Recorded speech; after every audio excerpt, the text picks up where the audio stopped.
Su Jingyang is the main character of this story.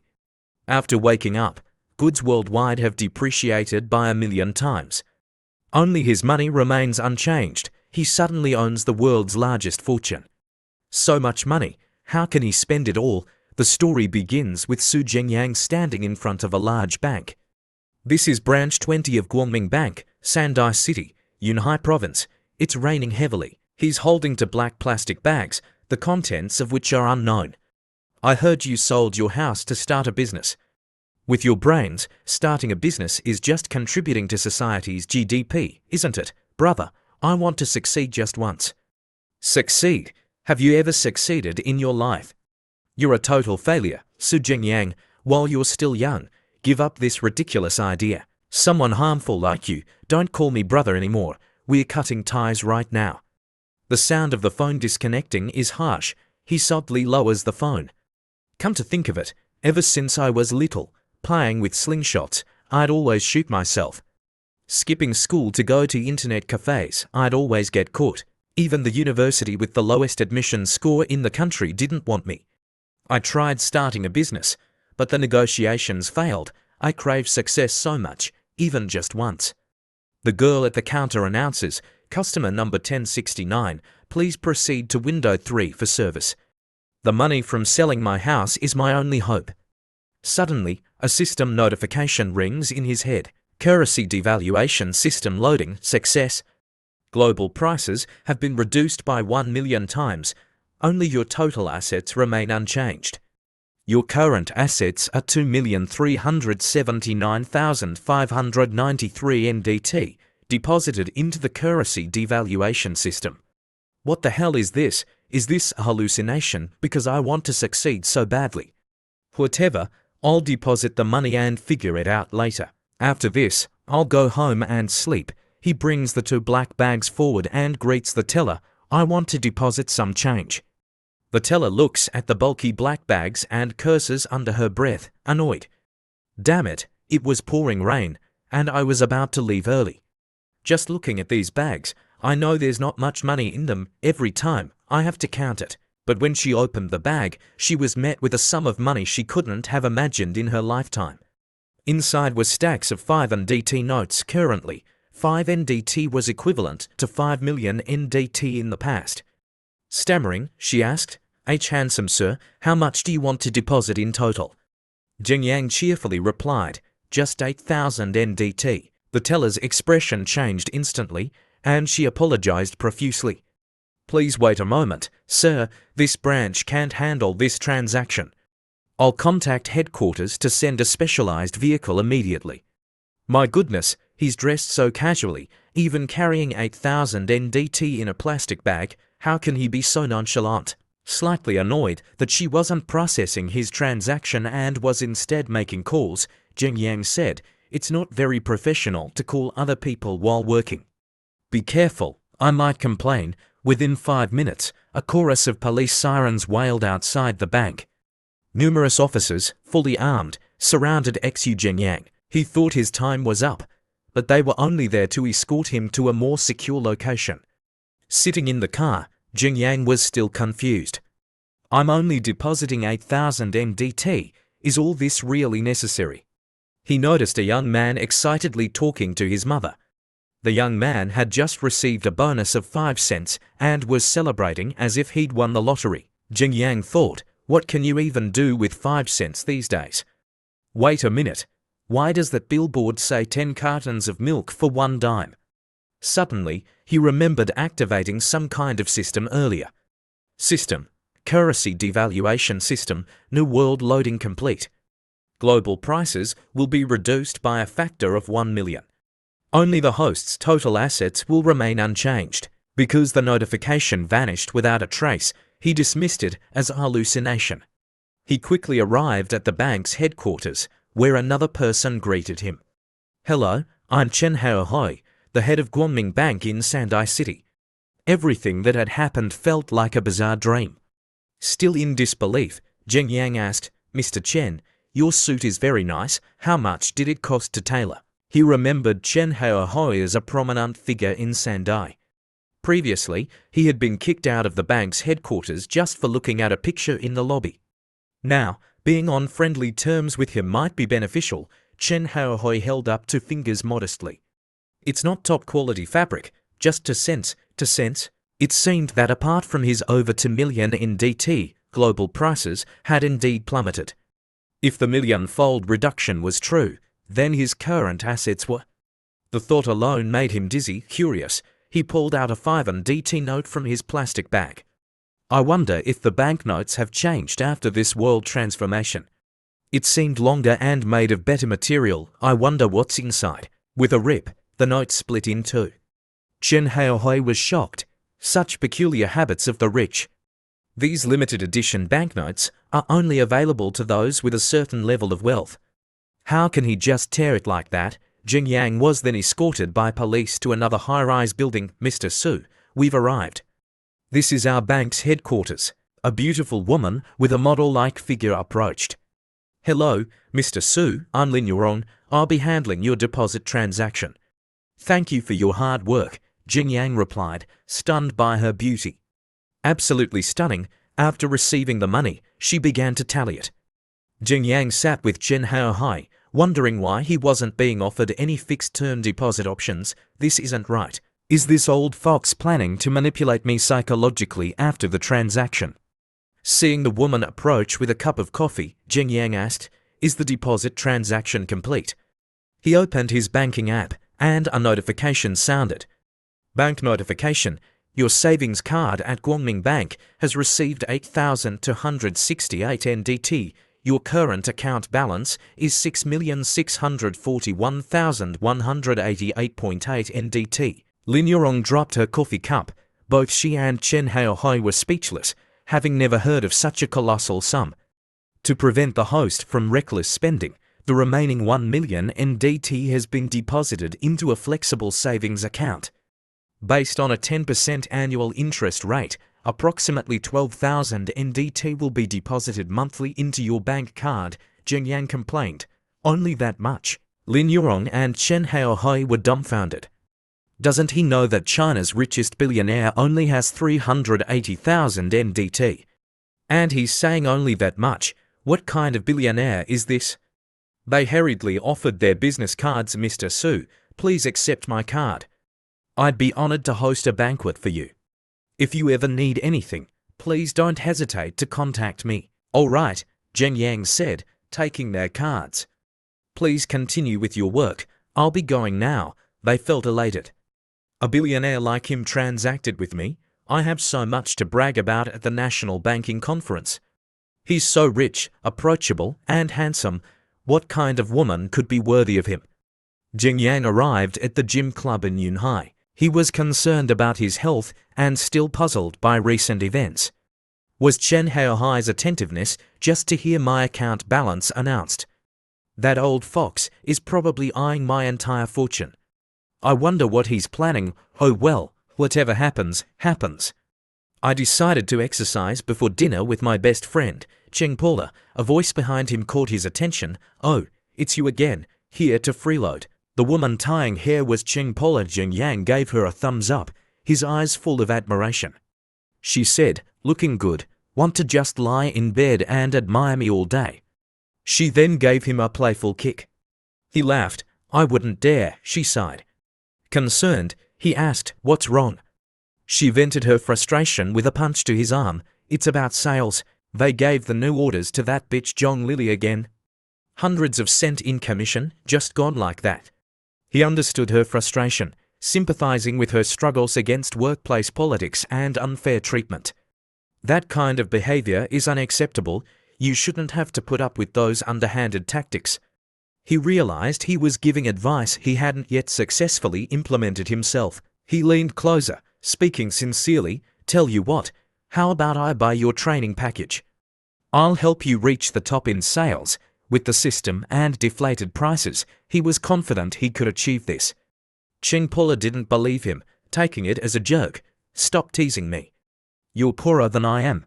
Go get a haircut first, then we'll talk. Watching her walk away, he remembered how she had saved him from jumping off a bridge after his business failed, even offering him a spare room. Now that he had the means, he was determined to help her. At noon, she took him to a clothing store. "Aren't we going home? Why are we here?" he asked. "I have a reunion to attend in a few days. I'm here to rent an outfit," she explained. The staff complimented her figure, suggesting various styles. Jingyang admired the expensive-looking clothes. "She's really taking this reunion seriously."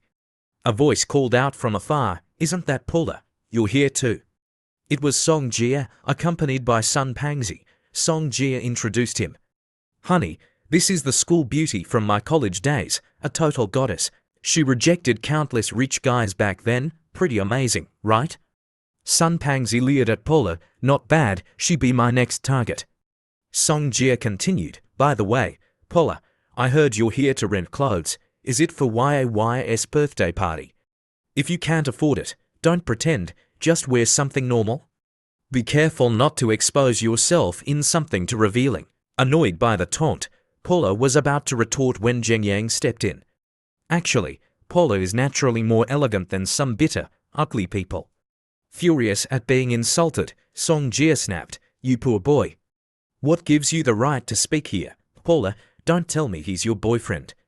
Aren't you always pretending to be high and mighty? Now you're picking up trash. Or are you trash yourself? I'm here to buy. Some people are here to rent. Get out of the store." Sun Pangzi, however, changed his tune, pushing Song Jia aside. "Song Jia's friend, right? I'm rich. I can buy Paula an outfit. Which one do you like? I'll buy it for you." He gave her a lascivious smile. "Don't worry, I keep my promises. You have a party to attend. Wouldn't want you to lose face." Song Jia clung to him. "No, you promised to buy me clothes." "I don't agree. You don't know my taste. Let's pick a few outfits together, but we're friends and classmates. If you buy for me, you have to buy for her too." Disgusted, Paula grabbed Jingyang's hand. "Let's go, this is sickening." But Jingyang stopped her. "Wait a minute. Have they bought anything yet?" "Not yet, sir." "Good, I'll buy all the clothes in this store. Don't sell them a single thing." They were initially stunned, then burst into laughter. Is he filming a domineering CEO drama? Does he even know how much everything costs? Paula whispered, "Are you crazy? Buying everything?" Jingyang pulled out his wallet and casually took out 5 NDT note from amongst a stack of other denominations. Sun Pangzi broke out in a cold sweat at the sight of the enormous sum. 5 NDT, 50 NDT, he's carrying a bank around with him. He's putting them in that tattered wallet, and they're all crumpled. Jingyang handed the 5 NDT note to the staff. "Is this enough to cover all the clothes in your store?" Overwhelmed by the amount, the staff member stammered, "More than enough, sir." Song Jia and Sun Pangzi were in disbelief. How can Paula be so lucky? Jingyang turned to Paula. "I'm so poor. Paula, let's go grab some food." "Go eat with your poor loser boyfriend," Song Jia sneered. A woman interrupted. "Excuse me, sir, could you wait a moment?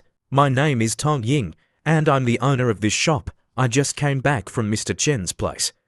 "I can't believe he kept his promise. Mr. Chen, could he be Chen Hao Hai?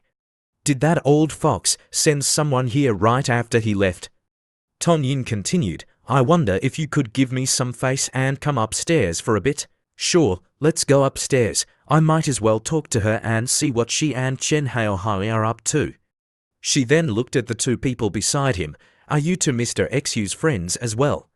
He stammered, Yes, we're friends with Mr. Sui. It's better to make friends than enemies. This kid won't turn on us right here, will he? If I can get on Tong Yang's good side, I'm sure to get more than half of the clothing orders in City 3. Song Jia rushed over and grabbed Paula's hand, feigning intimacy. "Yes, that's right, Manager Tan. Paula and I are best friends. We tell each other everything."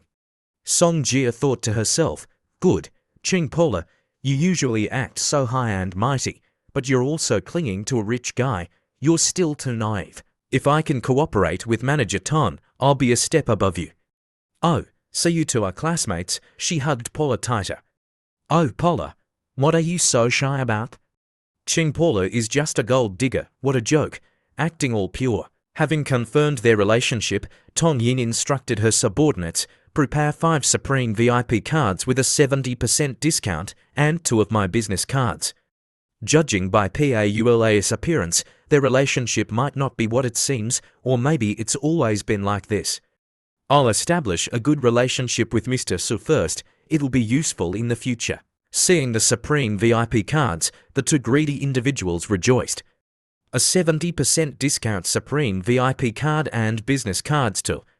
Doesn't this mean we can climb the ladder? This is our chance to rise to the top, but Su Jingyang interrupted. Hold on.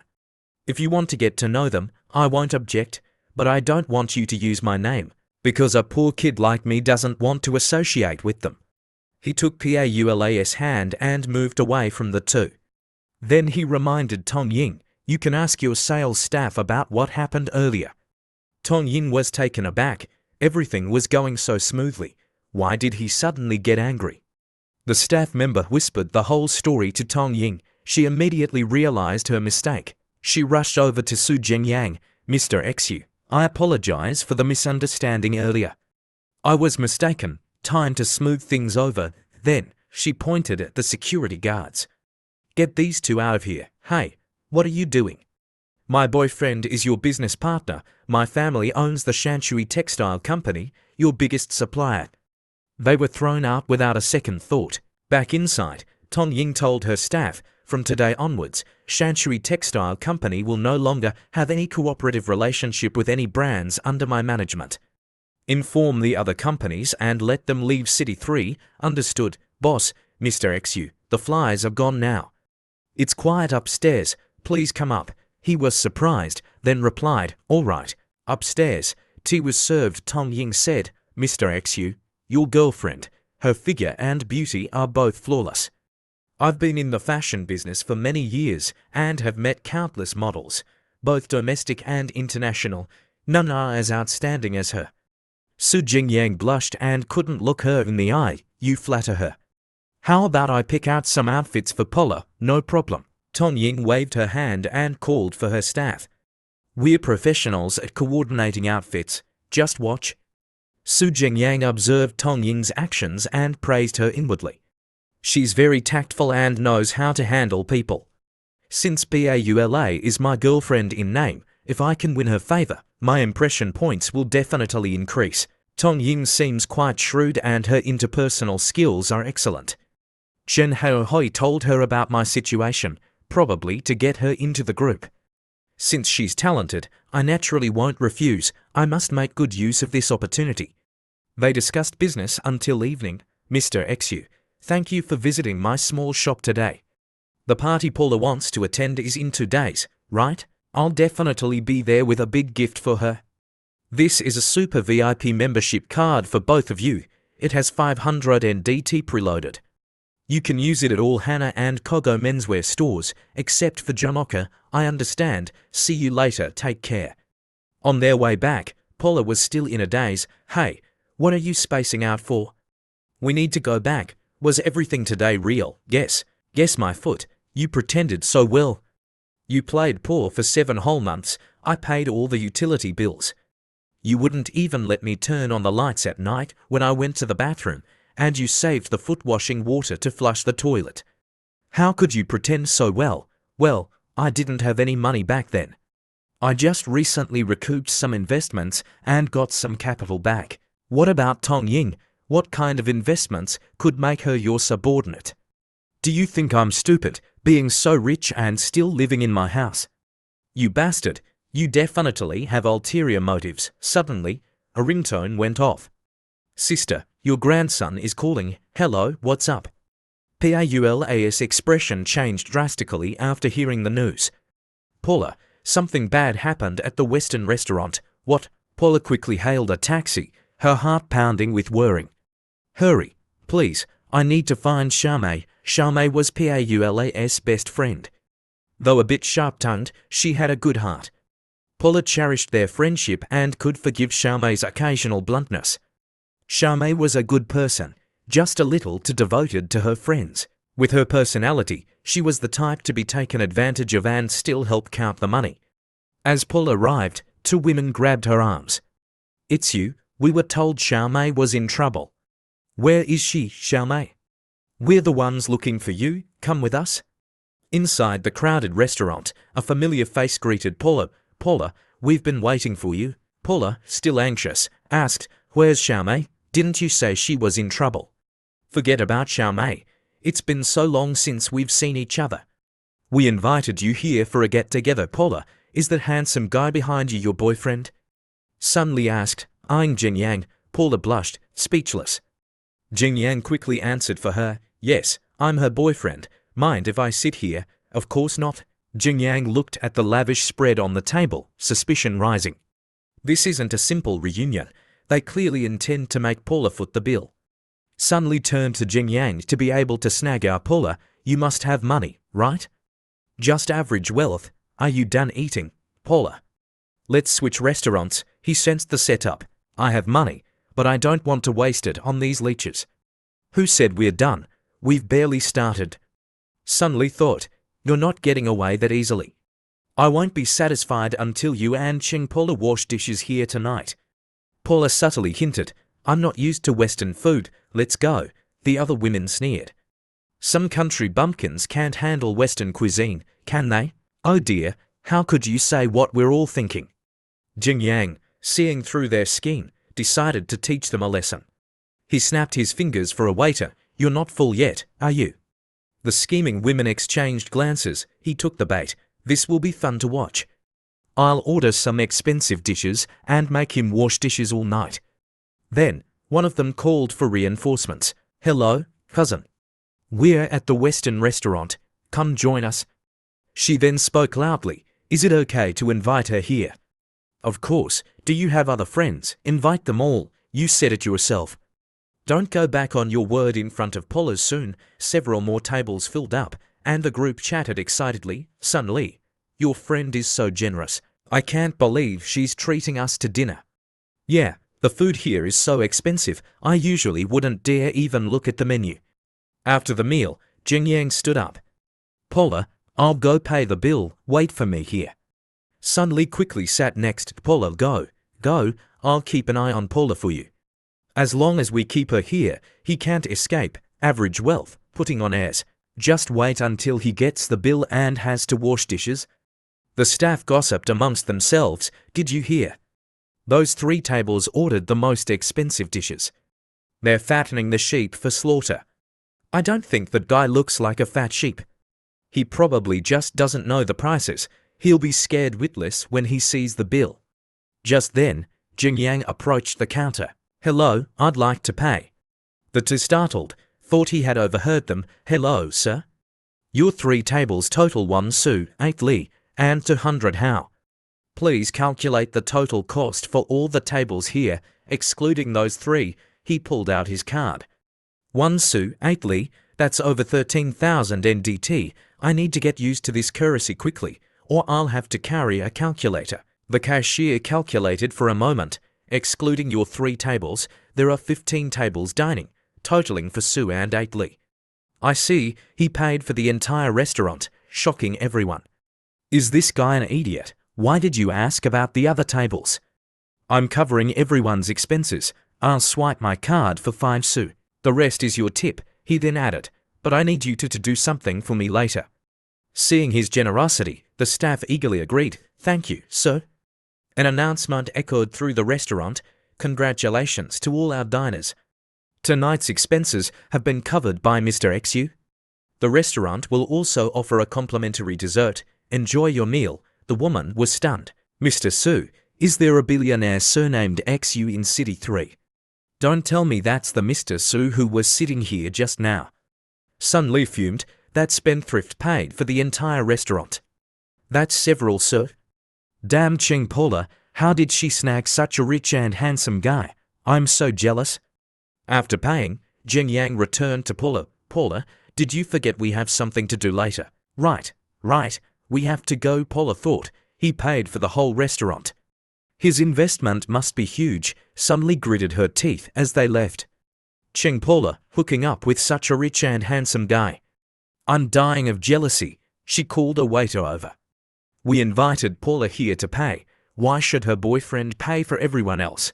I have to get that money back. Then, she said, "Do you know that guy named Xu Zhengyang? He's my younger brother. He's always wasting my money. Refund me, just for our 3 tables." The waiter, prepared, replied, "I'm sorry, Mr. Su has already paid. We can't refund the money. Besides, your 3 tables weren't included. Do you want to pay?" Mr. Su asked me to ask you a question before he left. What kind of animal looks down on others? Also, if you refuse to pay, we'll call the police. Your total is 1 Su, 8 Li, and 200 Hao. Cash, card, or QR code. Outside, PAULA side. This is bad. They'll see me as an enemy now. Did they ever see you as a friend? She punched Zhengyang playfully. Why do you like spending money so recklessly? You even paid for the whole restaurant. How much did that cost? Not much, just 5 Su. Suddenly, a system notification rang in his head. Ding. Detected host expenditure, awarded 5 accumulation points. Accumulation points can be exchanged for enhancement points. The exchange function will be activated when the host possesses 10 accumulation points. Please continue to spend actively. Accumulation points. What the hell is that? 10 accumulation points to activate the exchange function. This seems a bit useless right now, Zhengyang mused. But based on the rate of 1 Su per point, if I spend another 5 Su, I should be able to activate it. Caller kicked him. What are you spacing out for? Let's go home. I barely ate anything because of Sun Li and her gang. I'm starving. All right. Since I kept it a secret from you for so long, I'll make it up to you. I'll cook tonight. You're going to cook, Paula teased. Has anyone ever seen a top-tier rich guy cook? All right. Top-tier rich guy, go cook, Paula laughed. If you keep spending money like this, you really will become a top-tier rich guy. Suddenly, John Yu called. Why is he calling me? He's as miserable as I was. Maybe I should help him. Zhengyang answered the call, only to be greeted by Zhang Yu's boisterous laughter. Zhengyang, I heard you went bankrupt. Where are you now? I have a great money-making opportunity. Let's do it together.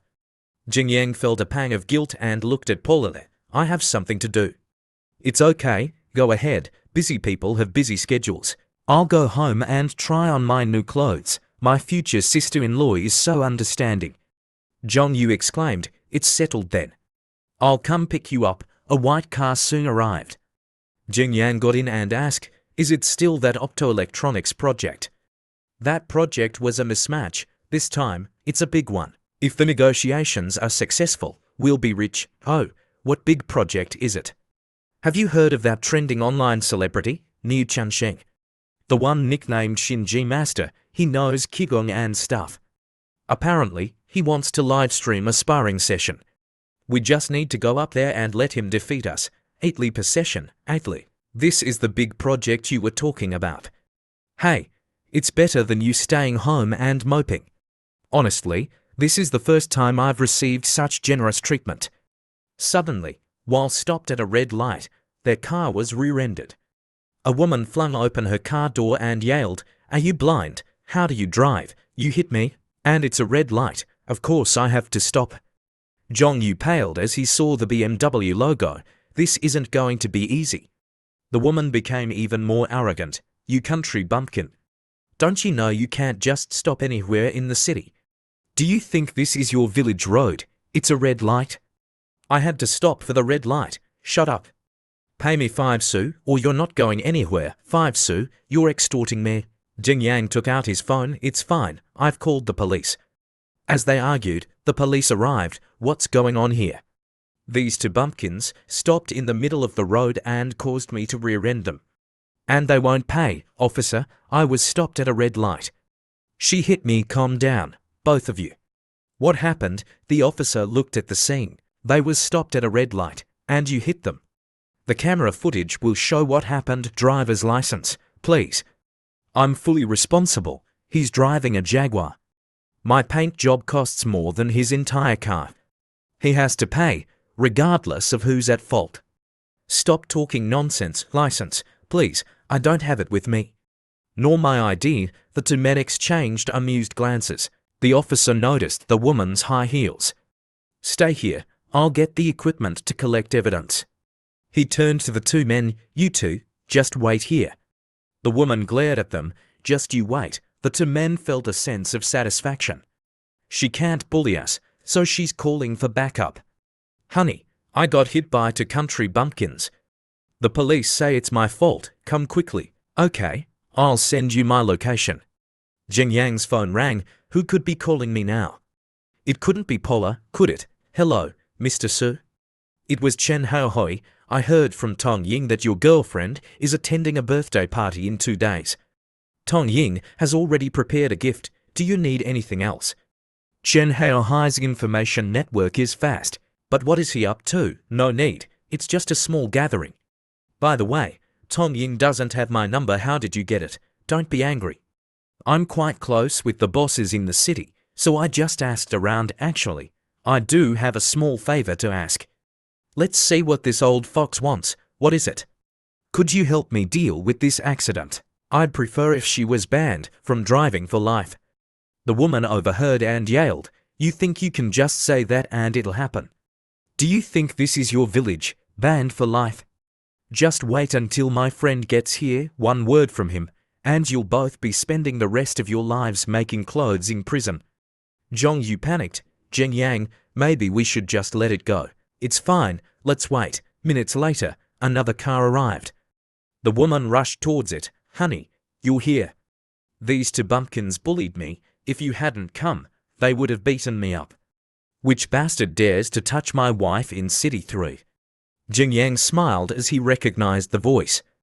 Oh, someone with status and connections. Sun Pangzi finally recognized Jing Yang. Sun Pangzi's tone immediately changed. Oh, it's Mr. Xu. We meet again.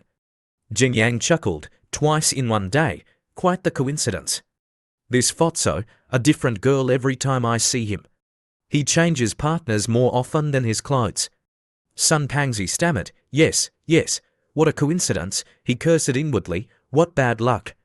Why don't offend anyone else, but offend this unpleasant person? The woman flattered him. Honey, what are you talking about? Arrest them immediately. Arrest who? What are you talking about? Explain yourself. He stopped the car right in front of me. I accidentally hit him. She held out his hand in a dismissive gesture. They stopped so suddenly. Don't blame me. While she was still trying to explain, he slapped her. Were you trying to extort them? Shut up. Don't cry. You rear-ended them. You're fully responsible. Understand? Fully responsible. Honey, when have we ever been fully responsible? Shut up. After being slapped, Sun Pangzi wiped the sweat from his brow. This is troublesome. I wonder if Mr. Su is still angry. A little money to appease him is worth it. He offered Jing Yang some money. Mr. Xu, this is all a misunderstanding. Please take this money for repairs. He thought, if becoming his underling would be beneficial. I could do whatever I want then. Jing Yang immediately turned away. We have to go now. Seeing their hasty retreat, Sun Pangzi froze. He's still angry. Please, Mr. Su, say something. Help me connect with Tong Ying, at least. He shamelessly approached Jing Yang again. Mr. Xu, could you put in a good word for me with Boss Tong? That contract is very important to us at Guangming Bank. Chen Haohui was on the phone. Have you found out yet? He listened intently, then recoiled in shock. What? He dared to provoke Xu Jing Yang. All right, I'll contact him immediately. Back at the scene, Jing Yang said, Stay here and wait for the results. Mr. Xu, you have to help me. Sun Pangzi frantically called someone. Hello? I'm really pissed off right now. If this isn't important, I'll kill you. It's me, Chen Haohui. Pay me back immediately. Sun Pangzi's wife, still reeling from the slap, yelled, You fat bastard. You told me you were rich and powerful. Give me compensation for emotional distress, or we're breaking up. Zhong Yu watched the scene unfold from inside the car. Holy crap, what's going on with Mr. Xu? Why is that Fotso so afraid of him? And who is this Boss Tong? Boss Tong is someone I met through business. That Fotso just happens to need a favor from me. Jing Yang turned to Zhong Yu. By the way, don't I owe you money? I don't have any small change. 5 hao should be enough, right? Zhong Yu was dumbfounded. We almost had an accident. What are you talking about? Drive properly. I only lent you 1 hao and 2. and you're giving me 5 how? Is he using all his savings for this big business venture with me? Consider this money a gift for your mother. She worked hard to raise a fool like you. Shouldn't you take care of her? As for later, act well. We need to milk this new Chansheng dry. Jing Yang sighed inwardly. This is the trouble with being rich. Even giving money requires a reasonable excuse. Zhong Yu eagerly agreed. Don't worry, hately possession is nothing. Jing Yang, with you backing me, we'll definitely get rich. Suddenly, a system notification appeared. Host has spent 5 how, awarded 50 accumulation points. Current accumulation points, 55, attribute enhancement activated. Each accumulation point can be exchanged for 1 enhancement point. Enhancement points can be used to improve the host's overall attributes. Overall attributes include, but are not limited to, strength, speed, reaction time, defense, hearing, vision, smell, etc. Currently available enhancements. Overall attribute enhancement from least to most. I spent all day, and I can only enhance these generic things. Whatever, I don't have any other options. I'll just add them all. Hurry up, I'm ready. A surge of energy flowed towards Jing Yang's Danshan, but he felt no change. Did the system start yet? System enhancement complete. Hey, completed. Did you cheat me out of my accumulation points? Jing Yang, what are you spacing out for? Nothing. I'll figure it out later. By the way, you really want to work for Near Chansheng? I thought you hated scammers the most. You only see the surface. Come on, let's find a place to eat. I'll tell you my plan. I'm curious. What kind of grand plan could a fool like you come up with? The next morning, at Yunhai Gym, welcome. Yao Jingjing, the receptionist nicknamed Little Pepper, greeted customers. But her enthusiasm dimmed when she saw Jing Yang. The freeloader is back. Jing Yang walked up to the counter. Good morning. Are you looking for Paula? I'll call her for you. Don't call her. How much is a membership here? Yao Jingjing looked at him with disdain. You have money now. Why are you talking to me like that? Go ahead, hit me. See if you dare. A voice crackled over the walkie-talkie. We have a customer interested in a membership. Sun Lichao, the gym's super PT, rushed over. Which esteemed customer is interested in a membership? Jing Yang waved. Hello, Sun Lichao stopped. You, what do you want? Where is the customer? What's this freeloader doing here? Jingjing slammed her hands on the counter. Isn't he right in front of you? A freeloader who only knows how to leech off PAULAS free classes. I'm supposed to serve him. Sun Lichao, I'm asking you, are you taking him as a client or not? This little girl, she could report me to the manager. I can't afford to offend her yet. Fine, I'll take him. Having a fool buy a membership today, it's like a toad at your feet. Doesn't bite, but it's disgusting. Jing Yang interrupted their bickering. If he doesn't want to serve me, that's fine. You have the authority, right? I'll sign up with you. Sun Lichao lost interest. Whatever, it's all the same to me. I'm letting you have the commission from this freeloader. Jingjing asked, how long do you want the membership for? Aren't you going to explain the different membership options? Oh right, we have 2 types, regular and platinum. You know them better than I do. What's the point of explaining? I'll take for platinum memberships, unlimited duration, unlimited users. 1 how per card. Jingjing froze, stunned. Oh, and please package 3 of them nicely. They're gifts. Seeing her still dazed, Jing Yang pinched her cheek playfully. Jingjing snapped back to reality, furious. Are you messing with me? For platinum cards? No one has ever done that. Don't play with me. Why don't you believe me? Let me scan the QR code and pay. The WeChat notification for how page shocked Jingjing. Fine, for cards it is. She muttered, I heard he sold his house. Don't tell me he's here to blow his money. Jing Yang took the cards and headed to the workout area. Jingjing's attitude instantly changed. Goodbye, Mr. God of Wealth. Take care, that's more like it. In the men's locker room, Jing Yang changed, thinking, Paula seems to be training someone. I shouldn't disturb her. Spent for how? Awarded 40 accumulation points, enhancing overall attributes. Current overall attributes, 95. Ignoring the notification, Jungyang entered the training area. He was surprised to find he could clearly see the text on the signs across the vast space. Looks like the overall attribute enhancement is useful. As a female coach, her performance is ranked second to last. He thought dejectedly, she's clearly not cut out for this. A woman approached him. "Hello, sir, is there anything I can help you with?" "I'm Lin Zuzian, the manager of Yunhai Gym." Jungyang shook her hand. "I've heard of her, self-made, a pioneer in smart gym experiences. She's a prominent figure in the Yunhai fitness industry thanks to her smart services. I'd like to purchase personal training sessions." "Certainly, please follow me." In another room, two people were talking. "What kind of training package are you interested in?" "I'd like to purchase 5 NDT worth of sessions from Paula. Let me be frank, I'm friends with Paula. Her sessions are only 3 li each. 5 NDT is enough for a lifetime." "Mr. XU, why don't you consider packages from other PTs?"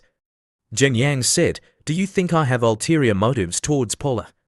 I just saw she was worried about her sales, so I wanted to help her." "I see. I apologize for my misunderstanding." Zuzian suddenly realized he's spending 5 NDT to make a girl happy. Who is this super rich guy?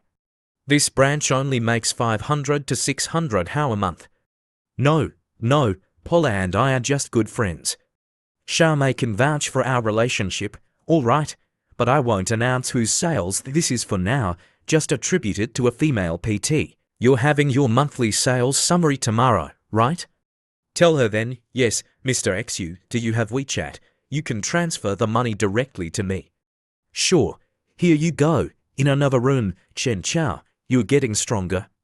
I can't take it anymore. I just needed to burn off some steam. Otherwise, I was worried you wouldn't be able to handle me tonight. Chen Chao was the manager of the personal training department, and Zhong Lily was a personal trainer. A message popped up in the group chat. Holy crap. A female PT just closed a 5 NDT deal. Who's that rich? Who's that awesome at sales? Chen Chao, weren't you planning to surprise Lily? Don't tell me this is it. Have you had any clients like this lately? No. Lily thought. Could it be that bitch Cheng Paula? Didn't several customers offer her a price before? She refused to agree at that time. Could it be that she has changed her mind? Chen Chao also thought of Paula. If this order is really Cheng Paula's achievement, then she must be blinded by money. If that's the case, with a little help from me, I can also. Lily clung to him anxiously. Chen Chao, I want this deal. We can't let Cheng Paula have it. Don't worry, this deal is ours. Wait here, I'll be right back. Okay, Chen Chao, good luck. In the training room, Paula turned around when she heard her name. What's up? Did you see the group chat? Someone just bought a 5 NDT training package, specifically requesting a female PT. Actually, I secured that deal for Zhong Lily. But who gets the credit is up to me. Have drinks with me tonight, and I'll split the commission with you. If it's Zhong Li's client, then handle it fairly. I'm afraid of getting dirty. Paula shrugged him off. Cheng Paula, don't play coy. I've told you this before. Do you still want to work here? Paula turned to leave. Do whatever you want. I won't serve you. Angry at being rejected, Sun Lichao cursed inwardly. One day you will come to me. In the finance office, come in Manager Lin, I have something to report. Lily and I just closed a 5 NDT deal. I came to share the good news. Another 5 NDT deal, what's going on? It's the order just announced on the chat group. Lin Zuzian slammed her coffee cup down in anger. She said, What? Seeing Lin Zuzian's unexpected arrival, a sense of unease filled the room. Crap, why is Manager Lin here? And she doesn't look happy. Did our lie get exposed? Lily, still oblivious, boasted, Manager Lin, that 5 NDT deal, I worked really hard to close it. Chen Chao was shocked. She's still lying. I need to distance myself from her. Lin Zuzian's voice was sharp. Oh really? What's the client's name then? Lily stammered. I forgot his name. Why so many questions? What name should I make up? A guy who spends that much on a female PT, probably a balding, middle-aged man with cheesy taste. I just remember he's middle-aged, average build, a bit chubby. Lin Zuzian slammed her hand on the table. Nonsense. No balding middle-aged men came to the gym today. Both of you, pack your things and get out. I don't need people like you here. Fired. Why? Chen Xia tried to defuse the situation. Manager Lily misspoke. She meant 1NDT, right, Lily? This idiot. Why is she still asking why? Lin Zuzian's patience had worn thin. I'm here to address the accusations that you two have been stealing sales from other PTs. You dared to put on such a show. That deal belongs to Cheng Paula. You two are making me furious. Get out, now? Lily gritted her teeth. Cheng Paula. I won't let you get away with this, she stormed out. Meanwhile, Paula and Jing Yang were still training. Lily rushed towards Paula, screaming, Cheng Paula, and tried to slap her. Paula swiftly grabbed her wrist. What are you doing? Lily tried to hit her with a different hand, but Jing Yang intercepted it. This must be the girl who bullies Paula. Time to teach her a lesson. Get your filthy hands off me, you country bumpkin. Just try hitting me. Jing Yang swiftly flipped her onto the ground. Lily lay still, stunned. She told me to hit her, Jing Yang explained. Paula smirked. Serves you right. Excuse me, everyone, Lin Zuzian announced, drawing everyone's attention. I've just concluded my investigation. Trainers Chen Chao and Zhong Lili of the personal training department have repeatedly stolen sales from other trainers. I hereby announce their termination from Yunhai Gym. Furthermore, I'd like to congratulate trainer Cheng Paula on closing a 5NDT personal training package. We hope Paula will continue to excel and inspire everyone else. Paula was speechless, while Jing Yang smiled, pleased to have helped her. Lin Zuzian turned to Chen Chao. You and Zhong Lili, get out. Chen Chao helped Lily up, fuming. That bitch Zhong Lili dragged me down with her. I'll try my luck at another gym. After they left, Paula approached Jing Yang and pinched his ear. That's 5NDT. Enough to buy a villa. Jing Yang has been spending so much on me lately. I should do something for him. A 5-bedroom villa? Jing Yang asked. Of course. I've never seen anyone put a year's worth of money on a gym membership card. I'll see if I can get a refund. I'll save the money for you, in case your business fails. Tong Ying's call interrupted them. Mr. Su, Chen Haohoi and Dong Chongming of Tenglong Real Estate would like to invite you to dinner. It's at the VIP lounge on the 3rd floor of the Yuncheng Hotel. Are you free later? Chen Haohoi and Dong Chongming. At the Yuncheng Hotel? All right, I'll be there. I'll let Mr. Chen know. Later that day, at the Yuncheng Hotel, Jing Yang entered the crowded room. Chen Haohoi from finance, Dong Chongming from real estate, Xia Qizhihao from the automotive industry, and Chen Shasheng from entertainment, the 4 titans of Yunhai City, leaders in their respective fields. Their presence here must be more than just a social gathering. A fat man rushed towards him. Su Jingyang, Li Hu, it's you. We haven't seen each other since graduation, have we? Jing Yang replied, though inwardly he thought, this jinx. What a coincidence. Are you here for dinner? Li Hu asked, though he thought, what bad luck running into him. This loser. Yes, I'm so happy to see you. Chen Meng and I are meeting someone here. Chen Meng saw and immediately greeted, Jing Yang, long time no see. Li Hu introduced Jing Yang to the others. Uncle, auntie, this is Jing Yang. He's my classmate. Li Hu continued. He was a big shot back in college.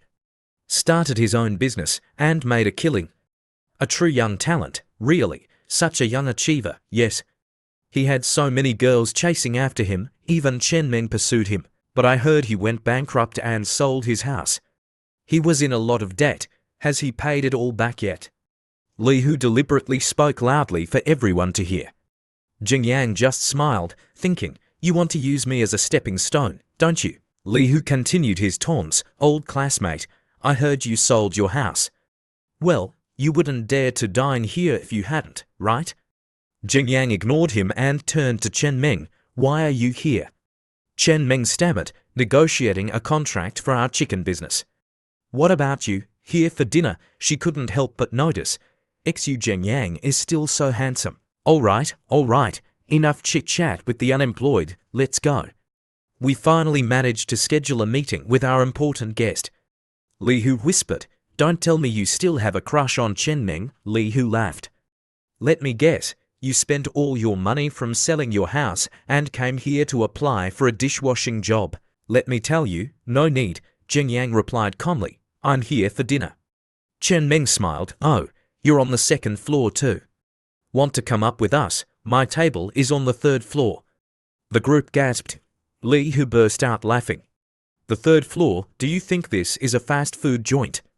A table on the second floor costs 4 to 5 su, the third floor, you're not worthy. Chen Ming's parents urged her, let's go, our important guest will be here soon. Thanks to Li Hu for arranging this, don't mess this up. Right, don't waste time here, let's go upstairs. We've invested everything into this, don't ruin it. Li Hu's laughter grew louder, how ridiculous. These delusional show-offs, as your old classmate, let me give you some advice. Tuck your tail between your legs and get out. Jing Yang replied, all right, but let me give you some advice, old classmate. Why don't you get out? Li Hu started to curse, but Chen Meng interrupted. Li Hu, watch your language. Chen Meng, are you crazy? I helped your family arrange this important meeting, and you're talking to me like this. Chen Meng's parents chimed in. Chen Meng, why are you talking to Li Hu like that? Let's go. Yes, Li Hu, your relationship with Chen Meng is so good. Why get angry? Just ignore what irrelevant people say. Let's go upstairs, Jing Yang waved dismissively. It's fine, Chen Meng, don't mind me. Li Hu's insults are like a gentle breeze. I'll head up first. Who allowed you to go up there? And you dare to ignore me? Get down here and apologize. The hotel manager approached. What's going on here? You're the manager, right? Why do you let anyone in here? Dining with this loser ruins my appetite. Get him out of here. I apologize, but we don't kick out guests without reason. However, you're disturbing other guests. I'm afraid I have to ask you to leave. Look at him. He's dirt poor. He's not even a real customer. So Jing Yang, I'll give you 5 seconds to get out. Jing Yang turned around. 5 seconds is too long. I think you'll be out in 3, a voice called down from upstairs.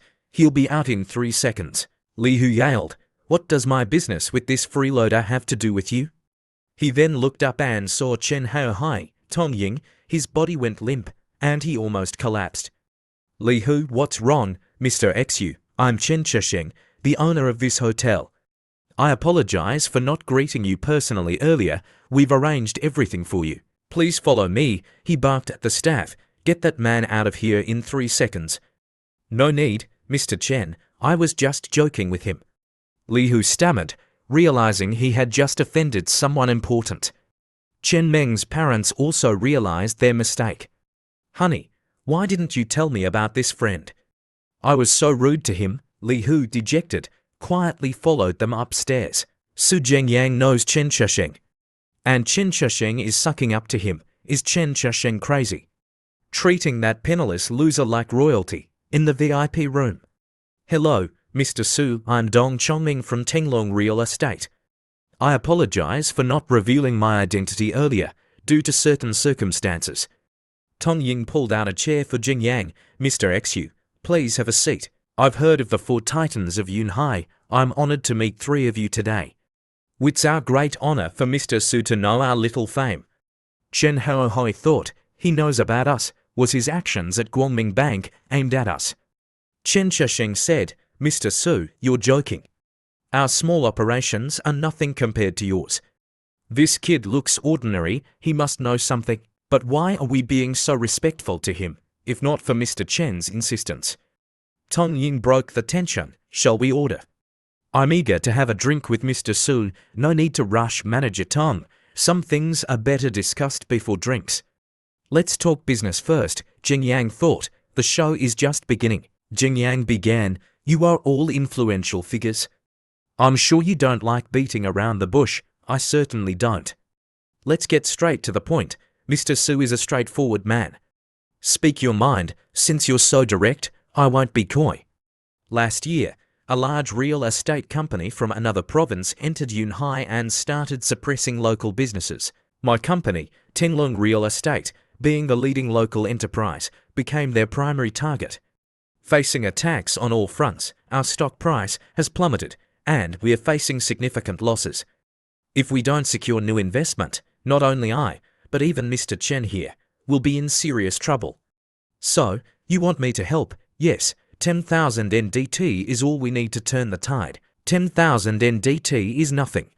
I have it, but your current situation is a mess. Unless, Dong Chongming stood up anxiously. Unless this mess becomes mine. Everyone was stunned. Mr. Xu, are you saying you want controlling interest in Tenglong? Precisely. I'll provide the funds. You manage the company.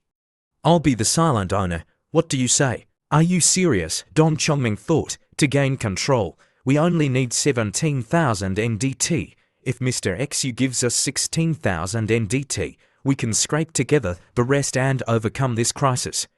Seeing their hesitation, Jing Yang pulled out his phone. Give me your company's account details. Your Guangming Bank account ending 6688 has received 100,000 NDT. Everyone stared at the phone, hands trembling. 100,000 NDT. This is true wealth. The boss is truly extraordinary. 100,000 NDT, Jing Yang thought.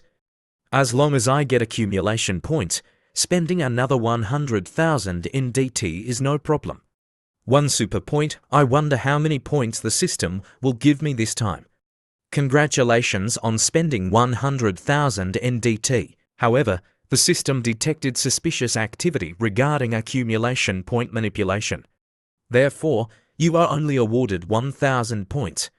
What the hell? You're kidding me? This damn system is trying to screw me over. If I had known about this devaluation, I would have made separate 10,000 NDT transactions. Jing Yang was still reeling from the system notification when he was brought back to reality. The three men bowed deeply. Mr. Su, from now on, we are your subordinates. We will follow your every command. You're too kind. We're all on the same team now. Let's eat right away. As the dishes were served, the conversation continued. We need to think big. That land on Hushan Island. It's been auctioned 7 times without success. Let's acquire it. Everyone was stunned. Hushan Island, even the richest man in Wagwo couldn't get that land. We'll build a new sky city there. It'll be magnificent. Jing Yang thought. Only 1,000 points, but it's better than nothing. I'll enhance my attributes first. Overall attributes. 1595, a sudden surge of power coursed through Jing Yang's body. He accidentally dropped his wine glass. Mr. Su, are you all right? Tong Yin asked with concern. It's nothing, just an old ailment. I need to use the restroom. Jing Yang placed his hand on the table, and the solid wood split in two. Everyone gasped. That's premium Yunnan redwood. He broke it with a touch. Is this a warning? Don't try anything funny in front of him. The boss we worship is superhuman. In the restroom, Jing Yang looked at himself in the mirror. 100,000 NDT wasn't wasted. My strength, speed, and senses are all enhanced. I could catch a fly in midair with 2 fingers. I can even hear distant conversations back in the dining room. Do you think Mr. Su was showing off his power? Probably. But as long as we're loyal, it doesn't matter. I can hear even further downstairs. Mr. Liu, we had a verbal agreement. If you didn't want our chickens, fine. But why tell other slaughterhouses that our chickens have problems? We haven't offended you, you need proof. If you keep spreading rumors, I'll see you for slander. Besides, didn't I tell you what to do? I can't agree to come to your house for drinks at night. I don't understand what you mean, and I don't want to. Li Hu approached, offering a bottle of wine. Mr. Liu, give me some face. Forget about the drinks. I'll sell you all our chickens at half price. Mr. Liu shoved Li Hu aside. I'm already giving you face by coming here. Who do you think you are? Let me be clear. Entertain me tonight, and you can sell your chickens. Suddenly, Jing Yang appeared, grabbing Mr. Liu's hand. Do you need me to entertain you? Mr. Liu, startled by the stranger's presence. Who are you? Who let you in here? Li Hu sneered. Su Jing Yang, why are you everywhere? Get lost. Jing Yang glared at him. Trash. Chen Meng stepped forward. Jing Yang. Jing Yang said, I overheard your conversation. You don't need to beg him. Supply your chickens to the Haikeng Hotel. I'll pay double. Mr. Liu was stunned, while Chen Meng's eyes welled up. Jing Yang doesn't seem to be lying. This is amazing. Our biggest problem is solved. How can I repay him? Mr. Liu, enraged at the interruption, yelled, "You brat! Big talk. What's the Haikeng Hotel? You think you can just send chickens there? While I'm still in a good mood, get out, or I'll kill you." I thought he was someone important. Li, who was even yelling at him, just to show off. Suddenly, a voice boomed, "You'll kill who?" "I'll kill whoever I want. Can you stop me?" Mr. Liu turned around and paled. Tong Ying and the other 3 titans of Yunhai, what are they doing here? Chen Shisheng slapped Mr. Liu. "I can stop you." A barrage of blows followed, accompanied by Mr. Liu's cries of pain. Mr. Chen, mercy, Li Hu, watching in terror, trembled. Chen Haohai, Chen Shisheng, Tong Ying, and Dong Chongming, why are they here? They helped Su Jingyang earlier, could it be? Enough, Jingyang said. "Yes, sir." Chen Shisheng obeyed instantly. He bowed. "Mr. Xu, what are your instructions?" The 2 men were petrified. Chen Shisheng is bowing to that kid. Chen Shisheng has underworld connections. He could kill us like ants. This young man can stop him. Is he some powerful family's young master? What did I just say to him? Chen Shisheng turned to Chen Meng. "Mr. Su has spoken, and I will obey. The Haikeng Hotel has many branches to 1,000 chickens. Even 5,000, we can handle it. Miss Chen, here's my business card." "Why yes, sir." "Mr. Xu, what about these 2? If you ever bully the Chen family again, you'll disappear." Jingyang smiled menacingly. Tears streamed down Mr. Liu's face. "Yes, boss, throw them out." Chen Meng watched Jingyang leave, longing in her eyes. "Jingyang, the gap between us is growing. I must find a way to help him. Mr. Xu, shall I drive you back?" Tong Ying offered. "No need, my friend is picking me up." Outside, Zhong Yu was waiting. "Jingyang, I got the notification. The job with Niu Chunsheng starts tonight. Let's find a place to rest and wait for the show to begin." "All right, I barely ate anything earlier. Let's grab a bite first." As Jingyang opened the car door, it ripped off its hinges with a loud crack. Both men stared at the detached door, speechless. 1595 overall attributes is a bit too much, isn't it?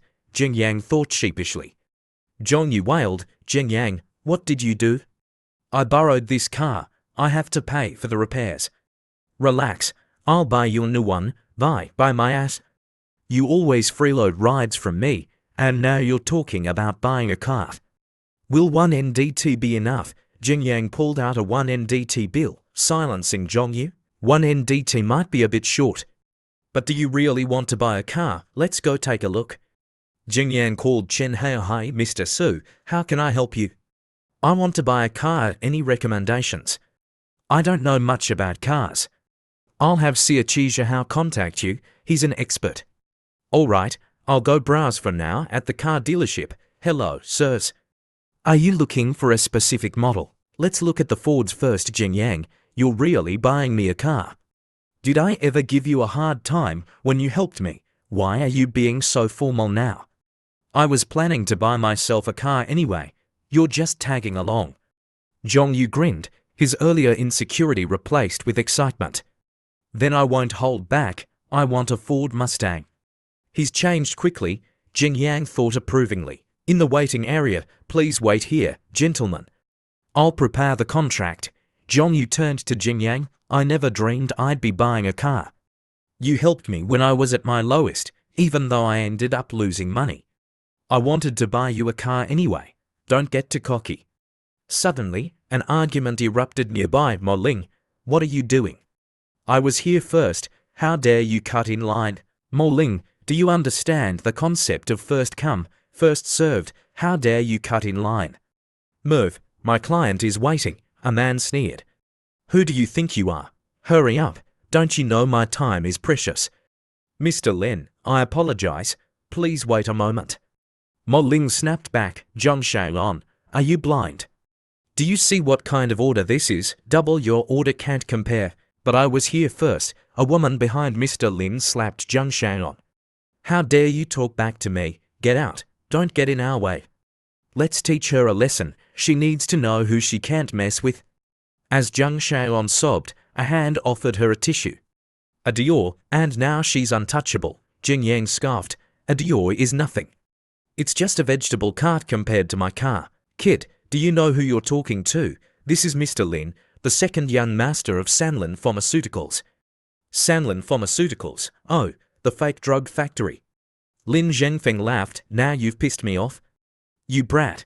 Who gave you the guts to talk to me like that? Zhong Yu rolled up his sleeves. What? You wanna fight? I don't care who you are. If you mess with my brother, you'll regret it. You wanna hit me? Someone, get over here. Lin Zhenfeng yelled. Mo Ling, what are you waiting for? Process Mr. Lin's paperwork. Why are you dawdling? Manager, I was about to, but Zheng Xiaoyun keeps causing trouble and offending Mr. Lin. He's a VIP client. He gets priority. If you want to buy a car, wait your turn. If you don't like it, get out. Jing Yang's anger flared. Let's see who dares to cut in line today. You penniless loser, you're asking for a beating. The woman lunged at Jing Yang, but he caught her wrist. Let go of me. She tried to hit him with her other hand. Jing Yang kicked her across the room. She landed unconscious. Everyone froze. Then Lin Zhenfeng roared, get on your knees and apologize in 5 seconds. Or you'll regret being alive. No need for 5 seconds. Show me what you got. I'm busy. 1595 overall attributes. I didn't know I could kick someone that far. Lin Zhenfeng reached into his pocket. All right, prepare your funeral. You won't have time once Qi Yunfei arrives. Brother Feng, call Uncle Che. I want him to disappear. Zhong Yu whispered. Jing Yang, this doesn't look good. Let's get out of here. Running is easy. But what about the saleswoman? Don't worry, Che Yunfei is nothing. Jing Yang called someone. Che Yunfei, right? He works for Chen Chesheng. Let's see what he says. Mo Lin cradled the unconscious woman, scared now. Huh? You should have stayed at the bottom of society. And you, Zheng Xiaoyun? I was helping Mr. Lin, and you dared to interfere. You won't escape either, see? I told you they'd target her, Jing Yang said to Zhong Yu. Jing Yang, it's all my fault. I shouldn't have gotten angry. I'm sending a voice message. Lin Zhenfeng was also on the phone. Yes, Uncle Che, I'll wait here, take your time. He sneered at Jing Yang and Zhong Yu. Why don't you call some backup too? You two aren't enough for Uncle Che to bother with. Jing Yang hung up. No need.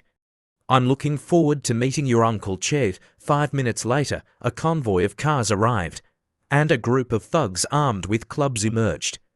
Zhenfeng, I heard someone was bullying you. Uncle Che's here. Uncle Che, it's those two brats. They disrespected you. Make them disappear.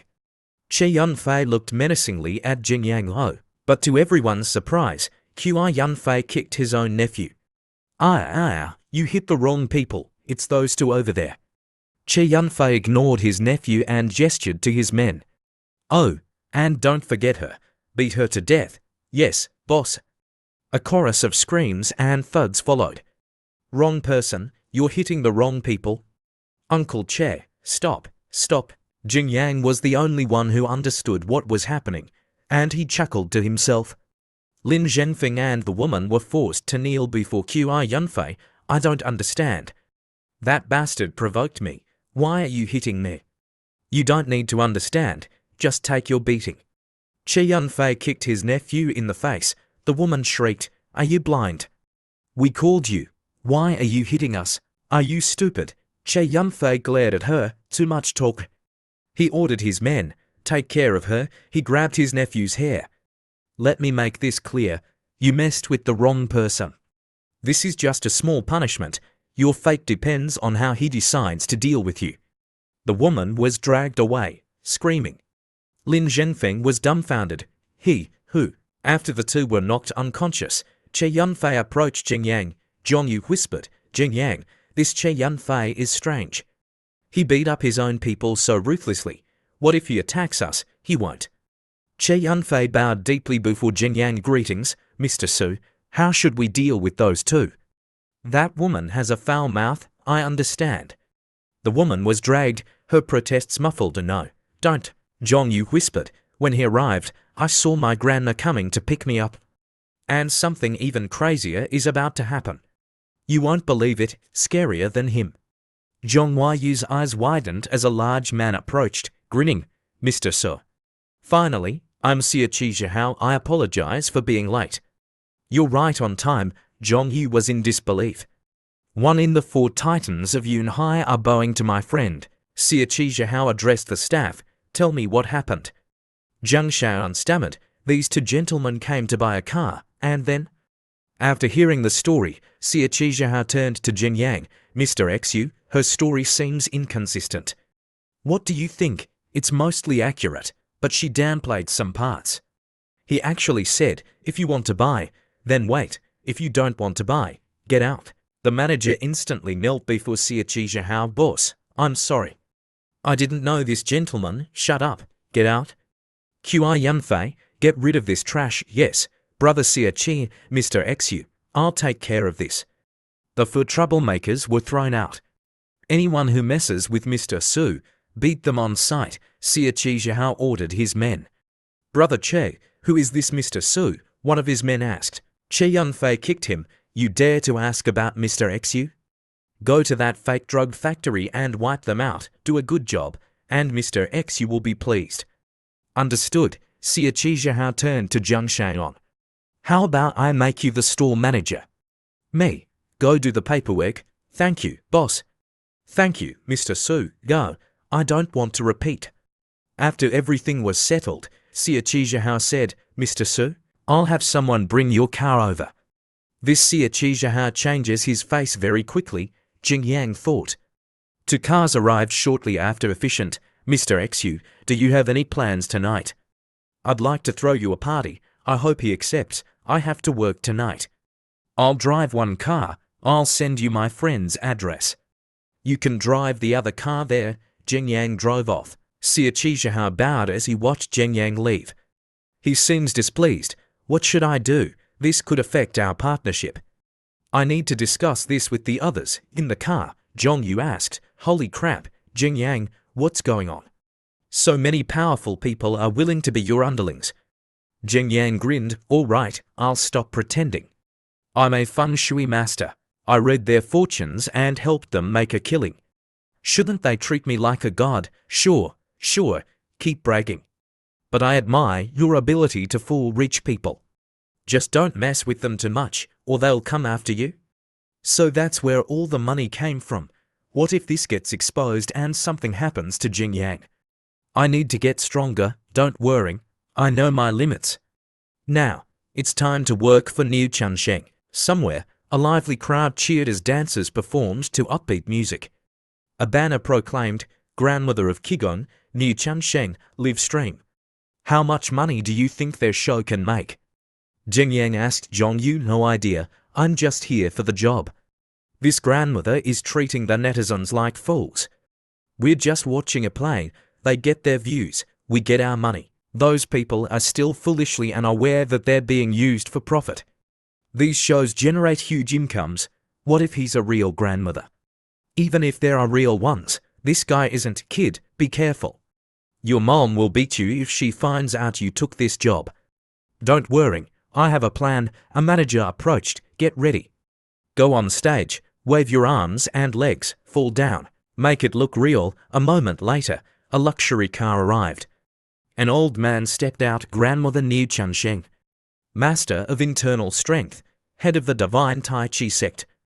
Make way, make way. Niu Chunsheng stood before the microphone. Today, I, along with my disciples, will demonstrate real combat to dispel the online rumors about our sect. Please watch closely. This saddens me, he continued, because there are fewer than 10 people in the world who understand traditional martial arts. I am one of them, Jing Yang scoffed. He should be at home babysitting his grandkids. Whatever, we're here for the money. As for what internal strength is, I can't reveal it directly. It cannot be easily transmitted, but I'll demonstrate. See how he's holding my hand. I just need to say fall, and he will fall. Jing Yang was 7th, Zhong Yu 8th. That's number 3. When is it our turn? No idea, probably in order. The guy with the headset must be exhausted, giving instructions to all these fake fighters. Number 3, jump and fall, convulse, roll on the ground. Roll for times, See, he's already out. That's my internal Qigong. It's sent him flying. Qigong can cause widespread damage, like a cannon. It can inflict damage within a certain radius. Now, for if you attack me at once, widespread damage, like a cannon. Jing Yang laughed. This old man is hilarious. Finally, it was Jing Yang's turn. Numbers 5, 6, 7, 8. Go. Before going on stage, Jing Yang asked, "Can I hit him anywhere?" Impressive. Even the lines are pre-written. "Can I hit you anywhere?" Jing Yang asked Niu Chunsheng. Niu Chunsheng gestured dramatically. "Yes, anywhere. I don't even need to look. My Qigong will prevent you from getting close." "All right. Then I'm relieved." A glint flashed in Jing Yang's eyes. Number 7. You'll be knocked back. Roll 3 times. Before the instructions finished, Jing Yang punched Niu Chunsheng. The old man closed his eyes and collapsed. The crowd gasped, "What's going on?" Zhongyu, understanding the situation, jumped on stage. "I can't miss out on this important scene." He stomped on the fallen Niu Chunsheng. "Take that, grandmother of Qigong. Take that, traditional martial arts.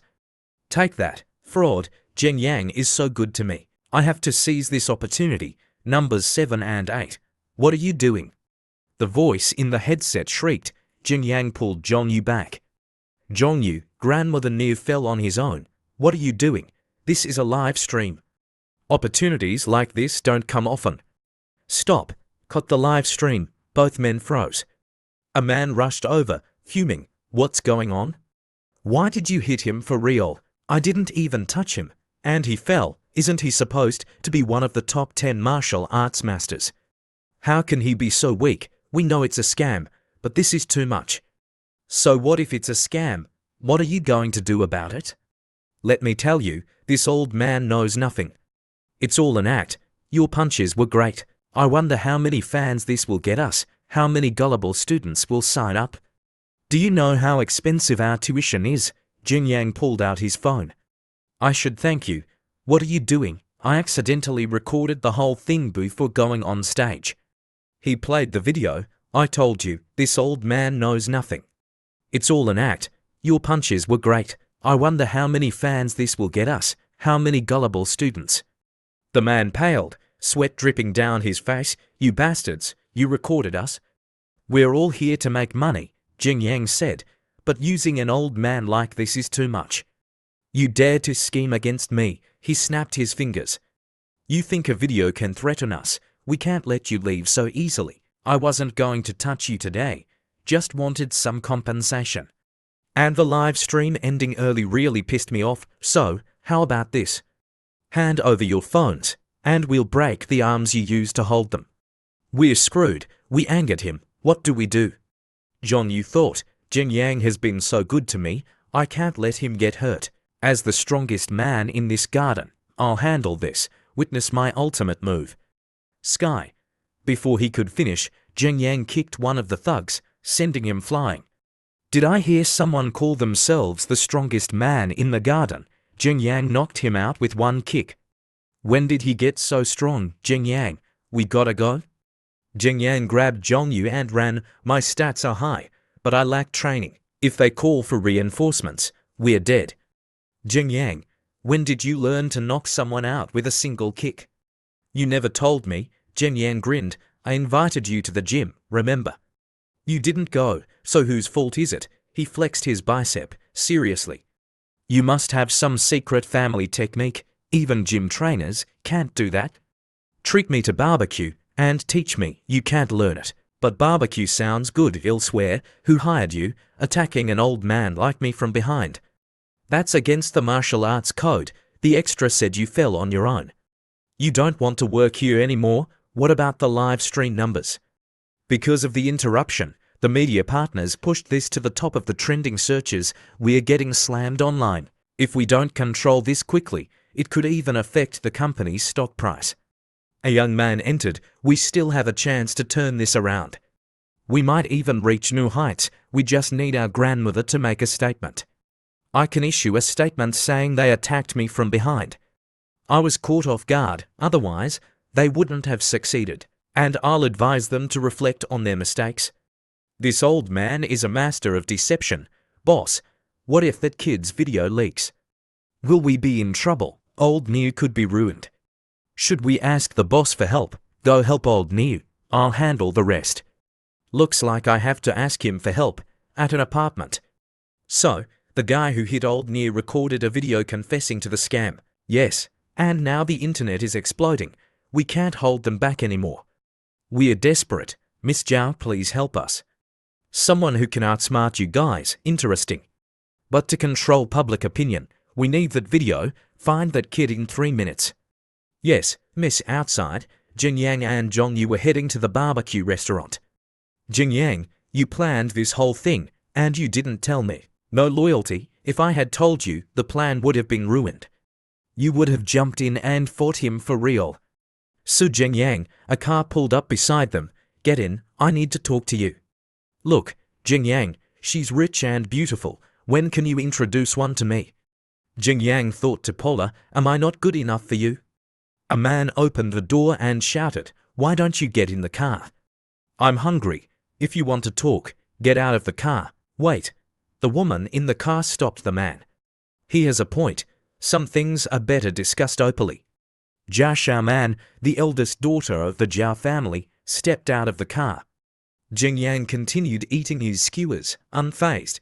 I'll get straight to the point. I want to buy that video. Name your price. Jing Yang stopped eating. The third child of the Zhao family, a prominent figure, is personally handling this. This Niu Chunsheng affair must be important to them. So, you're involved with Niu Chunsheng too. Jia Xiaoman smirked. Since you know who I am, this will be easy.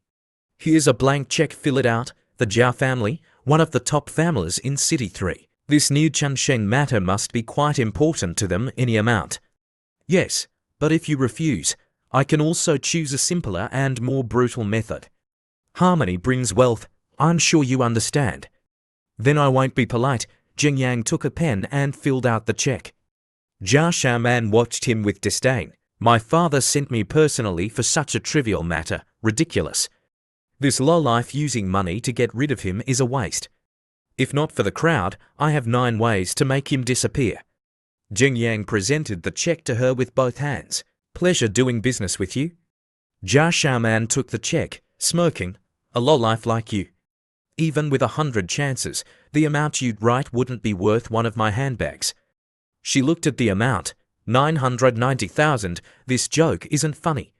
What's wrong? Can't afford it. Jing Yang snatched the check back, chuckled, and tore it up. I told you, you can't meet my demands. How about I remove 2 zeros? Jia Xiaoman exploded. You Jing Yang. The bodyguard stepped forward. You're courting death. He reached for Jing Yang's hair. But Jing Yang grabbed his hand, squeezing it tightly. So, we're resorting to violence. He slammed the bodyguard's hand onto the table and stabbed a chopstick through it, pinning it to the table. Jia Xiaoman watched, horrified. He's strong. Ordinary bodyguards are useless. Jing Yang pulled out the chopstick. You Zhao family members try to rob people without bringing competent help. Are you that short on cash? He tossed the bodyguard aside like a rag doll. Jia Xiaoman, furious but intimidated, thought, fine.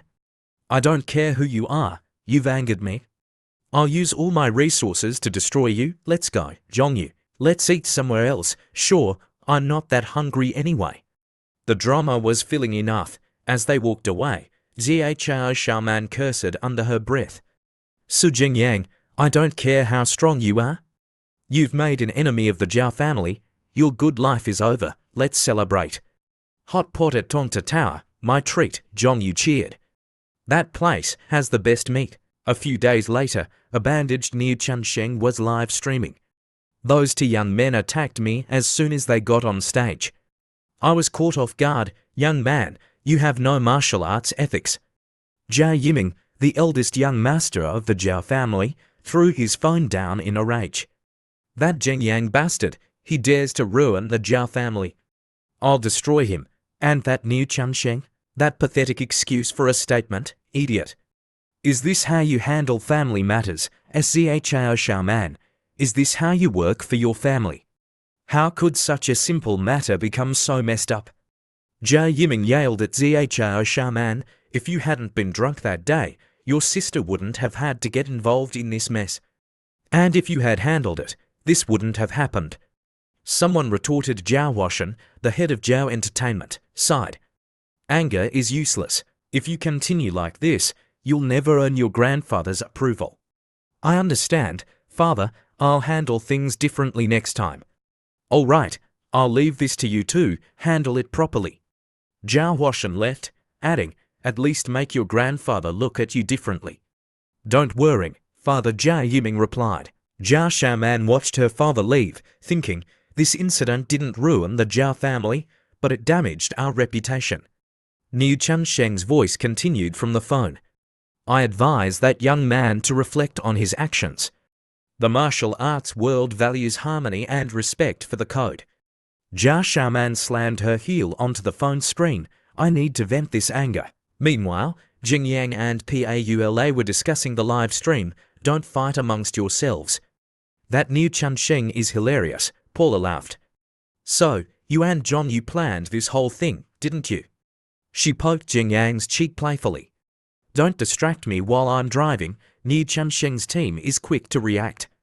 And with the live stream interruption, the video went viral fast. But thanks to the video I recorded, most of the comments are condemning him, except for the usual trolls and fake accounts. Mr. XU, thanks to your video, our new short video app is in the top 10 trending apps. And it helped Chen Chunsheng's app too. I can't believe it. Even though the authorities will eventually shut down Niu Chunsheng and his fake masters, the Zhao family, his backers, haven't done anything. Did they abandon him to save themselves? What's wrong? Paul asked, noticing Jing Yang's silence. It's just a class reunion. You don't have to come. With my handsome face as your fake boyfriend, those perverts won't dare to approach you. Oh, you're so thoughtful. Let's go. Let's meet your good friends. If I wasn't worried about you getting bullied, I wouldn't bother coming. Jing Yang thought. Paula, you're here. A beautiful woman called out.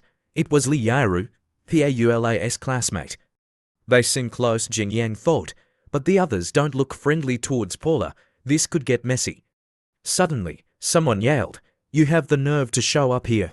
Sun Li stepped forward. Ching Paula, you dine again. Are you here to sabotage Yaru? Don't be ridiculous, Paula retorted. You guys, shut up, Sun Li interrupted. Stop lying. You said you'd cover the bill, then ran away. She pointed at Paula. You think you're so clever.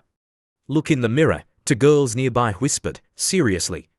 Such terrible character. Wasn't she like this in college? Paula confronted Sun Li. You said I offered to pay. Do you dare to say how you got me to the restaurant? Sun Li was speechless. You ordered beforehand, then tricked me into coming so you wouldn't have to pay, right? You saw my boyfriend had some money, so you invited a bunch of friends. You tried to trap us, but we fought back and now you're questioning me. How thick is your skin? Jing Yang smiled. She's learning to be sarcastic, not bad for a first try. A few more times, and she'd be a pro. Yaru pulled Paula's sleeve. All right, calm down. You need to fix this attitude. You know Zhou Man, right? Her husband is the young master of the Sun family. They're worth hundreds of millions. She asked me to tell you, if you apologize to her today, no one will bother you about finding a job. Paula was stunned. You invited me here to apologize to Zhou Man. My job prospects have been ruined because of her. Yaru sighed. You can't be so proud all the time. Zhou Man's husband helped my family's textile factory. Help yourself, and you'll be helping me too. Zhou Man's here. Zhou Man entered, arm in arm with a man. Hello, Yaru, we're here. Zhou Man, young master's son, you finally made it. Yaru and Sun Li rushed to greet them. The man was Sun Feng, the young master of the Sun family. That's Zhou Man, your arch nemesis from college, Jing Yang whispered to Paula. Yes, and she's incredibly petty. I heard she's been sabotaging my job search for years. Zhou Man noticed Paula. Long time no see, long time no see. Zhou Man gestured towards Sun Feng. Let me introduce my husband, Sun Feng, the young master of the Sun family. You all know the Sun family, right? The fashion giants of Sandai City. The others gasped in admiration. Zhou Man, young master's son, what a perfect match. Jing Yang burst out laughing. What's so funny? Yaru asked. Sorry, the fashion giant's part was too much. It's a bit childish. He turned serious. Is everyone here for the reunion? If so, I have a question. Who's been sabotaging my girlfriend's job search?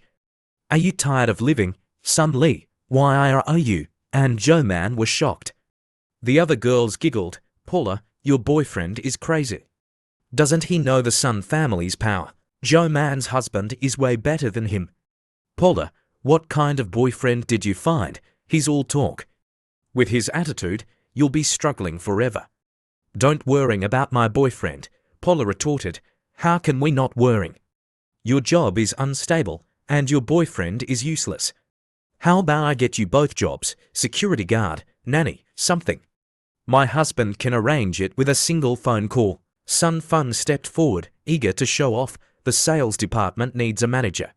I can offer you 5 Su a month, plus commission. Wow, young Master Sun is so generous.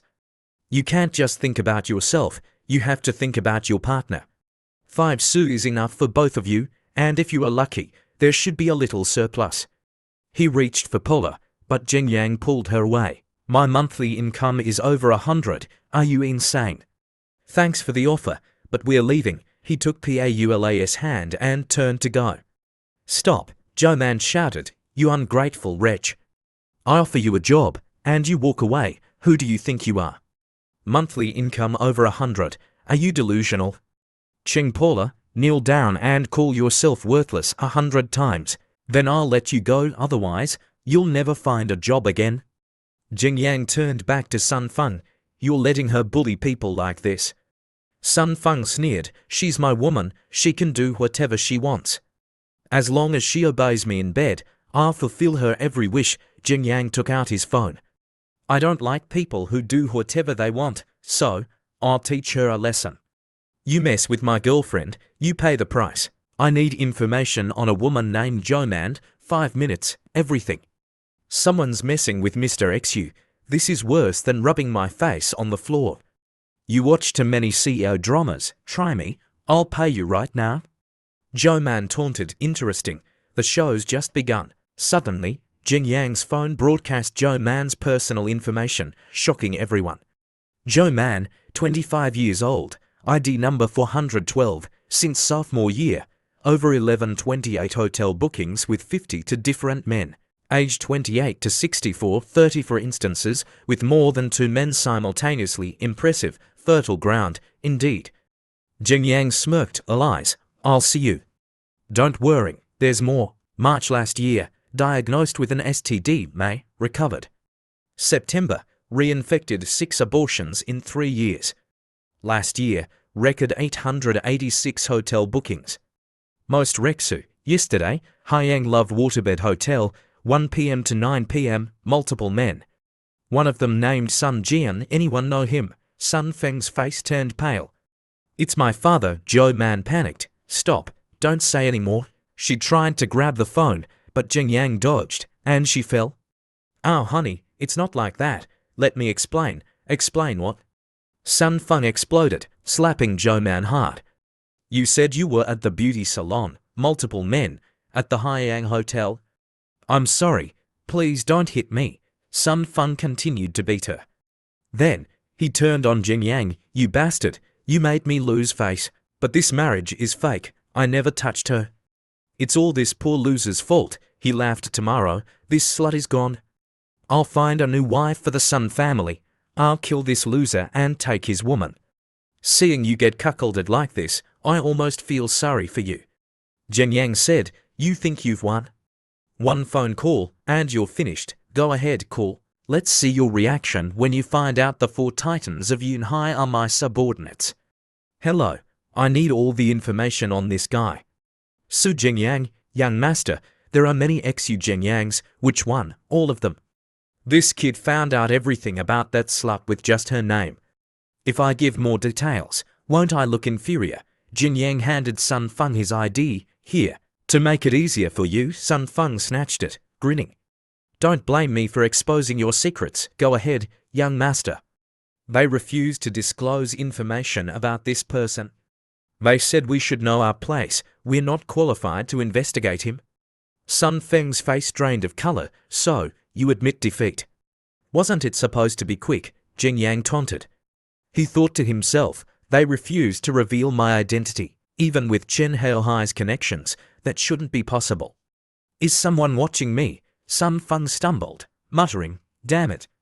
Damn it. Yaru rushed to his side. Young Master Sun, are you all right? Let me help you. Joe Man will be out soon. The position of Mrs. Sun will be vacant. This is my chance. Paula, I invited you to my birthday party, and you let your boyfriend insult young Master Sun. I'm so disappointed. You're not welcome here. I don't want to see you again. You're asking us to leave. Paula asked, confused. Who else? You offended young Master Sun, which means you offended the Li family. After today, the Li family and everyone here will be your enemies. Paula took Jing Yang's hand. Don't worry. If we weren't friends, I wouldn't have come. After today, we're done. Suddenly, a woman entered, causing a stir. President Tong, why are you here? I was invited to a birthday party. I hope I'm not late. She held a gift. Tong Ying entered, holding a gift, causing a stir. Tong Ying, am I seeing things? The fashion queen of Sandai City. The Sun family wouldn't dare to breathe wrong in front of her. Is she here for Li Yiru's birthday? Mr. Su asked me to give the gift on her behalf. I'll present it first, then reveal who it's from. That should help her save face, Tong Ying thought. Jing Yang whispered to Paula, keep smiling. Don't let her notice anything. Let her give the gift first, Jing Yang whispered to Paula. You don't want to argue with these people. But I'm not so easygoing. They'll regret this. Happy birthday, Miss Li. I'm here on behalf of a mysterious guest to present you with this gift. Tong Ying opened the box, revealing a large golden phoenix. Who is this mysterious guest? I'd be honored to meet them. Someone who can have Tong Ying deliver a gift must be incredibly important. Even Sun Feng couldn't pull this off. I must connect with this person. Tong Ying, take that golden phoenix back. They're not worthy. I'll give them a plucked chicken later, Jing Yang announced. You poor loser. You dare address President Tong so casually. What does Yaru's gift have to do with you? Who are you? Sun Li shrieked. Ching Paula, you offended young Master Sun, and now you want to ruin my birthday. President Tong is here to celebrate with me. I don't want her mood ruined by you too. Leave. Now that I'm connected to Tong Ying, I'll rise in the fashion world. Even Sun Feng will bow to me. Get out. You two losers. Don't ruin President Tang's mood. Where did this idiot come from? Tong Ying approached Jing Yang, worried. Mr. Xu, Paula, what's going on? Did I do something wrong? Yaru, seeing Tong Ying talking to them, was stunned. President Tang, you're talking to them. Aren't they the ones you know? You know them. Impossible. They're nobodies, Sun Li exclaimed. This golden phoenix is from Paula. So, yes, I know them. Tong Ying glared at Yaru. How is that possible? You're joking, right? Jing Yang turned to leave. Don't waste your breath on them. Didn't you hear the host telling us to leave? I understand, Mr. Su. Tong Ying winked at Jing Yang, who nodded. She took Paula's arm. Come on, Paula, yes. Paula was still confused. Yaru watched in disbelief. Is Tong Ying really here because of Cheng Paula? And she brought a golden phoenix. No, wait, don't go. She ran after them, but two bodyguards blocked her path. Paula, I'm sorry. We're still best friends. Please forgive me. Paula turned back. Are we best friends? I've never offended you. I've always been cautious around you, but how have you treated me? Jing Yang put a comforting hand on her shoulder. To those who bullied Paula, you have 2 hours to leave Sandai City. If I see you here after today, you'll face the consequences. Why are you collapsed, terrified? 2 hours isn't enough to liquidate our assets, and we have so many contracts. He's going to ruin us for Cheng Paula. Who have we offended? Outside, Jing Yang's demeanor changed. All right, it's over, Jing Yang. Thank you for today. Paula is still young. Compared to what I went through, this is nothing. But with Mr. Xu protecting her, she won't suffer anymore. Tong Ying thought, oh, and Ms. Tong, I've finalized the feng shui plan. We'll schedule a meeting with Mr. Chen to discuss the demolition. I need a cover story for my relationship with Tong Ying. Feng Shui Master should do the trick. Thank you, Mr. Su. I'll transfer the fee later. Almost forgot about that. I'll add a bonus. Outside the building. Jing Yang, about today. Huh, what did you say? The wind is too loud. Paula pinched his ear. You bad boy, you bullied me, and now you're secretly learning Feng Shui. That's why Tong Ying is so respectful to you. You're a con artist. Jing Yang held her hand. Didn't you always want to open a restaurant? I'll invest, you manage. What do you say? This is the only way she believed me. I want to help her, but I need her to accept it. Okay, but if we lose money, I won't feel guilty. It's your scammed money. All right, blame me if we lose money. You'll never lose money with me, the richest man in the world. You said it. Don't ask me to pay for your losses. The next morning, first step, find a location. Then, decoration. Paula exclaimed, full of energy. What time is it? Jing Yang mumbled, still half asleep, at a real estate agency. You're my big investor now. I'll get you drinks. You look at the properties for me, okay? No problem. Welcome. How can I help you? The manager greeted Jing Yang. I want to rent a storefront. Certainly. Let me find our best consultant. Xiaoya, please assist these clients. Xiaoya appeared, looking aloof. Manager, I told you, I only serve high-quality clients. Jing Yang, puzzled, thought, only serves high-quality clients? What's that supposed to mean? The surrounding people began to gossip. There she goes again. I heard at her previous brokerage, she only dealt with high-quality clients. It's not like she never served male clients, but they had to be high-quality men she approved of. Is there something wrong with her? How can someone like that have the highest sales figures? The manager, displeased, turned to Xiaoya. Xiaoya, you haven't. Before he could finish, Jing Yang interrupted. Everyone's the same. If you don't want to, find someone else. Xiaoya looked at Jing Yang judgmentally. She thought, he's just like all the other men, pretending. Saying everyone's the same, isn't he just trying to get my attention? I've met plenty of these types who try to appear generous to attract attention. I won't serve someone disgusting like him. Paul arrived with 2 cans of drinks. Which one do you want? The surrounding people burst into laughter, mocking Xiaoya. I thought he was trying to pursue you. Turns out he's already taken. Look at his girlfriend, then look at yourself. Ouch, that's a critical hit. Look at that girl. That's what you call beautiful. That's what you call high quality. The manager turned back and instructed, all right, Xiaoya. If you can't handle it, step aside. Kolo, you take over. Kolo happily rushed over. Yes, manager. After listening for a moment, she began her consultation. Based on your needs, this property is exceptionally large, at 538 square meters, with 2 floors. It's very suitable for a high-end restaurant. Moreover, the owner is in urgent need of money and is willing to rent or sell. Paula looked a little worried. It sounds good, but it might be a bit expensive. Jing Yang reassured her, this location is perfect. Money is not an issue. A man approached. Are you here to see the property? I'm the owner. My surname is Zhao. I originally intended to use this building myself, but due to unforeseen family circumstances, I'm in urgent need of money. If you're interested in renting, the price is very reasonable. Buying is also an option. Jing Yang looked suspicious. Kolo leaned in and whispered, his child is seriously ill and needs special medication that costs over 10 NDT per dose. He needs 4 doses in total, plus hospital fees and various tests. He's practically used up all his savings. Jing Yang's expression softened. He's having a hard time. In that case, we. Before he could finish, a voice interrupted. Hold on, Xiaoya, and a man entered. Mr. Zhao, we're also here to see the property. This is Mr. Peter, a businessman from England. He's looking to rent a large property. Perhaps you could consider him. Mr. Zhao replied, please wait a moment. I'm currently with other clients. I'll attend to you after they decide whether to rent or not. Xiaoya spoke up. But Mr. Peter. Peter raised his hand to silence her and approached the 3 of them. Oh, no problem. He extended his hand towards Paula. Hello, beautiful lady. It's a pleasure to meet you. May I have the honor of making your acquaintance? I've been in England for over 10 years and have never met a girl as beautiful as you. He thought, her figure and appearance are perfect. I wonder if she be charmed by my gentlemanly demeanour when I kiss her hand. However, contrary to his expectations, Paula simply waved. Peter was slightly taken aback, but politely responded, no problem.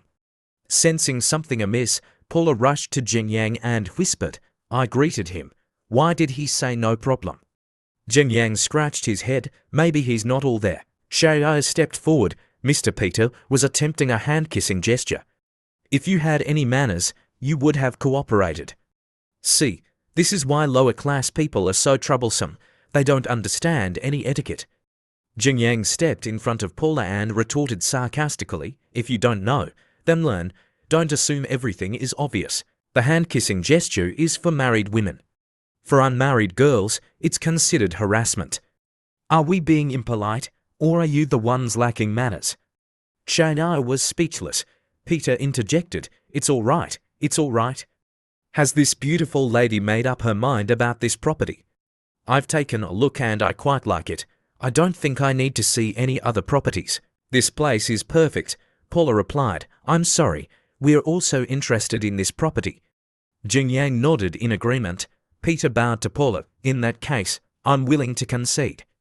Competing with such a beautiful lady would be ungentlemanly. Jing Yang and Paula were taken aback.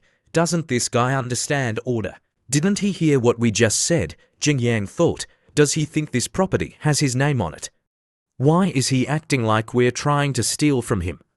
Peter continued. Have you discussed the rent yet? If you find it too expensive, I have a solution. Jing Yang and Paula listened silently, seeing no reaction. Peter made his proposal. I'll buy this property, then rent it to you. Of course, the price will be to your satisfaction. Mr. Zhao's face lit up. He turned to Peter. Are you serious? Shailai immediately boasted. Mr. Peter's father owns an interior design company in both England and our country, with assets worth hundreds of NDT. Peter feigned modesty. It's nothing to mention. Nothing to mention. Mr. Zhao turned to Jing Yang. My friend, you know my situation.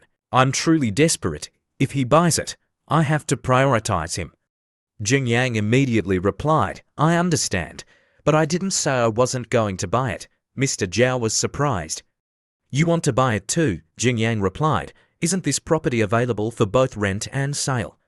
I was planning to buy it outright. Paula whispered to him. How much money do you have? Don't try to compete with him.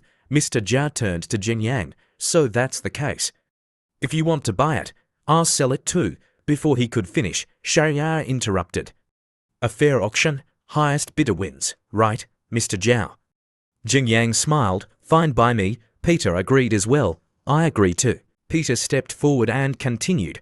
Although the highest bidder wins, I still have to ask you, how much are you selling your house for?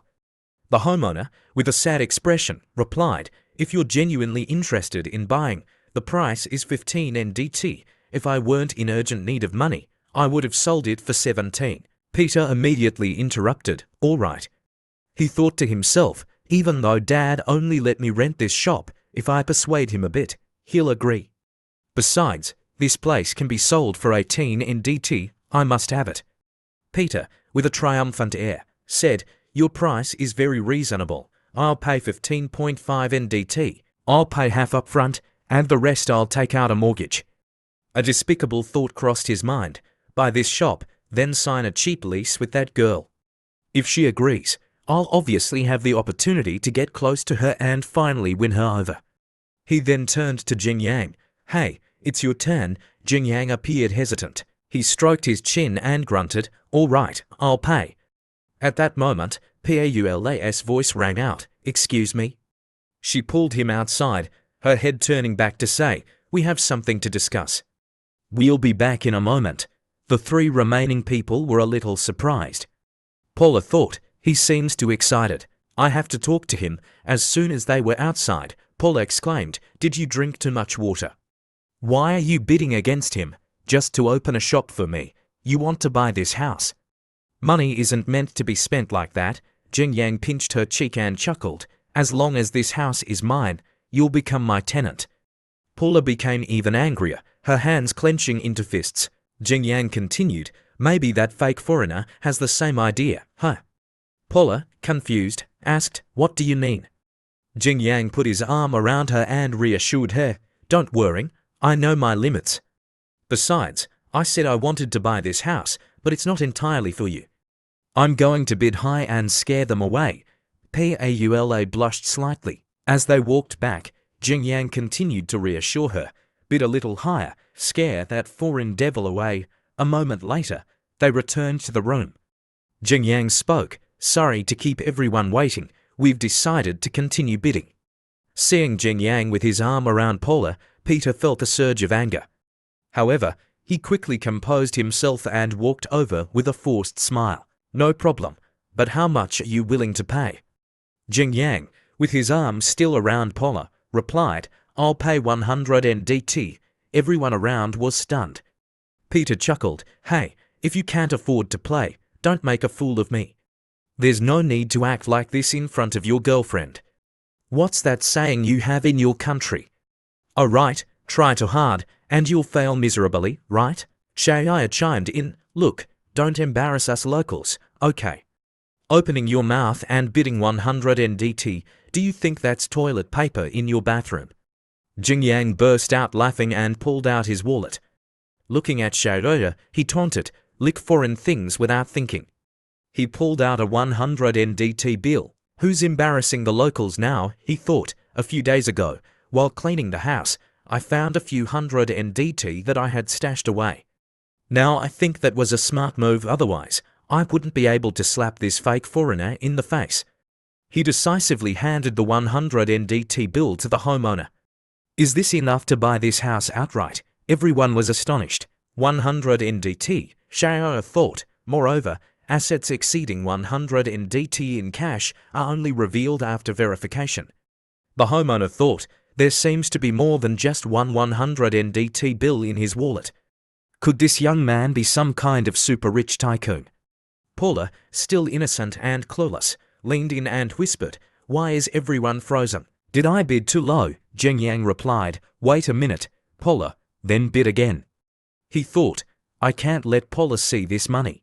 He then looked at Peter, Mr. Peter, you're a man of quality, please continue bidding. Peter was terrified, he worried, my turn. Even combining all my company's assets isn't half of what's in his wallet. What can I use to continue? Peter was so anxious that sweat dripped down his face. He just casually offered 100 NDT, he wants to crush me with money. To deal with this situation, he quickly walked over, clapping and praising, you're truly wealthy. However, if you spend money recklessly like this, sooner or later you'll squander your parents' fortune. I won't bid anymore. You win, he thought. Fine, I won't mess with this kind of person, but that doesn't mean I've lost. He turned to the homeowner. Since I pushed the price up to this level, how are you going to thank me? The homeowner stammered in surprise. Oh, Jing Yang sensed something was amiss. Is this guy crazy? He can't compete financially, so he starts pretending to be a life coach. He then looked at Peter, in your eyes, 100 NDT is a large sum, but to me, it's just pocket change. You want to challenge my pocket change with your capital, your perspective is quite limited. He took out another 100 NDT bill and placed it in the homeowner's hand. He grasped the homeowner's hand as if to encourage him. This isn't just to buy the house, but also for your two children. Mr. Zhao, the homeowner, holding the 100 NDT bill, was stunned. What do you mean? Jing Yang replied, the saleswoman said your two children are seriously ill and need special medicine, right? If it's more than 10 NDT per dose, then 100 NDT should still leave a surplus, enough for their future treatment. So, this is a small token of my goodwill, please don't refuse. He grasped the homeowner's hand again, hoping Mr. Zhao would accept his kindness. Overwhelmed with emotion, the homeowner knelt down. Brother, thank you so much. Jing Yan quickly helped him up. Mr. Zhao, please get up. The system notification appeared, suspicious fraudulent activity detected despite the host expenditure. Only 100 points will be awarded for this transaction. Jing Yang read the notification, fuming inwardly. Damn you, cheating on points. I'm doing charity work. Besides, I have 10,000 NDT profit. How am I supposed to spend it all if I don't think of ways? Peter forced a laugh. I hope the homeowner can thank me a little too. He thought, damn it, I didn't expect the homeowner's family to have this problem. I can't let all the benefits and reputation go to that guy. I have to think of something. He continued stubbornly. After all, without me bidding, he wouldn't have gotten angry and raised the price to 100 NDT. I think I deserve some credit. Jing Yang was annoyed. You really have no shame, do you? Are you saying you want to share the credit? How much I pay has nothing to do with you? Even if I paid 50 NDT, do you think you could afford to bid, even stealing credit? You do it so brazenly. Is this the style of a superior person? Peter was speechless. He thought, someone who can casually pull out 100 NDT isn't someone I, or even my family, can afford to provoke. I won't tangle with him today. I'll think of a way to regain my face later. He angrily ran out, Shaya chasing after him. Wait, Mr. Peter, wait for me. Inside, Jing Yang turned to Kolo. All right, let's discuss the house purchase, miss. Can you handle this? I'll cover the agency fees for Mr. Zhao. Kolo happily replied, yes, yes. Please follow me. The homeowner continued to thank him profusely. Brother, thank you so much. Come visit my children later. I want them to thank you personally. Jing Yang smiled. No need, we still have things to do. After the purchase agreement is finalized, we have to leave. After signing the contract and leaving, Paula asked, so, we finally rented the shop, right? By the way, how much is the rent? Jing Yang turned to her with a smile. What do you want to pay together? He thought, I can't tell Paula that I bought the house yet. Paula replied, we agreed that you'd invest, and we'd start working hard to earn money. He then suggested, what kind of work? How about feng shui readings? You can earn a lot of money doing that. Paula angrily hit him. You're a liar. Aren't you afraid of getting beaten up? He continued, unfazed. Actually, this is like Juge Liang tricking Joyu. At that moment, he saw the familiar back of a woman. He thought, that's. He continued to stare at the retreating figure. Paula, not noticing, continued to hit him. Seeing no reaction, she asked, hey, what's wrong? Why did you suddenly stop? He gritted his teeth and ran after the figure. I have something to do, you go back first. Paula was left bewildered. Hey, where are you going? Jing Yang ran, thinking, impossible. That person is no longer alive. She died that year. How could she appear here? He caught up to the woman and shouted, stop. Tears streamed down his face as he cried out, Mom. The woman immediately ran faster. He watched her, thinking, so fast? My body has been enhanced by the system, my total points exceeding 1600, yet I still can't catch up. Who is she? They reached a dead end. The woman couldn't run any further. Jing Yang stood behind her. You can't run anymore, turn around and let me see your face. However, the woman suddenly leapt over the wall in front of him. He was stunned. How is that possible? He stood motionless, staring at the wall. Is that a move a human can do? He then noticed a security camera on the corner of the wall. He immediately went to the security room, placed a large sum of money on the table, and said, I want the surveillance video from your back alley. Copy it for me immediately. Jing Yang took the video and left. The security attendant bowed. Have a good day, sir. If you need any further assistance, please don't hesitate to ask. After Jing Yang left, the attendant immediately called someone. Director, the person you told me to watch out for has arrived and took a surveillance video. Understood. I'll send you the video. The video was playing. A young woman said, yes, master. I've been monitoring Su Jingyang recently. This footage is from the hotel under our management. Also, my subordinate contacted me and said Xu Jingyang just bought this video. A man sitting at a desk asked, judging by your tone, do you know her? The young woman placed a file on the table. I was very interested in this mysterious organization before and have researched her. If I'm not mistaken, she's probably from the Protects the Sword. The man frowned. Protects the Sword. The young woman explained, it's an ancient underworld organization. Although they're called protectors, their true nature is unclear. They operate in the shadows and have offended countless people. So, I suspect that the reason I haven't been able to find any information on Su Jingyang for so long is because the protects the sword is protecting him. Also, could this woman be related to Su Jingyang by blood? If so, I'm sure many powerful forces won't miss the opportunity to gain leverage over the protects the sword. The man's face lit up. Then it's simple. We'll have someone intercept him and see if this protects the sword comes to his rescue. The young woman replied, the idea is right, but we need to be careful when using murder. We must prevent retaliation from the protects the sword. It's best to let Su Jingyang clash with someone else while we secretly gather evidence. The man slowly took out a cigar, put it in his mouth, and said thoughtfully, this matter must not be leaked. Otherwise, not only will we risk retaliation from the protects the sword, but if Su Jingyang is indeed related to them, I'm sure many other forces will compete to buy this information. This could potentially elevate our Zhao family to new heights. The scene shifted to a phone conversation between Jingyang and Paula. I'm going back to my hometown for a few days and will be back soon. You take care of the recruitment and restaurant decoration. Are you sure you're going back to handle business? Not to fool around with some little vixen. No, what little vixen? I just asked Chen Haohai to arrange an assistant for me. Fine, I'm busy decorating the shop. Don't bother me if there's nothing important. Jingyang was in a car. He turned to his assistant. This little girl has been suppressed for years. She must have bottled up a lot of resentment. Now she can finally unleash it and do what she wants. Her aura is completely different. Lin Yurong replied, Mr. Su, may I ask where we're going? My hometown. He looked out the window, lost in thought. Not long after I went to another province for university, this place was developed into a tourist spot. I heard it's very prosperous now. I wonder what it looks like. However, this time I'm back to investigate matters related to my mother, so I shouldn't stay too long. How developed my hometown is doesn't really concern me anymore. Lin Yurong's voice interrupted his thoughts. I remember there's no toll booth here. A woman with a sour face approached. Toll fee, 5 su. Jingyang immediately handed her the money. She took the money and sneered, all right, go ahead.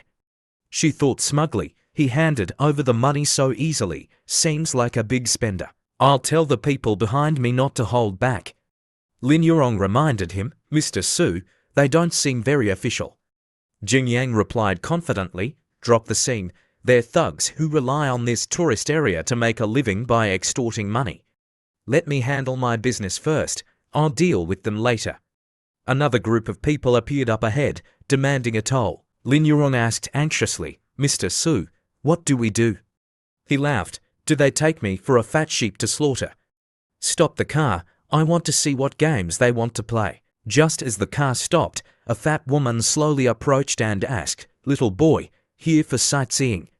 With a sinister smile, she continued, the toll is 8 cent. Inside the car, Yurong exclaimed, 8 su. You're even more ruthless than the last group. Jingyang, sitting beside her, also appeared annoyed. Did I say I was here for sightseeing? Seeing their uncooperative attitude, the fat woman slammed her hand on the car roof and yelled, So you're not here for sightseeing?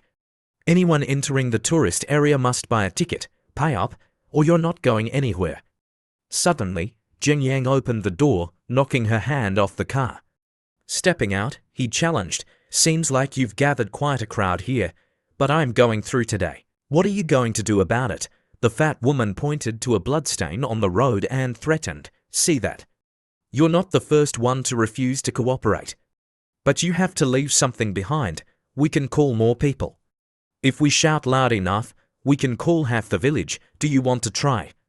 Impatient, a bald man beside her approached Jingyang with a club. Why so much talk? Just hit him once, and he'll be obedient. You're about to hit someone without even listening to an explanation. Violent thugs like you have no regard for human life.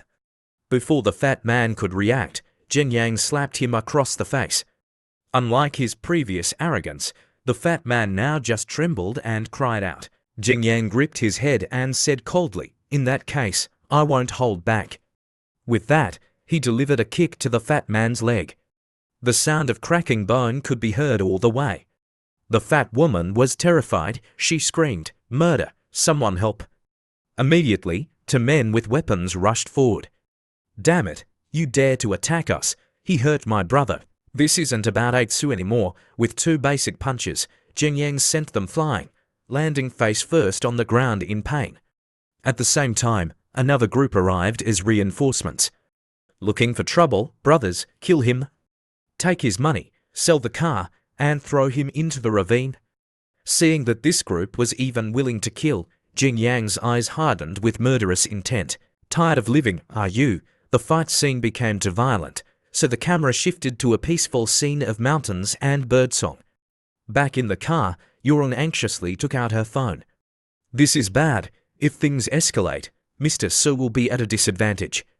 I have to inform Mr. Chen immediately. Just after Yuron's call, Jing Yang got back into the car. All right, let's go. Although Jing Yang was unharmed, Yuron still worriedly asked, Mr. Su, are you okay? Jing Yang calmly replied, what could happen? Double that number of people couldn't do anything to me. Don't worry, they only suffered broken bones. They'll be fine in a few months. Seeing her companions beaten up, the fat woman, still unafraid, blocked the car. You beat people up and you think you can leave without paying. Go ahead, run me over, otherwise, you're not going anywhere today. Yuron turned to Jing Yang and asked, Mr. Su, what should we do? Just drive, Jing Yang replied, his eyes filled with determination and a hint of murderous intent. Seeing his expression, Yuron thought, with Mr. Su looking like this, it's a good thing I'm driving. If it were him, there might have been a murder today. She accelerated at a moderate speed. The fat woman, not daring to stand her ground, jumped aside to avoid the car. But due to her short legs, she couldn't jump far enough and the car ran over her foot, causing her to cry out in pain. This bastard wants to kill me. With the obstacle removed, the car continued on its way. After a short distance, they were stopped again by a group of aggressive men armed with weapons. Stop, not only did you beat people up, but you also ran someone over with your car. Is there no law anymore? Surround the car. They're not going anywhere without giving us an explanation. Facing an even larger and more hostile crowd than before, Jing Yang stepped out of the car without any fear. What explanation do you want? This is a tourist area. You have to pay to enter. Moreover, you assaulted and injured people. Pay one how? Once you've paid, we'll let you go. Otherwise, I'll call the police. Looking at the leader, Jing Yang assessed him. Just by looking at him, I can tell he practices martial arts. He won't be easy to deal with. Let's see if I can intimidate him. But upon hearing the demand of only one how, Jing Yang was relieved and changed his mind. One how. If it were before, I might have said, not a single cent, but now, they really only want one how. Despite this thought, Jing Yang had already decided to be firm with these people. He narrowed his eyes and said, even if there were 10 times as many of you today, I would still dare to fight. Beat you crippled, and I'll pay for your medical treatment. I'd rather give this money to the hospital than to you. Under the increasingly angry gazes of the crowd, Jing Yang continued, I not only want to cripple you, but I also want to report you for endangering public safety. I'll play with you until you die. Now, if anyone disagrees, take one step forward. Seeing Jing Yang's defiant attitude, the leader, instead of being intimidated, roared, damn it. I've never seen anyone so arrogant. Beat him to death. If we all do it together, the law will have a hard time punishing us. The crowd echoed his sentiment, shouting, that's right, charge. Suddenly, a club flew through the air and struck the leader squarely in the face. The person who threw the club was a man with silver hair. Behind him was a group of men in suits, armed with weapons, looking like gangsters. The silver-haired man angrily cursed, you dare to cause trouble on my turf, do you think my brothers are vegetarians? Seeing him, one of the villagers rushed over Brother Lee. The thing is, before he could finish, the man hit him on the head with his club. Did I give you permission to speak? After dealing with the talkative villager, the man walked towards Jing Yang. As he approached, he bowed, Mr. Su, I apologize for the scare. We are the men sent by Brother Che to protect you. As if realizing something, Jing Yang glanced at his assistant in the car and thought, Brother Che. Che Yunfei, it must have been Lin Yurong who informed them. This girl is really quick-witted. Preparing to get back in the car, Jing Yang turned and said, "Investigate for me. How many more of these highway robbery thugs are there in this area? Round them up and break their legs. They've been running rampant for too long. They can spend the rest of their lives in wheelchairs." Hearing Jing Yang's instructions, the man bowed and replied, "Don't worry, Mr. Su, I'll take care of it within a day." The following scene, though without visuals, was filled with the sounds of cries for mercy. "Help me, I was wrong, spare me."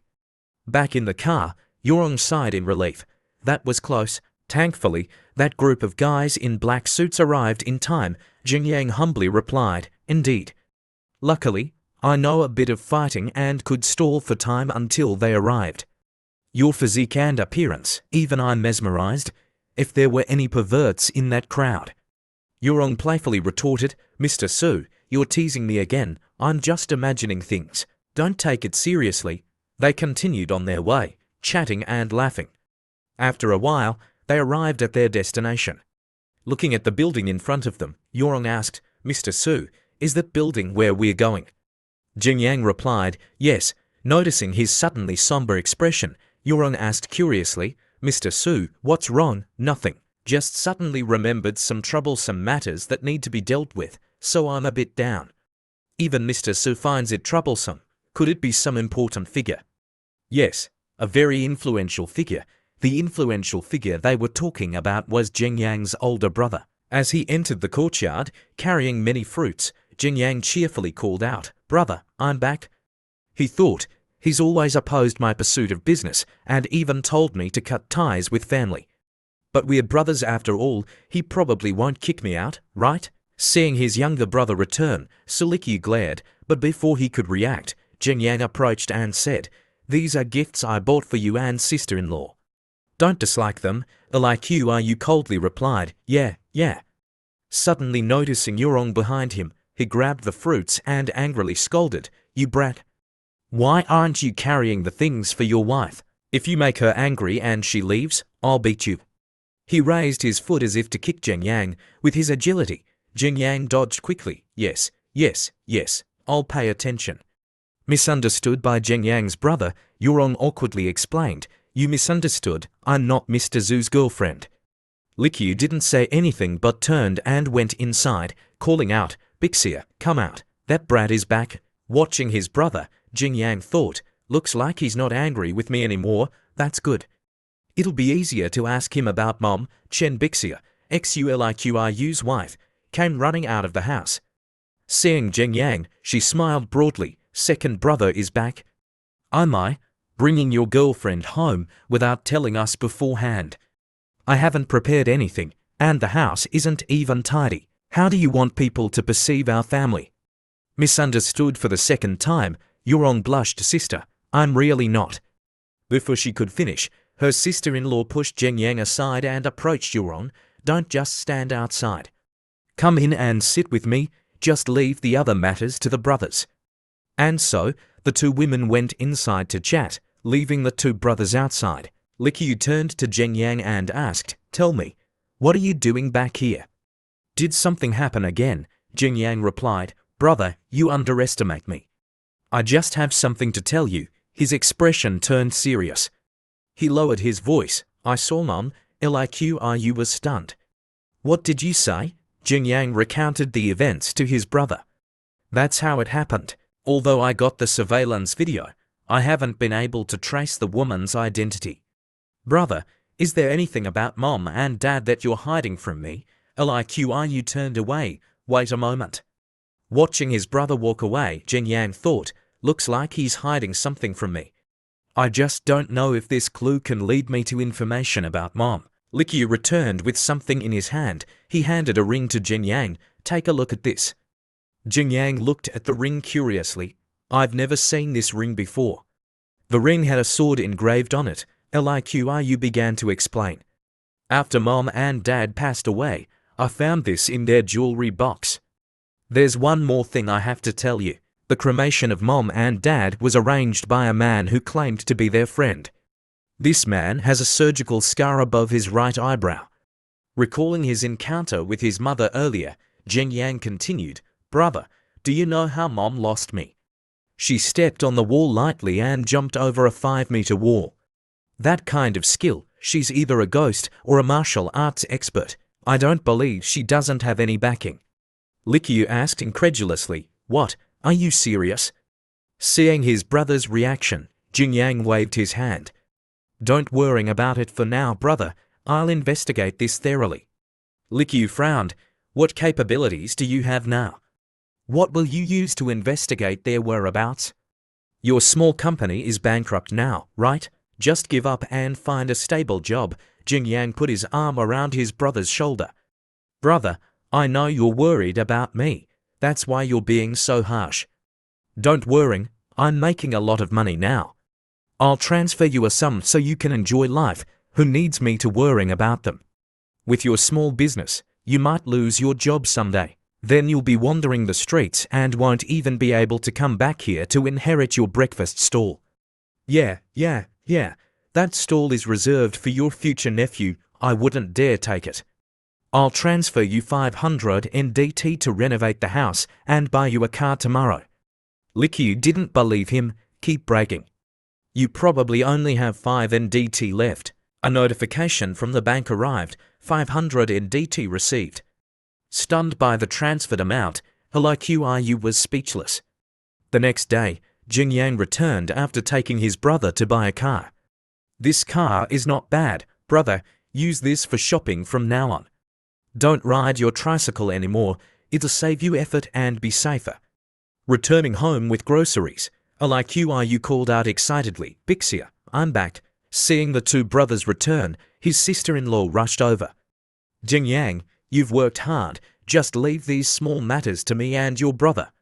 It's rare for you to come back. Take Yurong out for a stroll. You don't have to stay home all the time. Watching his brother and sister-in-law go inside, Jingyang was silent for a moment, then turned to Yurong and asked, What happened? Why does my sister-in-law look so pale? Yurong whispered in his ear. Sister Bixia just received a call saying that her relatives want to come over to discuss some business. At that moment, a voice called from the gate, Bixia, are you home? It was a dark-skinned woman accompanied by a young man with dyed blonde hair. Seeing Jingyang, the woman grinned. Oh, isn't this Jingyang? When did you get back? I heard you started a company in the city. Are you back to take your brother to enjoy the good life? Looking at her with suspicion, Jingyang asked, Is that Aunt too? Yes, I'm back. I'll go greet Bixia first. You should come in too. I have something to discuss with you two brothers. The young man behind her, instead of greeting the adults, leered at Yurong's chest. Uncomfortable with his gaze, Yurong covered herself with her hand and turned to Jingyang. Mr. Su, are they sister Bixis relatives? Jingyang replied, Yes, they're my sister-in-law's aunt and cousin, but they're not on good terms. My sister-in-law's father passed away early. Aunt Tu's family not only didn't help, but also robbed their house. Then my sister-in-law married my brother. Our family already gave money to them, but they still shamelessly came to ask for more. And that Chen Hon, not only is he lazy and good for nothing, but he's also addicted to gambling. I don't believe they're just here for a friendly visit. Inside the house, the aunt was talking about something. Likyu, Bixia, Aunt Tu's family is facing some difficulties. Can you to help me with this? Likyu looked troubled. Well, about that. At that moment, Jingyang entered. Hearing the conversation, he sarcastically remarked, I thought you were here to reminisce about the past. The aunt, unfazed, replied, I am here to reminisce, but isn't it true that my family is having some trouble? I just happened to think of you two to see if you could help. Jingyang coldly asked, Tell me, what is it? Gesturing towards her son, the aunt replied, The thing is, a few days ago, Mrs. Wong introduced a girl to Chen Hon. They get along very well, but our family has no house, no car, and Chen Hon doesn't have a job. Wouldn't that ruin the girl's future? Looking at the young man playing game, Jingyang agreed, Indeed, it would ruin the girl's future. Seeing Jingyang's apparent agreement, the aunt slapped her thigh and stood up. So, I was wondering if you could help us. Look, Likyu and Bixia are living very well now. Jingyang has also started a company and must have saved a lot of money. Could you lend us some? We don't need much. Just 2 how? What do you think? Bixia said angrily. Aunt 2, how could you do this? She thought about the previous loan that Aunt 2's family hadn't repaid and Chen Hon's gambling addiction. Even if Jing Yang was earning a lot of money now, how could she ask Liqiu to lend them more? Aunt 2 replied, Oh, Bixia, we're family. We've shared food since we were young. Chen Hon just wants to get married and start a business. What's wrong with asking you for a little money? Unexpectedly, Jing Yang spoke up, agreeing, Aunt 2 is right. Getting married, building a house, 1 how 5 is enough. The banquet is another 1 how plus some miscellaneous expenses, let's say 2 how in total. I'll lend you for how 5, interest-free, payable within 5 years. How about that? Hearing the amount, Chen Hon, who was playing games, jumped up really. Unlike her son's reaction, Aunt 2 coughed and said, Jing Yang, you run a big company. You have so much money you can't even count it all, right? Why are you being so stingy? It's so distant. She thought about the car parked outside and the ease with which Jing Yang had mentioned the money. He must still have a lot of money. I have to swindle more out of him. Jing Yang sat down, assuming a superior posture. Aunt 2, you don't need to worry, he thought, you want to play. Let's play and see what your intentions are. Aunt 2 continued, we have the money now, but Chen Hon still doesn't have a job. After getting married, he needs to start a career. How about arranging for him to be a financial officer at your company? This position requires someone trustworthy, you know. Chen Hon chimed in, that's right, brother Jing Yang, I can do it. Are you kidding me? Chen Hon, you can't even count from 1 to 100 fluently. Chen Hon retorted, I can learn. Did you know everything when you started your business? Everyone starts somewhere, he thought. Xu Jing Yang is so rich. If I become a financial officer at his company, won't I get rich quick? He stood up, pointed at Yorong and said, besides, it's a family business. I can learn from the sister next to you, can't I? Looking at Yorong, he fantasized, and this girl, she's definitely Su Jing Yang's secretary, if I can win her over. Cutting off his delusional thoughts, Jing Yang grabbed his pointing hand and said coldly, my surname is Su, yours is Chen, how are we even related? We're not family, he pushed Chen Hon to the ground. My company handles hundreds of NDT in transactions every month. Do you even have a brain? You look like a 90s gangster, only good at dreaming. I don't need you as a financial officer. Aunt 2 was surprised by Jing Yang's attitude. She rushed to help her son and shouted, what? Jing Yang, do you think an elder's words mean nothing? You don't want to arrange a job for your own family. You handle so much money every month, and you only give us for how 5. Jing Yang sneered, his face full of contempt. I'm not giving you for how 5 anymore. Because you disgust me, he pointed at Chen Hon and yelled, get out of my house. If you dare to show up here again, I'll break your legs and you can beg for a living for the rest of your lives. Aunt 2 was furious. She glared at Jing Yang and gritted her teeth. Fine, fine, very good. Let's see how you clean up this mess. She stormed out into the yard and yelled, everyone come and see. These 2 ungrateful Su brothers and Chen Bixia, they have a few coins and now they don't need their relatives anymore. They've forgotten who raised them. Jing Yang wasn't intimidated. He laughed confidently. You want to play the victim? If I let you get a single cent today, my name isn't Su Jing Yang. Neighbors gathered around to watch the commotion. What's going on? What happened to the Su brothers? A woman with her son started wailing in front of the Su house. Oh, she sees they have money and wants to their money. At that moment, a car arrived. Seeing the man step out, everyone was surprised. Oh my, isn't that Maya Zhao? Why is he here? He seems to be looking for the Su brothers. Did they do something terrible? Ignoring the gossip, Maya Zhao walked straight to Jing Yang and shook his hand. Welcome, Mr. Su, to Haiqiu County. Haiqiu County is very proud to have a young entrepreneur like you. Jing Yang politely replied, Maya Zhao, you flatter me. Seeing the mayor's respectful attitude and hearing Jing Yang being called a young entrepreneur, the onlookers were astonished. Just then, seeing the mayor, Aunt 2 rushed over and pointed at Jing Yang, young entrepreneur, my ass. We asked them for a little money, and they kicked us out. We raised their niece. And they show no gratitude. And the mayor doesn't even stand up for ordinary people like us. Bixia couldn't stand it anymore. And two, you're spitting lies. When have we ever refused to lend you money? Have you ever repaid a single cent? My brother-in-law offered you for how 5, enough to buy a house and a car, and you still think it's too little. Anta panicked and started wailing. She thought, I can't let this bitch reveal everything. Otherwise, I can't cause a scene anymore.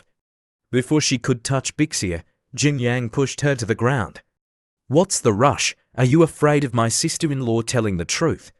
Seeing his mother being manhandled, Chen Hon grabbed a rock and charged at Jin Yang. You dare hit my mother? I'll fight you. Before he could get close, Jin Yang kicked him in the face, sending him sprawling on the ground next to his mother. After dealing with the two, Jin Yang turned to Bixia's sister-in-law. You weren't finished talking. Say everything now. Let's see who dares to make a fuss. His display of fighting prowess had silenced everyone. Emboldened by Jin Yang, Bixia walked up to Anto and addressed the crowd. Jin Yang already agreed to lend the money, but she thought it was too little and wanted to arrange for her son to work as a financial officer in Jin Yang's company. Does she even know what kind of person her son is? She wants him to help. He'd be more likely to suck our blood dry. Humiliated and unable to do anything, Anta lay on the ground. Bixia continued, after my father died, you stole more than 10 mu of our land, and you still have the nerve to say you raised me. I married Liqiu, and you secretly asked Jin Yang for a second dowry. What right do you have? You've done so many things, and now you're playing the victim, trying to ruin my family. Seeing Bixia losing her composure, Liqiu intervened. All right, Bixia, everyone is watching. Jin Yang turned to the mayor and said, sorry to bother you with our family matters. Jin Yang pulled out a 100 NDT bill from his wallet. Haichuo County is my birthplace and where I grew up, but now much of the infrastructure is outdated. Not to mention the schools and hospitals, even the roads are damaged. This 100 NDT is a donation from my brother and me to Haichuo County as a token of our gratitude. Mayor Zhao was moved. I originally came to see who resolved the issue of the highway robbery thugs. I didn't expect Mr. Su to be so willing to invest in the county's development. This is a truly conscientious entrepreneur. He turned to the crowd and gestured towards Jin Yang. I promise everyone that I will make good use of this money. It will all be used for the development of Haichuo County. The accounts will be made public, so everyone can rest assured. The crowd cheered. Thank you, Mr. Su. Thank you, Mayor Zhao. This is wonderful. Our county will benefit from this. Unlike the jubilant crowd, Anta and her son lay on the ground like piles of dung. She leaned close to her son and asked, Chen Hon, are you okay? Chen Hon, clutching his face, seethed with resentment. Damn, Su Jin Yang, why is he so lucky? I want his money. I want his woman. I want them both. After everyone left, Qi Yunfei's men called. Mr. Su, we've picked up some rumors. Jin Yang calmly replied, I know. Yurong approached. Mr. Su, Sister Bixia has finished cooking. She's calling you over. I know. I still have some matters to attend to. At that moment, a shout came from the gate. Which bastard is Su Jin Yang? Outside stood a thug, followed by Chen Hon and some other gangsters he had called.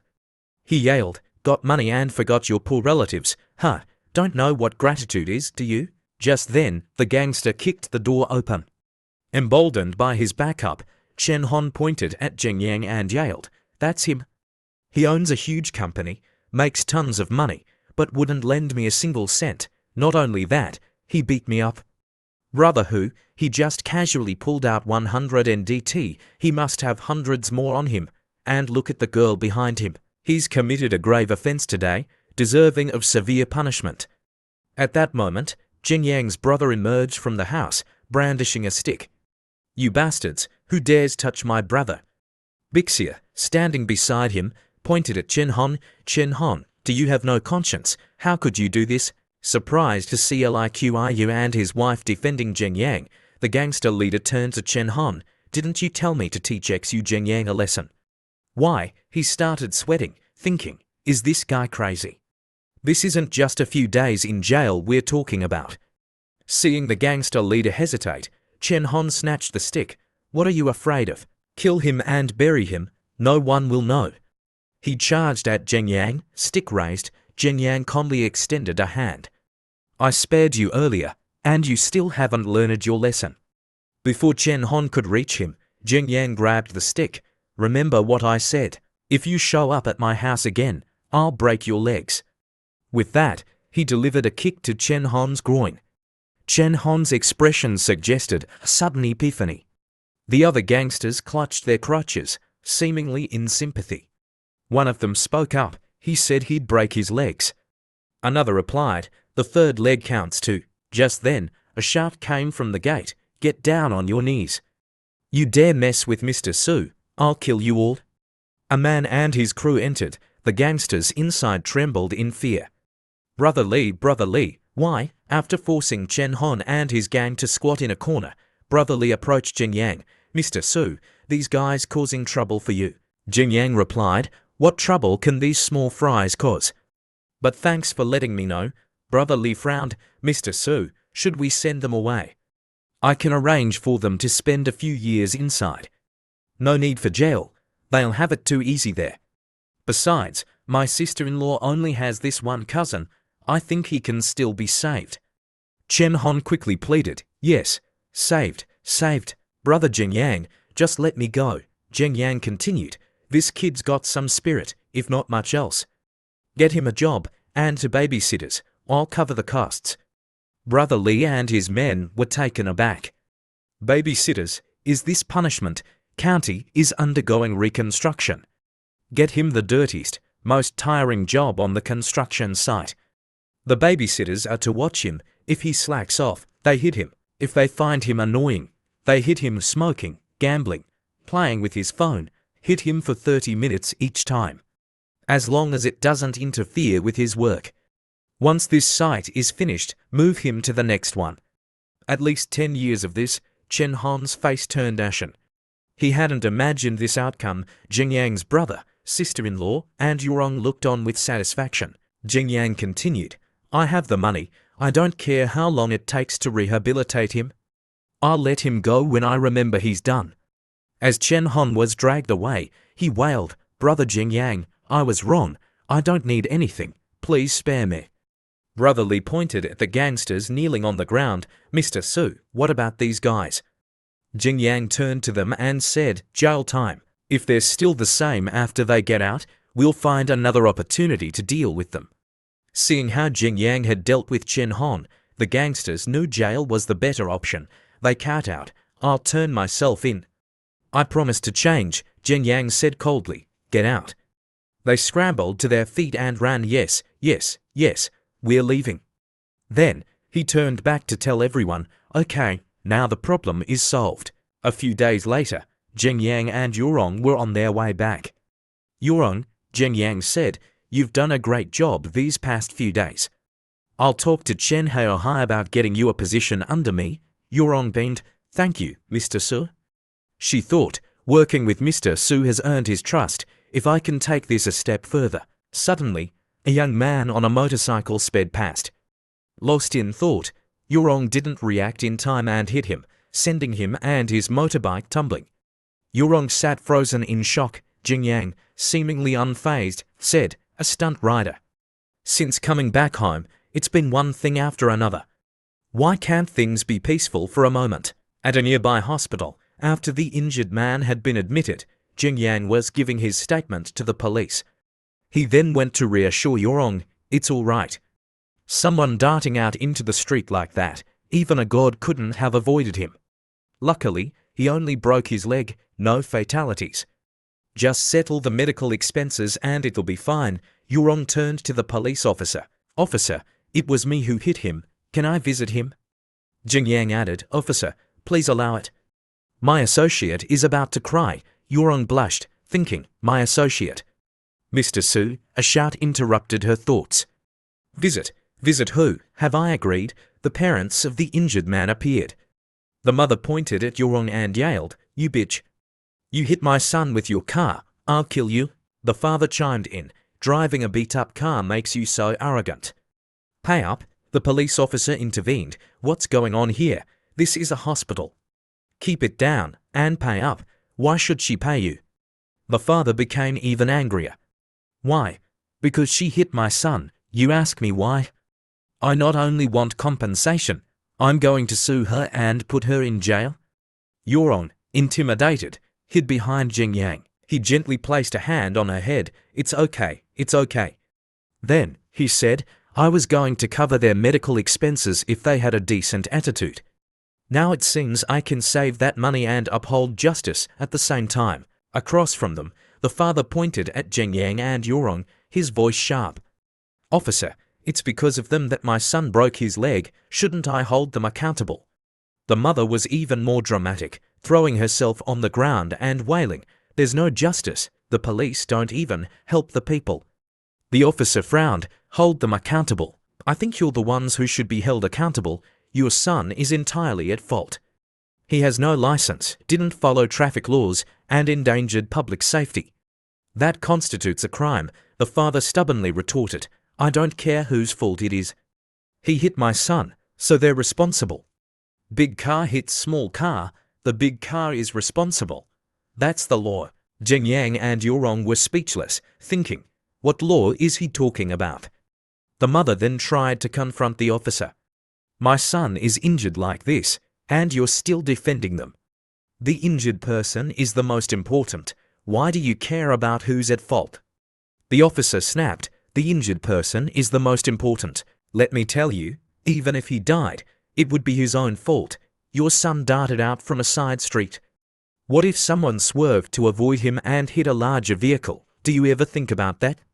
Losing his composure, he yelled, Do you know how many people are in the hospital because of people like your son? You want compensation? Fine, you compensate those victims first, then we'll talk. The couple fell silent, their earlier bluster gone. The officer turned to Jing Yang and Yuron. This matter is settled. You two can go, thank you, officer. As they left, the officer turned back to the parents. Now you care about your precious son.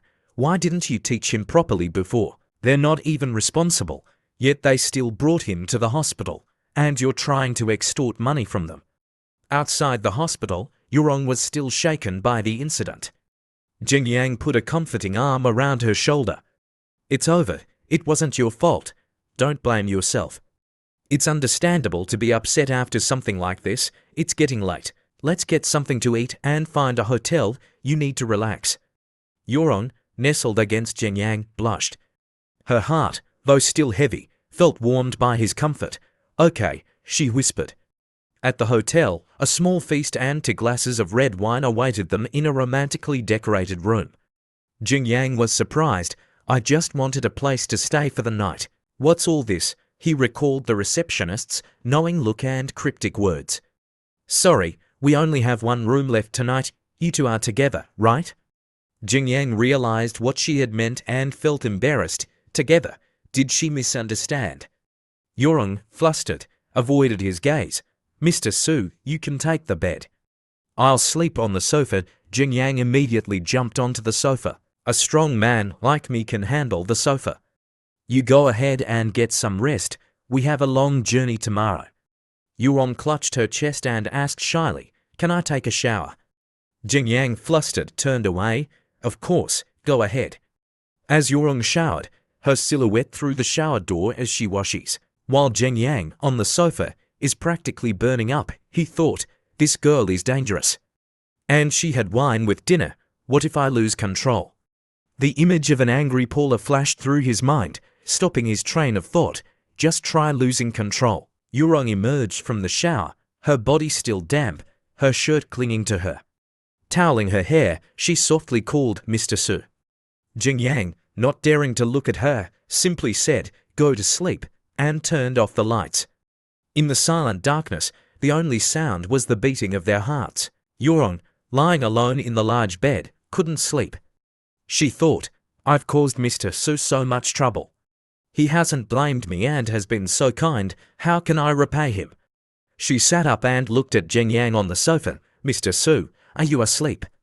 There was no reply, only a muffled groan.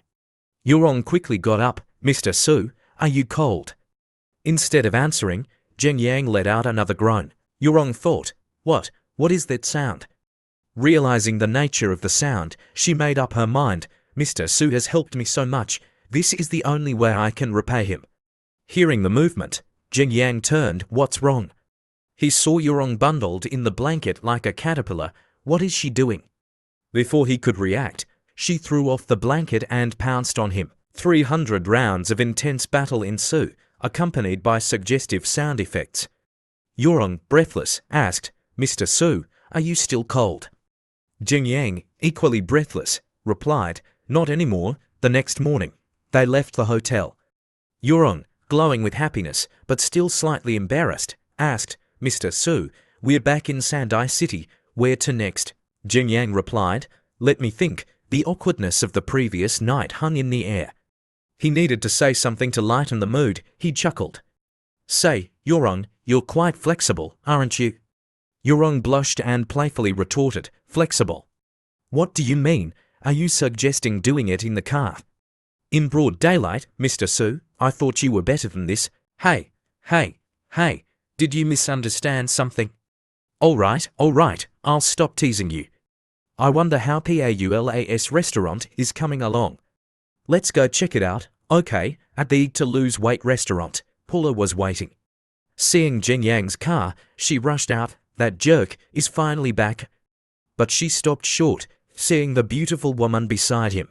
Zheng Yang stepped out of the car and immediately sensed Paul's hostility. Weren't you going back to your hometown for work? Did you bring your fiancé back with you? Zheng Yang stammered, No, listen to me. Yurong is a secretary assigned to me by Chen Haihai. Don't overthink it. Paula, still pouting, feigned indifference. What does that have to do with me?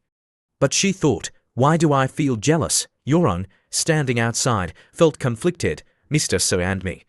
There's no way. Being his assistant is already good enough. I can't be greedy inside the restaurant. Seeing Paula calming down, Zheng Yang changed the subject. You've decorated the place beautifully. Give me a tour. Sure, I should be an interior designer, not a chef. I already had the design in mind back in college. So, everything's settled now, right? When are we opening? It's still early. We still need to do a final cleaning, find a chef, and hire waiters. Zheng Yang pinched her cheek. You had the design in mind back in college. Why didn't you think of a name too? Paula swatted his hand away. Isn't it so you can participate too? Hands off. Just then, a voice called from the entrance. Anyone here? A man and his crew entered. Are you the owners? We're from the sanitation department, here for the hygiene inspection. Paula stepped forward. Welcome, we're the owners. The man sneered, both of you. What do you mean both? Zheng Yang stepped forward. Does the law say a restaurant can't have two owners? He sized up the man, thinking, he's probably here to cause trouble.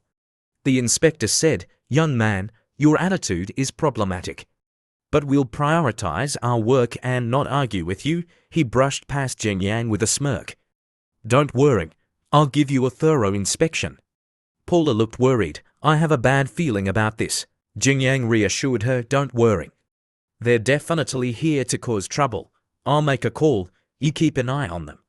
Outside, Zheng Yang thought, I offended the Zhao family before. It's possible they sent these guys to make things difficult. Chen Chasheng has been in this business for years. I'll have him contact the relevant authorities. Yurong approached. He gestured for her to come inside and made the call. Chen Chasheng, it's me. After the call, Zheng Yang thought, too bad, Chen Chasheng isn't in special intelligence. He can't find out if this is connected to the Zhao family. I need to find some suitable people and set up an intelligence unit. I can't be caught off guard. After inspecting the restaurant, the inspector declared, your restaurant doesn't meet hygiene standards. Don't even bother opening. We found rats and cockroaches. Is this a restaurant or a zoo? Paula retorted. Impossible. Our kitchen is sealed tight. We haven't even brought in any ingredients. How could there be rats and cockroaches? Yurong stopped her from confronting the inspector. The inspector sneered. Possible or not, I say it is. What are you going to do about it? He began writing his report. Just then, Jing Yang entered. Don't be so quick to judge. It's not easy to climb to a senior inspector position. Losing your job would make it hard to support your family, wouldn't it? Are you threatening me? Just a friendly reminder. So you don't make it too easy for me too. Make things difficult for you, make things difficult for me. You think you can do anything? I'm writing my report. What can you do? I'm a senior inspector. They'll follow my recommendations. You think they'll send someone down here just for your little restaurant? He finished writing. Now I just have to submit this. What are you going to do? A voice interrupted. What do you want me to do? The inspector paled. Director Lee, why are you here? Director Lee snatched the report. Of course I'm here to admire how a senior inspector like you works. He turned to Jing Yang. Mr. Sir, I apologize for the trouble. Jing Yang smiled. Don't mention it. Director Lee inspected the kitchen meticulously. Everything was spotless. He turned back to the inspector with a sneer. Inspector John, it seems you're good at making things difficult for others. Tell me, what exactly didn't meet standards? Where was the hygiene issue? Inspector John stammered. Well, Director Lee interrupted. If you can see things others can't, you're wasting your talent here. Find another job. Our small temple can't accommodate a great god like you. The inspector slumped to the ground, his earlier arrogance gone. Jing Yang approached Director Lee. I don't think this is a simple misunderstanding, he thought. False accusations. Don't think I don't know these tricks, he pointed at the inspector. This inspector threatened me, saying I had to pay him off or he'd have his family kill me. This needs to be investigated, he thought. This is a good opportunity to see if the Zhao family is involved. Even if I can't take them down, I can at least cause them some trouble. The inspector frantically denied it. No, I didn't. That's slander. Director Lee ignored him and shook Jing Yang's hand. Thank you for reporting this. We'll investigate. Your restaurant's hygiene is perfectly compliant. If you have any further trouble, feel free to call me. Thank you, Director Lee. Later, Qi Yunfei called Mr. So. Our men followed Inspector John. He did meet with someone from the Zhao family, but not Zhao Shaman. It was one of her bodyguards. We've arranged a meeting. Let's discuss the details. Jing Yang arrived at the meeting place with Yurong. Noticing him staring intently at something, Yurong asked, Mr. Su, what's wrong? Jing Yang was looking at a bodyguard standing outside. He thought, that bodyguard's posture is unusual, like a habit formed over many years. Military, perhaps, and not just any ordinary soldier. 3 thugs approached the bodyguard, puffing on cigarettes. He raised a hand. Gentlemen, please refrain from smoking. One of the thugs slapped him across the face. Are you giving us orders? The bodyguard remained calm. If you wish to dine inside, please extinguish your cigarettes first. The thug sneered. Sure, we follow the rules. But I don't see an ashtray, so I'll just use your eye. He pressed his cigarette closer to the bodyguard's eye. The bodyguard didn't flinch. Sir, please comply with our establishment's regulations.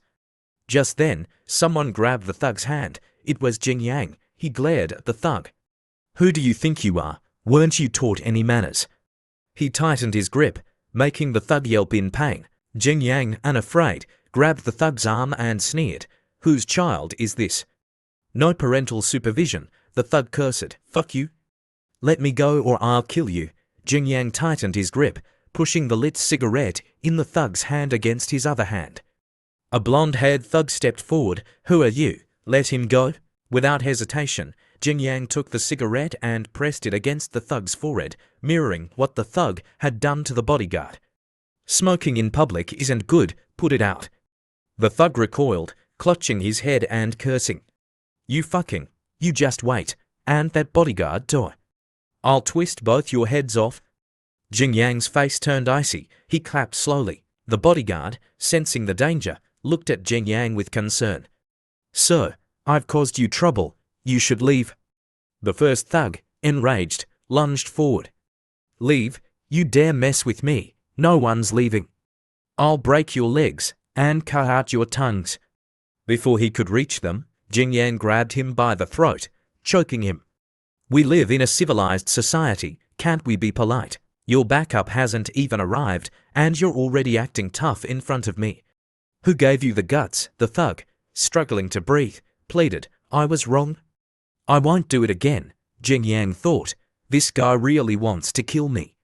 My backup isn't here yet. I'll play along for now.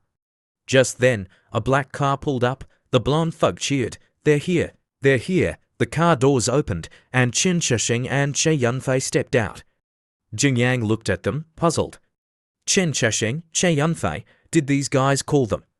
The two thugs rushed forward. Uncle Che, uncle, you're here. That's great. Young master is being bullied. You have to help him. Qi Yunfei and Chen Shisheng ignored them completely. Jing Yang released the thug, who collapsed, gasping for air. He glanced at Qi Yunfei and thought, even if I didn't call him, he won't ignore this, given our family's connection. That bastard and the bodyguard are dead meat. Chen Shisheng approached Jing Yang and bowed respectfully. The thugs were stunned, Chen Shisheng bowing to that kid. Jing Yang entered the hotel, followed by Chen Shisheng and Che Yunfei. He said, Chen Shisheng, come with me. Che Yunfei, you and your men stay outside. That guy said he was going to call for backup. Give them a warm welcome. Yes, Mr. Su, Chen Shisheng replied. He then asked, Mr. Su, who were those kids? I intervened in their little dispute. They said they were going to break my legs and cut out my tongue. Chen Shisheng turned to his men, his face dark. You dare mess with Mr. Su? Break their legs and cut out their tongues? And don't spare their backup? The thugs trembled, their legs giving way. Suddenly, a white van screeched to a halt. A group of armed men jumped out, yelling, Who the fuck messed with second young master Lin? Let's see if I can carve you up. Seeing Qi Yunfei, the leader dropped his weapon and stammered, Second young master. Che Yunfei approached, hands in his pockets, and sneered. What a coincidence, I was wondering when you'd arrive. The thugs backed away nervously. Just a coincidence, sir. Yes, sir. Inside the hotel, Jing Yang asked Chen Shisheng, who was that second young master Lin they mentioned? The second son of Sanlin Pharmaceuticals. His older brother has a history with you. We haven't found conclusive evidence yet, but we have enough to put them away. Should we? Jing Yang interrupted. Sanlin Pharmaceuticals, birds of a feather. But we need to finish them off completely. Keep gathering evidence. There will be an opportunity. He then patted the bodyguard's shoulder. Good job. The bodyguard, touched, watched Jing Yang walk away. Outside, the thugs were being beaten to a pulp. Their cries echoed through the streets. Uncle Che, please spare us. We won't do it again. Mercy, mercy. Jing Yang and Chen Shisheng entered a private room. Mr. Su, don't worry. We'll handle the Zhao family matter. As for those punks, Che Yunfei just taught them a lesson and sent me the pictures. Jing Yang, eating his meal, replied, You handle them as you see fit. I trust your judgment. Noticing Chen Shisheng's hesitant expression, he asked, What's wrong? Is there a problem? Chen Shisheng forced a smile. No, just a small matter. We can handle it. Don't worry, Mr. Su. I'll contact the hotel manager and get him to send over the bodyguard's information. Jing Yang recalled the bodyguard's stoic demeanor. That bodyguard is no ordinary person. He's definitely had military training. I was just thinking about recruiting some men, and I run into someone like this. I can't let him get away. As night fell, the bodyguard was walking home. Jing Yang and Yurong were watching him from behind a wall. Yurong whispered, Why have we been following this bodyguard since we left the hotel? He seems ordinary enough, just a security guard, maybe a delivery driver. Nothing special, Jing Yang whispered back. You think so? I bet he has an interesting background. Seeing the bodyguard turn into an alley, Jing Yang stood up. Come on, let's not lose him. Yurong followed. Wait for me. But when they reached the alley, the bodyguard was gone. Where did he go? Yurong wondered. Jing Yang smiled knowingly. We didn't lose him, he lost us. Jing Yang called out, I know you're there, come out. 5 men in black suits emerged from the shadows, surrounding them. One of them asked, Who are you? Why are you following Mushang? Jing Yang smiled. So his name is Mushang. Mushang approached and asked, Why are you following me? Jing Yang held up his hands, just curious. We followed you for a bit, then got surrounded by your associates. He gestured towards the men in suits. It's all right. I had a little trouble at the hotel this morning, and he helped me out. The atmosphere was a bit awkward, Jin Yang smiled. We followed you all the way here and we're a bit thirsty. Could we trouble you for a glass of water? He thought. They're still wary of me. I'll try a more friendly approach. Musheng hesitated. A woman's voice called out, interrupting them. Musheng, is that you? Are you back? She opened the door. Not seeing a response, she called again. What are you doing standing there? Come in and eat. Are those your friends? Invite them in. She waved cheerfully. You have friends visiting and you don't tell your mother. The house is a mess. Come in, sit down for a bit. Inside the house, Musheng's mother offered them drinks and asked, Are you two also Musheng's comrades? While Musheng sat tensely in silence, Jin Yang politely replied, We just met today. Musheng's mother excused herself, leaving them to chat.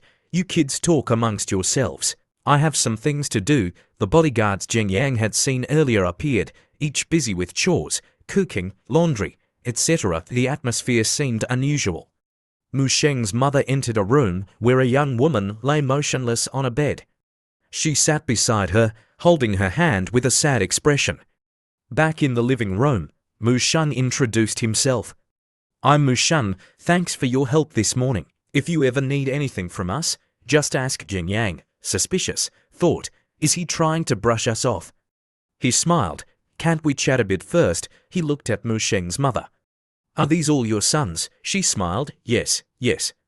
She then stroked Musheng's head softly. My other son saved them on the battlefield and he's gone.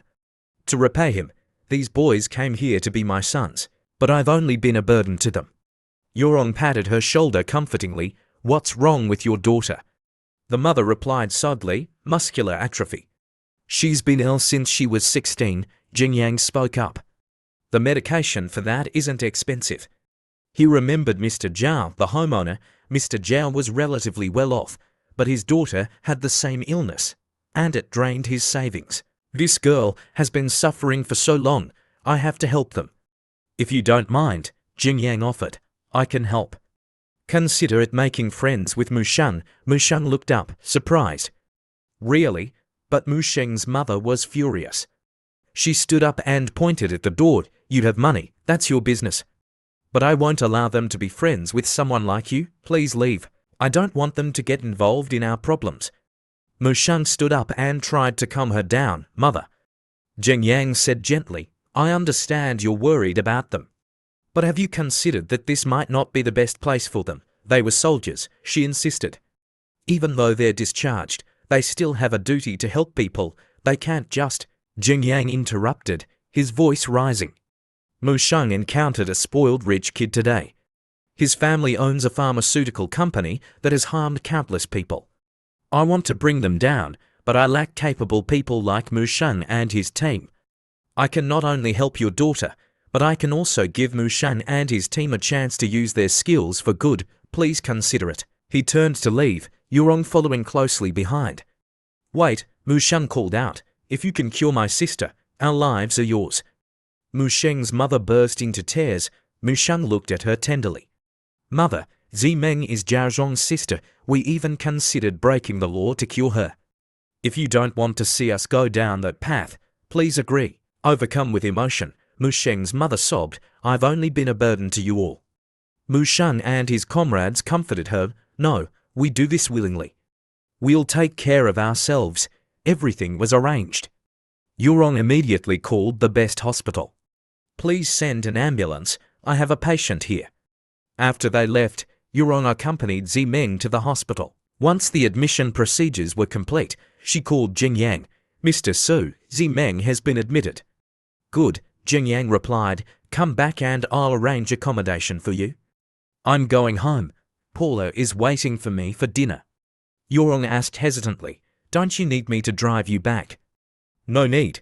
It wouldn't be appropriate for you to come with me. Paula is waiting, he teased, unless you want to tuck me in, like last night. Yorong blushed. Mr. Su, you're so naughty. Jin Yang had finally assembled his team. Musheng was a former Special Forces scout from the 32nd Southwest Military Region. Jin Yang appointed him as team leader. He thought, I've recruited several discharged Special Forces soldiers. I don't know much about their previous unit, but their titles sound impressive. Soon, I'll have my own intelligence network. Then I can investigate my mother's case and deal with the Zhao family without being so passive. Just then, the system's voice rang out, "Host has established a personal intelligence unit." The system's pharmaceutical purchase center is now unlocked. Jingyang was stunned. This damn system, always with the surprises. Opening the pharmaceutical purchase center. Host can use points to purchase proficiency-enhancing drugs. These drugs can comprehensively enhance relevant professional proficiency. Each person can absorb 2 types, any more will be unbearable. Currently available: electronic and mechanical technology drug, camouflage proficiency drug, theft technique drug. Other drugs will be unlocked after system upgrades. Jingyang thought the system only had the ability to enhance overall attributes before. Now there are new drugs. Can they be used on others? Mu Sheng's team isn't exactly strong in areas other than reconnaissance. These drugs might be suitable for them, but I should test their loyalty first. Besides, each drug costs hundreds of points. I should save my points to enhance my overall attributes. He opened the new system function. The system prompted, "The host is suspected of maliciously brushing points, so you know." Jingyang cursed internally, "Damn, this scamming system, always deducting my points. I must save my points." Just then, Mu Sheng approached. "The others told me Zimeng has started treatment, thank you." He hesitated, then asked, "We're on your team now, but what exactly do you want us to do?" Jingyang didn't answer directly. "What, did you say you'd follow me? Regretting it now." Mu Sheng replied, "It's not that, I'm fine, but I need to be responsible for my brothers." Jingyang put a hand on his shoulder. "I'll explain everything tomorrow. Settle your sister in first. Take tomorrow off, then report to me. I'll tell you everything in detail. Don't worry, it's not dangerous, and it's not against your conscience. You'll make good money, just trust me." He turned to leave. Mu Sheng's mother, watching them, felt uneasy, unsure if her children had made the right choice. At Jingyang and Paul's home, a table was laden with food. Paula was lost in thought. Hearing Jingyang return, she brightened. "Jingyang, you're back?" Seeing the table full of food, Jingyang smiled. "Were you waiting for me to eat?" Embarrassed, Paula turned away. "Who's waiting for you? I worked overtime. Why didn't you eat outside with that big-breasted assistant of yours?" Jingyang pulled up a chair beside her. "What big-breasted assistant? She has a name. Are you jealous?" Even saving on dinner, Paula stood up abruptly. "I'm not your girlfriend. Why would I be jealous? And you hired an assistant when you're a fraudster. You obviously have bad intentions."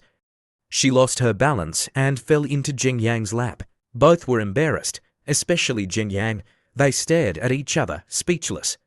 Then, like in a romance movie, Paula closed her eyes and kissed lightly, causing Jingyang to open his eyes wide. After 3 seconds, she pulled away. Jingyang had just experienced his first intimate encounter with a woman the night before, was now stunned by a simple kiss.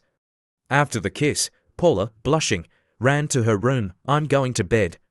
Jingyang, recovering, touched his lips, savoring the lingering taste. He grinned. "Is this an official acknowledgement of our relationship? Can she be jealous openly now?" Paula, overhearing him from her room, yelled, "What are you thinking? Don't forget to wash the dishes." Early the next morning, at the Fang investigation team's base, Mu Sheng and the other recruits, dressed in cool special ops uniforms, stood in formation, awaiting Jingyang's arrival. Euron excited introduced them. "Mr. Su, the Fang investigation team is officially established. Everyone is present, awaiting your instructions." Jingyang, thrilled with the sight, announced, "From today, the company officially employs you as an investigation team. Your first mission is to target the Lin family of Sanlin Pharmaceuticals and the Zhao family of Wanan Restaurant." He turned to Yurong. "You can make a list of necessary equipment and give it to my assistant, Lin Yurong. Remember, it doesn't have to be the most expensive, but it must be the best. Your monthly salary is 5 su, with bonuses for holidays. For days off per month, that's it." The team members were surprised, "So much?" Jingyang, unfazed, replied, don't complain if it's too little. He called Mu Shang over and handed him a 100 NDT bill. Here's 100 NDT, buy a house near here for your mother and sister. You can all live there and take care of them. Mu Shang, moved, accepted the money. Thank you, Mr. Su, boss. Yurong approached. Mr. Su, Che Yunfei is here. I'll go see him, then introduce him to Mu Shang and his team. He glanced around the base, with its high walls and spacious, luxurious interior. In the leader's office, Qi Yunfei was waiting, his face swollen, looking like he'd been in a fight. Mr. Su, you called for me. Jing Yang and Yurong stared at him, trying not to laugh. What happened to you? You were so imposing yesterday. Did your boss beat you up? Qi Yunfei mumbled, just sparring with some martial artists. Martial artists? Tell me more. Qi Yunfei cleared his throat. The martial arts community in Sandai City is diverse, with many traditional lineages. They have different levels of skill. The higher the level, the more powerful they are. Because of this, even we don't dare to provoke them lightly. Have you heard of a woman named Liu Huilan? Che Yunfei thought for a moment, never heard of her. But I'm not very familiar with the martial arts community here. Maybe someone in the community knows her. Jing Yang thought, Liu Huilan is my mother's name, but she might be using an alias. Judging by her agility, she's probably involved in the martial arts world. He turned to Qi Yunfei. All right, go meet my new recruits. Then take me to see the people who beat you up. Qi Yunfei looked worried. Mr. Su, those martial arts families only respect strength. If you go, Jing Yang interrupted, heading for the door. Don't worry, I'm not going there to cause trouble. But if they're unreasonable, I won't mind teaching them a lesson. The scene shifts to the martial arts exchange hall accompanying Jing Yang. Che Yunfei detailed the situation. Mr. Su, Sandai City holds a martial arts exchange meeting every month. It used to be small scale, but recently, some previously low-key families have started to emerge. The one who injured me is the young master of the Sun family. They're not the strongest in Sandai City, but they're still quite influential. As they walked deeper inside, Che Yunfei expressed his concerns. Mr. Su, this is too risky. Should I call for backup? Seeing his anxiety, Jing Yang reassured him. What are you thinking? I'm just here to gather information. Do you think I came here to fight? Che Yunfei, though relieved, still took out his phone. He thought, if a fight breaks out with the Sun family, I'm not afraid. But if Mr. Su gets hurt, the image of a furious Chen Shasheng flashed through his mind. You let Mr. Su get hurt, what kind of work are you doing? He quickly composed himself and, to ensure safety, decided to call for backup to wait nearby. They entered the main hall, where many martial artists were sparring. On one side, a supposed descendant of Bruce Lee was exchanging blows with a supposed descendant of Iron Feng. On another, a supposed descendant of the Monkey King was kicking at another descendant. Observing the spectacle, Jing Yang asked Che Yunfei, if these martial artists are so skilled, why do they tolerate frauds like Niu Chansheng? Qi Yunfei explained, actually, those martial arts families tacitly approve of, or even support, those frauds to a certain extent. It's mainly because the major families don't want to expose themselves, so those fake masters act as a smokescreen. Noticing someone approaching, Che Yunfei pointed, Mr. Su, that's the young man. Jing Yang followed his gaze, the young one in the middle of that group. Yes, his surname is Sun, his ability is probably around the lesser accomplishment stage of the mortal realm. Mortal realm, it's their power ranking system. Mortal realm is the lowest, but it's still divided into initial, rudimentary, lesser accomplishment, and greater accomplishment stages. After explaining the martial arts hierarchy, Che Yunfei sighed. Although I'm not a martial artist, strictly speaking, I'm around the rudimentary stage of the mortal realm. If I hadn't fought someone else earlier and exhausted myself, I wouldn't have lost so badly. Jing Yang, unfazed, moved forward. Then there's nothing to worrying about. Nearby, a man sitting next to him said, Young Master Sun, someone's looking for you. A man sitting beside him pointed. Isn't that Qi Yunfei behind him, the one young Master Sun beat up yesterday? Is he not satisfied and coming back for more? Young Master Sun sneered. I heard Che Yunfei has powerful backing and would seek revenge. I didn't expect this kind of trash. I could take him down with one punch. His lackeys chimed in, exactly. Young Master Sun is mighty. That guy is just a weakling. How could he be a match for you? The commotion attracted the attention of a young woman reading a book nearby. She looked at them with displeasure. Before she could speak, Jing Yang approached young Master Sun. Excuse me, are you young Master Sun? Sun Chengyi stood up. I know who you are. You're QI Yunfei's boss, right? I heard you're the one behind Sanlin Pharmaceuticals getting crushed by QI Yunfei. He smirked. You've messed with the second generation of the Lin family twice. Are you feeling unsatisfied? Or do you think I'm like those two good-for-nothings, someone you can just walk all over? Sun Chengyi gave Jing Yang a contemptuous look.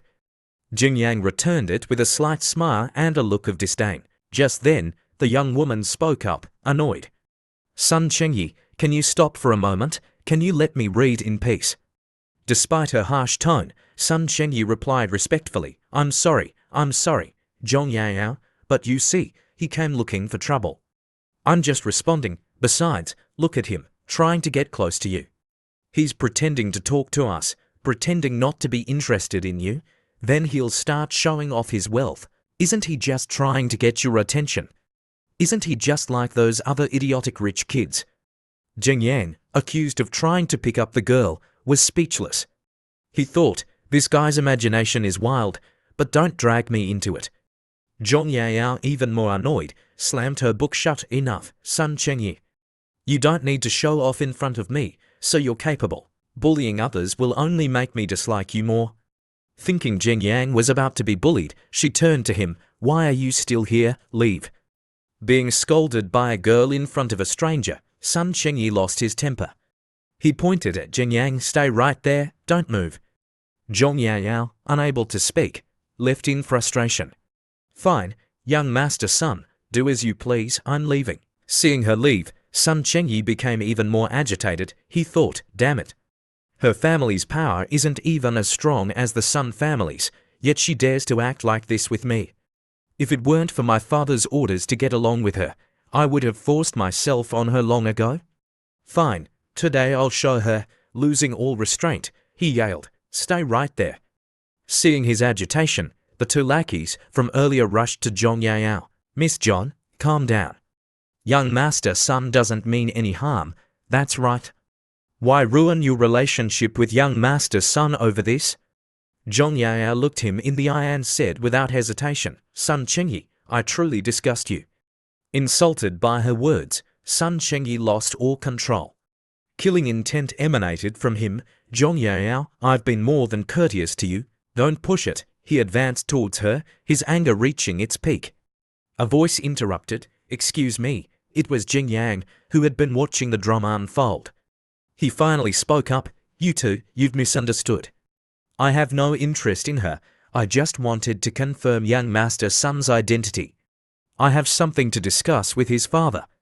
Seeing Jing Yang's calm demeanor in the face of a raging beast, Zhong Yao was puzzled. Is this guy stupid? Doesn't he understand the situation? Sun Chengyi is furious, and he's adding fuel to the fire. He's asking for trouble. Sun Chengyi glared at Jing Yang, his eyes filled with rage. He thought, it's all his fault. If it weren't for him, Zhong Yao wouldn't have humiliated me in front of everyone. He lowered his head and said coldly, you want to confirm my identity? Fine, Jing Yang replied, that's right. Sun Chengyi's eyes widened. He channeled all his anger into his fist. Then confirm it in the hospital. He threw a powerful punch at Jing Yang's face. But Jing Yang stood there calmly, showing no intention of dodging. Startled by the sudden punch, Zhong Yao cried out, Sun Chengyi, stop. Che Yunfei, standing behind Jing Yang, was also alarmed. Mr. Su, be careful. Sun Chengyi, throwing the punch, thought, it's because of him that Zhong Yao humiliated me in front of everyone. If I don't make him pay, how can I continue to operate here? The punch, powerful and swift, was aimed at Jing Yang's face, but unexpectedly, it hit only air. The punch missed the target. Sun Chengyi unleashed a flurry of punches. Unfazed, Jing Yang calmly used the Lingbo Weibo footwork to dodge, moving closer to Sun Chengyi. With a sudden leg sweep, he sent Sun Chengyi spinning in the air before crashing to the ground. Dazed and disoriented, Sun Chengyi looked up at Jing Yang with a growing sense of fear. "You, what do you want?" Jing Yang stomped on him. "I came here politely, asking if you were young Master Sun, and you attacked me." He stomped harder, eliciting a scream from Sun Chengyi. "I asked you, are you young Master Sun? I asked you several times. I said I had something to discuss with your father. Did you not understand me?" Zhong Yao was stunned.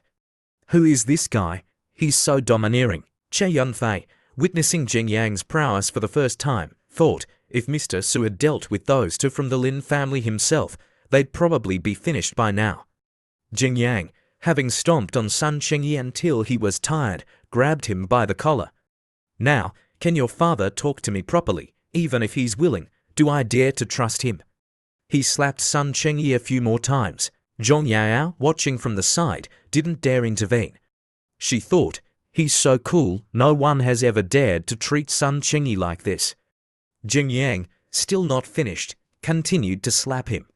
"Now, can your father talk to me properly, even if he agrees? Do I dare to believe him?"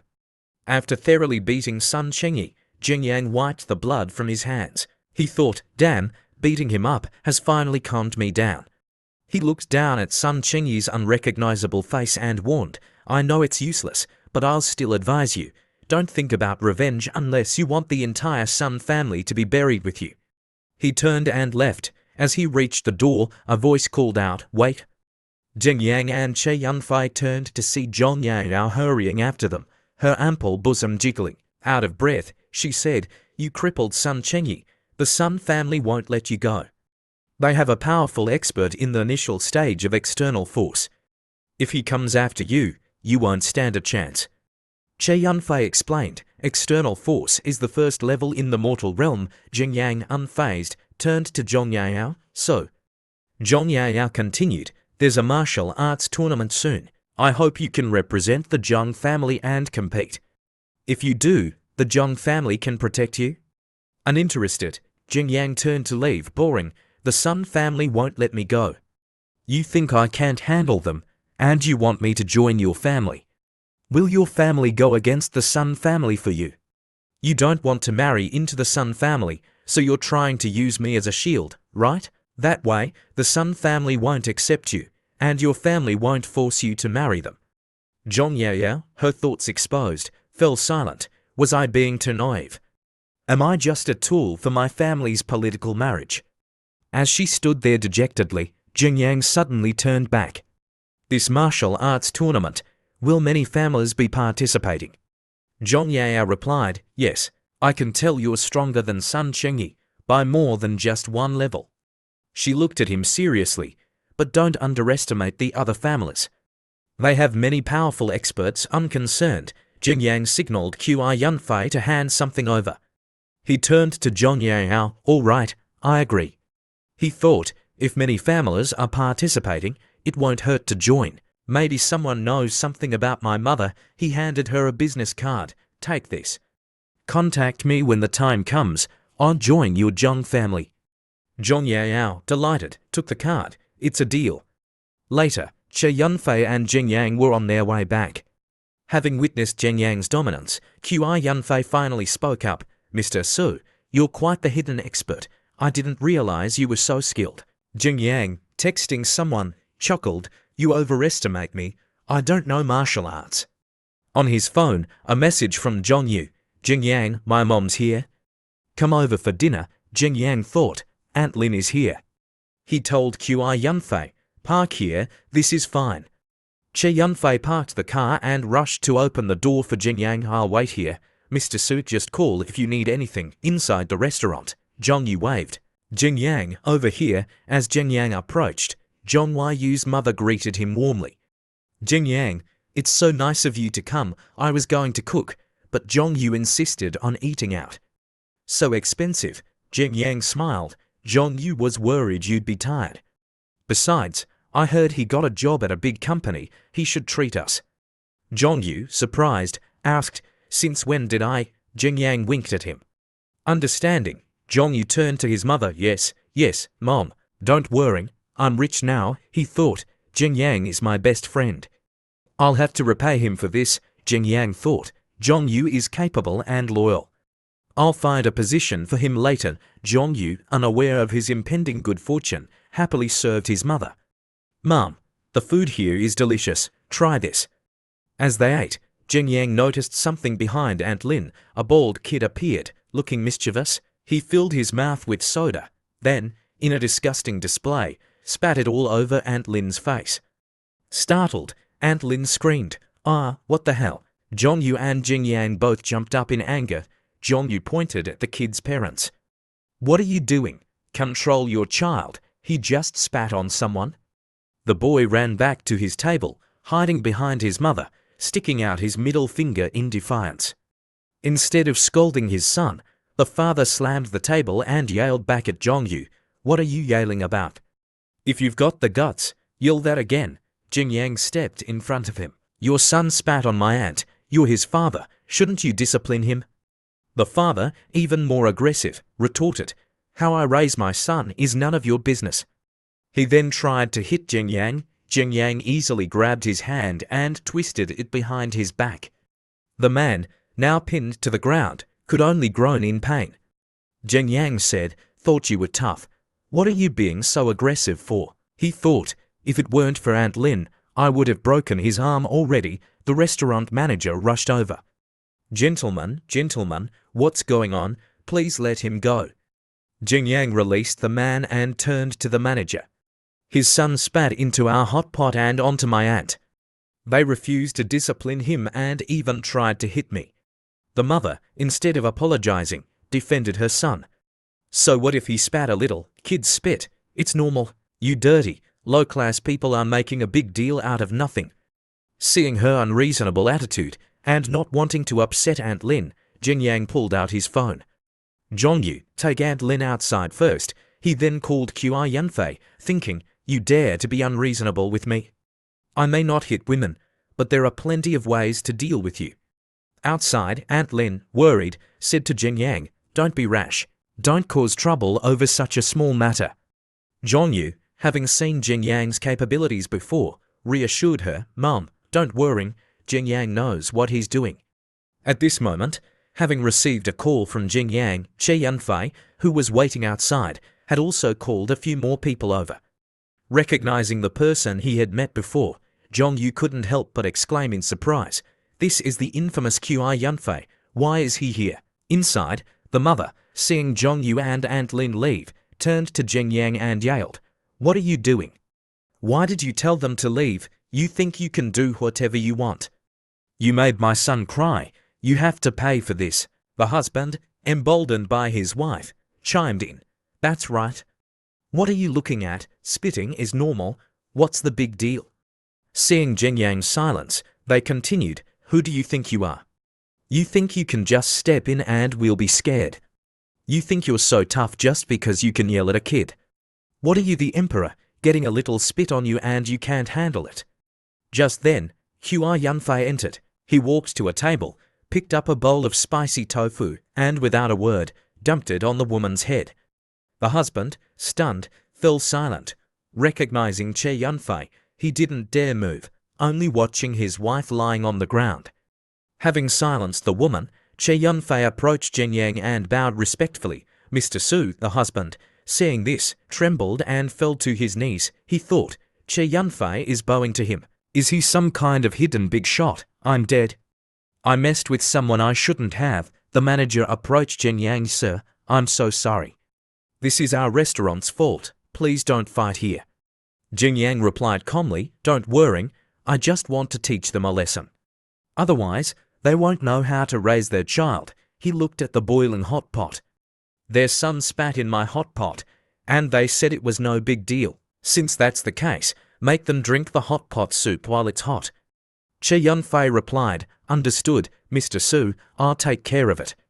The family, having finally realized the gravity of their situation, pleaded, "No, please, sir, we were wrong." The boy, seeing his parents suffering, finally understood his mistake. The scene shifts. Outside the restaurant, Aunt Lin rushed to Jing Yang. "Jing Yang, are you all right? What happened back there?" Not wanting to worry her, Jing Yang made up an excuse. "Aunt Lin, Don't worry, some reasonable people came and helped us mediate. The reasonable people he referred to were Qi Yunfei and his men. Jing Yang forced a smile. Just then, Jing Yang received a message. Aunt Lin, relieved, said, "That's good." Zhongyu, remembering something, said, "Oh right, Jing Yang, I had something to tell you, look at this." Ignoring Zhongyu, Jing Yang's expression changed after reading the message. What's going on? The scene shifts to Xia Qijiahao's company, Chonyu Motors. Inside the office, Chen Chasheng looked at a dejected Xia Qijiahao, fourth brother. Huanan Motors is entering Sandai City and wants to acquire your company. Why haven't you told Mr. Su? Now they're poaching your engineers, cutting off your engine supply, and using public opinion to pressure you. Are you just going to take it? Xia Qijiahao, holding his head in his hands, explained, I wanted to keep it quiet for now.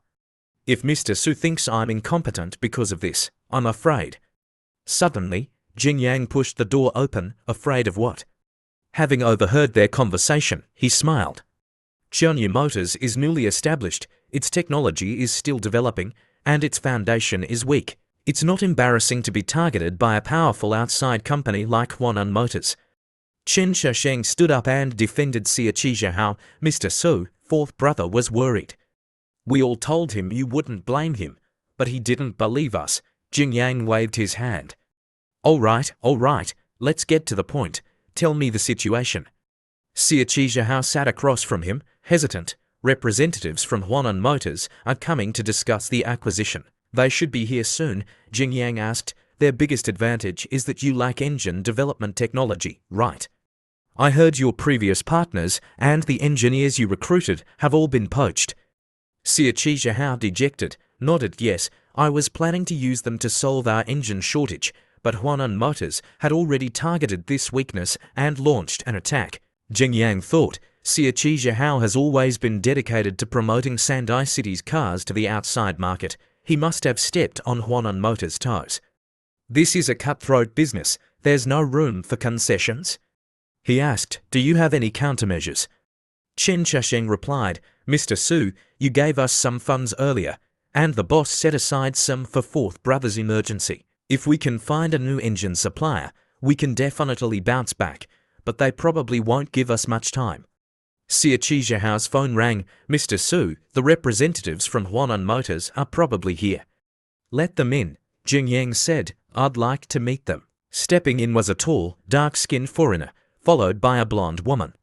Glancing at the foreigner, Jing Yang thought, Huanan Motors is a joint venture. The top management isn't local. I didn't expect them to send a foreigner to negotiate. Meanwhile, Chen Chasheng and Xia Qijiahao were also looking at the foreigner with unfriendly expressions. Without waiting for an introduction, the foreigner sat down and said in a somewhat arrogant tone, Shall we begin? The blonde woman beside him then spoke. Let me introduce you. This is the person in charge of the Yunhai region for our Huanan company, Mr. Jack Larry, also known as Jack. She then adopted an even more arrogant demeanor and continued, Now, Mr. Jack is giving your company a chance. I hope you know what's good for you. Jing Yang sneered and asked, What kind of opportunity are you giving us? Still arrogant, the blonde woman replied on Jack's behalf, Agree to our acquisition terms. It's that simple. Jack, sitting there, silently assessed Jing Yang. This young man seems to be the real boss behind Chonyu Motors. Back to the conversation between Jing Yang and the blonde woman, he continued to ask, What about the benefits? The woman's face showed her displeasure. You're still asking for benefits. She pointed directly at Jing Yang and said loudly, If you want benefits, the benefit is that you won't go bankrupt. She then thought smugly to herself, Benefits? Of course, it's not dealing with you anymore, letting you get lost gracefully. After her statement, Jing Yang couldn't help but laugh out loud. You think that by poaching a few people, cutting off my engine supply, and writing a few articles, you'll destroy me? If you had any brains, you wouldn't be so drunk on yourselves. Before Jing Yang's sarcasm, the blonde woman was about to argue when the foreigner stopped her. He looked at Jing Yang and said calmly, Young man, I don't know what you're talking about. Sitting for a long time, Jing Yang slowly stood up and said bluntly, Whether you know or not doesn't concern me. What I want to say is, No matter what tricks you use, I can handle them. But when I make a move, you might not be able to withstand it. Jing Yang's words and challenging attitude made the blonde woman unable to hold back. She pointed and shouted, "Who do you think you are, mister? Jack has assets worth over 10,000 NDT and is the regional head of a foreign joint venture. Even the city's leaders have to be polite to him. Watch your filthy, ignorant mouth." She was about to continue when she suddenly stopped, unable to speak. Looking to the side, Chen Chasheng was furious, emitting a powerful aura. He glared at the blonde woman, as if he wanted to devour her. Chen Chasheng growled, "Try repeating your last sentence." Faced with his words and aura, the woman turned pale, her whole body trembling. She collapsed to the ground, almost wetting herself. Seeing his people being intimidated, Jack didn't help her up. Instead, he stood up and said, "Young man, I don't appreciate your unyielding spirit." Or, as you would say, your face. Seeing Jack turn to leave, the woman on the floor crawled up and followed him. As they reached the door, Jack turned back to Jing Yang with a smirk. "You make me very happy. I'm looking forward to our next encounter."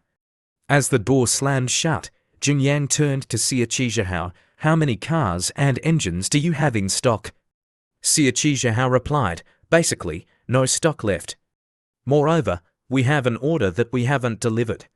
We'll probably have to breach the contract."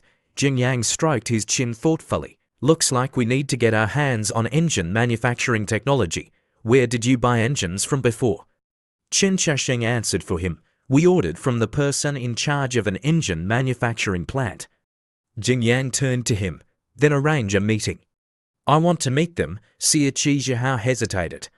"We did have a partner before, but they have shares from Huanan, I'm afraid." Jing Yang understood. "So, Huanan is pressuring you, and they're in on it.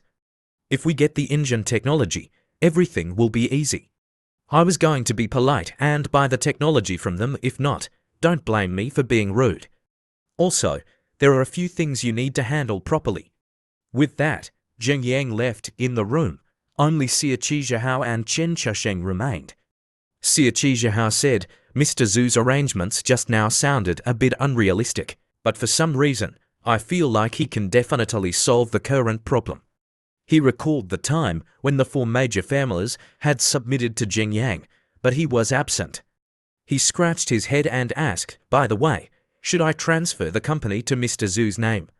Having interacted with Jing Yang before, Chen Chasheng understood his personality a little and replied, "Do you think Mr. Zhu cares about these things?"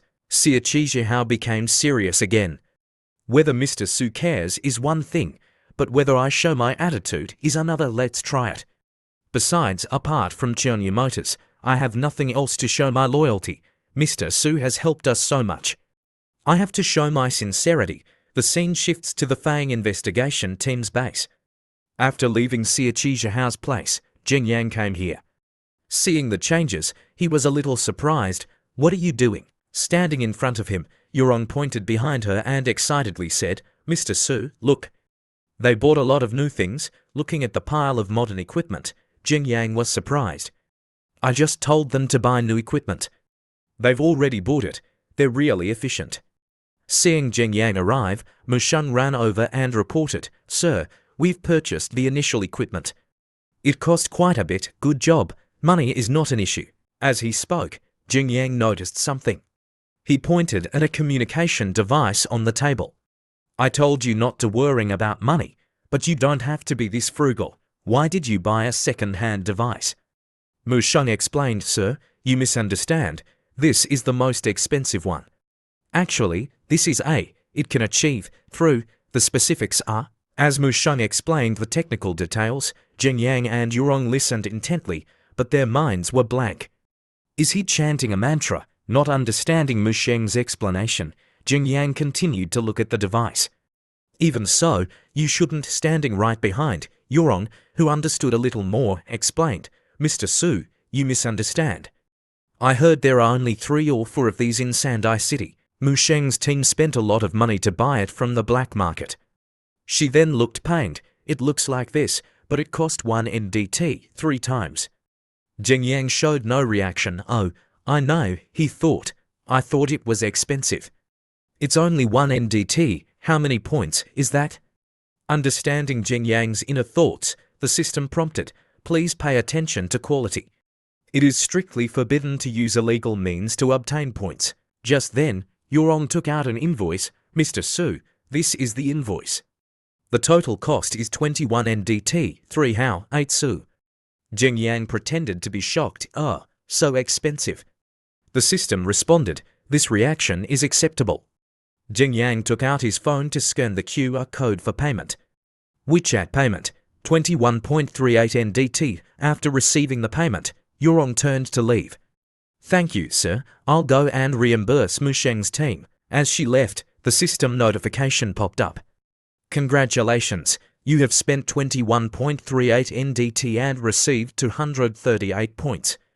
Jing Yang was delighted. System, you're quite generous this time.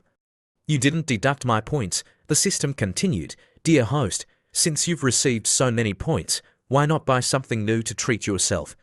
The system's reminder reminded Jing Yang of something. Right, I just received over 2,000 points. I can exchange them for that item now. A moment later, Jing Yang returned to the central room and heard Yurong's voice. I'll say it again. Your department is extremely important to Mr. Su. Don't worry about spending money. Standing in front of Musheng's team, she excitedly conveyed Jing Yang's message. The money you spend is just the tip of the iceberg for Mr. Su, do you know?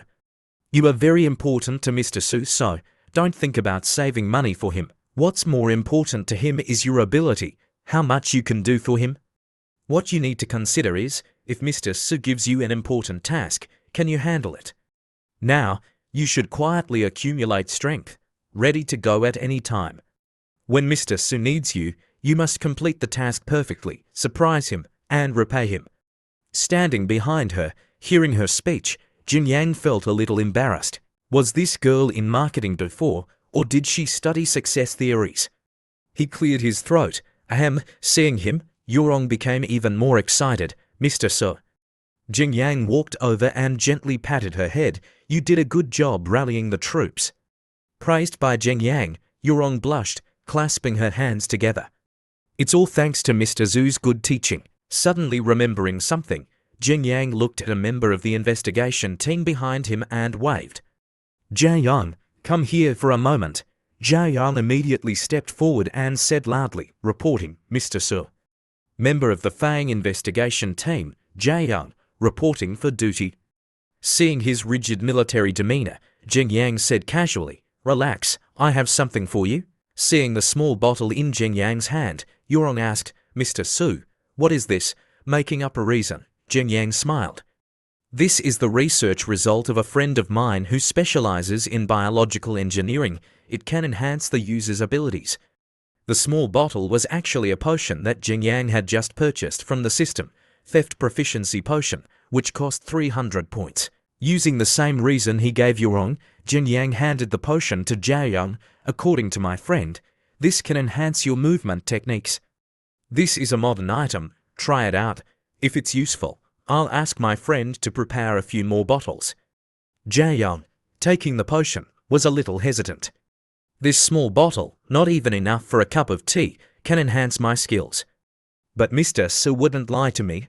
I might as well try it. He drank the potion in one gulp. In an instant, Jia Yang was astonished. He could feel his body changing. This is. Without thinking too much, he immediately tested the theft techniques that the potion had brought him. Using Lingbo Weibo and Monkey Steals Peaches, in the blink of an eye, the wallets of his comrades were in Jia Yang's hands. It took a while for everyone to realize what had happened. Damn it, my wallet is gone, mine too, my wallet, my money. Observing Jia Yang, Jing Yang asked, it seems to be very effective. How did you feel just now? Jia Yang scratched his head. I felt a little dizzy, and then suddenly I had a lot more. He looked at the wallets in his hands, stunned. A lot more skills related to this. As he was speaking, someone came up from behind and called out to him. They were his comrades who had just had their wallets stolen. They looked at him with murderous intent. Jia Yang, you're a good friend, aren't you? So you're using us for practice. Jia Yang broke out in a cold sweat. Listen to my explanation. What followed was a friendly exchange of martial arts. Oh, stop. The next day, at the Haikeng Hotel, Jing Yang, Chen Chesheng, and Xia Qizhihao met with someone in a VIP room. Jing Yang extended his hand.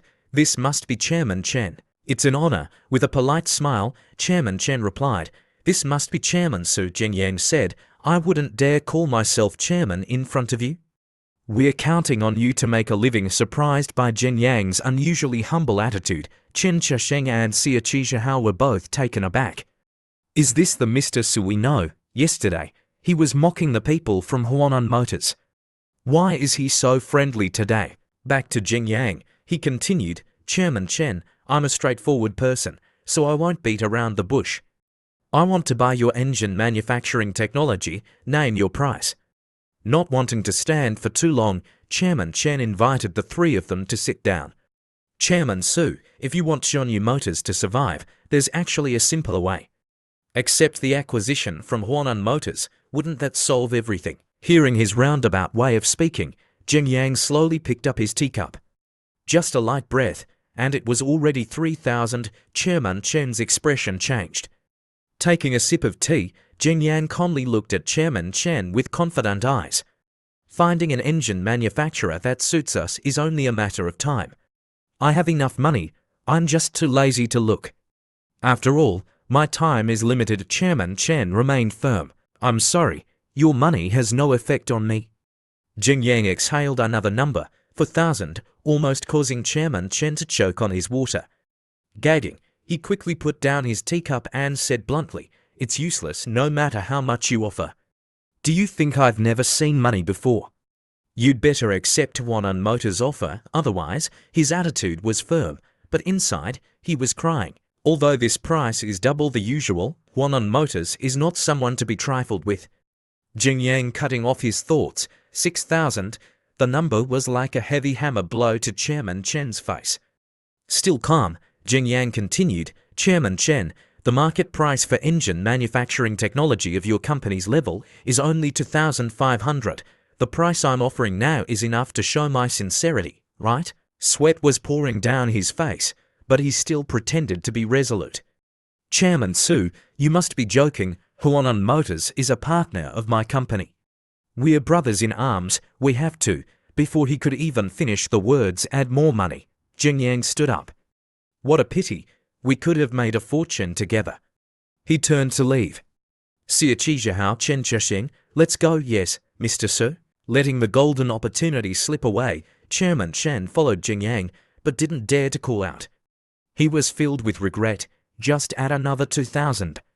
"Why didn't you add another 2,000? Just 2,000 more, and I would have agreed." Just as they stepped out of the hotel, Jing Yang spoke up. "I guessed right. They're not willing to sell." Chen Chesheng, walking beside him, replied, "They won't easily offend the Huanan group." Stretching and basking in the sunlight, Jing Yang said casually, "If they don't sell, then so be it. We'll save money. Isn't it good to spend it ourselves?" In the next few days, keep an eye out for news about other engine manufacturers and report to Musheng. Also, start preparing the engine manufacturing workshop first. Organize the production line. "We'll be very busy soon." After giving instructions to the two, Jing Yang got into the car. "You're on." Who was waiting in the car, asked, "Mr. Su, where are we going next?" Hearing the question, Jing Yang, who had been in a bad mood, suddenly cheered up. "Let's go visit Paula today. The restaurant is hanging its sign. Let's see if there's anything we can help with." The scene shifts to the Eat to Lose Weight restaurant. Looking at the restaurant's sign, Yurong suddenly exclaims excitedly, "Wow!" Jing Yang, smiling, asks, "What's wrong?" Yurong, embarrassed, replies, "I want to eat a salad." Seeing her adorable expression, Jing Yang smiles and explains, "You've probably misunderstood. The food here isn't diet food like you think. The dishes that Paula cooks are more like a fusion of Chinese and Western cuisine. You can try it later. I'm not too familiar with it myself." As they were about to enter the restaurant, a pink sports car pulled up and parked right in front. The car door opened, and out stepped a dog with a very punchable face, followed by two female streamers. As soon as they got out, The two women took out their phones to start live streaming. The woman in the red dress spoke first. "Hello, fans. Jojo and I have arrived at North City Park." The woman named Jojo added, "Hello, darlings." Seeing the two women standing in front of the restaurant with their strange behavior, Jing Yang asked, "Who are they?" Yurong, who often browsed the internet, recognized them. "I think they're food streamers. They're quite influential in this area and have a lot of online fans." Back to the streamers, the woman in red continued her live stream. "The Eat to Lose Weight restaurant behind us will be opening in 2 days. They invited us to review it. They seem very sincere." Yurong explained further, because they both do mukbangs in this area, most of their fans are local. Nowadays, it's all about short video platforms. The effectiveness of advertising through online idols is much better than handing out flyers. Just then, a pregnant woman and her young daughter walked by. For some unknown reason, the dog belonging to the streamers suddenly took an interest in the little girl. The girl, suddenly seeing a fierce dog rushing towards her, was terrified. "Ah, mommy, a dog." The dog ran around, seemingly blocking the way for the mother and daughter. The mother, clutching her frightened daughter, shouted, "Go away, go away. Whose dog is this? Is anyone controlling it?" Suddenly, the dog lunged and bit the little girl's leg. The girl, in pain and shock, cried out, "Whoa, mommy, it hurts." The girl's cries caught the attention of Jing Yang and Yurong. The dog was still biting the girl's leg, refusing to let go, despite the mother's attempts to pull it off. The girl's leg was bleeding profusely. Just then, the streamer named Jojo ran over. Instead of helping, she suddenly hit the mother. "Damn you! Why are you hitting my Naya?" The little girl was bitten by her dog for no reason, and she didn't even care, only concerned about her dog. "Naya, don't be scared, Mummy's here." Angered by her actions, the mother couldn't hold back any longer. "You let your dog out without a leash? My daughter was bitten by it. Are you out of your mind?" Jojo became even more unreasonable. "So what if it bit her? Are you deaf? Didn't you hear your daughter screaming earlier? If she hadn't screamed, my Naya wouldn't have bitten her." With a harsh attitude, she tried to hug her dog and kick the mother.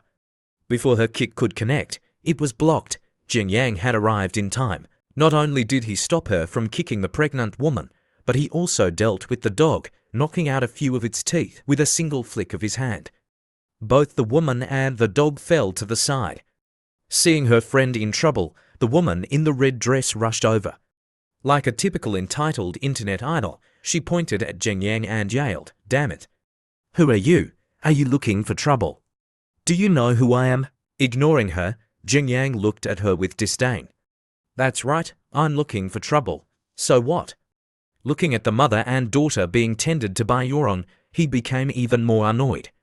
An internet idol daring to hit a pregnant woman in the middle of the street, and you think you can scare people by saying your name. Just then, the dog, still not learning its lesson, rushed towards Jing Yang. Seeing that Jing Yang was not someone to be trifled with, Jojo anxiously called out, "Naya, come back." The disobedient dog ignored its owner and charged towards its death. It barked and bared its teeth, thinking it could bite Jing Yang, but alas, with a single hand, Jing Yang easily grabbed its neck and lifted it up like a rag doll. Jing Yang began to pronounce his judgment. "Although I'm not a dog hater, I also dislike animals that bite people. Since it opened its mouth to bite, it should have been beaten to death on the spot, regardless of its size." With a cold look in his eyes, Jing Yang squeezed so hard that the dog died instantly. After a few yelps, the surroundings fell silent. Witnessing what Jing Yang had just done, Yurong's eyes widened in surprise, but she felt a sense of approval. The mother didn't dare to look, and the little girl had stopped crying. The two streamers, seeing their dog dead, collapsed to the ground, speechless and unable to act arrogantly. The person standing before them was cold and decisive, not someone to be messed with. Turning back to the two streamers, after dealing with the dog, Jing Yang calmly dusted off his hands and said, "You two, kneel down, kowtow, and apologize to them. Then give me 1 sou, and I'll let you go, otherwise I'll show you what it means to regret something for the rest of your life." Seeing Jing Yang approaching, The two women were scared out of their wits and immediately stood up. The woman in the red dress fumbled for a coin in her cleavage and stammered, "Here's the money." She then added, still arrogant despite her fear, "Don't even think about an apology." Jing Yang snatched the coin and glared at her. "All right, looks like you're prepared to regret this for the rest of your lives." He threw the coin to Yurong. "That dog might have been sick. Take them to get vaccinated." Yurong, without delay, took the mother and daughter to the hospital. "Yes, Mr. Su." Having taken care of the mother and daughter, Jing Yang turned back to the two streamers. "Now, it's time to continue our business." The woman in the red dress immediately said, "What? What do you mean? This matter is already settled. What more do you want?" Hearing the commotion outside, Paula rushed out. Seeing Jing Yang, she ran over worriedly. "What happened? What's going on? What happened?" Seeing Paula's closeness with Jing Yang, the streamer asked, "Do you know him?" Paula, still not understanding the situation, replied, "He's the big boss of our restaurant." Hearing this, the two streamers started yelling, "Your big boss just told us to kneel down and kowtow to others. I thought him was some big shot. Turns out he's just the owner of a small restaurant." They then ran to their car. As she opened the car door, the woman in the red dress yelled, "Just you wait. You think we're going to promote your restaurant? I'll ruin your reputation." After her friend started the car, Jojo added, "Just wait. You've offended someone you shouldn't have. I'll definitely kill you." With that, they sped off. Back inside, suddenly having offended two young internet idols, Paula sighed. Jing Yang thought she would be angry, but she was calm, listening to his explanation. "Tell me, what exactly happened? Every time I come here, there's trouble. What is it this time?" Stepping back inside, after hearing Jing Yang recount everything, Paula exploded in anger. "I'm so mad. I thought those two internet celebrities had at least some reputation in this area, so I invited them. If I had known they were such weirdos, I would have torn them to pieces right there." As she spoke, she angrily crushed the can in her hand. Just then, Jing Yang was about to grab a can from the fridge when Paula turned her anger on him. "And you just let them go like that. Why didn't you call the police and expose them?"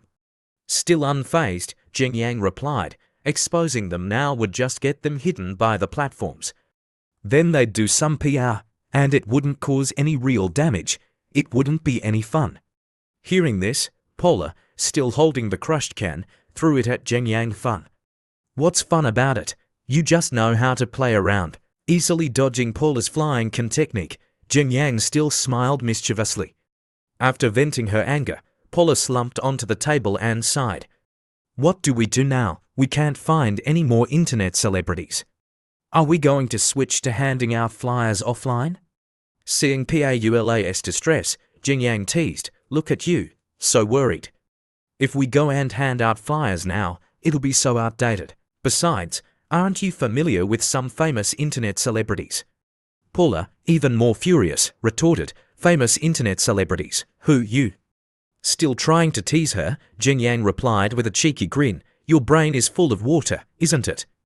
You should immediately think of Tong Ying. Tong Ying is the queen of fashion in Sandai City, a regular on the cover of fashion magazines. Inviting her here would crush those two internet celebrities instantly."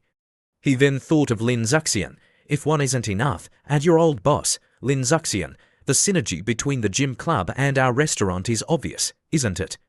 Just mentioning Tong Ying and Lin Zuxian made Paula's head spin, but Jing Yang wasn't finished.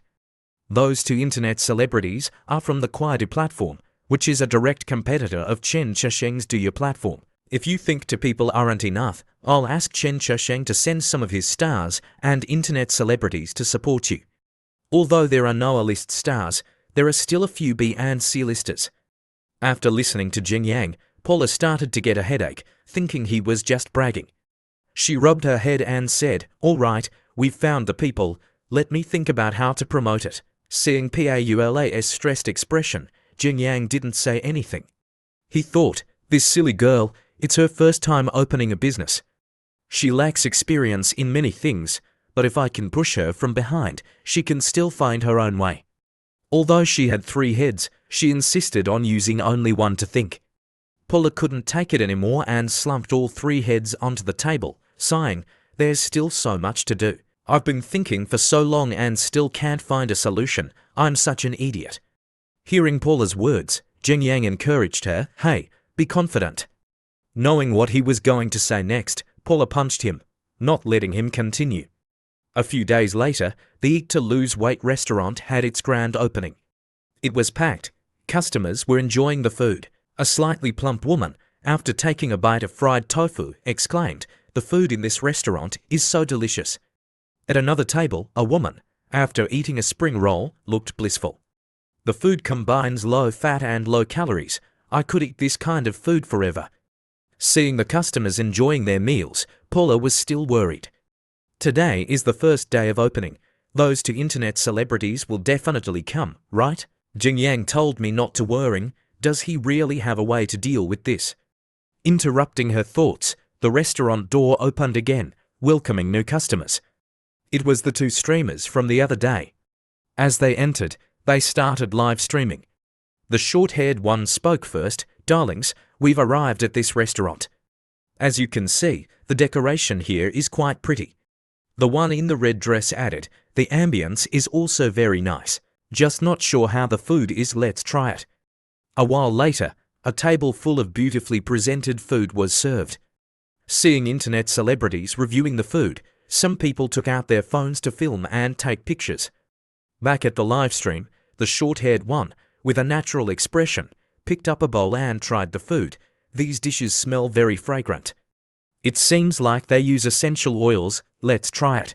As soon as she put the food in her mouth, before she could even taste it, her eyes widened. She quickly took a napkin and wiped her mouth. She began her act. "There's definitely essential oil in this. Although it looks good, I'm too familiar with this smell. It smells like greasy roadside roast duck." Seeing her friend start her performance, the one in the red dress also joined in. "Really? Let me try." She picked up a piece. Although it was delicious, she pretended to say, "It does have essential oil, this one too, and that one too." Seeing the two streamers' negative reviews, the customers in the restaurant started to feel uneasy. Standing in the kitchen, Paula was furious but had to restrain herself. She could only curse under her breath, "Damn it, you're the ones adding essential oil. Your whole family adds essential oil. My ingredients are all fresh. There's no need to add anything extra, unlike your faces." Back to the two streamers, the short-haired one, while wearing a short skirt, conveniently found a hair and pretended to be shocked. "Oh, there's even hair in the food. This is too much. I can't pretend anymore. I'm going to ask the owner for a full refund." Sitting beside her, the one in the red dress started to tremble, sweat profusely, and looked tense. She held her stomach, her acting becoming more and more professional as she collapsed to the ground. Seeing this, the short-haired one immediately cooperated, shouting, "Yong Yong, what's wrong?" Pretending to be in pain, the one in the red dress held her stomach. "My stomach hurts so much. It must be the food from earlier. Take me to the hospital." With their realistic acting, the customers stopped eating, their faces filled with concern. Seeing this, Paula was furious. In front of so many people, she couldn't expose them, so she could only stand there silently.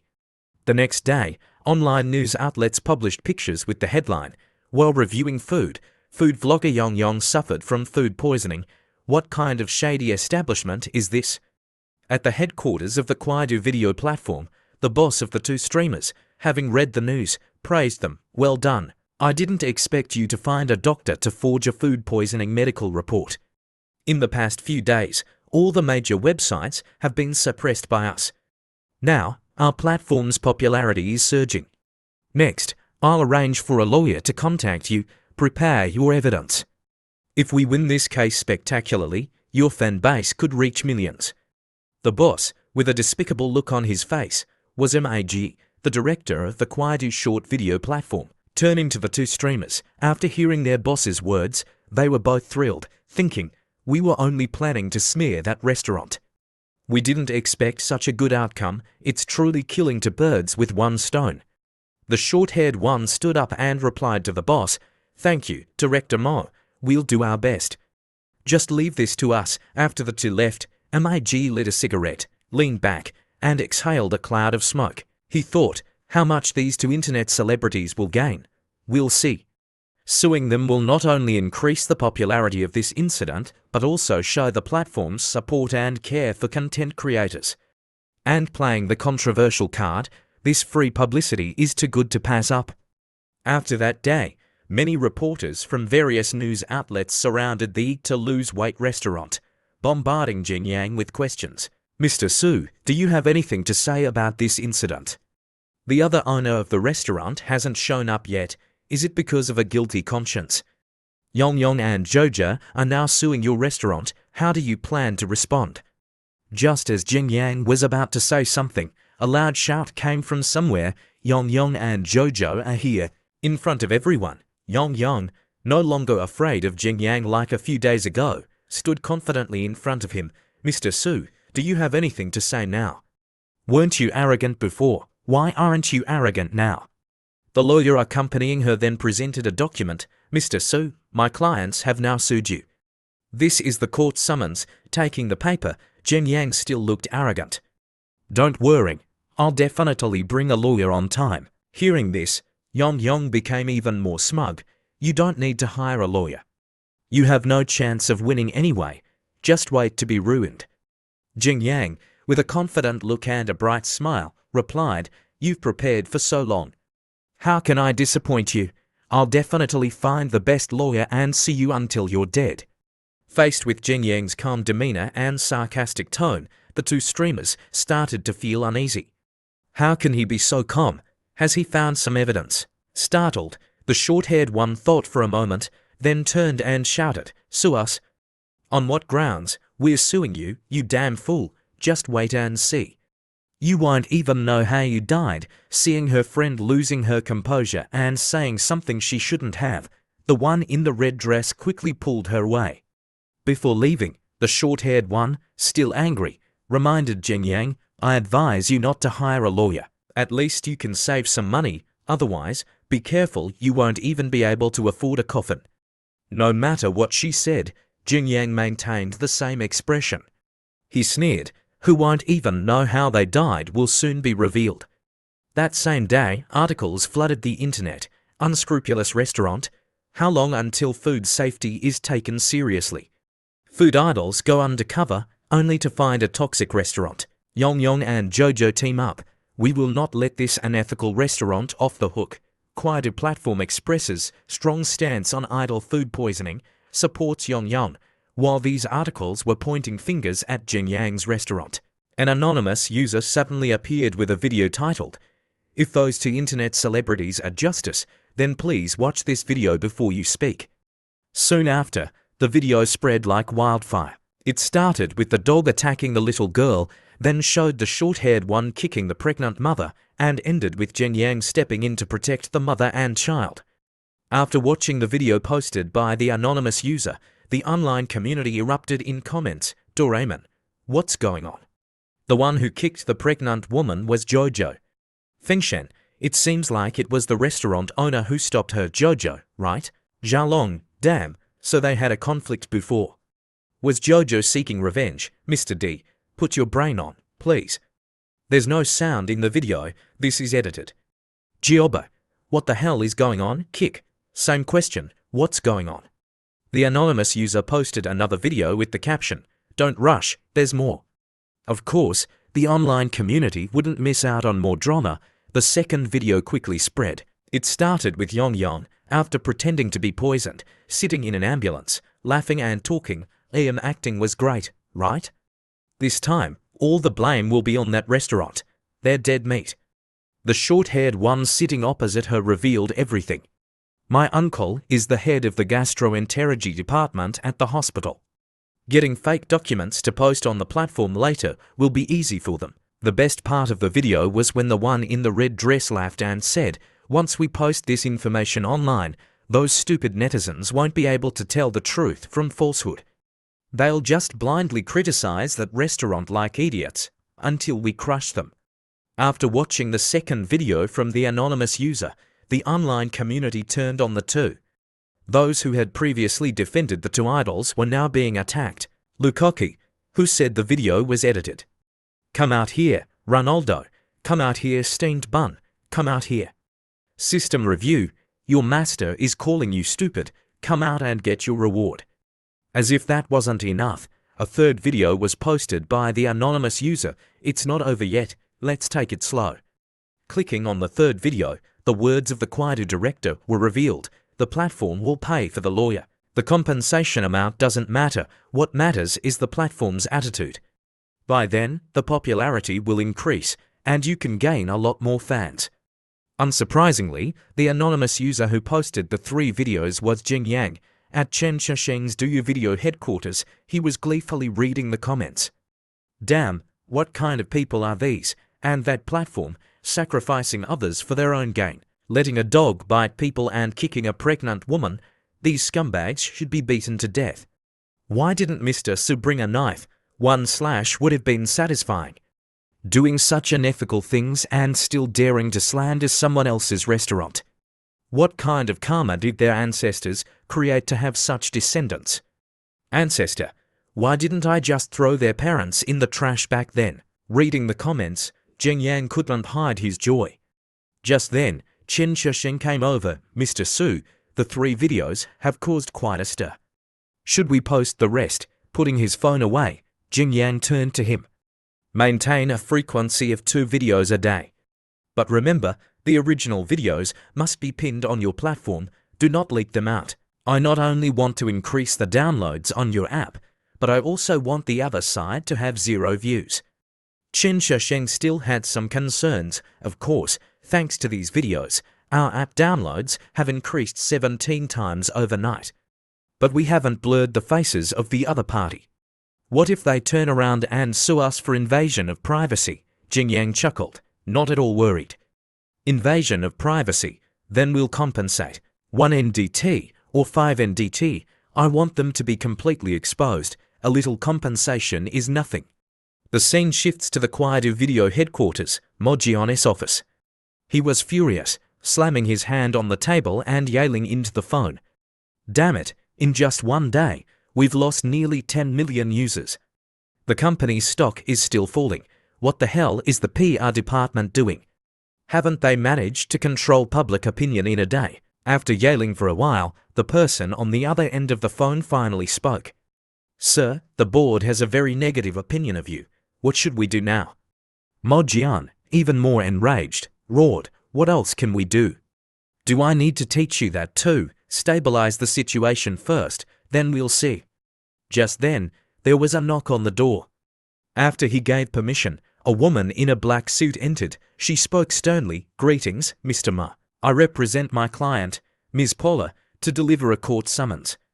The Kwaidu platform is suspected of being involved in slandering my client. Ms. Paula has now sued your company. Please appear in court within the time specified on the summons. Mogion's face was covered in sweat, showing his anxiety. Seeing the woman finish and turn to leave, he quickly stood up and stopped her. Wait, I was deceived. The ones who should be sued are those 2 idols. I want to meet your client. I want to settle this privately. As she reached the door, the woman turned back, her expression firm. Before I came, Ms. Paula made her attitude very clear. She absolutely refuses to settle privately. After saying that, she turned to leave, adding, furthermore, anyone involved in spreading rumors and slandering her will be prosecuted to the fullest extent. Hearing this, Mojion started to tremble. The scene shifts to the residence of the 2 idols. Inside the room, after watching the 3 videos that had been released, the short-haired one was furious. That bastard filmed us. Now they're suing us. Why didn't I notice the camera? It's all your fault. All your fault. Hearing this, the one in the red dress lost her temper and threw her phone at her. My fault. If it weren't for that damn dog, would this have happened? Mentioning the dog made the short-haired one even more furious and out of control. You dare to scold Naya, I'll fight you. Immediately, a fight broke out between the 2. Being pinned down by the short-haired one, the one in the red dress was angry and cursed. Damn it, you still dare to defend that dead dog. The short-haired one, already prone to losing her temper, became even more enraged. I'll kill you. As the 2 were pulling each other's hair and cursing, there was a knock on the door. A young man with a serious expression entered, holding a notice. "Hello, I'm the lawyer representing Ms. Paula. You two intentionally spread false information, damaging my client's reputation. This is the court summons. Please accept it." Seeing a lawyer arrive, the two stopped fighting. Seeing the scene, the lawyer simply left the notice and quickly left.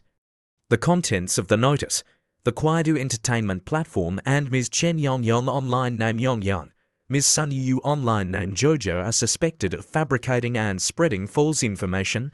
The evidence is conclusive. The Sandai City People's Court rules as follows. The Kwaidu Entertainment Platform shall compensate the plaintiff, Ms. Paula, 3.5 NDT. Ms. Chen Yongyang shall serve 11 months in prison and compensate the plaintiff 1 NDT. Ms. Sun Yu shall serve 18 months in prison and compensate the plaintiff 1.2 NDT. The next day, after the videos exposing the two were posted, Paulas restaurant was back in business. Not only that, but it was also overflowing with customers. There were long lines outside and every table was full inside. Paula was overjoyed. She stretched and basked in the sunlight, smiling radiantly. Finally, everything is resolved. She suddenly remembered something and turned to Yurong. "By the way, where's that guy? Do you know where he is now?" Yurong scratched her face and looked away. "You mean Mr. Su? I think he's watching a big show." The scene shifts to the Fang investigation team's base. Jing Yang and Mu Sheng were sitting in the control room, watching something intently on the screen. Seeing Jing Yang's focused expression, Mu Sheng felt a little uneasy, so he approached and said, "Sir, after all, this is Jia Yong's first mission. It might take some time." Although he was also a little worried, Jing Yang still appeared calm. "It's okay if it takes a little longer. I'm just worried about whether he'll be discovered. After all, I promised Auntie not to put you guys in danger." He lowered his gaze, lost in thought. Although the enhancement potion can improve Jia Yong's stealing skills, the other party's security system might not be useless.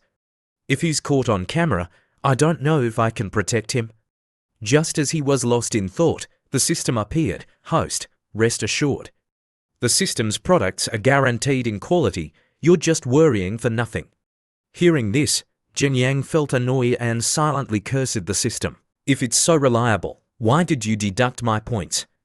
Just then, a member of the investigation team rushed in. "Sir, Captain Nu, Jia Yong is back." Hearing this, both of them were overjoyed. "Really?" A moment later, Jia Yong returned, looking tired, with a laptop in his hand. "Sir, I got it."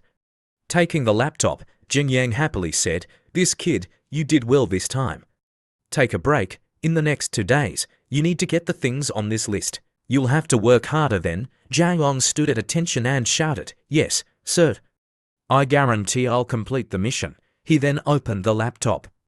Jing Yang smiled. "Good, with this, Xie Chijiahao's problem will no longer be a problem." A moment later, in Xie Chijiahao's office, seeing the laptop on the table, Xie Chijihao turned to Jing Yang and asked, "Mr. Su, what is this?" Jing Yang replied, "This contains the technical data of several engine manufacturers. Arrange for your engineers to quickly research and develop a new engine. Have you found the trustworthy technicians I asked you to find?" Hearing Jing Yang's question, Xie Chijihao pointed at himself and smiled awkwardly. Here Jing Yang was a little surprised. "Can you do it?" Seeing Jing Yang's lack of confidence, Xie Chijihao patted his chest and said loudly, "Mr. Su, don't underestimate me. In terms of technology, I taught all those kids in the company. You want me to find someone trustworthy? Apart from myself, I can't think of anyone else." Seeing his confidence, Jing Yang took out a bottle of potion. "Of course, I don't underestimate you. Here, drink this first." Looking at the blue bottle on the table, Xie Chijihao was confused. "Mr. Su, what is this? Why should I drink it?" Using the same old excuse, Jing Yang replied casually, "A biotech drug developed by a friend of mine. It can enhance your skills in technology and machinery. Just drink it and you'll know." Hearing this, Xie Chijihao opened the bottle and thought, although Mr. Su has a mysterious background, he wouldn't set me up. Instead of hesitating, I might as well experience the marvel of this thing myself. He then drank the potion in one gulp. Immediately after, the effects of the potion kicked in. Xie Chijihao felt a strange sensation and couldn't help but drop the bottle. This this is. His mind felt like it was traveling through the universe. Super advanced information kept flowing into his brain. Just by looking at his expression, one could tell that the potion was not only effective, but also quite exhilarating. Seeing him in a trance, as if he was about to ascend to heaven, Jing Yang quickly interrupted. Within 5 days, combine the advantages of these engine manufacturing techniques. You must not only create a new engine, but also set up a production line. He patted Xie Zhihao's shoulder. I believe in you, work hard. Having just been given a brain boost and almost ascending to heaven, Xie Zhihao was filled with gratitude. He stood up straight and said loudly, Mr. Su, don't worry. I will definitely create a new engine and not let you down. Hearing those words, Jing Yang happily left. That night, at Paula's house, Jing Yang opened the door to find the house dark. Hasn't Paula come back yet? He wondered. Just as he stepped inside, before he could even turn on the lights, he heard an eerie voice, brother. On the floor, Paula was crawling like a zombie, her voice weak. You're back. Cook for me, I'm starving. The sudden appearance of a ghost startled Jing Yang. Oh, hi. Afraid that Jing Yang would run away, Paula grabbed his leg and pleaded, cook for me. A moment later, after eating all the food Jing Yang had cooked, Paula finally came back to life. I'm alive again. Jing Yang, standing behind her, massaged her shoulders and asked with concern, do you need to work so hard? Paula replied, I have no choice. Because of those two internet celebrity scumbags, the restaurant has become popular. She became even more excited. Plus, with Tong Ying and Chen Shisheng's artists promoting it, almost every day the restaurant is packed. Do you think I should open another branch? At least it could share some of the customers, Jing Yang chuckled. I'm only responsible for providing the funds. You decide how to run it. Hearing this, Paula became angry. Enough, you irresponsible man. Can't you be more responsible? You either know where to be found or you're just teasing me. It's so annoying. Holding a stack of bowls, Jing Yang dodged and laughed. Hey, let's fight later. Don't break the bowls. He went into the kitchen to wash the dishes. I have other things to do, but I can still give you advice. Tell me, what are your thoughts? Are you really planning to open another branch? Outside, Paula replied, I'm just saying.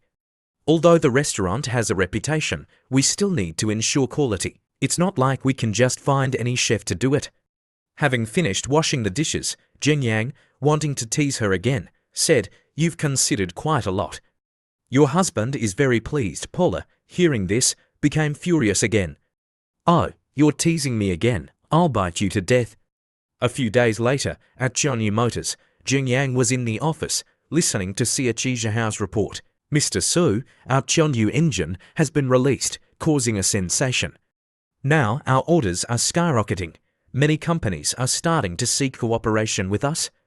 He was so excited that tears were streaming down his face.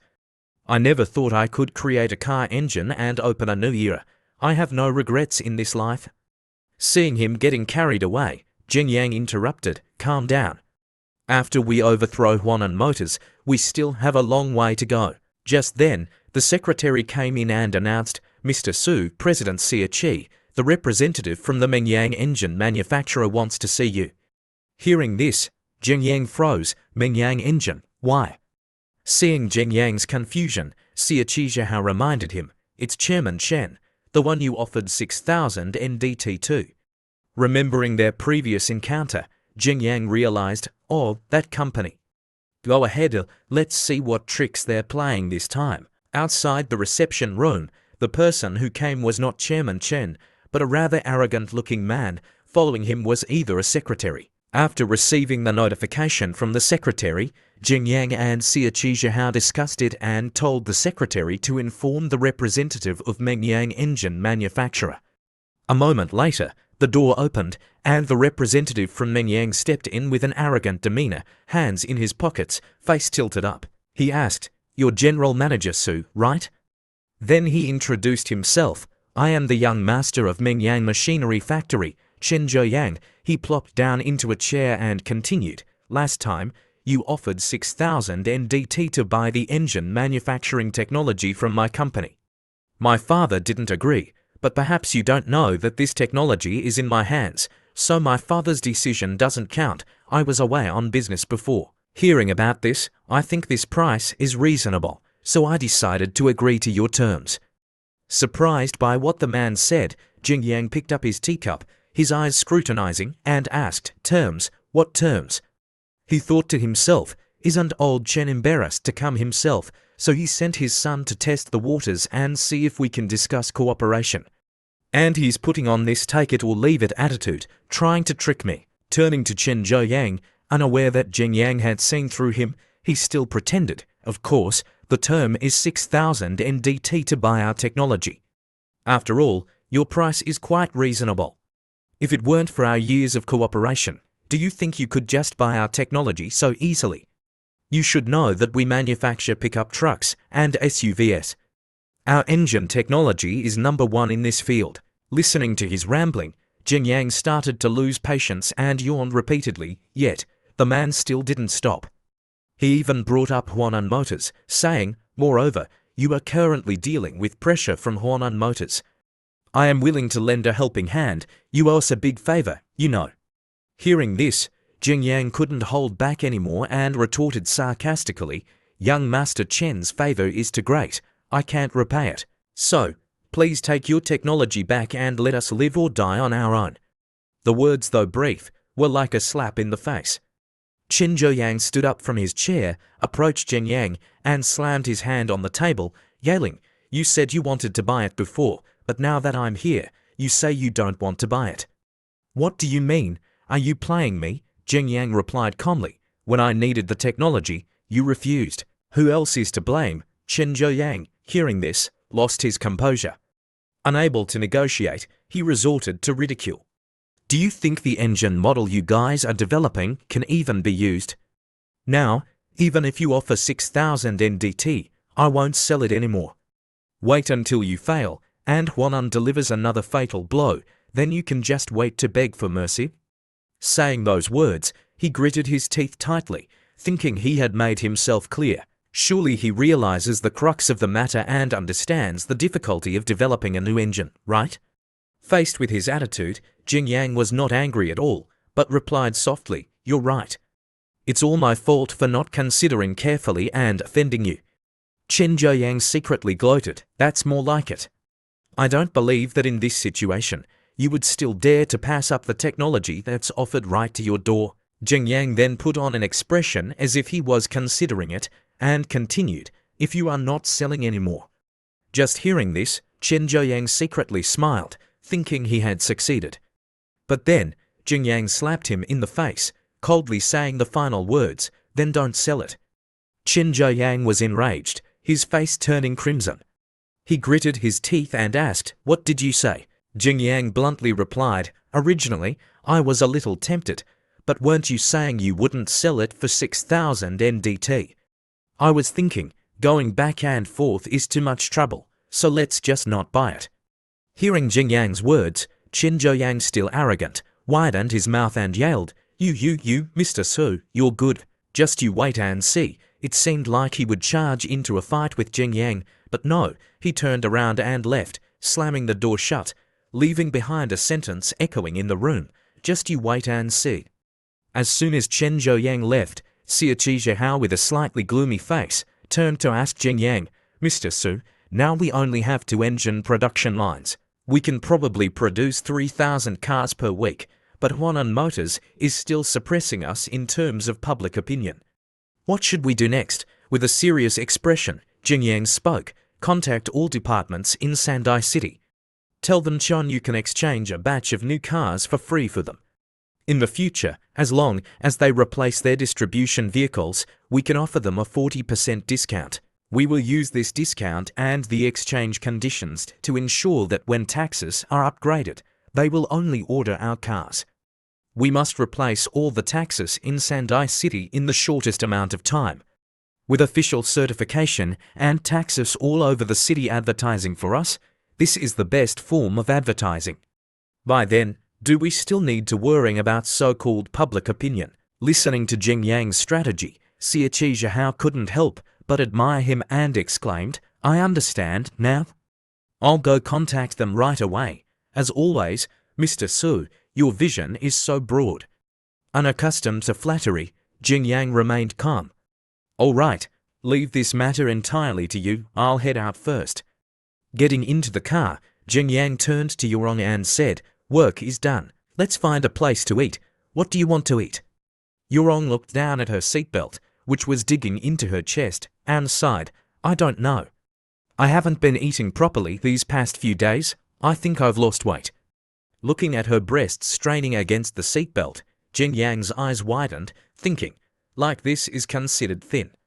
Unaware that someone was admiring her breasts, Yurong casually turned to ask, Mr. Su, do you have any suggestions? Jing Yang awkwardly turned away and replied, then let's go to PAULAS restaurant and see. We'll eat whatever they have, scene change to the Eat to Lose Weight restaurant. Looking at the line of people queuing outside, Jing Yang was surprised. This business is booming. Seeing that the parking lot was full, Yurong turned the steering wheel and said, let me find a parking spot. A moment later, in an underground parking garage, Yurong sat in the car and sighed, I didn't expect finding a parking spot nearby to be so difficult. We still had to drive to the nearby cinema, Jing Yang explained. That area is a park. Parking isn't convenient. It's normal, hurry up. I'm a bit hungry. As the two were about to get out of the car, suddenly, a noise came from the back seat. A woman appeared, brazenly getting into their car and yelled, go, go, go. Drive. Seeing this, Yurong turned back, bewildered, what's going on? With the same expression as Yurong, Jing Yang was also confused. Is this woman crazy? At the same time, another young man appeared. He continuously banged on the door, yelling, open the door. Open the door now. Haven't you caused enough trouble? Get out here now. The woman in the car refused to get out and even yelled back at the man, get lost. I don't want to see you right now. At this moment, two more people approached, probably to watch the commotion between the woman and the man arguing back and forth. At this point, Jing Yang finally became annoyed and spoke up, hey, you two, can you argue without affecting us? He sighed, thinking, what kind of people are these? Just trying to have a meal and I run into troublemakers. Hearing Jing Yang's words, the woman not only didn't listen, but maintained her previous attitude. She pointed directly at him and ordered, are you deaf? I told you to drive. Without replying, Jing Yang turned to look at Yurong. Seeing his gaze, Yurong immediately understood. She turned off the engine and pulled out the keys. Jing Yang then opened the car door, stepped out, and stared intently at the young man, causing him to be taken aback and step back. Ignoring him, Jing Yang walked over, opened the car door, and said coldly, get out. The woman refused to get out and even covered her head, screaming like a madwoman, I'll say it again, drive, drive for me. Seeing Jing Yang ignore the young man, the woman secretly smiled, what kind of big shot? Before she could even feel smart for long, Jing Yang suddenly approached, grabbed her hair, and dragged her out. Jing Yang exuded a murderous aura and said coldly, I told you to get out, didn't you hear me? With no trace of compassion, Jing Yang threw her to the ground. Jing Yang slammed the car door shut and said to Yurong, let's go. Unable to believe Jing Yang would treat a beauty like her this way, the woman thought in confusion, what's wrong with him? I already asked for his help, yet he didn't react at all, a beauty like me didn't move him. Realizing this, her eyes widened. Only now did she notice Yurong standing beside Jing Yang. Compared to Yurong, whom Jing Yang had just glanced at, she considered herself a goddess, suddenly felt ashamed. The young man also noticed Yurong. He put his arm around the crazy woman, but his eyes were fixed on Yurong. Goddess, may I ask? Before he could finish, the crazy woman started yelling again. She pushing the young man aside, she looked distraught and lunged at Jing Yang, punching him repeatedly while shouting, damn it. No man is good. An image of Zhao Shaman flashed through her mind. I can't let him get away, otherwise, Miss Zhao's task will be impossible to complete. Today, I must make a scene. With that thought, she acted even more dramatically. You bastard, you were so gentle with me yesterday, but today you're turning your back on me. As she cursed Jing Yang, she winked at the young man. Seeing this, the young man immediately cooperated. He gritted his teeth, widened his eyes, and pretended to be angry. yailing, "What are you saying?" Seeing that he had played his part, she turned back to Jing Yang, feigning distress. "You even hit me just now. Do you have any conscience? Hit me again, today. I'll fight you to the death." Suddenly, a crazy woman was asking to be hit. Jing Yang not only didn't refuse, but he also added to her performance. He slapped her hard, then laughed mockingly. "You shameless woman, you still have the nerve to mention last night." Standing nearby, Yurong was completely bewildered. The young man's expression was no different, especially the onlookers, one young man and woman, were both surprised. The young man looked astonished, while the girl giggled with amusement. Turning back to Jing Yang, after slapping the crazy woman and delivering a sarcastic line, he glared at her, thinking, "Is there something wrong with her head? Does she think I can't see through this clumsy act, meant to provoke a conflict between me and that rich idiot? Isn't she rather admit to being a prostitute than admit to framing me?" Without further thought, Jing Yang grabbed her collar and played along. "Last night, I told you to serve us well, damn it. You cried and whined, saying you couldn't handle it. Wasn't it just Chen Xiao, Li Xiao, and Wang Jie together? What are you complaining about?" Not satisfied with just words, Jing Yang slapped her a few more times, thinking, "Damn, I still have to hold back. I can slap her unconscious, too tiring." The crazy woman, having been beaten speechless, could only think, "Why is this person acting so strangely?"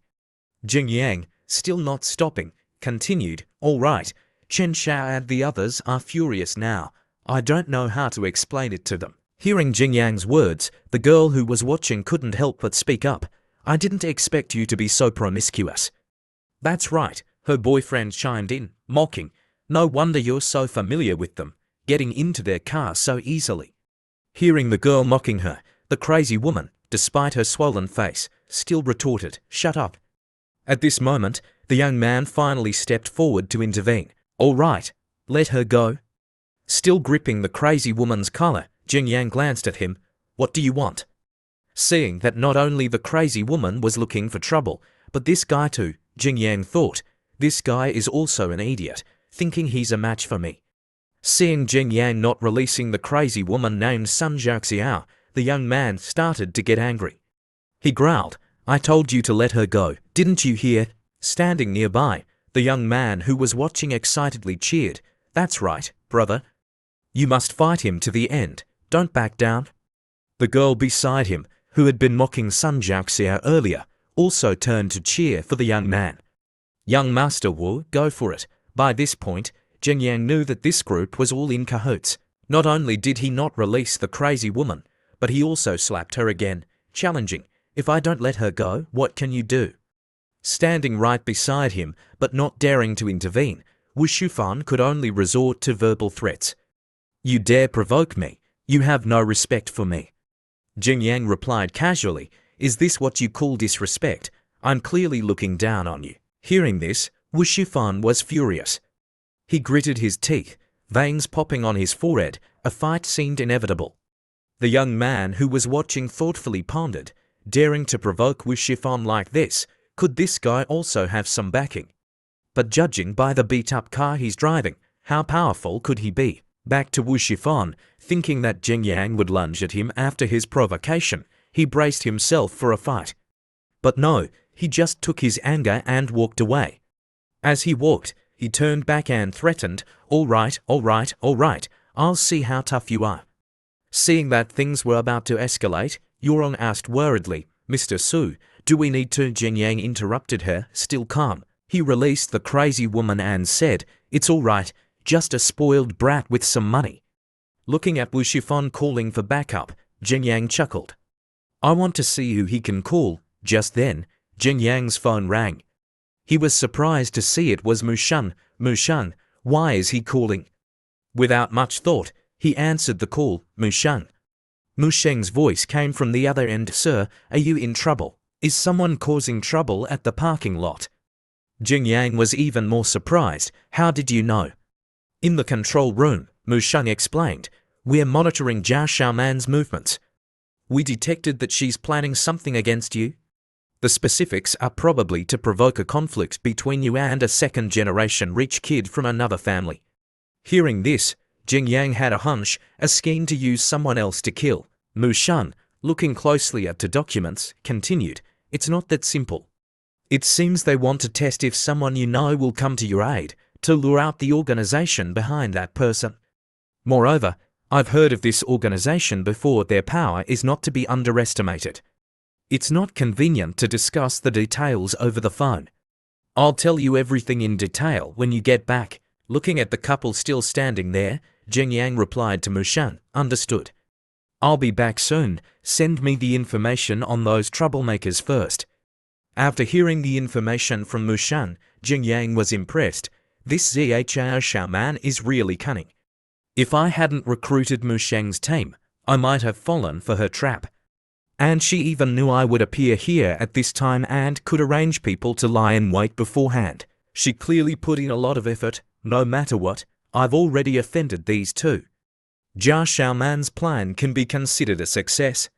Seeing Wu Shifan leave to make a call, the young man who had been watching turned to Jing Yang and provoked, "Hey, buddy, young master Wu has called for backup. If I were you, I'd take advantage of this and beat him up now to get even." Jing Yang showed no sign of worrying. Instead, he sneered, "Call for backup." The second young master of the Wu group, Wu Shifan, hearing Jing Yang mention his name, Wu Shifan, who was on the phone, was startled and turned back. Not only him, but the man also looked surprised. Jing Yang continued, "Plus the second generation heir of the biking real estate company. Who can they call? Just some mediocre families, yet they dare to cause trouble for my family. Outside, I'll wait for your people to come and see if your families can withstand a few bullets for you." Hearing Jing Yang's contemptuous words, both young masters felt a chill run down their spines, and they had the same thought. A single phone call and he could find out our backgrounds. This guy's power is probably extraordinary. He doesn't seem to be bluffing. If we really mess with someone we shouldn't, not only ourselves, but even our companies and families will be in trouble. We can't stay here any longer. At least until we figure out his background. We absolutely cannot act rashly. Both of them turned to leave. Only Wu Shifan turned back and threatened, "I'll let you off for now. Just wait and see." Everyone left, leaving the crazy woman. Sun Jiaxia sprawled on the ground, dazed. Knowing who was behind them, Jing Yang didn't bother with her. He said coldly, "Get lost." Witnessing what he had done to her and hearing his words to the two young masters, the crazy woman was trembling with fear. She left, her face swollen, wondering, what's going on? Didn't Miss Jia say he was just a useless bum? Young Master Wu is so wary of him. Have I offended someone I shouldn't have? Am I doomed? Turning back to Jing Yang, seeing him in thought, Yurong gently asked, "Mr. Su, are we still going to eat?" Jing Yang replied, "No. Let's go back to the Fang investigation team's base." The scene shifts to the Fang investigation team's headquarters. As soon as he arrived, Jing Yang rushed to the control room. Seeing Mu Shan, he asked, "Mu Shan, what exactly did you find out?" Mu Shan didn't answer immediately. Instead, he picked up a headset. "Sir, listen to this recording first. Then we'll talk about the main issue." Returning to Jing Yang's office, after listening to the recording, he understood the situation. It seems Zhao family thinks I'm related to Protect the Sword. Curious about this organization, Jing Yang asked, "Do you know anything about this organization?" Mu Sheng handed over a USB drive. "Sir, this is the detailed information on Protect the Sword that we've gathered. This information is only circulated on the black market. Even Jia Xiaoman doesn't have it. Please take a look.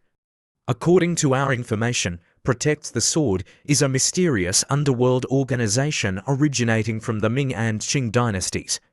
It has many experts, some of whom are even capable of leaping over walls and walking on rooftops." Hearing leaping over walls and walking on rooftops, Jing Yang immediately thought of the woman who resembled his mother. He frowned slightly and recounted, "I chased a mysterious person near the old city district the other day. After losing her, I went to the hotel to retrieve the security camera footage." Mu Sheng continued, "Sir, you guessed correctly. That hotel is also owned by the Zhao family."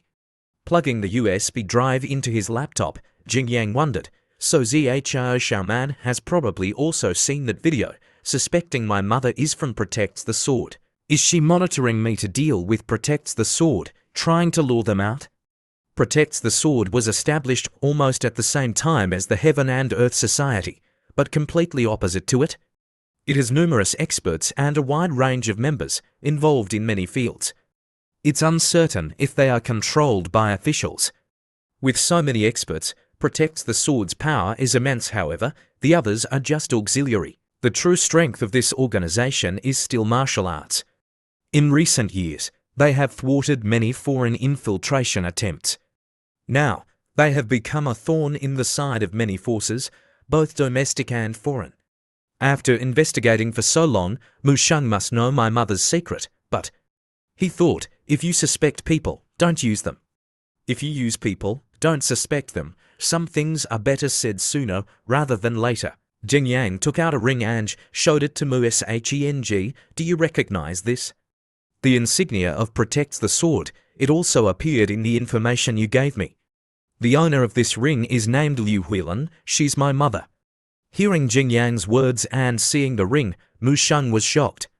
He immediately placed his hand over his chest, expressing his loyalty, and said loudly, I will do my best to investigate this matter. Yorong, who had been listening, spoke up. Mr. Su, Zhao family probably wants to find out the relationship between you and Protects the Sword, then sell the information to other forces.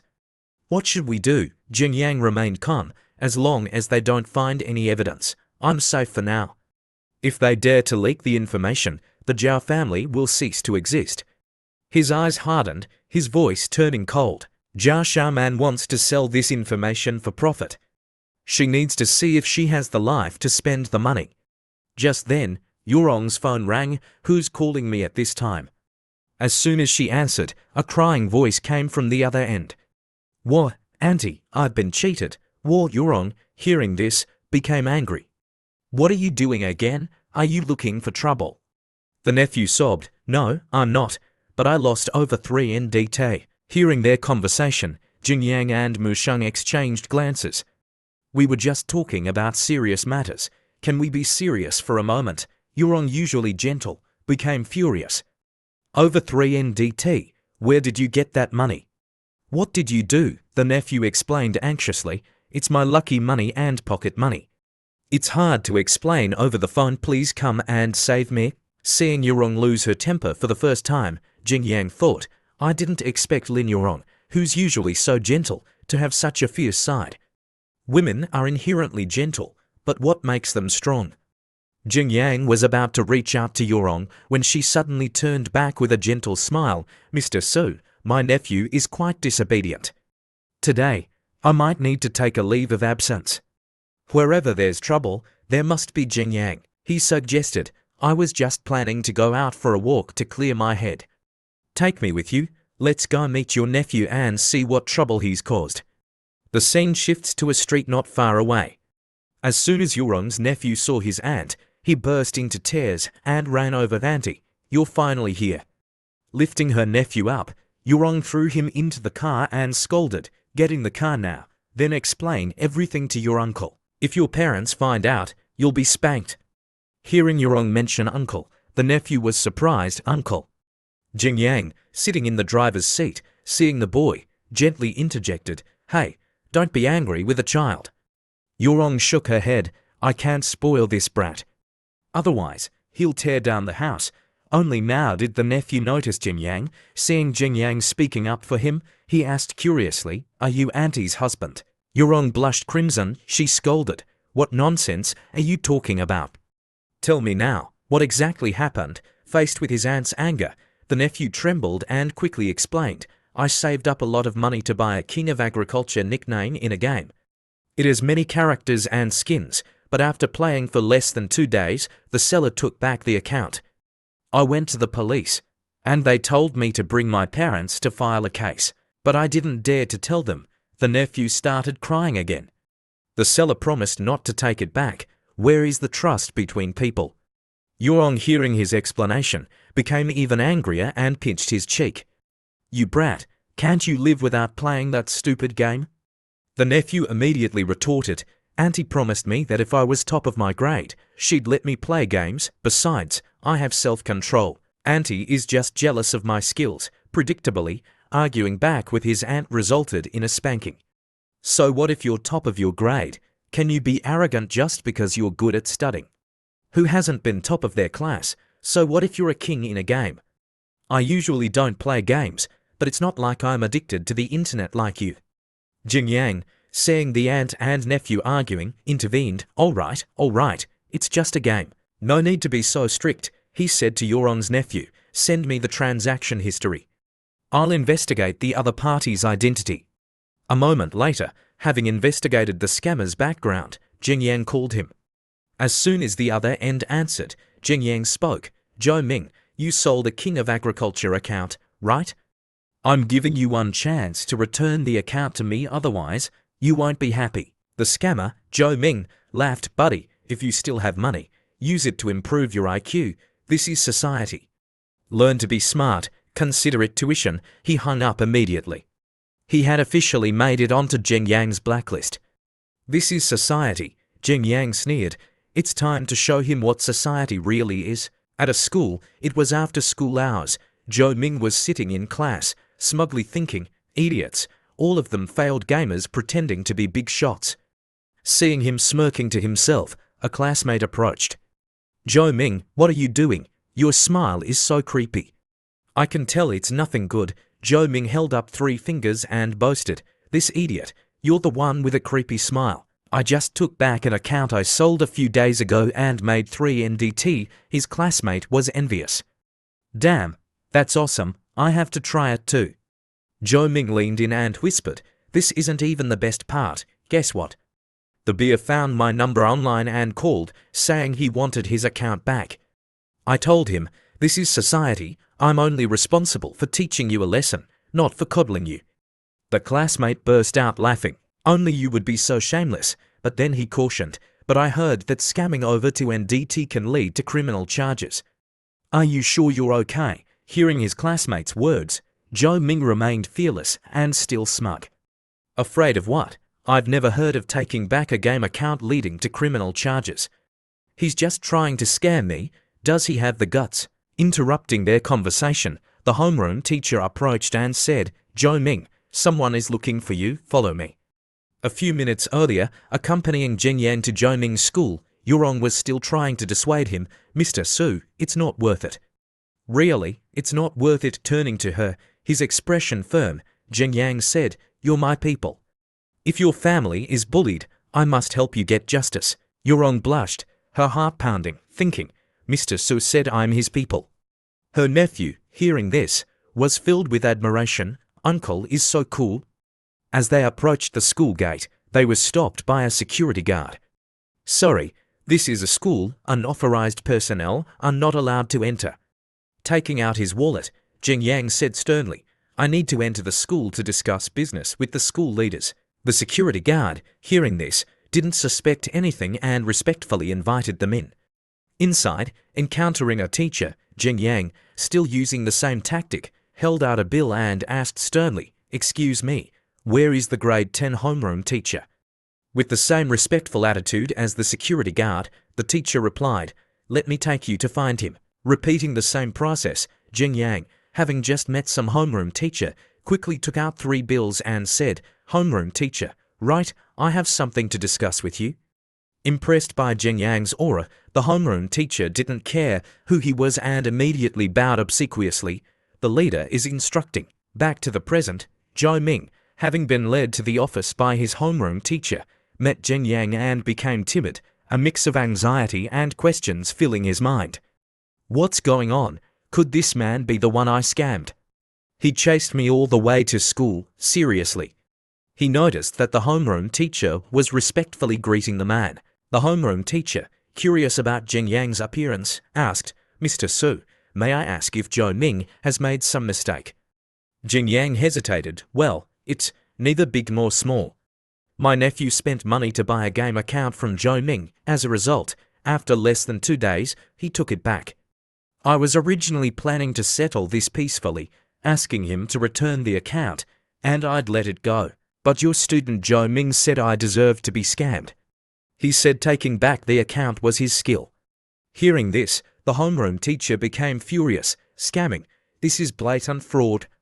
Teacher John, we will definitely deal with this seriously. If you want to report it to the police, we will fully cooperate.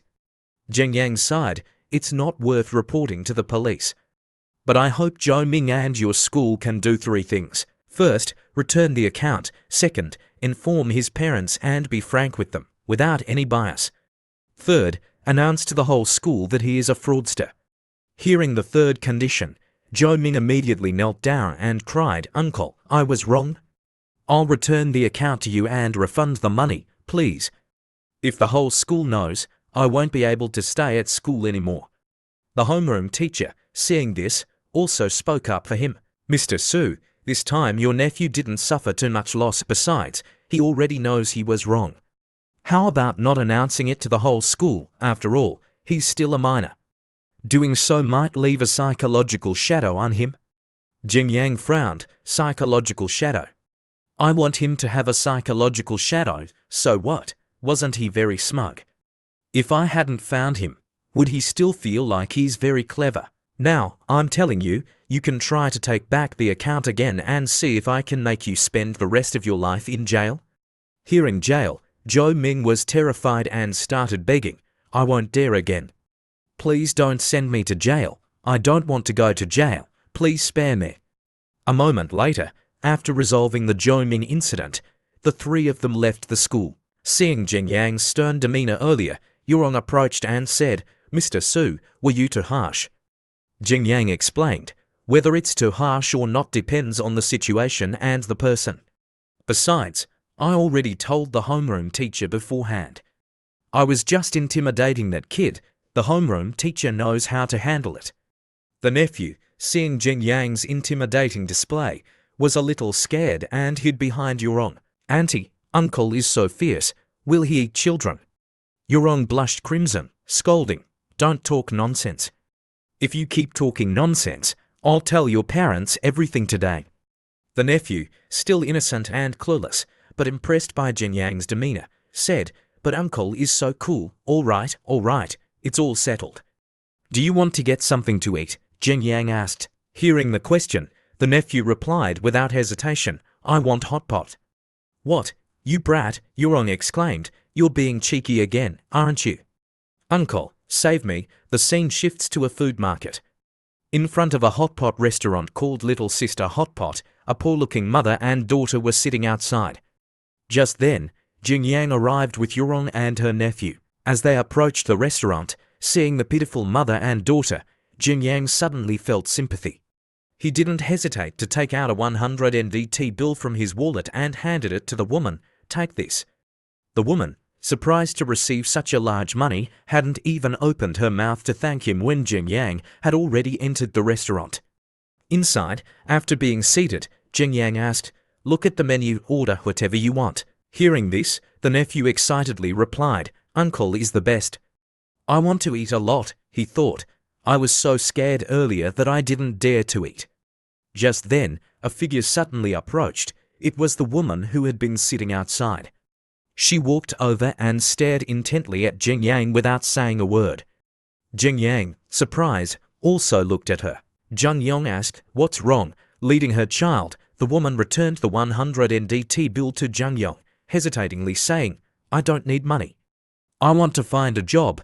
Anything will do. Hearing this, Zheng Yang was even more confused. He frowned slightly and said, Do you think, because I have money, I can arrange a job for you? You could easily find part-time work washing dishes at any restaurant and earn money, right? The woman shook her head. Washing dishes can't support my child. I have no other way. Please, I'll do anything. Snapping his fingers to call a waiter, Zheng Yang said coldly, I can't help you. You'd better find someone else. Just like that, the mother and child were asked to leave the restaurant by the waiter. Zheng Yang watched them go, thinking, I'm not a charity. I can't just agree to every request. Coming here to ask for a job and being so persistent, there must be something fishy about this woman. But this tactic is too obvious. My opponents wouldn't be so incompetent, would they? A moment later, still in the same restaurant, a fat man was picking his booger's nose and loudly talking on the phone to his friend. I told you, the food here is not bad, grab a table right next to us. Sitting at a table right next to Jing Yang and the others, the fat man continued, I'll reserve a spot first, then you guys come over here, waiter, bring the menu. With his large, bulky body, the fat man lounged back in his chair, not caring that the chair he leaned back on hit Yurong's back, causing her to be pushed back. Yurong stood up unhappily and scolded, What are you doing? Why are you bumping into people for no reason? Hearing this, the fat man not only didn't apologize but turned around to mock, Oh, it's a beauty. Just leaning back a little, and you can't take it. Or do you want to come to bed with me tonight? I guarantee you won't be able to get out of bed tomorrow morning. Hearing these vulgar words and seeing the fat man's lewd expression, Yurong could only retort angrily, You are such a pervert. Jing Yang, who had been silent, was now paying attention to something else. The mother and child from before had returned. They were kneeling in front of Jing Yang again. Still weary, Jing Yang frowned and asked, Why are you here again? What exactly do you want? With a sorrowful expression, the woman looked up and replied, I can't support my child. He's sick and needs a lot of money, so I have to beg you. Looking at the plate of food on the table, Jing Yang said coldly, Let me see what you're capable of first. If you can impress Yurong, I'll give you a meal. Hearing this, the woman's eyes suddenly lit up. She slowly stood up, casually picked up a plate of food from the table, and walked towards the fat man. Seeing the woman approach, the fat man sneered disdainfully. What? You want to spend the night with me too? Too bad. I'm not hungry enough to stoop to a beggar like you. Before he could finish his sentence, the woman's expression turned fierce. She raised the plate high, and without hesitation, then she smashed it directly onto the fat man's head. The plate shattered with a crash, blood and food splattering everywhere. Not stopping there, she grabbed the fat man's bald head and shoved it into the boiling hot pot. Yurong and everyone else in the restaurant were stunned by this scene, some even took out their phones to record. Surprisingly, the fat man, despite his bulky physique, couldn't budge against the woman's strength. He could only scream in pain, or, let go of me. Seeing the woman's decisive and ruthless actions, Jing Yang sat there with a satisfied expression. He thought to himself, although Mu Sheng's team is good at intelligence gathering, they lack ruthlessness in direct combat. This woman is ruthless enough, perfect for building a combat squad. As if reading his mind, the system suddenly appeared. Jing Yang was slightly puzzled. Why is this damn system popping up at this time? Is it going to cause trouble again? System notification. System detected the host's desire to establish a self-defense organization. Branch store no to has been opened. Branch store no to opened. Medicine store, currently available pharmaceuticals. Proficient in disguise techniques. Currently available pharmaceuticals. Proficient in cold weapons and hand-to-hand combat skills. Currently available pharmaceuticals. Proficient in firearms and explosives. Currently available pharmaceuticals. Proficient in various poisons. Reading the system notification, Jing Yang chuckled inwardly. As soon as I had the thought, the system immediately opened new pharmaceuticals. Luckily, I didn't directly refuse that woman, otherwise, I would have missed out big time. Standing beside him, Yurong, seeing the woman still violently attacking the fat man, covered her nephew's eyes and asked worriedly, Mr. Su, do we need to stop that woman? At this moment, the woman was not only still holding the fat man's head in the hot pot, but she also picked up a shard of the broken plate, seemingly wanting to cut the fat man's throat. Jing Yang was reminded by Yurong and exclaimed, Oh, right, if we don't stop her, someone will die. He quickly stepped forward, grabbed the woman's hand holding the shard and said, All right, that's enough. What's your name? Hearing this, the woman, who had been ferocious, suddenly calmed down. She released the unconscious fat man and replied, Liu Kali. Receiving her answer, Jing Yang happily turned and said, Follow me. I'm hiring you. Liu Kali, being hired by him, was moved. She bowed deeply, repeatedly saying, Thank you, thank you, thank you. Outside the restaurant, Jing Yang turned to Yurong and instructed, Take your nephew away first. On the way, contact the Haikeng Hotel and book a room for this mother and child, and also a doctor. Yurong nodded. I understand. A moment later, in his car with Liu Kaylee and her child, Jing Yang was still puzzled. There were many wealthy-looking people on the street. Surely, it wasn't just me. Why did you choose us? With a somber expression, Liu Kaylee softly asked, in the shadows, right? She didn't give a clear answer but asked a question in return, causing Jing Yang to chuckle. This answer was mysterious enough. Reflecting on the unexpected events that had happened to him recently, Jing Yang couldn't help but sigh inwardly. Indeed, unknowingly, I was possessed by the system. Since then, my career has grown bigger, and now I've encountered this mother and child. This is something even novels wouldn't dare to write. A moment later, at the Haikeng Hotel, Chen Shisheng brought a file and handed it to Jing Yang, saying, "Mr. Su, I've had people investigate that woman. She used to be a hostess at a karaoke bar. Later, her child was diagnosed with a rare congenital disease related to blood clotting dysfunction. Because of her child's illness, she ended up in her current state." Hearing this, Jing Yang reviewed the file and thought, a hostess. So, the father of her child is untraceable. However, as long as this disease can be treated, it's not a difficult problem for me.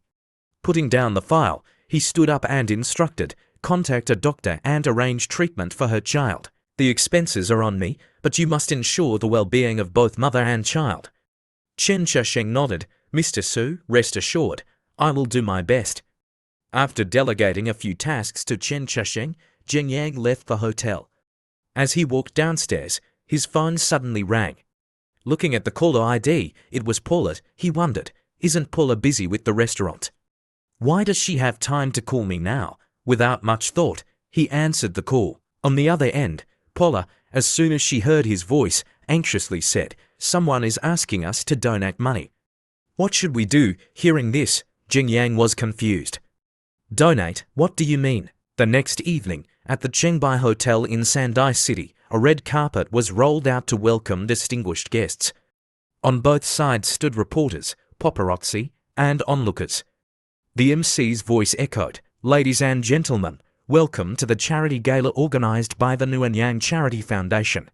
Tonight, we have invited dignitaries from all walks of life to join us in raising a glass for charity." Currently walking on the red carpet is General Manager Chen Shisheng of Haikeng Hotel. Not only that, but the recently popular Do You video is also under his company.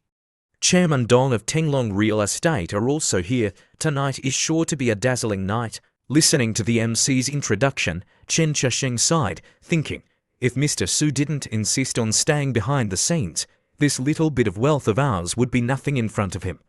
Dong Chongming thought differently. Wait until Mr. Su takes over Sandai City. You guys will be scared out of your wits. At the same time, Jing Yang also arrived with Yurong and Paula. After letting everyone else enter, he spoke, "I'm really not used to this kind of occasion.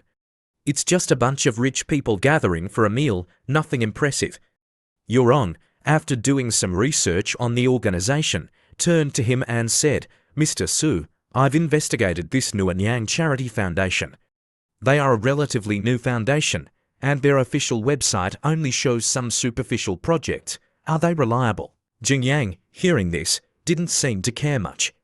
He turned to playfully ruffle Paula's hair and said casually, "Originally, we could have chosen to come or not to come to these kinds of events." Ignoring Paula's angry expression, he continued with a smile, "But who told our restaurant to be so famous that they targeted us? If we don't participate, it's inevitable that people will leave a bad mark on us, saying we don't know how to give back to society." Just then, a clattering sound caught their attention. Turning around, they saw a female student being hit by a car driven by a foreigner. The blonde woman driving the car also stepped out and scolded, "What's going on? How does this kid drive?" Seeing the girl lying on the ground, the blonde woman didn't even ask about her condition but raised her voice, "Do you know what kind of car this is? Don't you know how to avoid cars? Do you know that even a little scratch, all the money you earn in your lifetime won't be enough to compensate?" Ignoring the blonde woman's scolding, the girl slowly sat up, blood staining her mouth, trembling as she said, I'm sorry." Only then did Jack step out of the car. He turned to look at the blonde woman and pretended to be magnanimous. don't try to shift the blame to her. Hearing this, the blonde woman nodded. Yes, I understand. Immediately after, she still spoke harshly to the girl. Did you hear that? Hurry up and thank sir. The female student didn't dare to resist and could only bow her head and thank him. Thank you, sir. As soon as the girl finished speaking, the blonde woman waved her hand dismissively. Get lost, don't be an eyesore. Jing Yang, observing everything from the side, couldn't help but feel disgusted. I initially thought this Jack Larry was a decent person, but I didn't expect him to be just another rich bully. He turned to Yurong and instructed, Yurong, after Jack Larry and his group leave, follow that girl. Judging by her appearance, she's probably seriously injured. We can't delay her treatment. Yurong nodded. I understand. Yurong, pointing at Paula, asked hesitantly, but Mr. Su, is it okay on your side? Paula, witnessing the scene just now, was furious. She was like a beast wanting to tear apart Jack and his secretary. That foreign devil is so hateful, I must tear him apart. Jing Yang, holding her back, replied to Yurong, no, it's okay. I can still keep this girl in check for now. To calm Paula down, Jing Yang had to gently soothe her. All right, I'll avenge you later. Paula, hearing this, calmed down a bit, but still asked doubtfully, can you really do it? Jing Yang confidently replied, rest assured. If it weren't for what just happened, he could still be arrogant for a few more days, but now, I'm not so sure. A moment later, inside the hotel, famous idols were invited to perform to kick off the party. Unaccustomed to this atmosphere, Paula sat in a corner with a gloomy expression. This is so boring. Jing Yang, sitting beside her, picked up a glass of wine with a smile on his face and said, although you find it boring, they've been waiting for a long time. After all, for these unscrupulous businessmen, tonight is a once-in-a-lifetime opportunity. Casually taking a sip of wine, he thought, for any business, charity is an opportunity to whitewash themselves or increase their popularity. Usually, these businessmen will have some dirty secrets, so they naturally have to rely on occasions like this to cleanse themselves. Just then, a waiter approached their table. He held a clipboard and said with a professional smile, are you to the owners of the To Lose Weight restaurant? Please write down your donation amount for tonight. Taking the clipboard, Jing Yang sighed inwardly. Directly handing out donation forms to guests, this donation method is quite direct. However, I heard their donations are all publicly disclosed. Maybe they won't play any tricks. After the waiter took the clipboard and went to another table, Paula turned to ask curiously, hey, how much are you donating? Jing Yang smiled brightly and held up two fingers. This number, 200, Paula exclaimed in disbelief. The 200 NDT donation felt like 200 pounds weighing down on Paula. Immediately, she turned purple with anger. You cheapskate, I don't want to talk to you anymore. Ignoring her reaction, Jing Yang still joked, not bad, you're starting to get used to my spending level. Just then, a text message from Yurong arrived, causing both of them to focus on reading it. Mr. Su, the diagnosis results for that girl are out. Rib fracture. The girl is afraid her parents will worry, so she asked me to conceal her condition. Reading this, Paula couldn't contain her anger and gritted her teeth. That girl is so seriously injured, I can't take it anymore. Tonight, I won't be satisfied unless I chew up that foreign devil. Seeing this, Jing Yan quickly patted her head to reassure her, calm down, calm down. Leave this to me. Just then, someone started speaking on stage. Ladies and gentlemen, I am Yong Donghui, CEO of the Nguyen Yang Charity Foundation. Next, please welcome Mr. Jack Larry of Hwanan Group. Mr. Jack Larry is the General Manager of Hwanan Group in Sandai City. The CEO continued, speaking of which, something heartwarming just happened. Just now, Mr. Jack Larry's car was hit by a female student, but Mr. Jack didn't ask her to pay a single penny in compensation. This kindness and responsibility truly make us ashamed. After the CEO finished introducing him, Jack took the microphone and said, actually, I just did something very ordinary.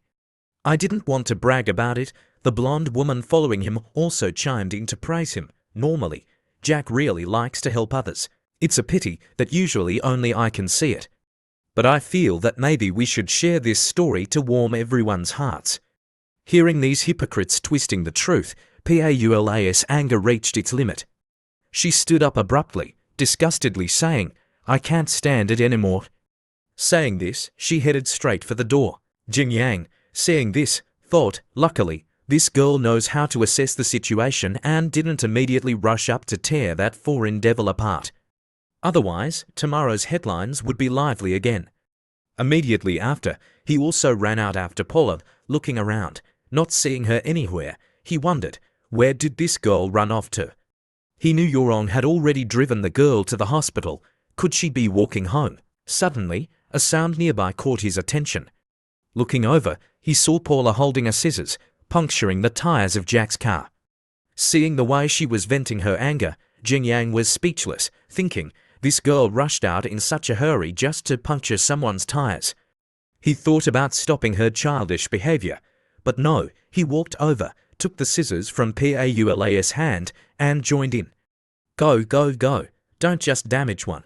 Let me help you. Before he finished speaking, Jing Yang channeled his energy into the scissors and stabbed down. Paula, seeing the tire quickly deflating, happily exclaimed, "It's deflating." It's starting to deflate. Having committed the act, Jing Yang quickly urged Paula, "Okay, let's go." Run. Having vented her anger, Paula quickly regained her smile. She jumped onto Jing Yang's back and playfully said, "Well done. Quickly carry this empress away from this wretched place." Carrying her on his back, Jing Yang happily replied, "This servant obeys." A moment later, carrying Paula on his back, walking down the street, Jing Yang noticed she was gloomy again, so he asked curiously, "What's wrong?" Still angry, Paula frowned and replied, "I was feeling a little better, but thinking about that foreign devil's face again, I feel uncomfortable. I'm hungry. I want to eat. I want to drink wine. Jing Yang, quickly take me home to drink wine with me." Hearing her say drink wine with me, Jing Yang blushed slightly. Dark thoughts appeared in his mind. Paula just asked me to drink wine with her. When a girl asks a guy to drink wine, isn't that what it means? Does this mean my probation period is over and I'm about to become official? Later that evening, as it turned dark, Jing Yang and Paula returned home. Paula, holding a can of drink, angrily slammed it on the table, shouting, "That stinking foreigner." I'm so furious. As she spoke, she angrily clenched her fists, causing the liquid in the can to spill out. She continued to curse, thinking about it, I shouldn't have just punctured his tires. Jing Yang, sitting beside her, stroked her head and smiled. "It's getting late, are you sleepy?" At this moment, an image of Paula, with flushed cheeks, lying on the bed, flashed through his mind. He then smiled mischievously to himself, thinking, could this girl be softening up? We still have important business to do later. Due to the effects of the alcohol from earlier, Paula's eyes began to droop.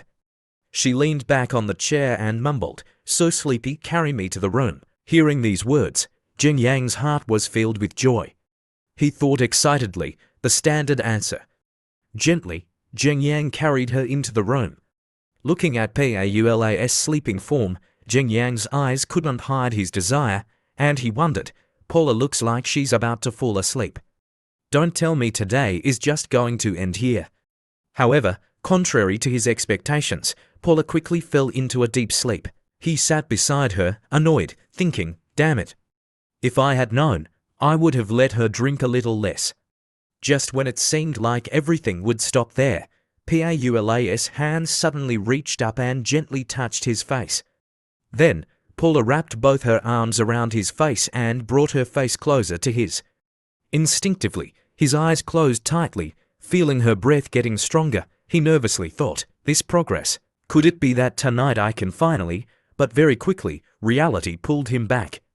Paula puckered her lips and quickly turned to the side, vomiting, shattering all his dreams. He was disappointed, his face instantly darkening. He lowered his head and sighed, I knew it would be like this. Beside him, Paula continued to vomit, I'm so nauseous. He didn't have time to calm down and rushed to take care of her. Wait, I'll go find something to catch it. Once she realized the situation, Paula said embarrassedly, oh no, my goddess image is ruined. Hearing this, he could only silently fume inwardly. What's ruined is my good opportunity tonight. Just like that, a noisy night passed. Dawn began to break. Paula, tiredly resting her hand on her forehead, lay sprawled on the sofa, complaining, "My head hurts so much, I'm never drinking again." He, on the other hand, was still busy hanging up her clothes to dry. His eyes were filled with sadness, thinking, "The fire I've been suppressing for so long was extinguished by your vomit."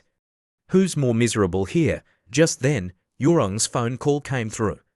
He quickly sat down and answered, "Yorong, what's up?" Yorong, on the other end, replied frantically, "Mr. Su, something happened. Yesterday, we saw that foreign bastard bullying that girl, and now they're in the news." "Oh, those shameless people, I'm so angry." "I'll send you the news link now." The message was quickly sent, and he immediately opened it. The headline read, "Conscientious high school student slashes tires of luxury car worth 6 NDT, foreign company executive smiles and lets it go." Reading this news, Paula, sitting beside him, couldn't contain her anger and shouted, "What the hell?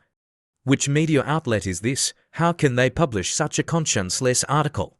It starts with a picture, and the whole story is fabricated. Did they even watch the surveillance footage from that day?"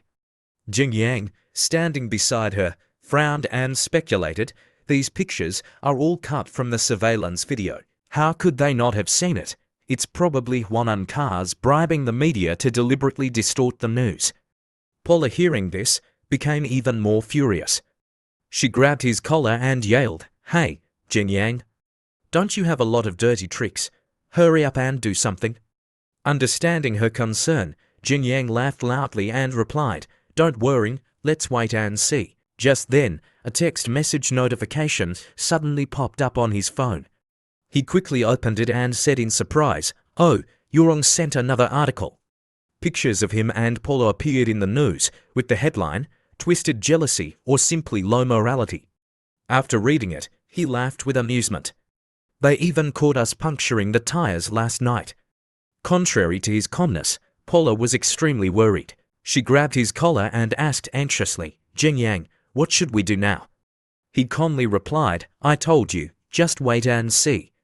Immediately after, a loud shout came from the phone. 3 to 4 weeks without a weekend off. It turned out that Xia Qijiahao's group had gathered to discuss a solution. Xia Qijiahao's stern voice came from the phone, asking, "Mr. Su, have you seen the news? Do you need us to reduce the heat of this matter?" Dong Chongming, sitting beside him, added, "I've investigated. The one adding fuel to the fire is Kaido Video. It's definitely because of the previous internet idol incident, wanting to retaliate against you." Mr. Su Chenchasheng, hearing this, angrily shouted, "Damn it. I'll find someone to beat up the author of that Kaido Video article."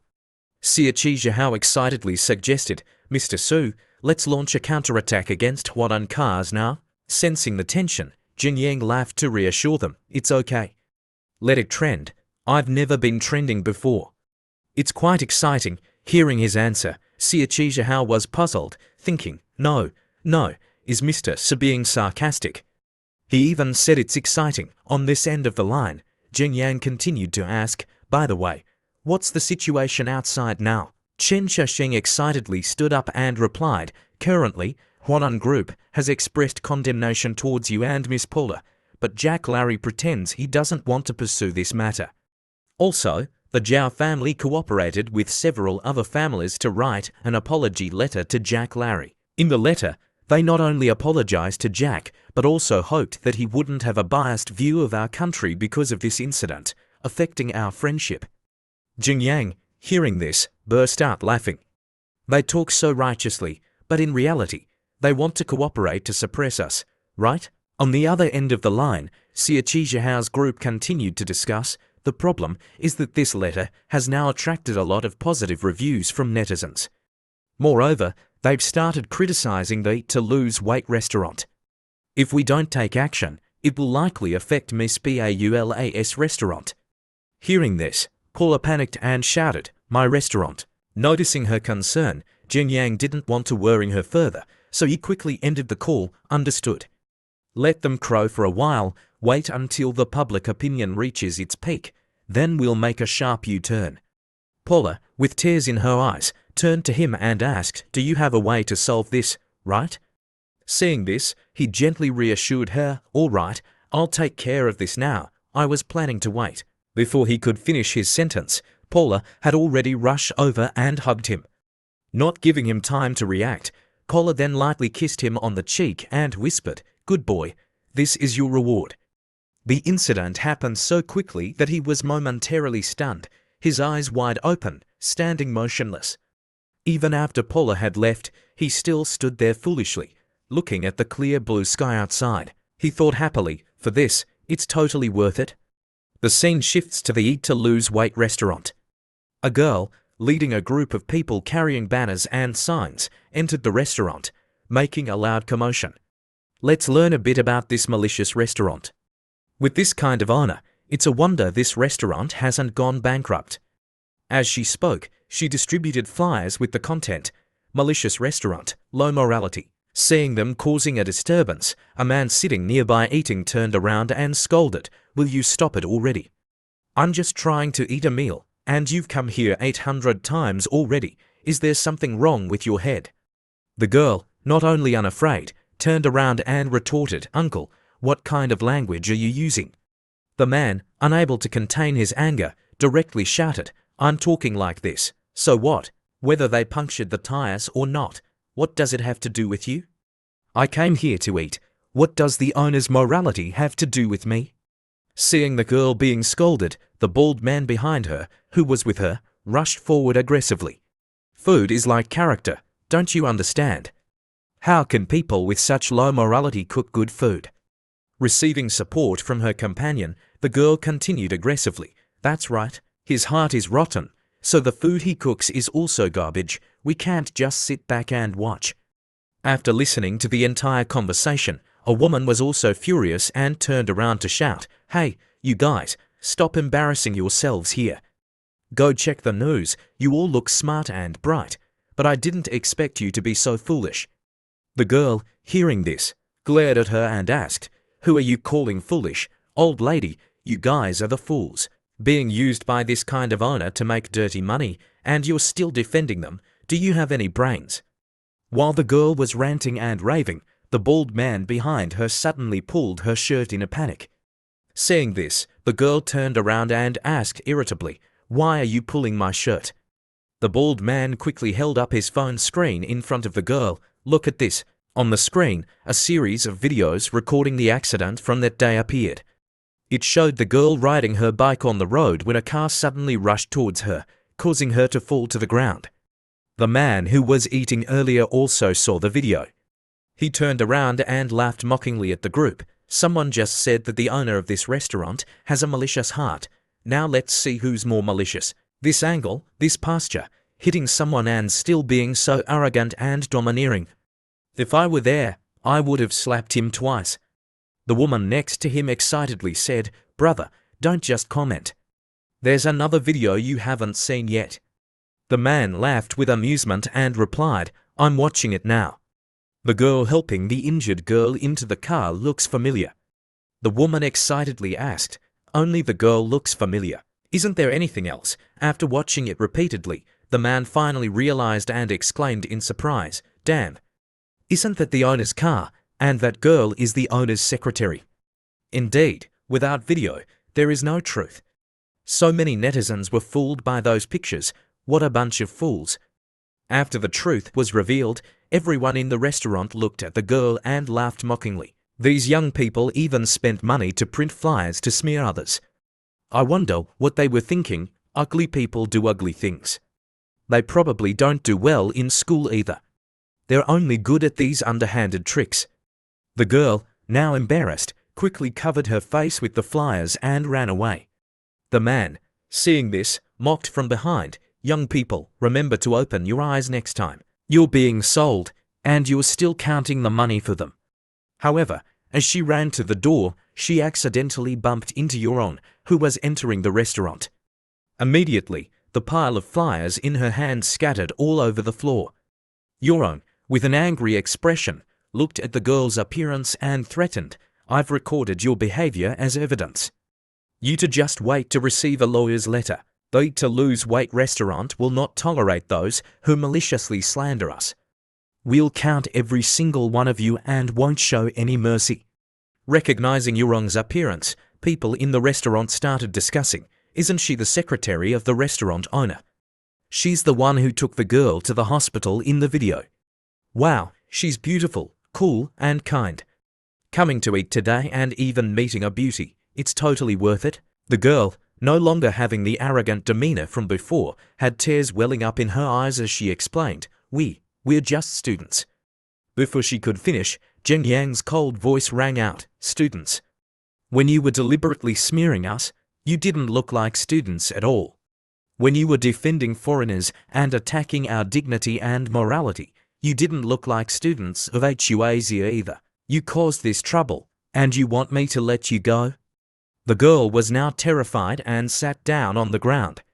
She and her group cried and begged Zheng Yang to forgive them. Knowing that this group wasn't the mastermind behind everything, after a while, Zheng Yang agreed to let them go. After resolving everything, Zheng Yang entered the restaurant and announced, "Thank you all for your support. Thank you for trusting our restaurant. To express our gratitude, today, all meals are on the house." Everyone, hearing this, was extremely excited and couldn't stop praising him. Mr. Su is so generous, such a promising young man. Yorong, standing behind him, asked quietly, "Mr. Su, now that we've released the video, what should we do next?" Zheng Yang smiled and replied, "Same old trick. Let Chen Shisheng increase the promotion on the video platform, but I guess they're having a headache right now, huh?" At the same time, on Jack Larry's side, he was furiously slapping the secretary standing beside him and shouting, "Bitch!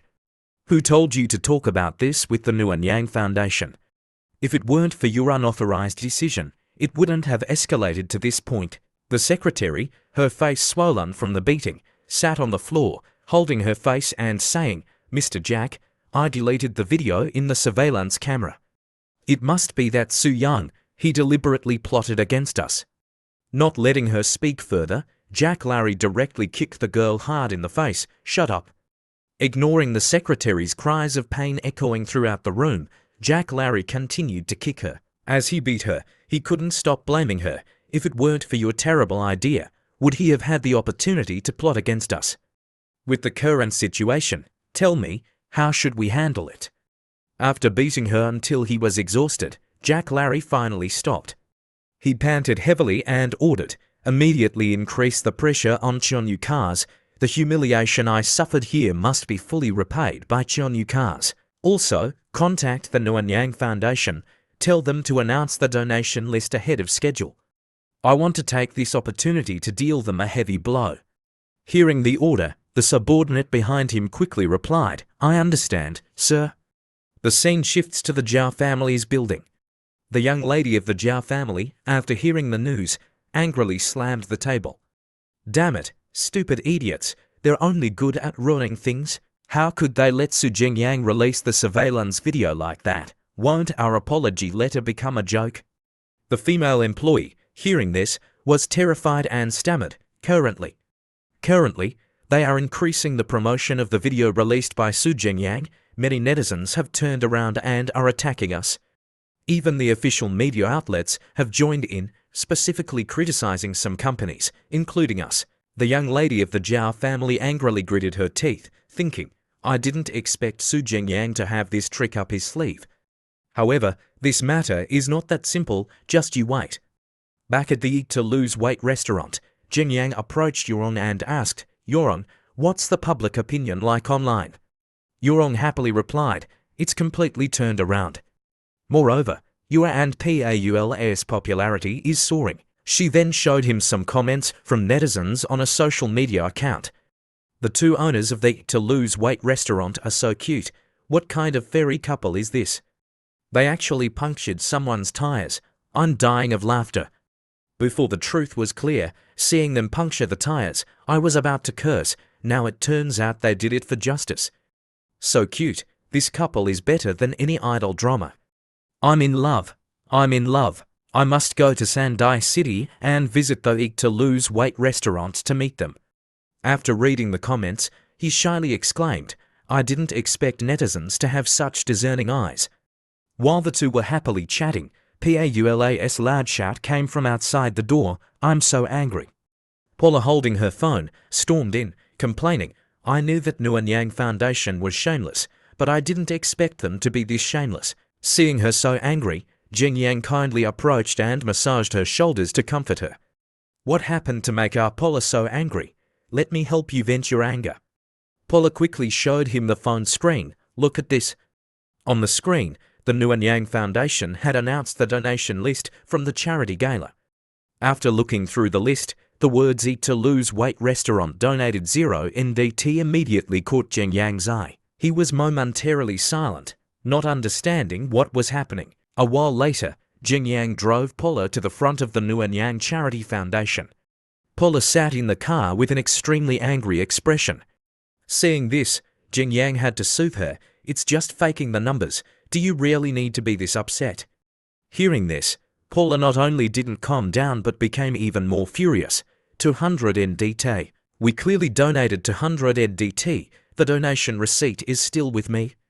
But they erased it all. I must get an explanation. Otherwise, I won't be able to sleep peacefully. Jing Yang stroked her head to reassure her, we'll definitely get it. Saying this, he got out of the car and muttered, I didn't expect this charity foundation to collude with Wannon Group and Sanlin Pharmaceutical Company. If they don't give me an explanation in the next few days, I'll unleash hell. Saying this, Jing Yang and Paula entered the building together. As if knowing they would come, the CEO greeted them with an extremely cunning expression. He knew exactly why they were there but still pretended to ask, Hello, are you from the Eat to Lose Weight restaurant? I just read about your story online. You two are celebrities. I wonder what brings you here today. Recognizing the CEO in front of him, Jing Yang thought, yesterday, he was frantically sucking up to Huanan cars. It seems they've prepared themselves to deal with us. Stopping Paula from acting rashly, he spoke, we want to ask why our 200 NDT donation from last night's gala didn't appear on the published list. The CEO replied shamelessly, Mr. Su, it's true that you two attended the gala last night, but it seems you didn't donate anything. As for the 200 NDT donation, I've never heard of it. You can't slander us. Hearing this, Paula couldn't contain her anger and raised her voice. You're lying. We clearly donated money last night. Moreover, I have the donation receipt. The CEO smirked. He continued to deny it. Miss, you must be careful with your words. Our data shows that you two didn't donate anything. If you can still produce evidence in this situation, it must be forged. Forging donation receipts, I will have to pursue your legal responsibility. Hearing him threaten with the law, Paula was speechless and couldn't say anything more. Jing Yang had to step forward and speak. I'll give you one last chance. Are you sure we didn't donate? The CEO remained firm with his answer. I'm extremely sure. He covered his cunning smile with his hand and laughed inwardly. Idiots. We've prepared ourselves to deal with you. It's best if you lose your temper and start hitting people now. Then I'll have a reason to smear you even more. Contrary to what he was thinking, Jing Yang didn't react at all. He calmly turned around and said, Okay, I understand. Paula, beside him, was also surprised by his reaction and exclaimed, Hey, are we just leaving like this? Afraid that she would do something foolish out of anger, Jing Yang had to pull her away, even using a little force to throw her into the car. Ouch! Paula, still fuming, spoke up, Hey, Jing Yang. Are we just letting them off like that? Why not take out the evidence and accuse them right away? Jing Yang already had a plan for this. He took out his phone, prepared to call Yorong and chuckled. They've definitely prepared to deal with us. Moreover, just suing them is too good for them. I have a better way. Immediately after Yorong answered the phone, he gave her instructions. Yorong booked a high-speed train tickets to Yanjing as soon as possible. Back in CEO Yang Donghui's office, after Jing Yang and Paula had just left, Jack called to inquire about the situation. Mr. Yang, I heard they came.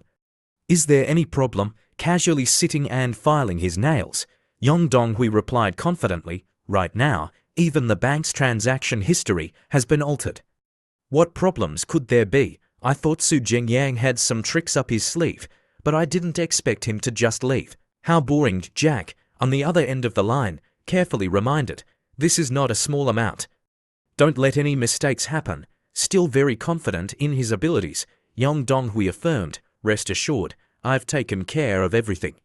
I'm just waiting for him to walk right into it. As long as he dares to say he donated, I can make him lose all his reputation. Hearing this, Jack was very pleased. You really have a good plan. We must celebrate tonight. With the same smug expression, Yang Donghui replied, then I won't be polite. Ending the call, Jack put down the phone and smugly talked to himself, so what if those foolish netizens scold me for being immoral? Right now, throwing out 200 NDT, won't that shut their mouths? The pressure is back on Xu Zhenyang now. I want to see what tricks Xu Zhenyang has to turn things around. The scene shifts to the Yanjing train station. After a few hours on the high-speed train, Zhenyang stepped down, stretching to greet the sunlight with an excited expression. The business class on the high-speed train is pretty good. Walking with Zhenyang, Yurong didn't know his purpose. Yurong spoke up and asked, Mr. Su, what are our plans in Yanjing? Zhenyang didn't answer but turned to ask, you know which bank the Nuanyang Charity Foundation uses, right? Yurong had investigated this beforehand, so she knew the answer. It's the Zhongda Bank. Hearing this, Zhenyang excitedly walked and said, the Nuanyang Charity Foundation is so confident that they even dare to say our donation receipt is fake. They must have prepared all the tricks. In this situation, continuing to run around in Sandai City is definitely useless. So, it's better to solve the problem from the root. Hearing this, Yurong quickly understood, Mr. Su, you mean? Zhenyang turned back and chuckled, you finally realized it. Let's go, let's find a place to eat first, then go to the next stop. A few hours later, at the Zhongda Bank headquarters, transactions were taking place inside, and the counters seemed to be busy with their work. This was the second time he had entered a bank. Last time, he was carrying a plastic bag, but this time was different. He was carrying a very sturdy suitcase. Walking to an empty counter, he politely spoke, hello, I want to make a deposit. Placing the suitcase on the table, he continued, please call your manager. Different from his polite demeanor, the bank employee showed a displeased expression and handed over a form, saying, if you want to make a deposit, first fill out this form. Flicking the form aside, Zhenyang frowned and repeated his request. I'm afraid you don't have the authority to handle this transaction. Please have your manager come here. The bank employee, hearing this, not only didn't comply but cleared her throat. Hey, if you want to do the procedure, hurry up. If not, please step aside, there are many people waiting. Faced with this attitude, Zhenyang still calmly asked, your manager isn't here. The woman could no longer maintain her patience. She stood up abruptly, pointed directly at him, and shouted, whether the manager is here or not, what does it have to do with you? Can't I handle this transaction? What exactly are you here for? Do you believe I'll call security to kick you out right now? To use to these situations, Zhenyang didn't bother arguing with her but gently opened the suitcase, saying, okay, then you handle it. As the suitcase slightly opened, the bank employee's expression changed. The suitcase was fully opened, revealing a huge amount of money inside.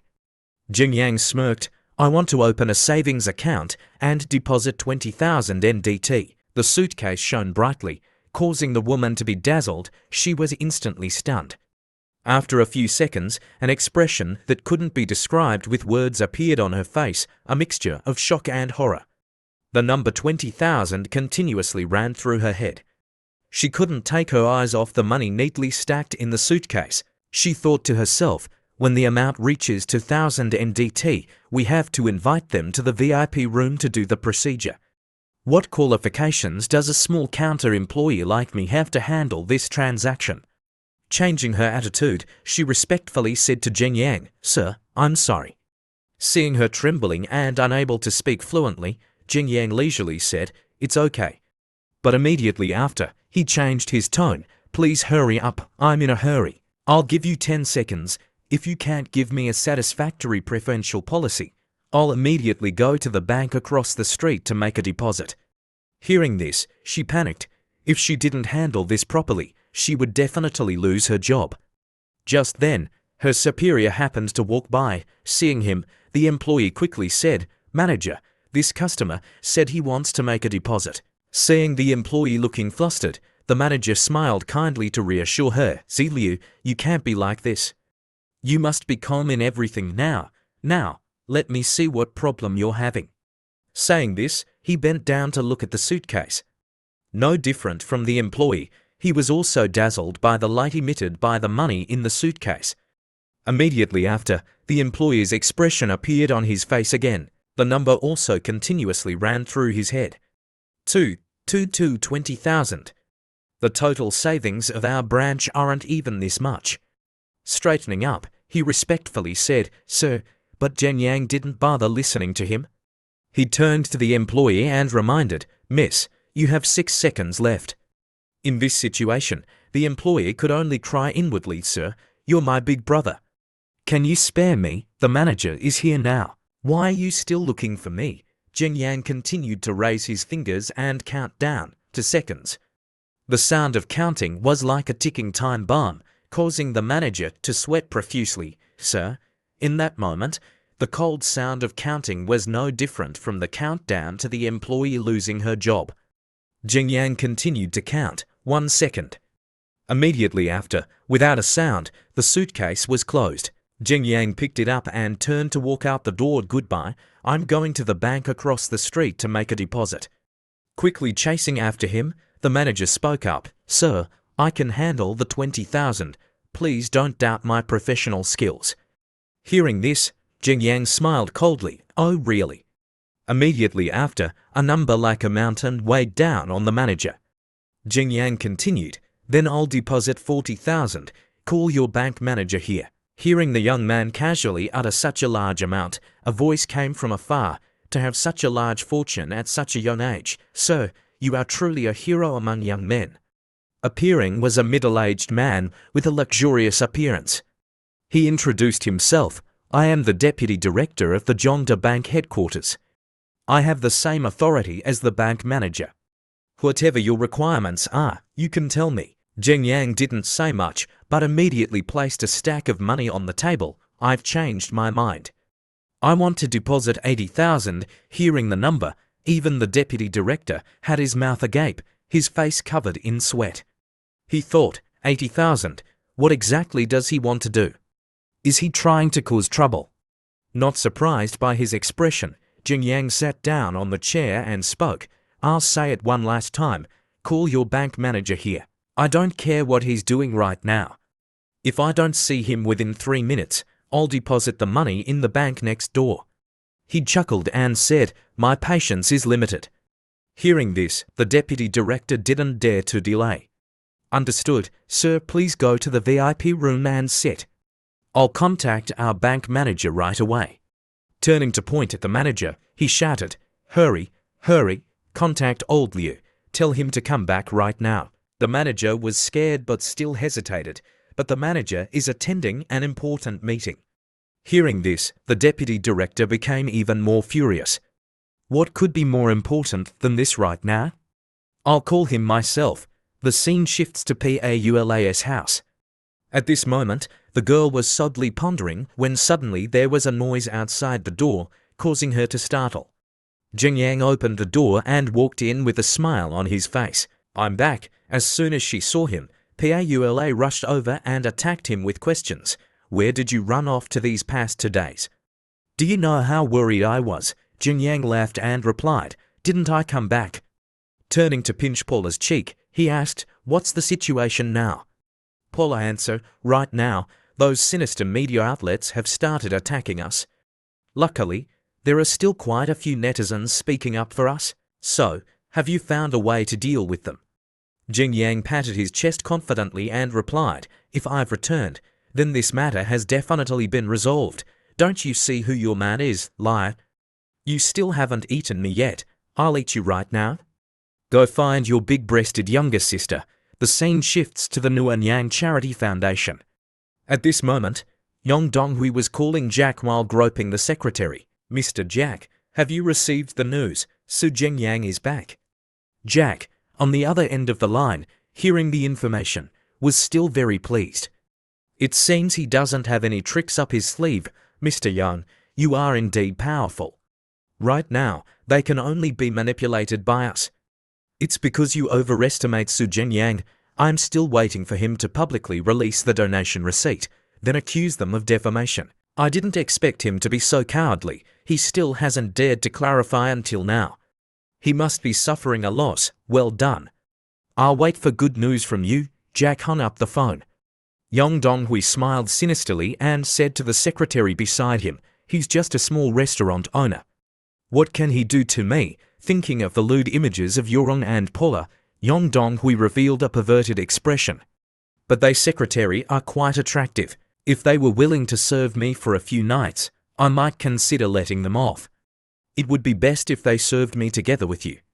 The secretary, probably used to his perverted side, also chimed in, "Young Master Young, defeat me first, then think about the three of us." As the two were about to get down to business, an employee suddenly ran over frantically and reported, "Young Master Young, it's bad, it's bad." Interrupted, Yong Donghui angrily shouted, "What is it?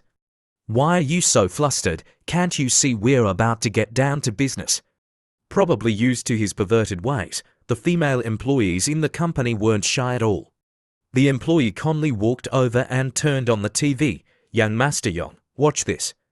As soon as the TV screen lit up, an image of Director Liu Chunmin of Zhongda Bank speaking on the news appeared. "Recently, our bank received a question from a major client. This client, using the name of the To Lose Weight restaurant in Sandai City, donated 200 NDT to the Nuanyang Charity Foundation in Yunhai Province, but it did not appear on the donation list. Zhongda Bank is very concerned about the suspicion raised by this client. Therefore, we have clarified as follows. The services of Zhongda Bank have no problems whatsoever. This transaction was successfully completed. At the same time, Zhongda Bank is cooperating with the City Hall of the province to conduct a comprehensive investigation into the Nuanyang Charity Foundation, confirming the existence of this transaction. At the same time, Jingyang and Paula were also at home watching the news. Why is there no record of this client's donation on the list announced by the Nuanyang Charity Foundation? This is truly puzzling. The record of this client's donation has not been announced, but the charitable funds announced by the Nuanyang Charity Foundation match the items in the books. We hope that the Nuanyang Charity Foundation will immediately provide a reasonable explanation for this 200 NDT, otherwise, it is highly likely that they will face legal responsibility. Charitable work is a great thing that benefits society and the people. We hope that charitable organizations will take it seriously, work fairly, justly, and openly. After watching the news, Paula regained her cheerfulness. She turned to ask, "Now we're considered cleared of suspicion, right? What should we do next?" Jingyang's eyes narrowed, his tone turning somber. "Next, it's their turn to have a headache." Back in Yong Donghui's office, after seeing the news, he was furious and threw the teacup at the TV screen. He even pushed aside the girl he was groping, cursing repeatedly, "Damn it! Didn't Zhongda Bank promise to help us delete the data? How could it be traced?" He immediately took out his phone and called his uncle, loudly asking, "Uncle Chin, what's going on? Didn't you say you deleted the data for us?" On the other end of the line, the person named Uncle Chin was also furious, even snapping back at Yong Donghui, "Damn it, you still have the nerve to ask me. Didn't you say this guy was trash? How could he find the general manager of the bank? Now, my deleting the data has also been traced. If something happens to me, I'll find someone to kill your whole family." Hearing this, Yong Donghui's face turned pale. He didn't dare to ask or say anything more. The worry mixed with fear caused his whole body to tremble, his mouth constantly mumbling, "No, it's impossible. How could he find the general manager of the bank?" Because he hadn't hung up, his Uncle Kin's voice could still be heard on the other end, continuing to vent his anger. He couldn't. "Just wait to die, this time. No one can save you." Leaving a threatening word, he immediately hung up. Yong Donghui, at this moment, was like sitting on a pile of fire. He kept pacing around the room, biting his nails.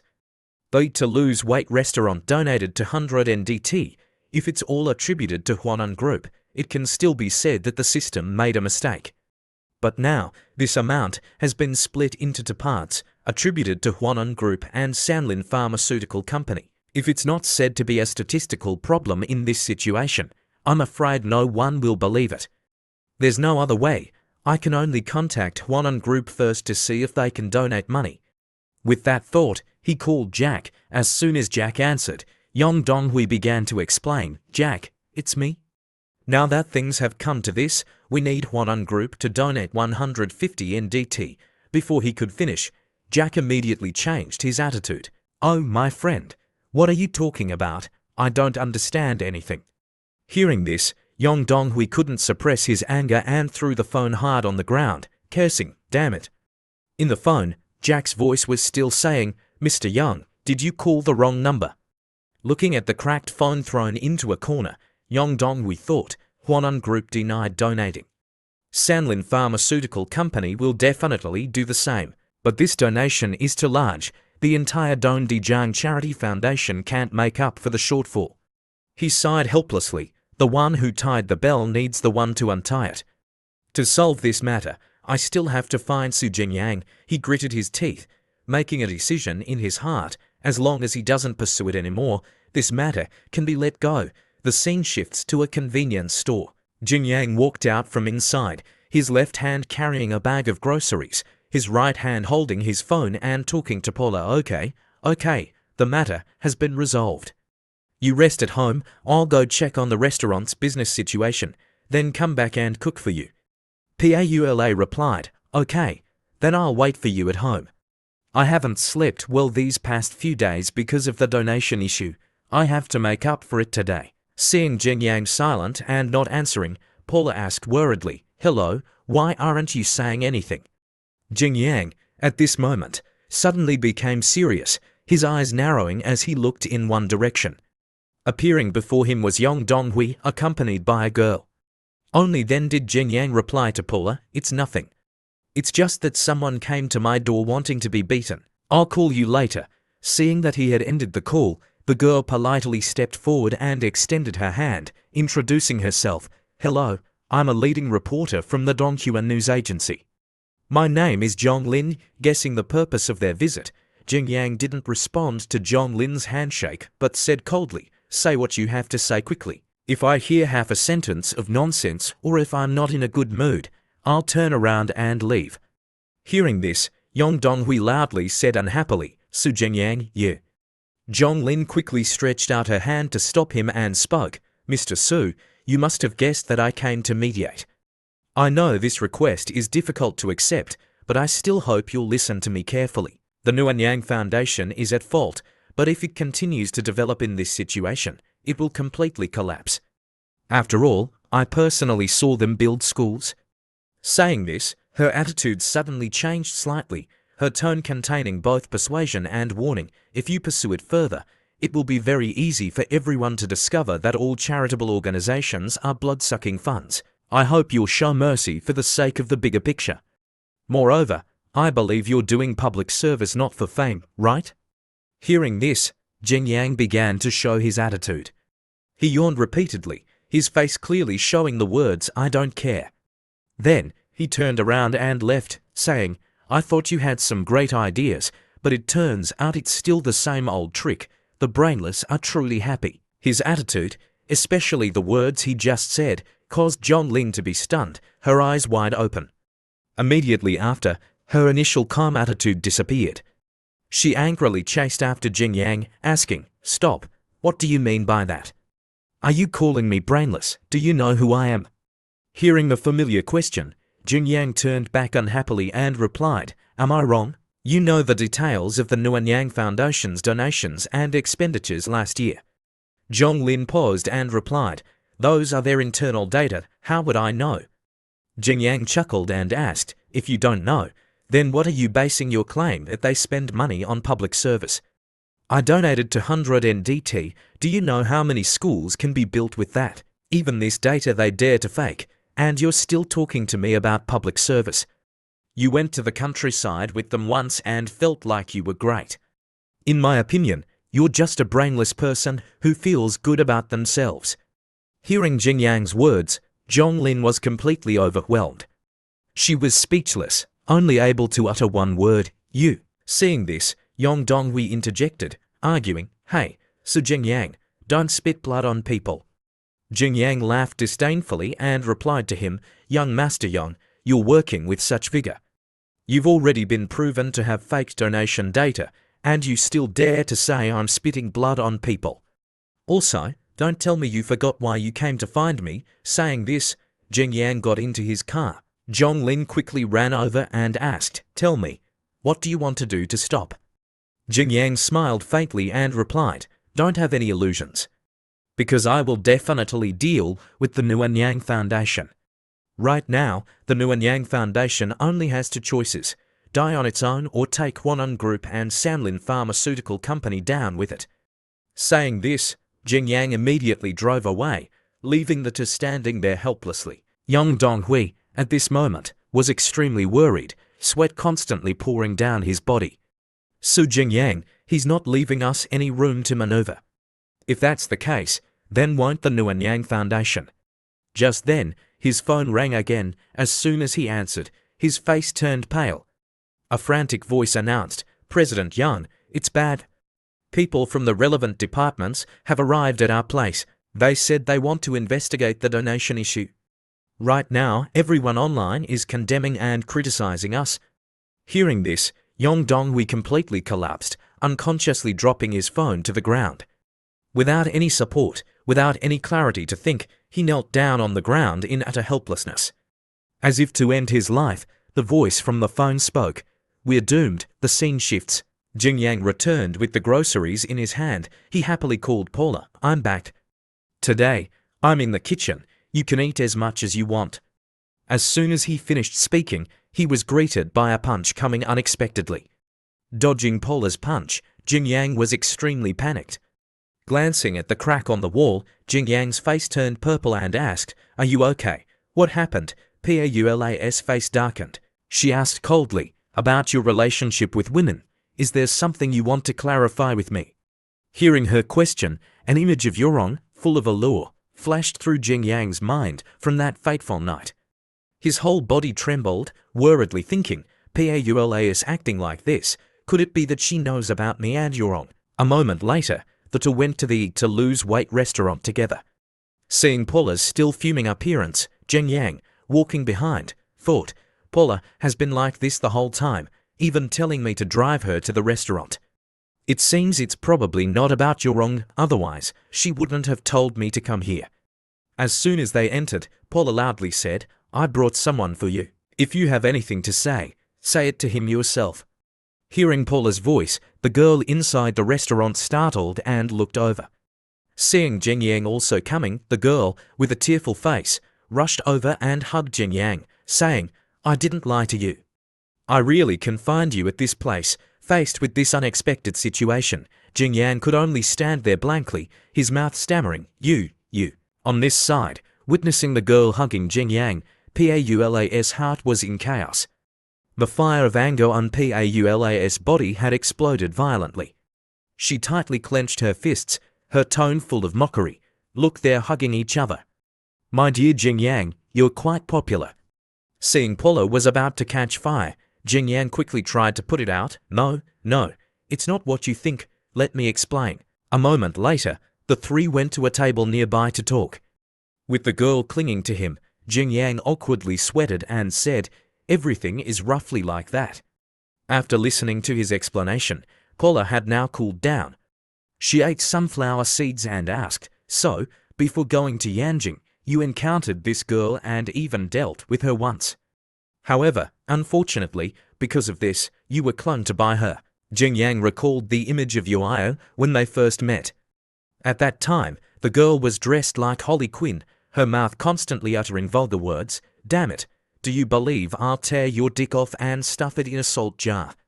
Back to the present, before Paula's question, Jingyang took a sip of tea and nodded slightly. Roughly, that's the idea. Thinking of Yuao's appearance at that time, Jingyang sighed in relief inwardly. Luckily, her appearance today is quite normal.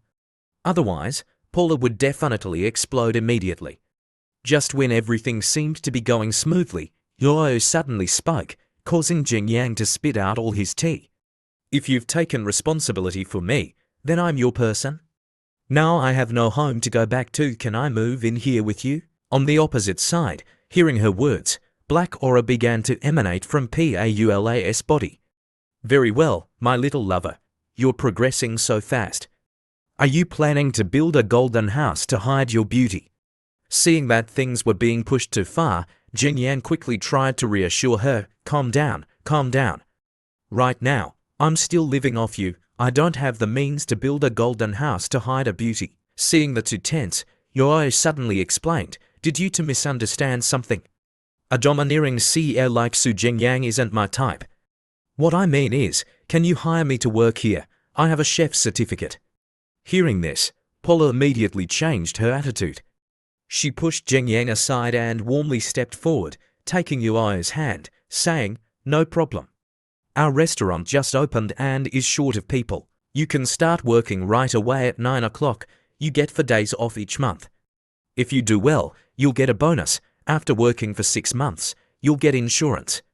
After being pushed aside, Jingyang went outside, thinking, this girl Paula is quite capable when it comes to hiring employees. When the restaurant was just starting out, Paula had begun to follow Tong Ying's path, learning a lot of business knowledge. Looking at her current appearance, she can be considered a model boss.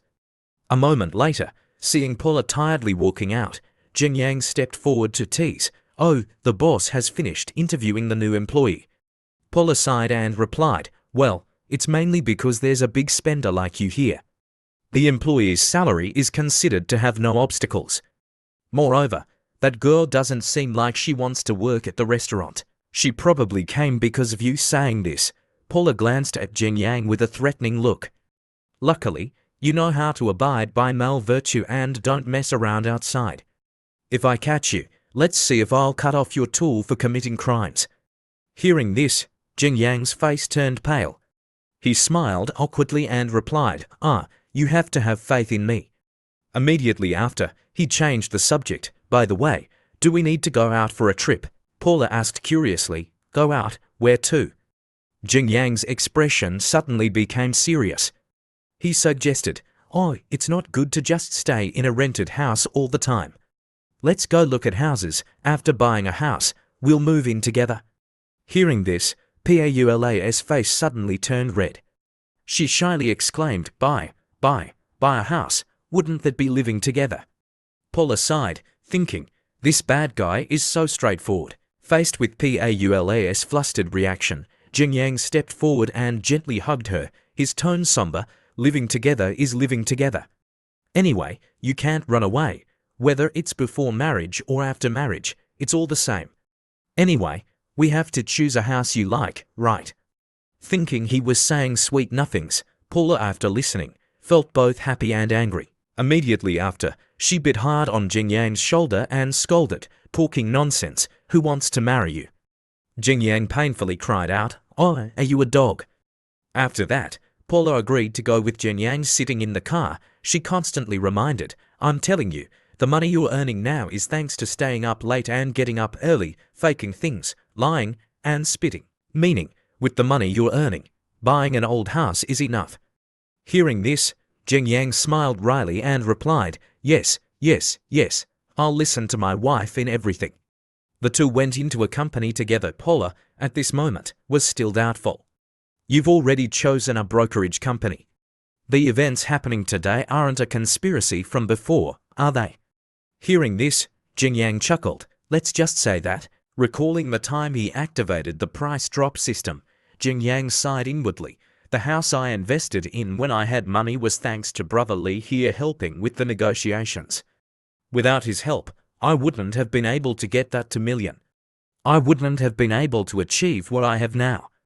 Although Brother Li did that for sales at the time, his attitude as a person was very good. Now that he has the ability, he naturally has to repay him.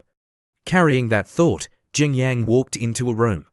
Seeing the man in front of him, he called out, Brother Li. Seeing Jingyang, Brother Li exclaimed in surprise, oh, your little brother Su.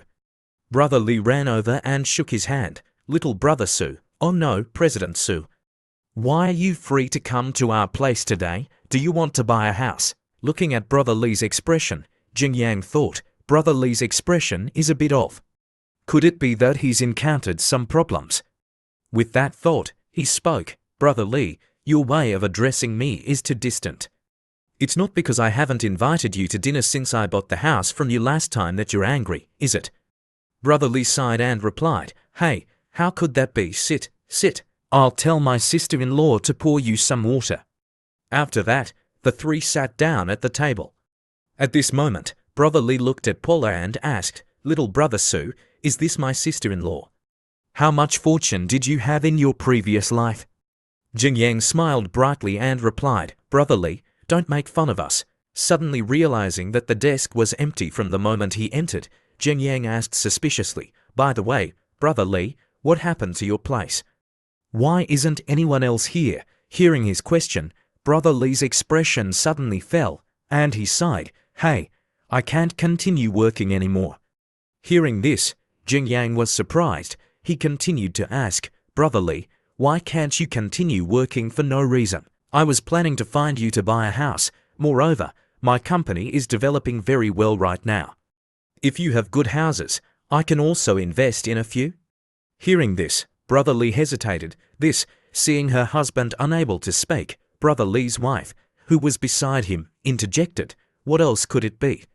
He offended the area manager that the higher-ups sent. I told him to be careful with his words usually, but he didn't listen. Now it's good. They won't let him sell houses anymore. Hearing the story, which didn't seem complicated, Jing Yang calmly said, If they won't let you do it anymore, it's simple, just quit. Brother Lee shook his head and then explained, It's not that simple. I don't have a real estate agent's license. He's using this point to hold me back. Most of the brokerage centers in Sendai City don't have licenses. He's deliberately targeting me. Hearing this, Jing Yang understood the problem. He took out his phone and replied to Brother Lee, Wait a moment, I'll make a phone call to ask. Immediately after, he called Lawyer Zhang. Hello, Lawyer Zhang, it's me. I want to ask about something. A moment later, seeing Jing Yang hang up, Brother Lee anxiously asked, How is it? Jing Yang smiled brightly and replied, Lawyer Zhang said he'll make your manager's life miserable. Hearing this, Brother Lee was still a bit hesitant and asked, Little brother Sue, are you telling the truth? Can I really continue selling houses? From the conversation with Lawyer Zhang, Jing Yang happily relayed, Lawyer Zhang said that your professional certificates have been revoked long ago. Now, you can open a store and register for a license to buy and sell houses. Except for the lack of some credibility and real estate resources, there are no problems.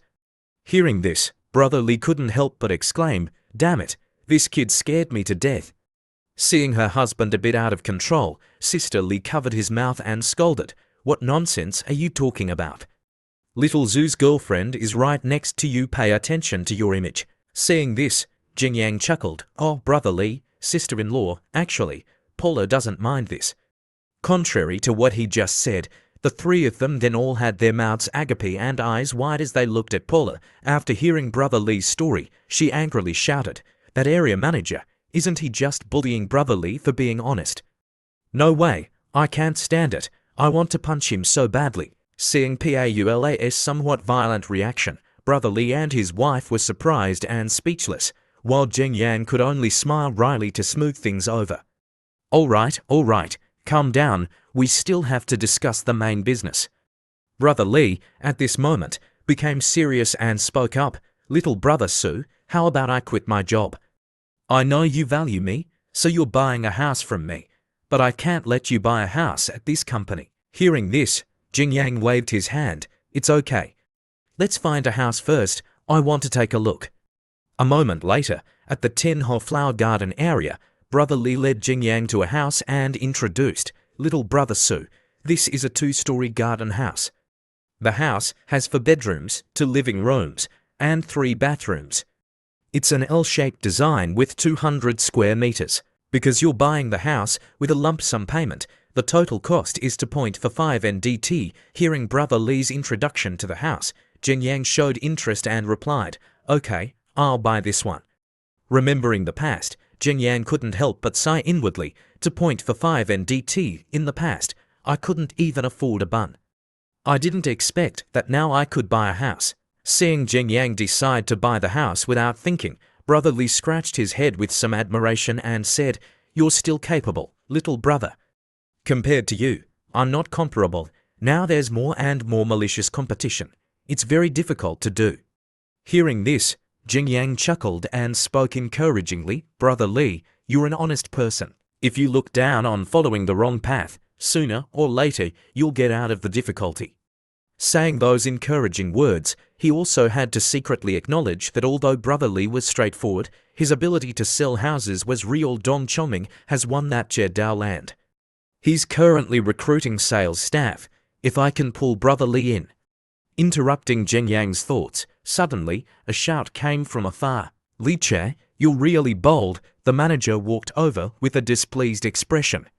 As soon as he saw Brother Lee, he shouted and threatened, "Who told you to sell houses here? Aren't you afraid I'll sue you?" Faced with the manager's tone, Brother Lee still calmly walked over and explained, "Manager Zhai, this is our previous customer. After all, we have to be responsible for him to the end."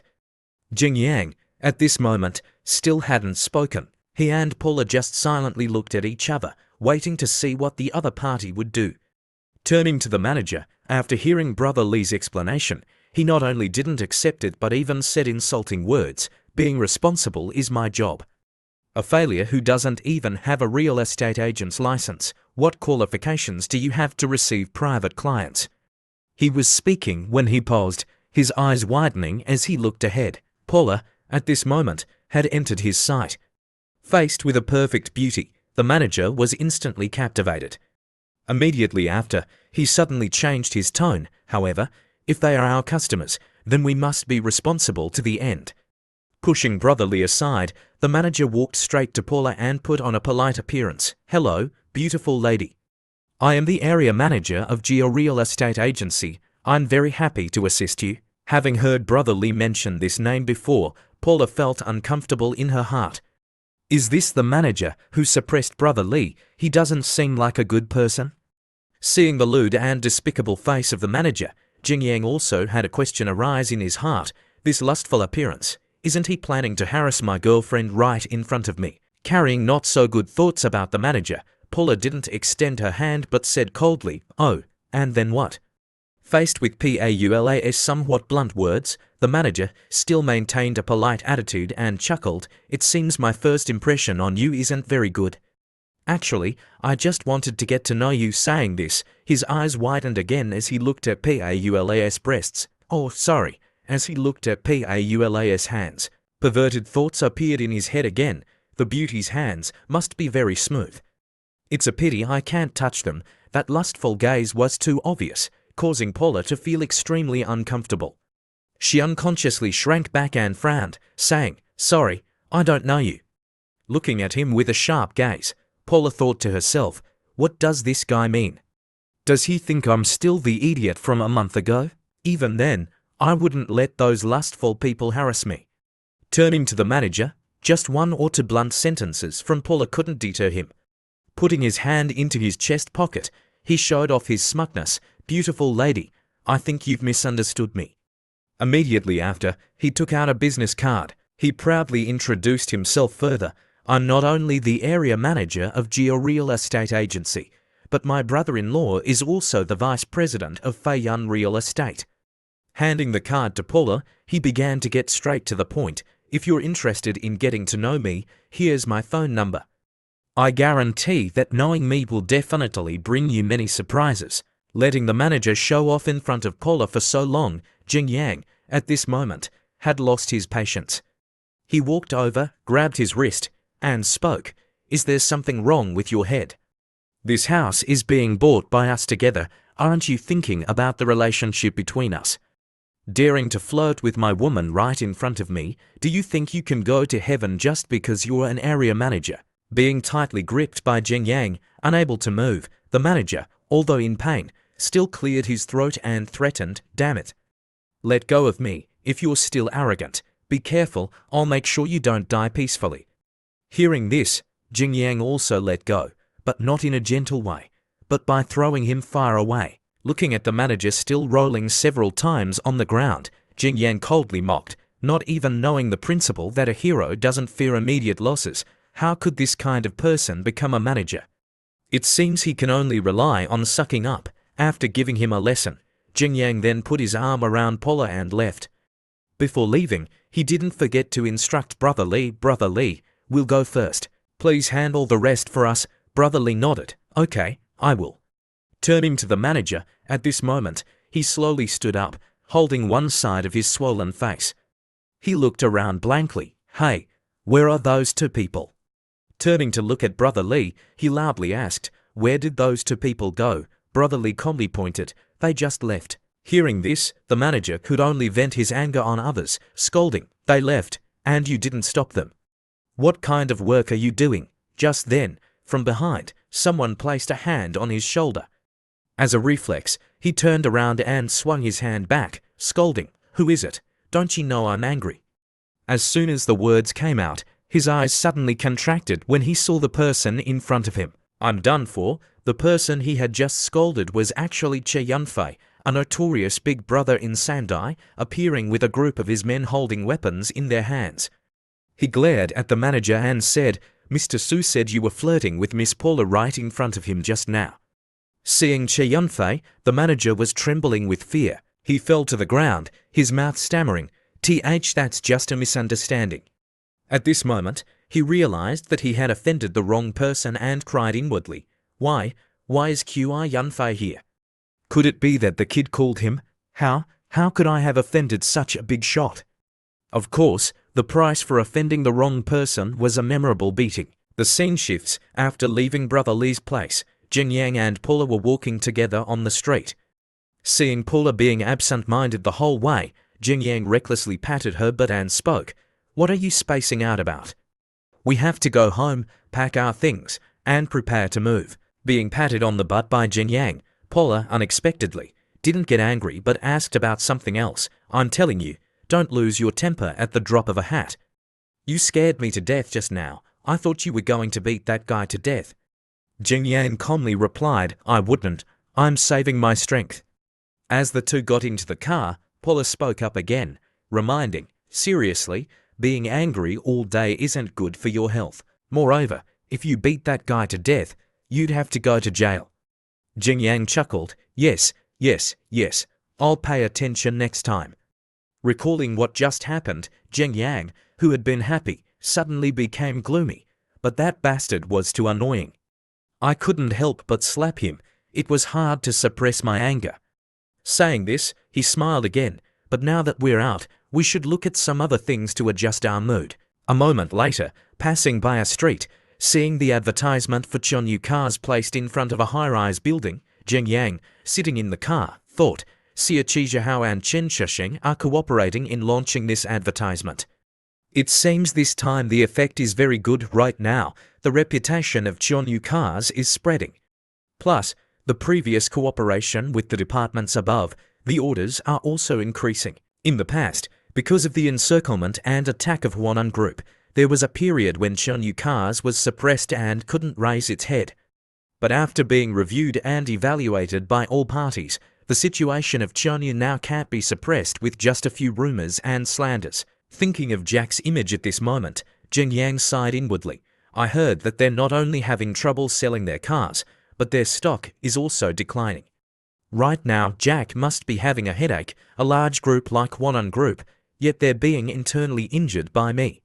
If there's no way to turn the situation around, they can only wait to die. A moment later, at Paula's house, after moving the furniture, she tiredly exclaimed, finally, it's almost done. Just then, Jin Yang's voice came, causing Paula to get angry. You've worked hard. Seeing him lounging on the sofa playing with his phone, Paula scolded, I'm moving things, sweating all over, but you're hiding on the side being lazy. Saying this, she went over and put a pillow on Jin Yang's head, then made a neck-locking motion, scolding, let me scold you to death. Jin Yang quickly tried to clarify, hey, I'm not being lazy, I'm ordering some exercise equipment. Releasing him, Paula picked up the phone to look and asked in surprise, you're finding Lin Zuxian to order exercise equipment. Jin Yang stuck out his tongue and replied, that's right, my old classmate opened a gym. It's better to have her help, isn't that good? Handing the phone back to him, Paula suddenly felt a little embarrassed. If we let them know the current relationship between us, would they think? Seeing her expression and hesitant tone, Jing Yang asked suspiciously, "Is there a problem?" Before Paula could answer, Jing Yang suddenly realized, "I know, you're afraid others will say this and that, saying you're with me because I have money, right?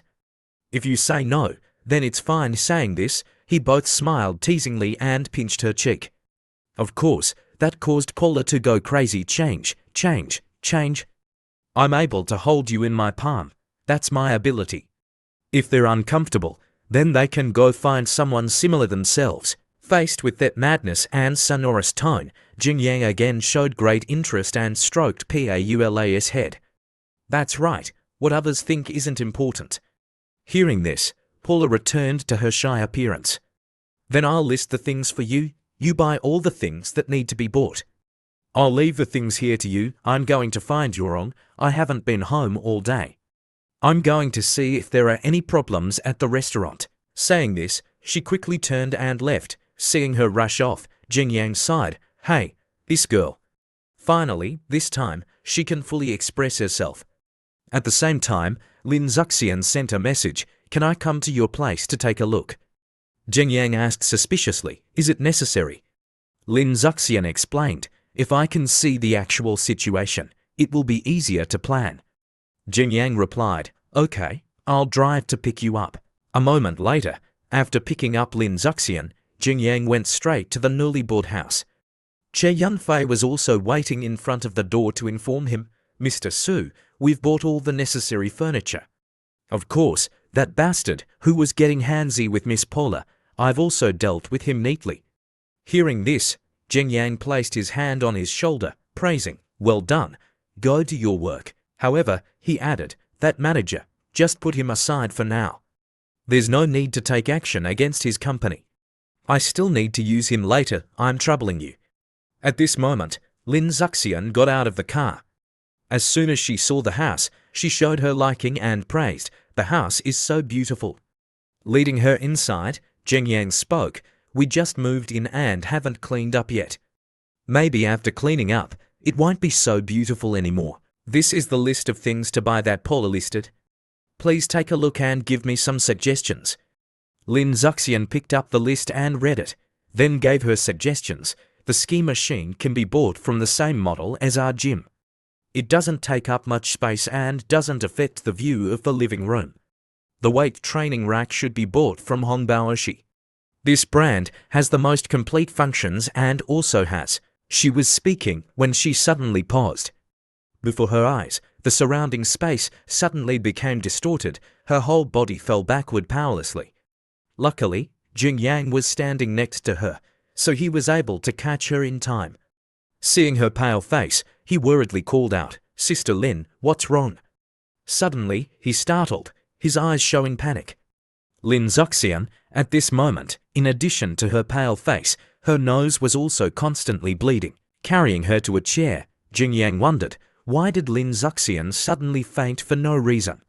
Moreover, her nose is bleeding. Could it be that she has some incurable disease?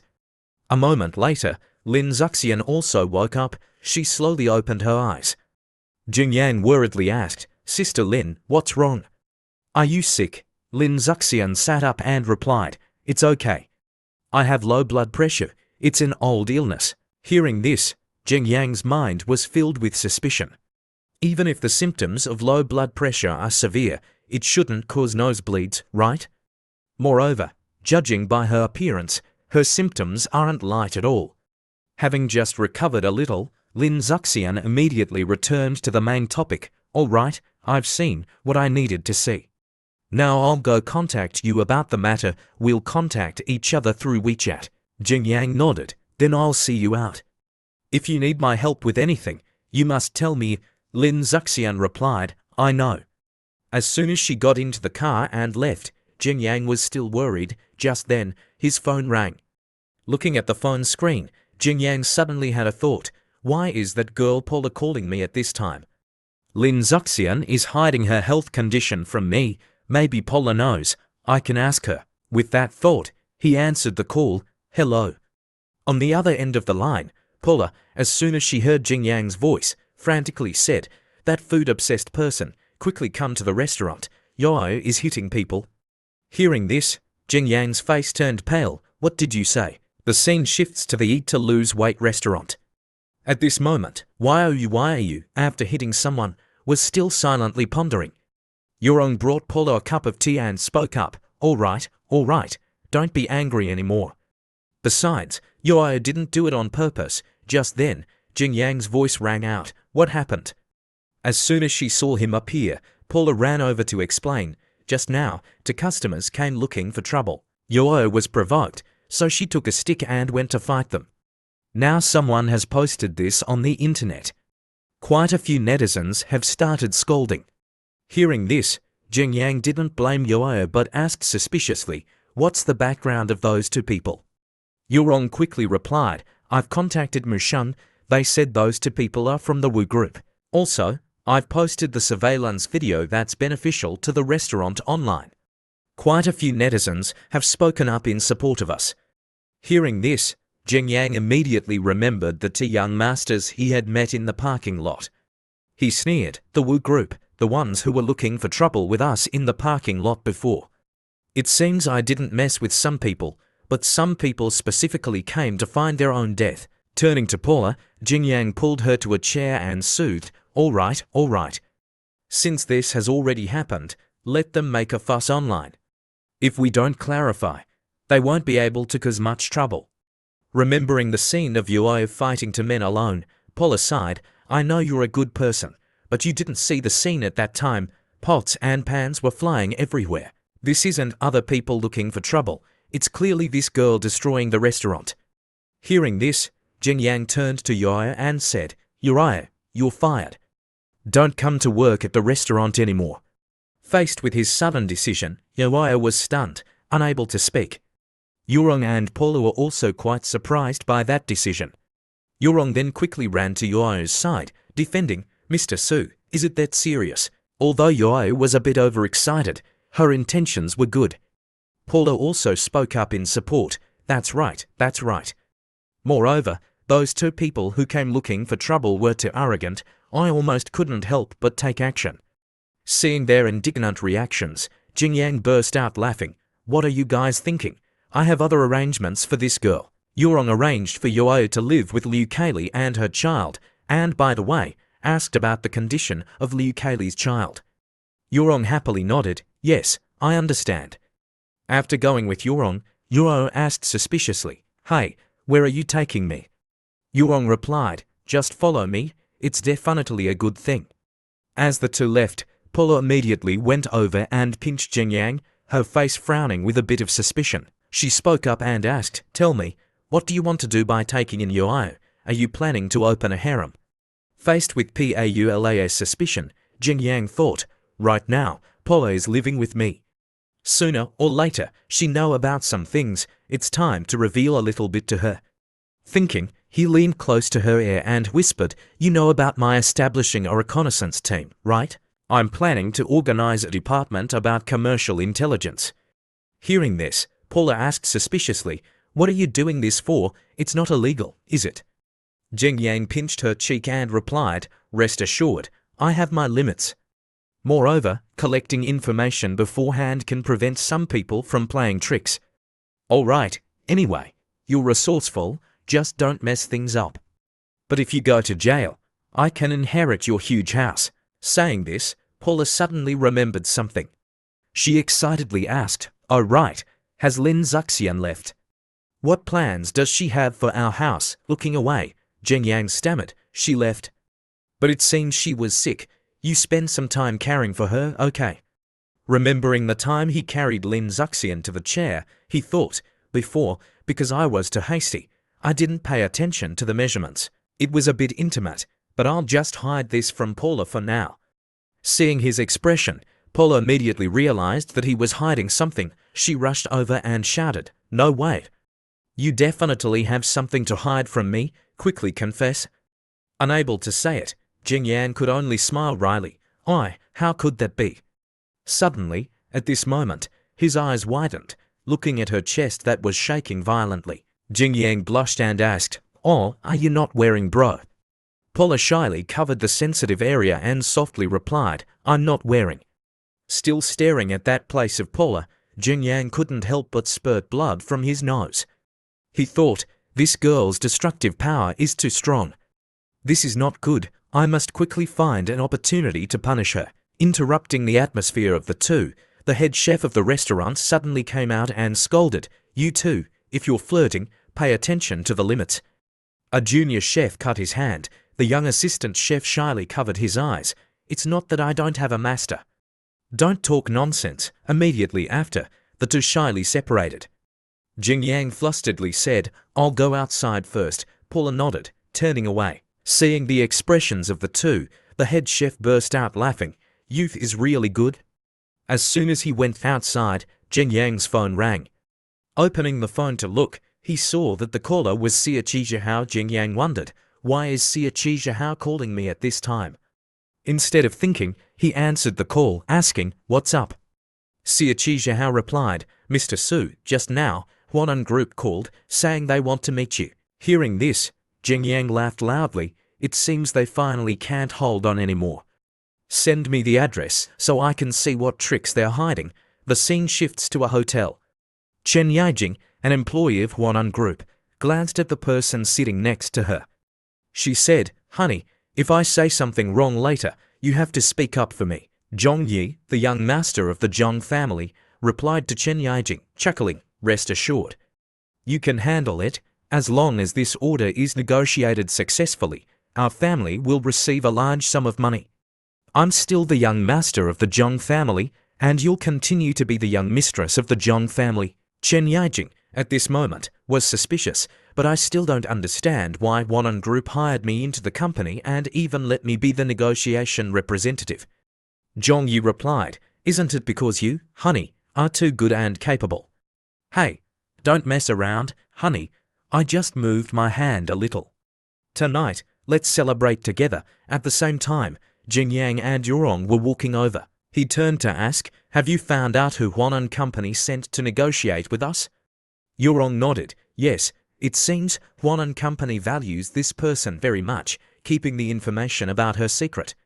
No matter who it is, if they achieve their purpose today, I won't be called Su Jing Yang." As soon as he entered, what caught Jing Yang's eye were the two people entwined on the chair. He showed surprise, then sneered, "So, Huanan Group's secret weapon is you?" Recognizing the acquaintance, the bitch Chen Yijing smiled smugly. "Ex-Yu Jing Yang. This useless person is the negotiation representative of Chunyu Cars. This time, it's settled. Based on the previous relationship between him and me, I won't be able to escape the rest of my life of wealth." Carrying that thought, she confidently walked closer to Jing Yang, asking, "I didn't expect to meet you here. Then it's easier to talk. We represent Huanan Group to negotiate. When will your leader come?" Jing Yang replied, "For me to come to negotiate, that proves I have full authority to make decisions." Meeting these two people here, Jing Yang was a bit surprised. I didn't expect them to call an acquaintance to negotiate with me. It seems Huanan Group has made preparations. However, I didn't expect them to call this bitch. Does she feel like she's not dying fast enough? With that thought, he sneered, saying, "On the contrary, it's the Jack. I overestimated him. I don't know what level of person Jing Yang is now." The bitch Chen Yijing replied with disdain, "So what if you got a little bit of speaking power? Do you think you're great and you have full authority to make decisions? Do you think you're the owner of Chunyu just because you're a representative? You're so pathetic." Faced with her attitude and way of speaking to Jing Yang, Yurong, standing behind, couldn't stand it and was about to transform. Daring to talk to Mr. Su like that, sensing the dangerous aura emanating from her, Jing Yang worriedly thought, "I must quickly change the subject. Otherwise, Yurong will chew up that bitch." With that thought, he spoke, "Your attitude makes me very dissatisfied. I think today's negotiation results won't be ideal." Still with an arrogant appearance, Chen Yijing replied, "With your attitude, you still want to make this negotiation smooth. However, I won't quibble over small matters with you. To be honest, I represent Huanan Group to provide benefits to Chunyu Company." Sitting next to her, Zhong Yu glanced at Yurong and thought, I didn't expect Jianyu to send this useless Xu Zhengyang to negotiate with Huanan Group. However, the secretary he brought is amazing. At this moment, Yurong had also noticed his gaze. She was momentarily startled, but immediately after winked at him.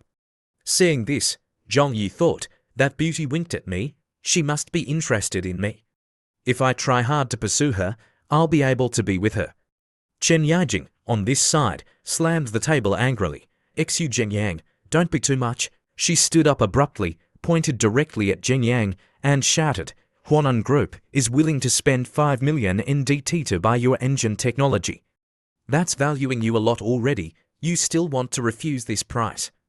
Do you want to ask for a sky-high price? Do you know what kind of price 5 million NDT is? Zhengyang sneered, waving his hand, wanting to exchange it for our technology. That's no different from you guys picking it up for free. Only a fool would agree. He frowned slightly, his tone serious, and said, I'll give you one more chance. If you can't satisfy me, then bear the consequences yourself. Hearing this, Chen Yijing pondered. Huanan Group gave me a budget of 8 million NDT. The lower I can pressure Jianyu, the higher my commission will be. But judging by Xu Zhengyang's current appearance, I can only compromise a little. With that thought, she uttered a number, 5.5 million NDT. Zhengyang, hearing this, stood up abruptly. From the very beginning, Huanan Group wanted to crush Jianyu cars, not only cutting off the source of engines, but also wanting to acquire Jianyu. Now they're running into their own death. Not being able to suppress us, they want to use this cheap price to reconcile. Tell Jack that I'm very dissatisfied that he didn't appear today and sent 2 pieces of trash here. Don't say it's the current price, even if it's 10 times higher, I wouldn't agree. Seeing him turn to leave, Chen Yijing loudly said, Stop. You say you won't sell, then you won't sell. Is this something you can decide? I know. It's because I dumped you back then that you're deliberately disrupting this negotiation, right? Call your representative here. I want to negotiate with the real representative of Jianyu. Hearing her say that, Yurong's face darkened, thinking, this woman dumped Mr. Su back then. Zhengyang's whole body trembled. It seemed he also sensed the murderous aura emanating from Yurong and thought, this is not good. Immediately, he turned back to reply to Chen Yijing, if you didn't say it, I would have forgotten. Back then, when I started my business, you turned around and went to bed with a rich second generation.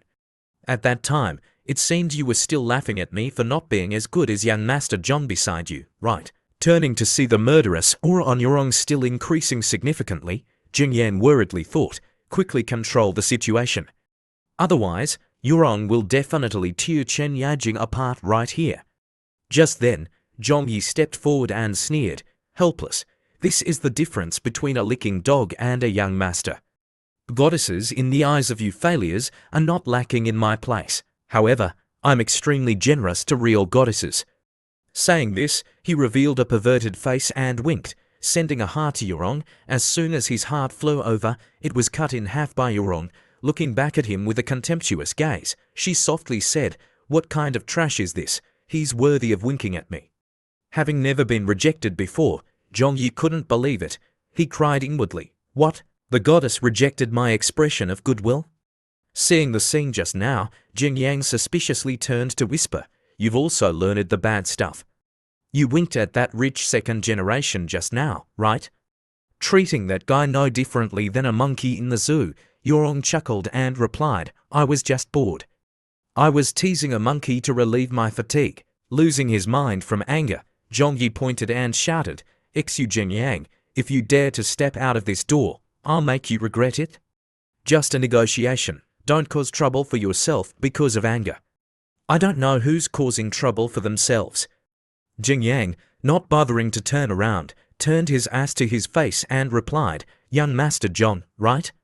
With just the words you just said, your family's business will be gone. Leaving those threatening words, Jingyang and Yurong left. Not knowing what was about to happen to him, Zhongyi, in his heart, was still very bitter and gritted his teeth, thinking, they left. That useless man, who begged for help everywhere to start his business, just left like that. Before leaving, he even dared to threaten me. Just then, Jack and his secretary walked in, speaking up, Have you two finished negotiating? Wanting to know how the two had negotiated just now, Zhong Yi frantically ran over and replied, "Sorry, Mr. Jack, the negotiation failed." Still thinking that Zheng Yang was a small character, he explained, but the person who came this time was just a negotiation representative. His name is Xu Zheng Yang, a college friend of my girlfriend, a small character not worth mentioning. Mr. Jack, you just need to make an appointment with the core leaders of Chonyu. We will definitely negotiate this matter successfully. Moreover, we will definitely make Chonyu severely punish Xu Zheng Yang. It's because he was intentionally malicious that the negotiation failed. Hearing this, Jack's eyes turned red with anger. He growled, "Make another appointment. Why do you think I sent that girl to negotiate?" Unable to contain his anger, he punched Zhong Yi, sending him flying. Chen Yajing, still not over the surprise of Jack suddenly attacking Zhong Yi, saw the secretary continue to shout loudly, "What are you daring to interfere in the negotiation between us and Chonyu?" Su Zhengyang is the highest leader of Chonyu Group, the only one with a voice in Chonyu. If it weren't for this girl having some relationship with him, what qualifications would a small character like you have to appear before us? Hearing this, the faces of Chen Yijing and Zhong Yi turned pale. Fear arose in their hearts. Su Zhengyang, he's actually the real boss of Chonyu. How could that poor wretch have such a high position? Especially with Zhong Yi, he remembered Jing Yang's words from before, "Your family's business will be gone." Knowing that Jing Yang's words weren't a joke, at this moment, fear had completely enveloped his mind. "I'm done for, the whole family is doomed." On Jing Yang's side, at this moment, on the way back, Xie Qizhao called to inform him, "Mr. Xu, I've had people contact the person named Li Che that you arranged. His planning scheme for the Chonghu Island is very feasible. After accounting, it can definitely be promoted." Hearing this, Jing Yang instructed, "If it's been decided, then focus on this matter. Sign a contract with Li Che, find someone to be in charge of this matter." Xie Qizhao nodded, "Yes, I understand." Just hanging up the phone, Jing Yang smiled slightly. In his mind, he was calculating, although he's been constantly suppressed, Brother Eli probably won't easily quit his job from Geo Real Estate to come to my side. After all, he still has a team under him. If he's not there, his subordinates will definitely be even more miserable. Whether I can recruit Brother Eli or not depends on whether the leader of Geo Real Estate is useful or not. A few days later, at Geo Real Estate Company, after hearing some information, Brother Li went to see the leader with an irritated mood. "President Zheng, what do you mean? The cooperation with Tenglong Real Estate was clearly negotiated by my team. Why aren't you letting us continue to be in charge?" Chairman of Geo Real Estate Group, Zheng Qiang, leisurely explained, "I know the preliminary work before this cooperation was fully handled by you and your team members. However, after all, you're just a store manager, not considered a management level of the company. If the contract signing is handed over to you, the people of Tenglong Group might have opinions. Let's temporarily hand over this cooperation to someone else. Rest assured, after it's done, we'll issue a bonus to you guys. We definitely won't treat you badly." Li Che wasn't very happy after hearing this, but he still softly asked, "Then who will be in charge of this contract now?" He thought to himself, yesterday, he was still smiling and talking happily with me. Now, when it's almost time to sign the contract, he's playing this trick on me. Just then, the manager surnamed Jie pushed the door open, answering Li Che's suspicion. He spoke up, "No matter who is in charge of signing the contract, it has nothing to do with you." As he had thought from before, Li Che turned to look. Sure enough, it was him. The manager calmly raised his voice, challenging, "That's right, it's me." "What can you do?" he sneered, then continued, "Tenglong Group values our abilities. Did you think this was accomplished by you?" Not bothering to listen to him, Li Che turned to confront Zhang Kong. "Chairman Zhang, are you planning to say one thing and do another? If you're that kind of person, this company won't go far." Just waiting for this, Zhang Kong frowned slightly. "You're talking to me like that? It seems you don't even need the bonus anymore, right? Immediately pack your things and get lost. You have no further connection to Geo Company." Worried about Jing Yang, Li Che clenched his fists tightly, gritting his teeth, trying to suppress his anger, and thought to himself, "This cooperation opportunity was introduced to me by little brother Xu. If I make a fuss, I'm afraid little brother Zhu won't get any benefits from Tenglong Group." Walking out the door dejectedly, Li Che continued with his thoughts. Moreover, Zheng Kong is still holding the handles of the brothers under me. This matter can't be messed up. Walking up to the manager, Li Che sighed. "Ji Kong, it seems your conscience has become too sinister." JQIANG sneered. "Idiot, go home and be less of a face." As soon as Li Che left, GQIANG happily ran to Zheng Kong, flattering, "Brother Kong is still amazing. With just 2 or 3 sentences, you drove away the troublemaker." Zheng Kong didn't care at all. He stood up abruptly and ordered, "All right, we've already driven Li Che away. Prepare a bit and get ready to sign the contract with the people of Tenglong." A moment later, at the headquarters of Tenglong Group, Zheng Kong and Jie Kong were in a room waiting. Just then, a person opened the door and walked in. "Sorry to keep you waiting," he happily introduced. "I am the CEO of Tenglong Group, Wong Kai. Welcome to visit." Walking into the room, Wong Kai looked around and couldn't help but ask, "Oh, may I ask, isn't Li Che coming?" Hearing this, GEQIANG quickly ran over to explain, "Hello, CEO WANG, Li Che is busy with some matters, so he's not coming. But to show our importance to this cooperation, President ZHENG will be fully responsible for signing the contract." Not caring about Zheng Kong, Wong Kai frowned slightly, then said coldly, "What happened to Li Che?" Seeing Wong Kai only asking about Li Che from the moment he walked in, Jie Kong could only smile awkwardly, then made up a reason to smear Li Che. "That's right. In charge of this cooperation, Li Che has repeatedly proposed excessive demands to the company. Moreover, he also said that Tenglong Group is in his eyes." "Oh, anyway, those are offensive words that are not convenient to say." Zheng Kong, standing behind, also chimed in, That's right. We were afraid he would affect the cooperation, so we temporarily dismissed him." Surprised by this situation, Wong Kai didn't know what to do, so he turned to leave. "Then please wait a moment. I need to report to my superiors." Seeing this, GEQIANG quickly chased after him. "Wait, CEO Wong, how about we sign the contract first and then talk about it? Our company still has some urgent matters to return to handle." Hearing this, Wong Kai showed displeasure. "You want to teach the CEO of Tenglong Group how to work right here at Tenglong?" Seeing his expression, Jie Kong was frightened. He quickly waved his hand, his mouth stammering, "No, it's not. CEO WANG, please forgive me." After that, Wong Kai turned around, took out his phone, and called Dong Chongming. "President Dong, there's something I need to report to you." The scene shifts to a VIP room at the hiking hotel. Dong Chongming, after hearing Wong Kai report the situation at Tenglong, exclaimed, "What? The person who came to sign the contract is Jie Kong, not Li Che?" Moreover, Jie Kong also said that Li Che was arrogant, so he dismissed him. Jing Yang was also present here. Chongming turned to ask, "Mr. Xu, how should we handle this matter?" Jing Yang replied, "Li Che isn't that kind of person. They probably crossed the bridge and dismantled it. Tell Wong Kai to keep them there. Just tell them to find Li Che and bring him back here. If they can't find him, then just wait there." Taking a sip of tea, he smiled inwardly. This Geo real estate company really didn't disappoint me. On Li Che's side, at this moment, he was walking on the road when he suddenly received a call from Jing Yang, "Little brother Xu." On the other end of the line, Jing Yang said, "Brother Li, I've heard about it. You're being bullied, right?" Li Che dejectedly replied, "You already know everything.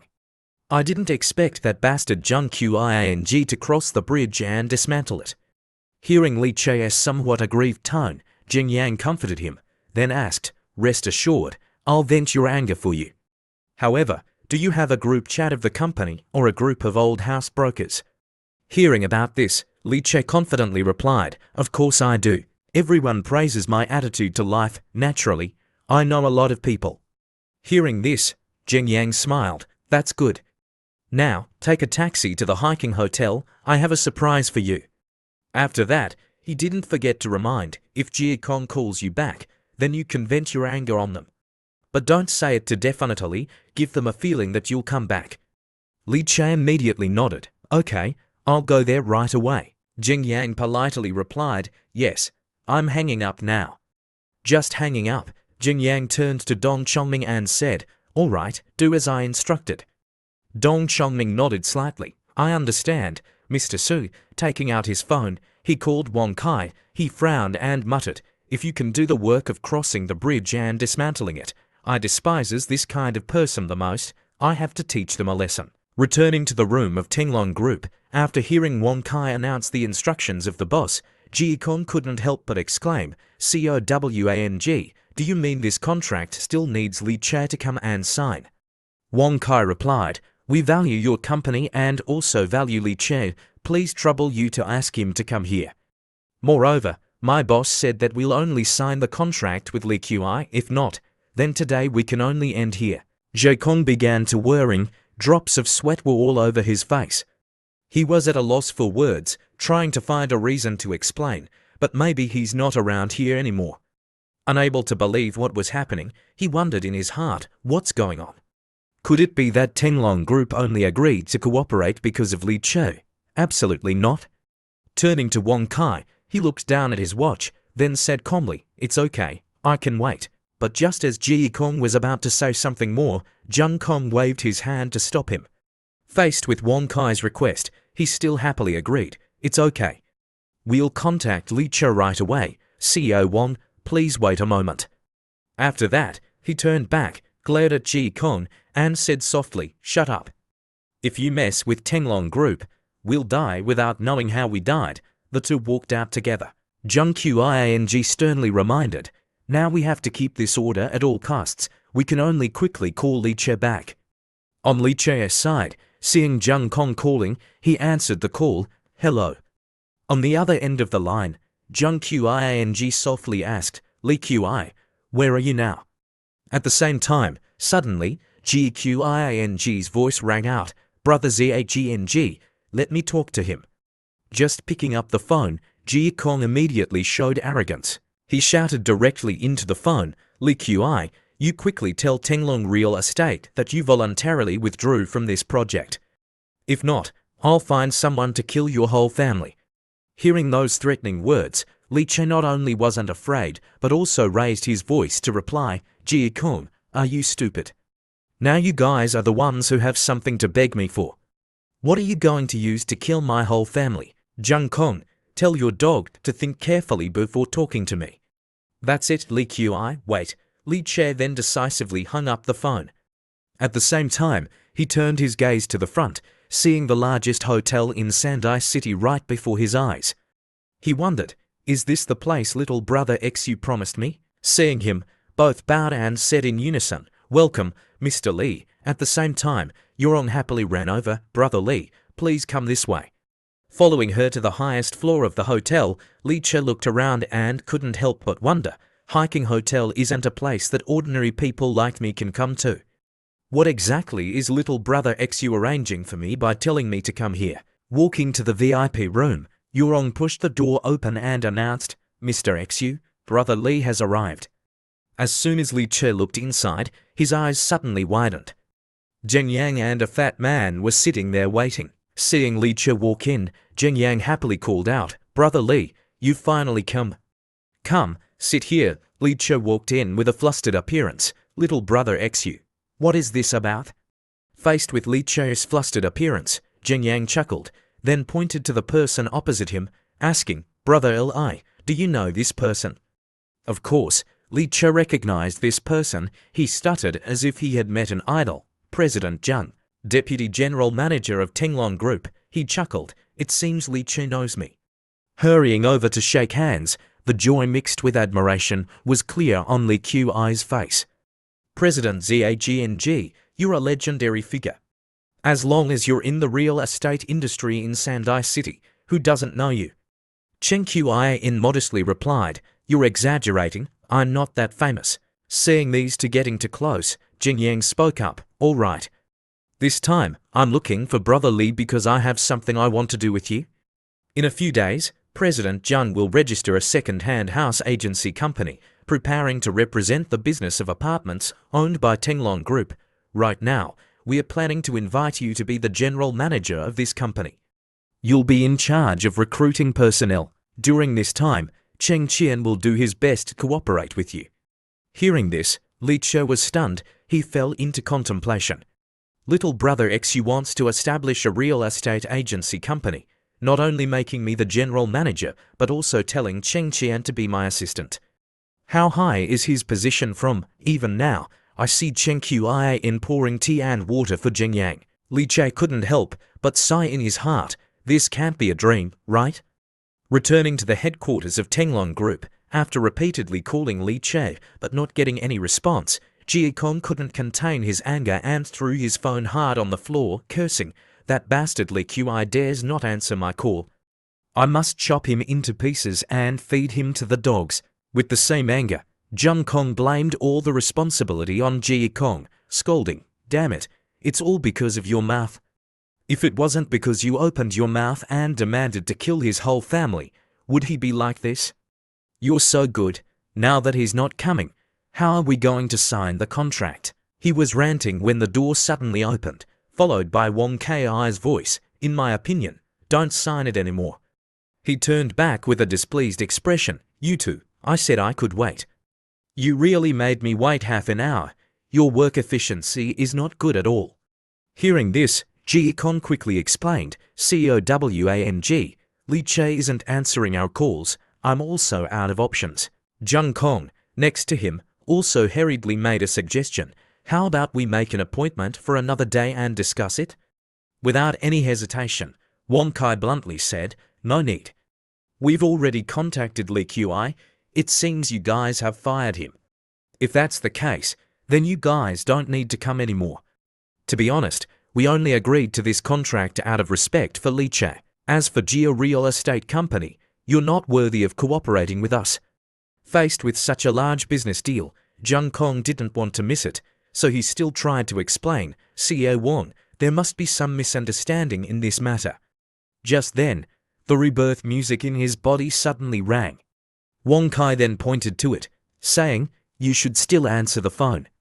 Picking up the phone to answer, Zheng Qiang snapped, "What's the matter? I'm at Tenglong Group discussing business with CEO Wang." On the other end of the line, his employee frantically announced, "President Zheng, just now, more than 90% of the employees submitted their resignation letters to the administrative department.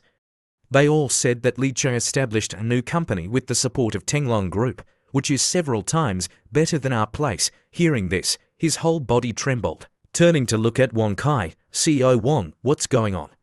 At this point, Wang Kai didn't bother to hide anything. "I've already said that the person Tenglong Group values is Li Qi. If he's no longer your employee, then it's good that we recruit him. At the same time, we'll do our best to train him." Turning to point directly at Jie Kong, Wang Kai continued, "Also, that guy surnamed Ji offended the true owner of Tenglong Group before. Because of the relationship with Li Qi, that gentleman temporarily didn't care. But now, it seems there's no need anymore." Hearing this, Geqiang's face turned pale, sweat poured down his face like water.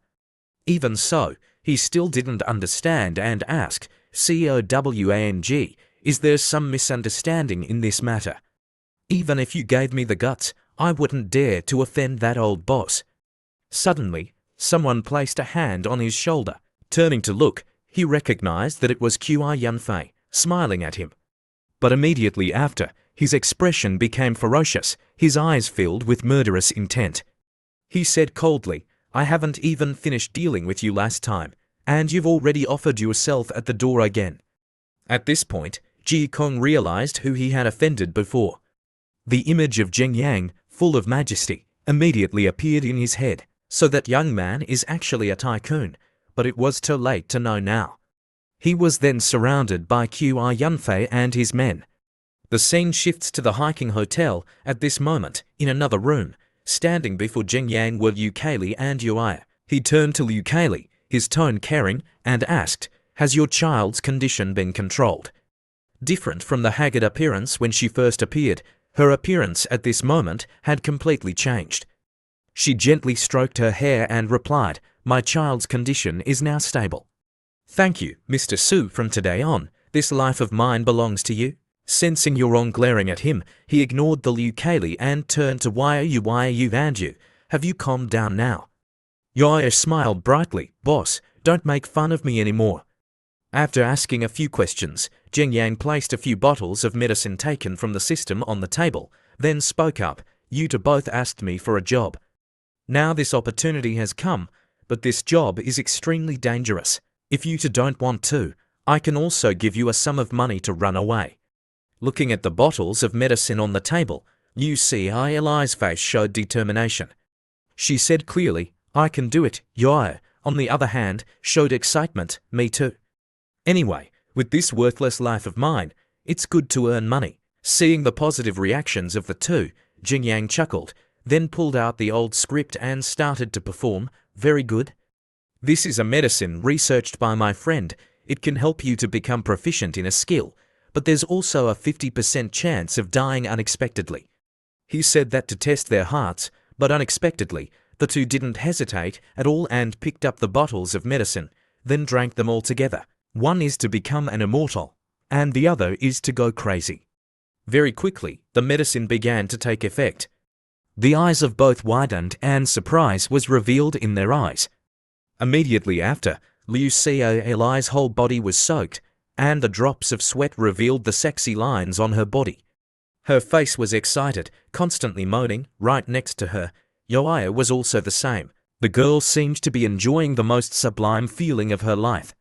In a daze, Liu Li's face showed satisfaction. She sat down with a thud and exclaimed, the medicine is too powerful. Yoya was also not much different, her eyes dull and drooling. The girl said her feelings, it seems I've gained a lot of things in my mind. To prevent the table from being punctured for no reason, Yorong took her hand to cover Jing Yang's eyes, causing him to ignore it and say, I didn't see clearly just now. Tell me, what skills have you learned? It's best if you can show it right here. Liu Kali answered first, I learned knowledge about guns and explosions. It seems I can skillfully use all kinds of guns, and also have hand-to-hand combat and cold weapons. If I can strengthen my physical qualities, then maybe I can take on 100 enemies. Jing Yang then turned to Yoya to ask, and you, what about you? The girl excitedly replied, it seems I've learned some skills in using poison. Right now, all my mind is knowledge about poison, the kind that can poison people to death. As for the remaining skills, if I just say it, it might not be convincing enough. Saying this, the girl suddenly turned to Yorong for help. Sister Yorong, how about you help me so I can show it in practice? After Yoya's performance, Yorong had completely transformed into Xu Zhenyang. Even the original couldn't tell the difference. He stepped forward in surprise, groping the face that looked just like his, and exclaimed, holy crap! Is this me? Is this face changing? Directly changing faces. The appearance was Jing Yang, but the soul was still Yorong. The girl shyly replied, Mr. Su, don't make fun of me. At this moment, Yoyo proudly stepped forward to explain, this is the skill I just acquired, disguise. As long as I want, I can disguise a person into any appearance, even hide fingerprints. Saying this, the girl suddenly lifted Yorong's shirt and sighed, it's a pity that this part of Sister Yorong is a bit too big. Even with my current technique, I can't hide it. How about we cut these two mounds off? Although he had already slept with Yorong, Jing Yang still had a nosebleed in this situation. Yorong, on the other hand, remained silent and unresponsive. Turning to Yoyo, after showing off her achievement, the girl excitedly said, if it wasn't for the medicine Mr. Su gave me, I wouldn't have been able to learn this skill. I'll never abandon Mr. Xu from today on. I'm Mr. Xu's person. As soon as the words came out, a hand was placed on her shoulder. Yorong frowned, reminding, if you want to be Mr. Xu's woman, you still have to line up. Come here so I can check your body first, Sister Lin, have mercy. Faced with the exposure of the two girls, Jing Yan could only cover his eyes. Liu Kali, behind him, chuckled. A moment later, the two left the hotel. Sitting in the car, Yorong was still a bit upset, recalling what just happened. That Yoyo is so annoying, I didn't expect her to make fun of me. Jing Yang chuckled, then soothed, It's good for kids to be a bit lively. Turning to see him focused on the laptop in his hand, Yurong curiously asked, Mr. Xu, what are you watching? Jing Yang replied, I bought some martial arts training videos to learn a few more things. Hearing this, Yurong spoke up, Boss, you're already very powerful. Last time, you beat those thugs who blocked the road without any effort. Jing Yang chuckled, men never think they're too powerful. Hearing this, Yurong was confused again. Are you thinking about something lewd? You mean that thing, right? Not paying attention to Yurong's question, Jing Yang, at this moment, was only focused on looking at the martial arts video on the laptop, pondering, with my current comprehension ability. Watching these materials once should be enough to grasp the knowledge in them. I didn't expect the system's comprehensive strengthening to have this effect. If I continue to strengthen, I can probably become a human scanner. Interrupting his thoughts, Yurong looked at the car behind through the rearview mirror and couldn't help but ask suspiciously, Mr. Xu, that car has been following us all the way.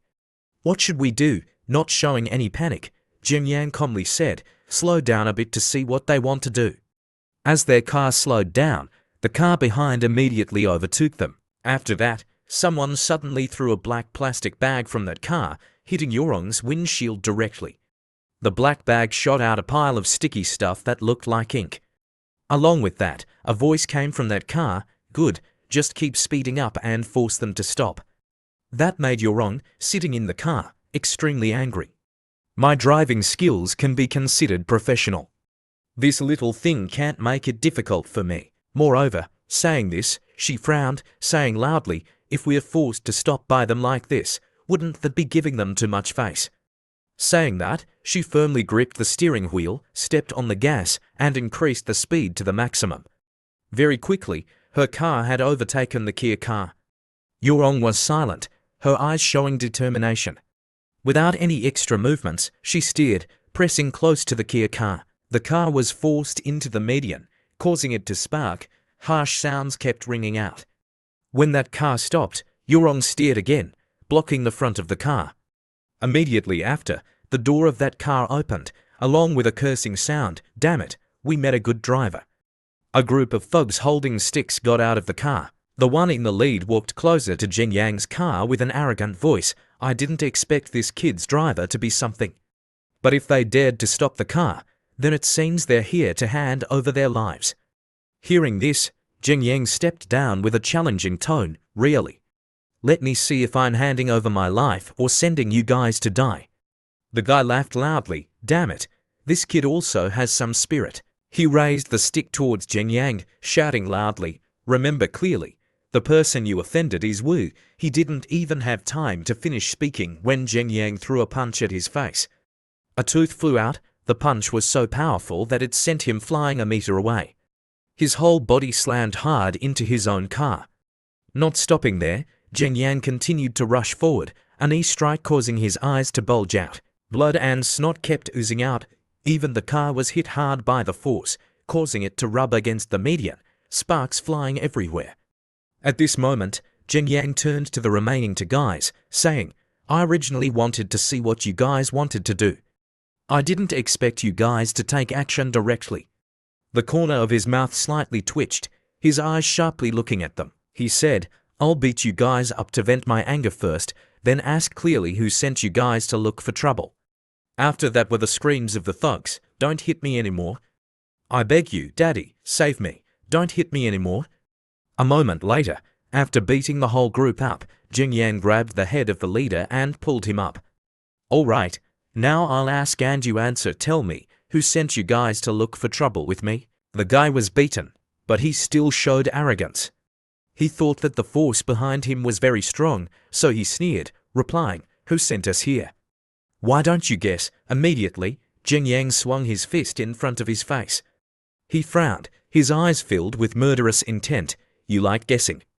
Do you want to guess if I'm going to punch you to death or break all the bones in your body before punching you to death? Thinking he was a tough guy, but before the terrifying pressure that Jing Yang was emitting, the young man trembled and fell to the ground, his mouth stammering, It's Wu Kifun told us to come. Hearing the guy reveal that name, Jing Yang began to string everything together and thought, sure enough, It's that rich second generation looking for trouble. Before, he sent people to the restaurant to cause trouble. After that, he hired these thugs to block my road. Is that stupid rich second generation not able to think of any higher level tricks? With that thought, he threw some money to the guy and reminded, "This is money for your medical expenses. Be smarter in the future, don't look for your own death." Saying that, he turned back to the car. Just getting into the car, he was surprised to see Yorong sweating profusely, her hands and feet trembling, her whole body frozen, not saying a word. Seeing this, Jin Yang pinched her cheek, then teased, "Did I scare you? Is it necessary to consider quitting now? There's still time." Her cheeks flushed red. Yorong stammered, "No, I'm very brave." I just saying this, tears suddenly flowed out of her eyes. After that, unable to control her emotions, she burst into tears. Taking out a pack of tissues and handing it to her, Jin Yang gently comforted, "Look at you. Why are you crying as soon as you say it? Quickly wipe your tears, calm down." Wiping away her tears, Yorong showed resentment, saying, "I don't care. I'm too nervous, so I'm crying for a while. Is that okay?" Wanting to say that, but in her heart, she was very touched. I didn't expect Mr. Su to still care about me. It seems he still has me in his heart. But immediately after, Jin Yang suddenly did something that made her feel cold. "Then Yorong, just keep crying, go after you finish crying. Otherwise, it's too dangerous to drive like this." Hearing those words, Yorong couldn't cry even if she wanted to. She was embarrassed by him. Yorong angrily gritted her teeth. After that, the car swayed on the road. The screams of Jin Yang in the car kept ringing out. "You're too bold.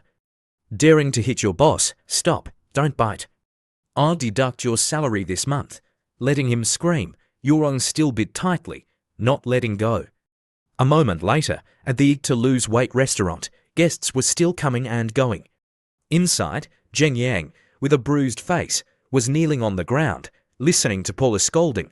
"How many times have I told you not to hit people? You just don't listen. I said that having such heavy anger will bring bad luck." Faced with her anger, Jin Yang still tried to argue. "You said not to hit people, but didn't you just punch me?" Hearing this, Paula was like adding oil to the fire. She pointed her finger and shouted loudly, "Is this what you call hitting? This is called giving you a lesson to remember." Yorong, although tattling to Paula, still pretended to dissuade. "All right, Mr. Su knows he's wrong. Let's forgive him." The two then pulled each other away. Paula turned back to look at Jin Yang, saying, "Yorong, this guy is hopeless. Let's ignore him. Let's go eat." As the two left, Jin Yang smiled slightly, thinking, "This girl is so cute even when she's angry." At the same time, his phone rang. Seeing that it was a call from Musheng, he thought, "I told Musheng to investigate Lin Zuxian. It seems he's investigated quite a bit." He just answered the call when Musheng, on the other end of the line, announced, "Boss, I investigated the woman named Lin Zuxian that you told me to follow. This person is not simple." Hearing this, Jin Yang frowned, saying, "Be specific." Musheng continued, "We investigated and found out that she seems to have a blood disease called CML. It seems she won't live long. Although there are now special medicines to maintain her life, the price is too expensive.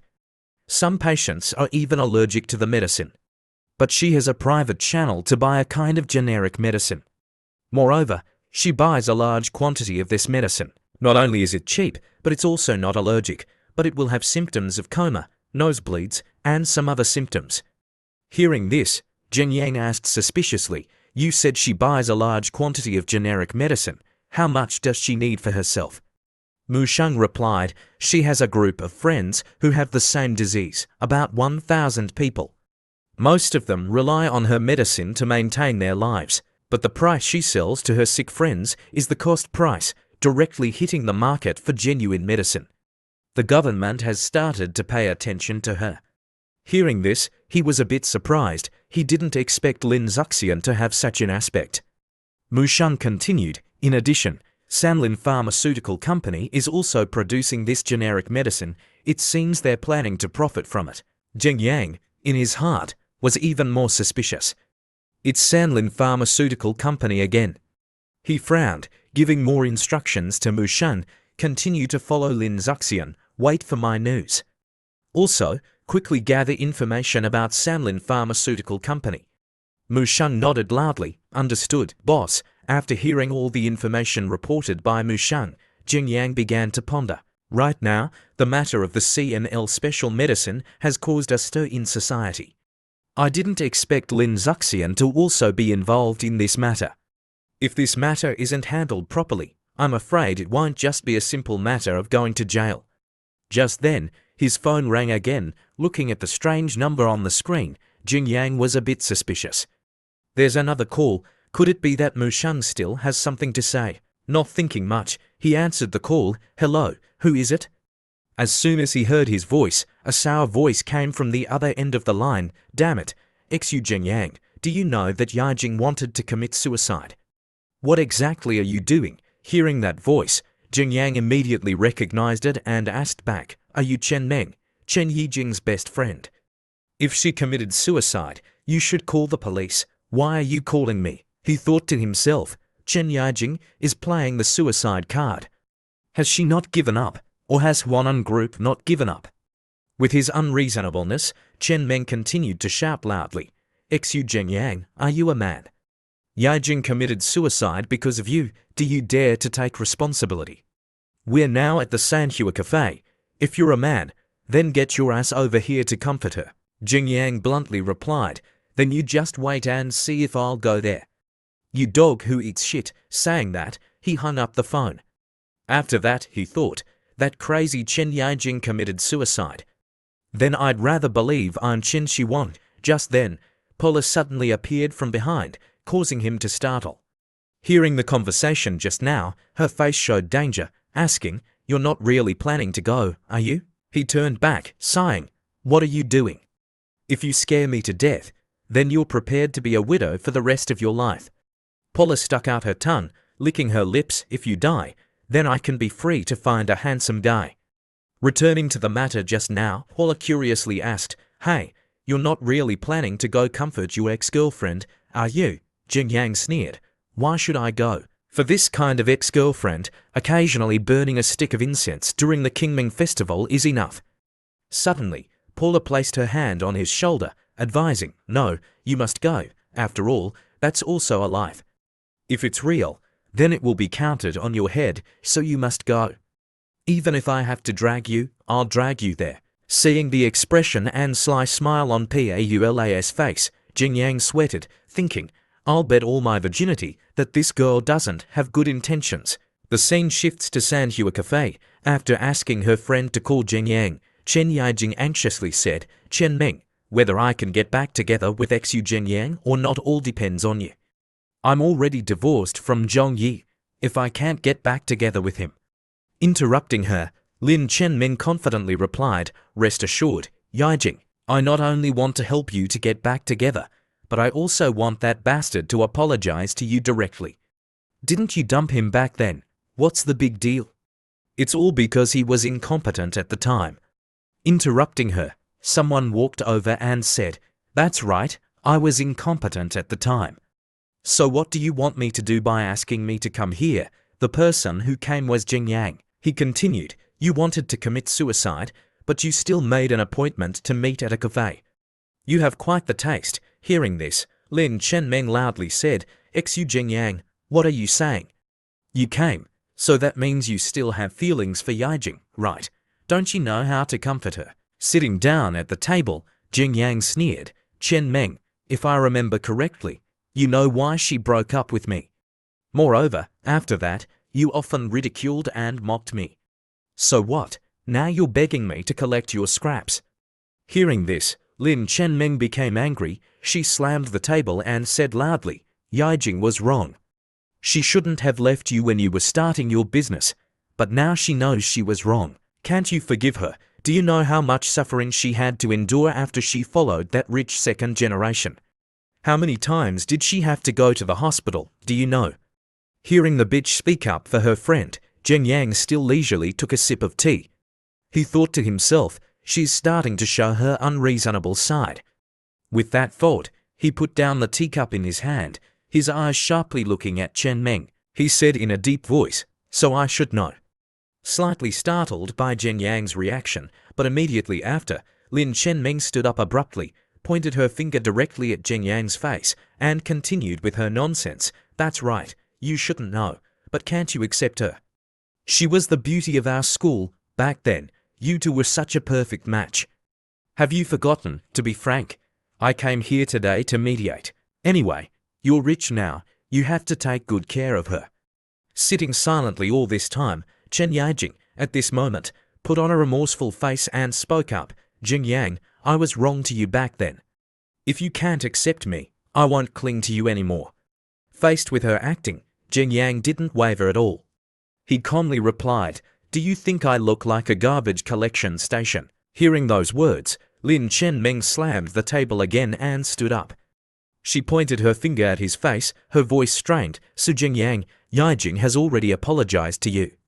What else do you want? Faced with that attitude, Jing Yang still leisurely took a sip of tea. Lin Chenming, after uttering a few words of blame, suddenly smiled. I know, you definitely want to raise the price, right? Her face flushed red, her chest puffed out, showing off her full breasts.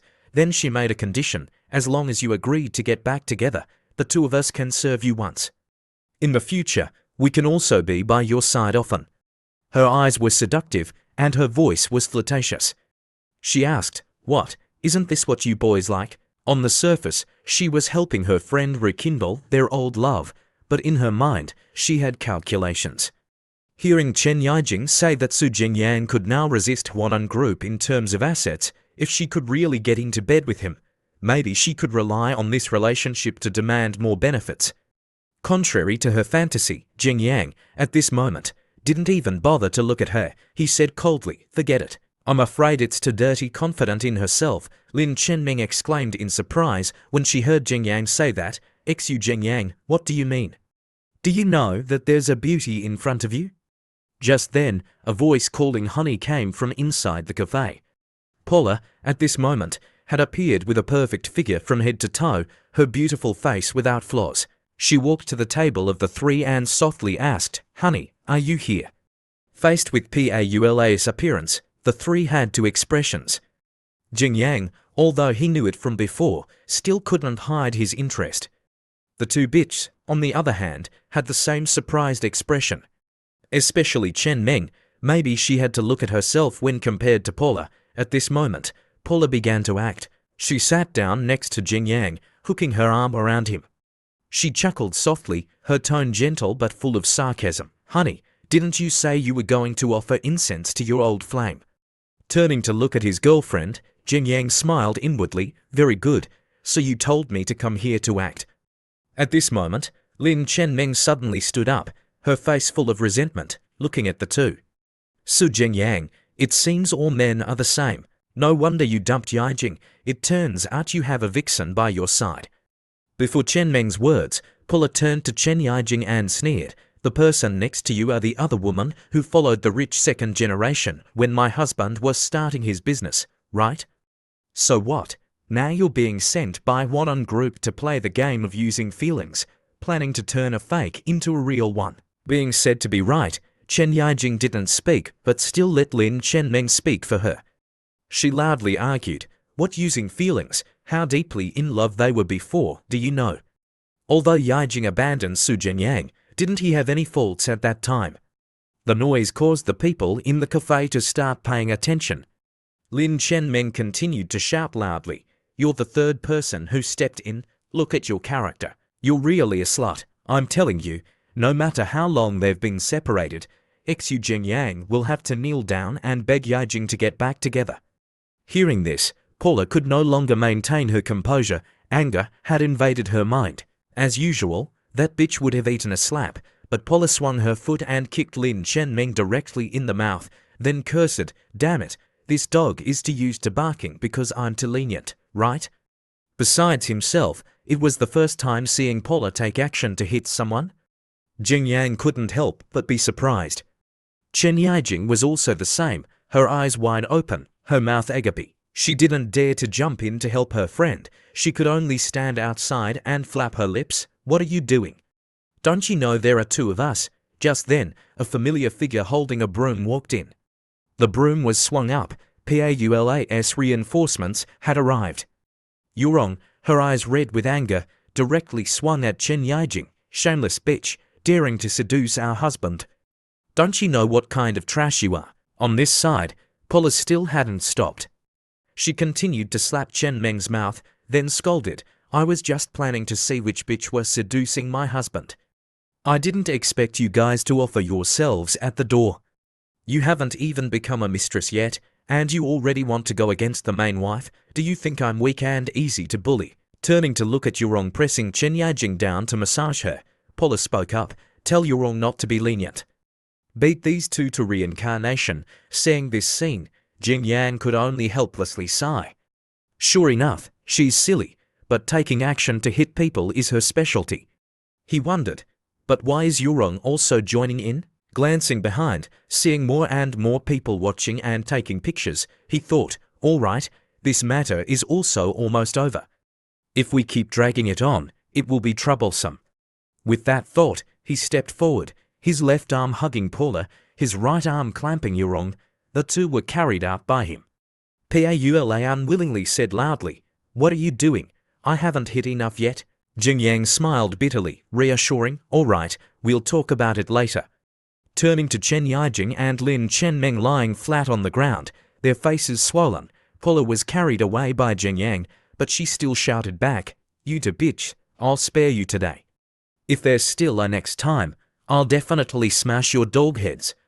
Going outside, Jing Yang threw both of them into the car. He silently looked at the two through the rearview mirror. Thinking back to what happened just now, he couldn't help but laugh, you to make me laugh to death. The first wife and the second wife went to beat the mistress and the fourth mistress. This plot even novels don't dare to write. As he said that, he took out his phone. Just then, Paula leaned over and locked Jing Yang's neck, then blamed, if it wasn't for helping you, would we have been like that? But you're still laughing. I'll strangle you to death. This also inadvertently caused the phone to fall out of Jing Yang's hand. Looking down at the phone screen, seeing a message from Lin Zuxian, Jing Yang became serious. All right, I know I was wrong. I still have something to do later. I'll take you to home first. Okay, Paula asked suspiciously, is there another vixen who wants to seduce you? Jing Yang shook his head, denying, what nonsense are you thinking? I have important things to do. Picking up the phone, on the screen was a message with Lin Zuxian. Is it convenient to come to my place for a visit? I have something I want to tell you. Jing Yang nodded, texting back, okay, I'll handle some things and then come over. Lin Zuxian happily texted back, thank you. Below was a map sharing the coordinates. A moment later, at the apartment complex where Lin Zuxian was staying, Jing Yang, at this moment, stood in front of the door and spoke up, Sister Zuxian, are you home? Lin Zuxian replied, come in. As soon as the door was opened, Jing Yang walked in and was stunned. His eyes widened, looking at the sister standing before him. Lin Zuxian was only wearing lingerie, her face darkened, and she softly said, you've come. Jing Yang awkwardly said, I thought you were having an attack.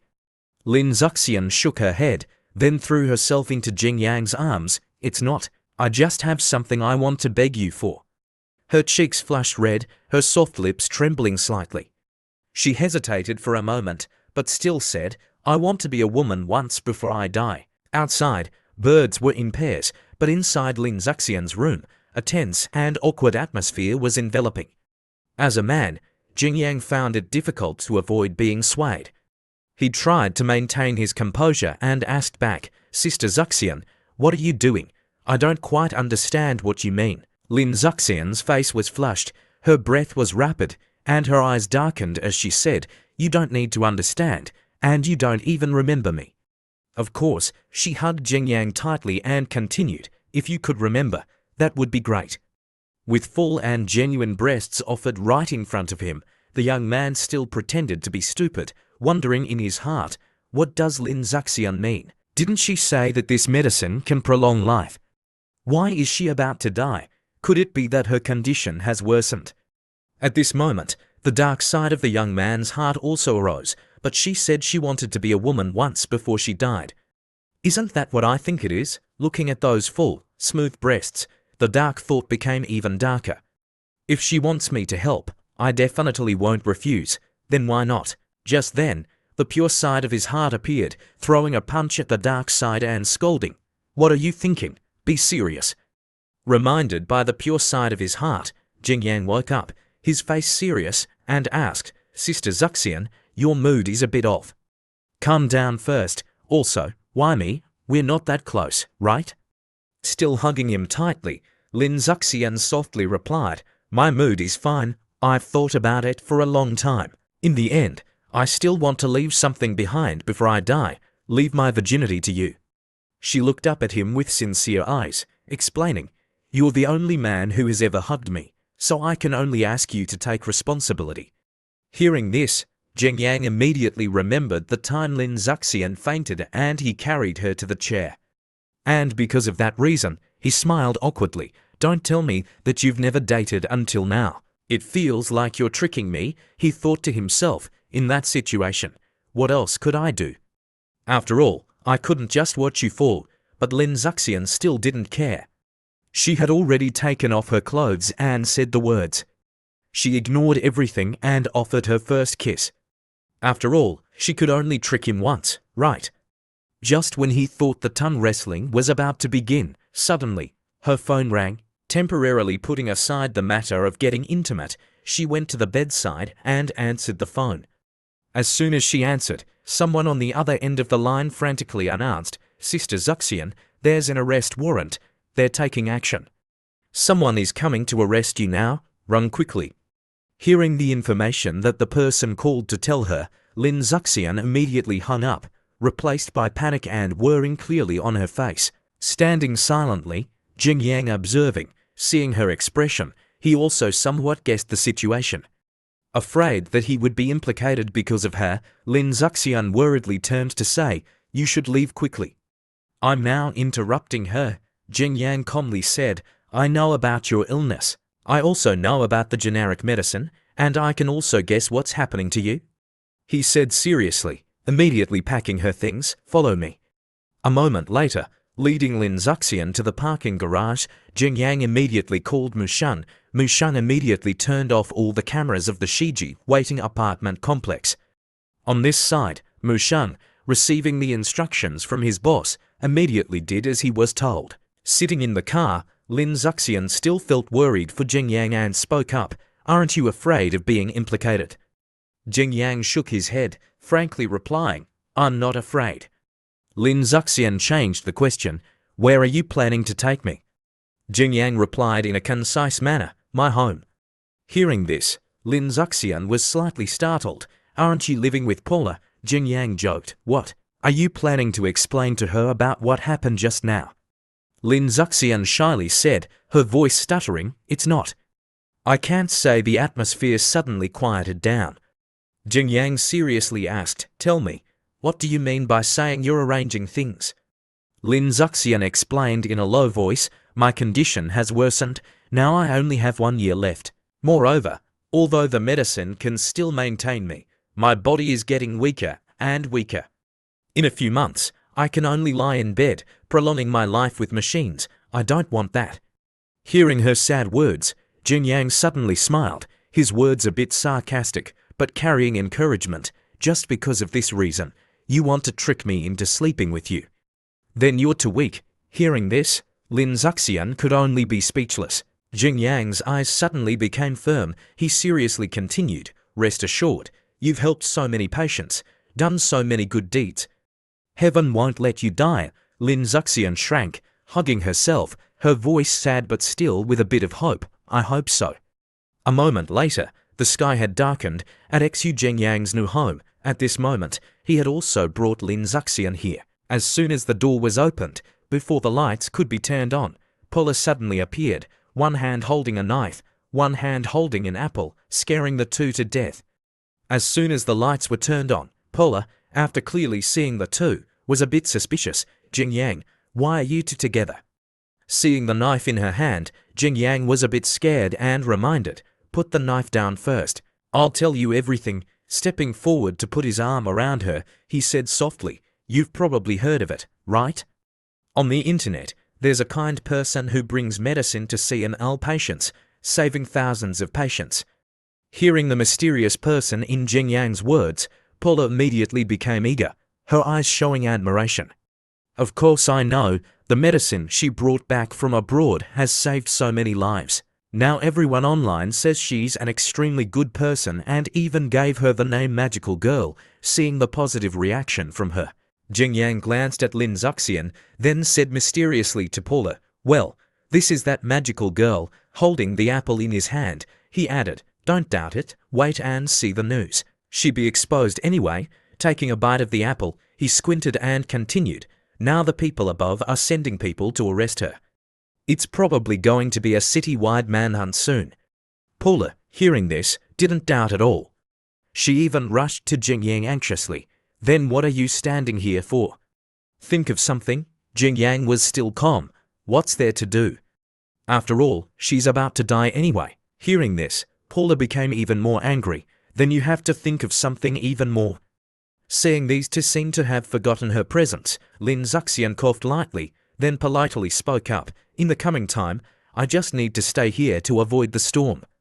"I'm troubling you two." Running over to tightly hold her hand, Paula said emotionally, "President Lin, you can stay here as long as you want. It's okay. You're a hero, it's okay. Jing Yang brought you here, he'll definitely have a way to help you." Walking over to turn on the TV, Jing Yang spoke up, reminding, "This matter probably won't have results in a day or two. We have to prepare for the long term. In the coming time, you have to be with Paula at all times. Stay here at night too." Hearing this, Paula asked in confusion, "Stay with me during the day too? But I still have to go to the restaurant to watch over it. If President Lin also goes there, will she be recognized?" Jing Yang replied, "You're stupid. Of course, we have to disguise. Tonight, you to sleep well.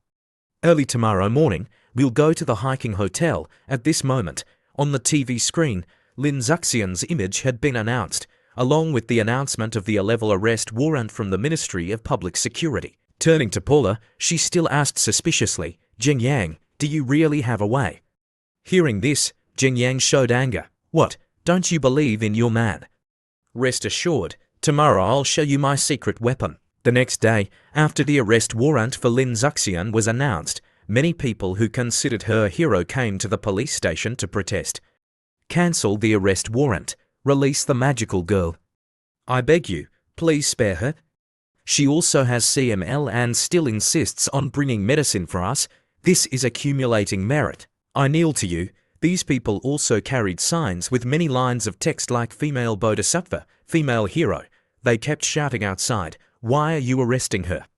She has saved so many people. She is a female bodhisattva. Genuine medicine has made me bankrupt. Without her, I can only wait to die. Remove the arrest warrant.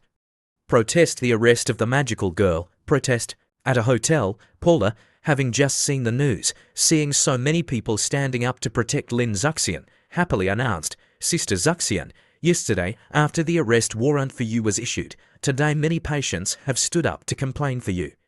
They all say you are a female bodhisattva who saves people from suffering, their reborn parents." Lin Zuxian, at this moment, had been disguised into someone else. She humbly replied, "No, I'm just doing what I should do. Calling me a female bodhisattva is too much." Holding her hand, Paula tried to persuade, "No, you are a goddess, a female bodhisattva, a savior. If it weren't for you, I don't know how many people would be tormented by this disease, living a life worse than death." Not forgetting to praise Yoao, Paula turned to smile at her. "Also, Yoao is really good. I didn't expect you to know how to disguise people so well. I can't even tell the real from the fake." Why are you?" Scratched her head, smiling awkwardly, not daring to take credit for herself. "It's all thanks to Mr. Xu. If it weren't for him, I wouldn't have learned this technique." Paula stood with her hands on her hips, excitedly saying, "With your skills, it's enough to help Sister Zuxian escape those arrest warrants. In the future, we'll eat hot pot and sing songs." Dampening her excitement, Jing Yang said in a deep voice, "It's not that simple. You overestimate me."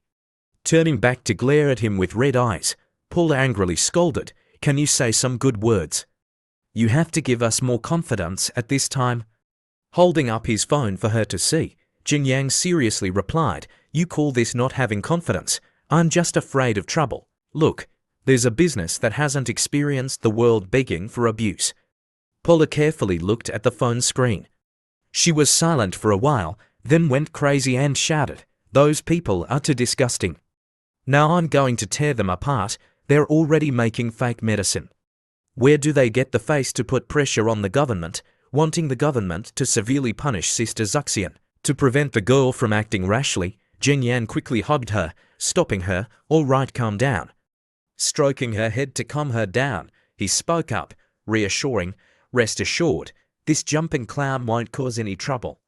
He added, "Moreover, we still have a debt to settle with them. This time, we have to kill them." Paula understood his meaning and immediately replied, "You mean the matter of the Nguyen Yang Foundation, right?" Jin Yang nodded. "That's right." He explained further, "Back then, when donating to the Nguyen Yang Foundation, they split our 200 NDT donation into two parts, in which 50 NDT was attributed to Sanlin Pharmaceutical Company. At that time, I was busy dealing with the Nguyen Yang Foundation and Wanan Group, so I temporarily spared them. I didn't expect them to offer themselves at the door." Hearing the story of the two, Zuxian stepped forward, asking suspiciously, "Back then, when the Nguyen Yang Foundation was cheating, Sanlin Pharmaceutical Company also participated?" Mentioning that matter, Paula unhappily turned to reply, "Not only did they participate, but they're still claiming that they donated 50 NDT. They think that money is theirs. If they hadn't run away back then, I would have kicked their dog heads off." Seeing that the girl was still holding a grudge about that matter, Jin Yang stepped forward and pinched her cheek. "All right. Didn't you not suffer any losses in the end?" Seeing the meaning in his words, Paula pushed his hand away. She asked, "Are you planning to say that I'm a fool with the luck of a fool, that everything can be easily resolved?" Jin Yang smiled brightly. "That's right, a fool has the luck of a fool, but those stupid people who only know how to take credit don't have it. Moreover, sooner or later, they'll push themselves into a dead end." The scene shifts to the Eat to Lose Weight restaurant. At this moment, many reporters were gathering in front of the door. Seeing Jin Yang appear, a reporter shouted loudly, "Mr. Su is here." Immediately after, they, holding cameras and microphones, rushed towards Jin Yang like hungry leeches, asking questions in a rush. "Mr. Xu, do you know about the arrest warrant that was announced yesterday? Do you know Lin Zuxian, Mr. Xu? Your old classmate is Lin Zuxian. Do you admit that you know this person?" Surrounded by cameras and microphones, Jin Yang unhappily replied, "I don't know this person. Don't ask me if I have a relationship with her." He raised his eyebrows, thinking, sure enough, as soon as Lin Zuxian had an accident, the media smelled the scent and came all the way here. He remembered the first time he met her at the gym, pondering, on the surface, I and Lin Zuxian have only met once. It's just that these media are here to freeload off the popularity of the famous restaurant owner. Just then, a female reporter held out a video, then changed the question. "Mr. Xu, I'm from Shapsin Media. This time, I didn't come to ask about the Lin Zuxian matter. I just hope you can state your views on the content of this video." Immediately after, the video was played. In the video, a girl had been hit by Jack's car in a dark alley. A person who looked like Jin Yang was approaching the girl. The girl, with a terrified expression, before the hand of that person reaching out to her, in her tearful eyes, the person, with an evil face, was smiling at her. She could only helplessly cry out, "Don't!" Jin Yang, seeing this part, couldn't help but startle, his eyes narrowing. He still tried to watch it all. At this moment, the sound that came out was the sound of beatings and the girl's cries, begging him not to hit her anymore. After watching the video, Jin Yang still maintained a calm appearance and asked, "Where did you get this video?" The reporter from Shapsin Media replied, "This is a video that was posted on the Ku platform not long ago." After posting, it was taken down in just a few short minutes. The girl in the video is the one who was injured by the senior manager of Wanan Group. After that, you helped her. But what I want to ask is the man in the video you? Handing the phone back to her, Jin Yang was very calm before that question. He calmly spoke up, "I don't necessarily have to answer that question of yours. Also, I still need to thank you for exposing the malicious attempt to slander and frame me in front of so many people. He turned to go inside. As he walked, he added, about this matter, I will immediately report it to the police for handling. At the same time, I assure everyone, saying this, he paused for a beat, his tone deepening. He emphasized, I will definitely pursue this matter to the end. I will restore my innocence right away. On that day, after the video and Jin Yang's interview was spread from inside the house to outside the alley, from the city to the countryside, discussions appeared everywhere. Isn't the man in the video the owner of the To Lose Weight restaurant? The figure and hairstyle are exactly the same. It must be him.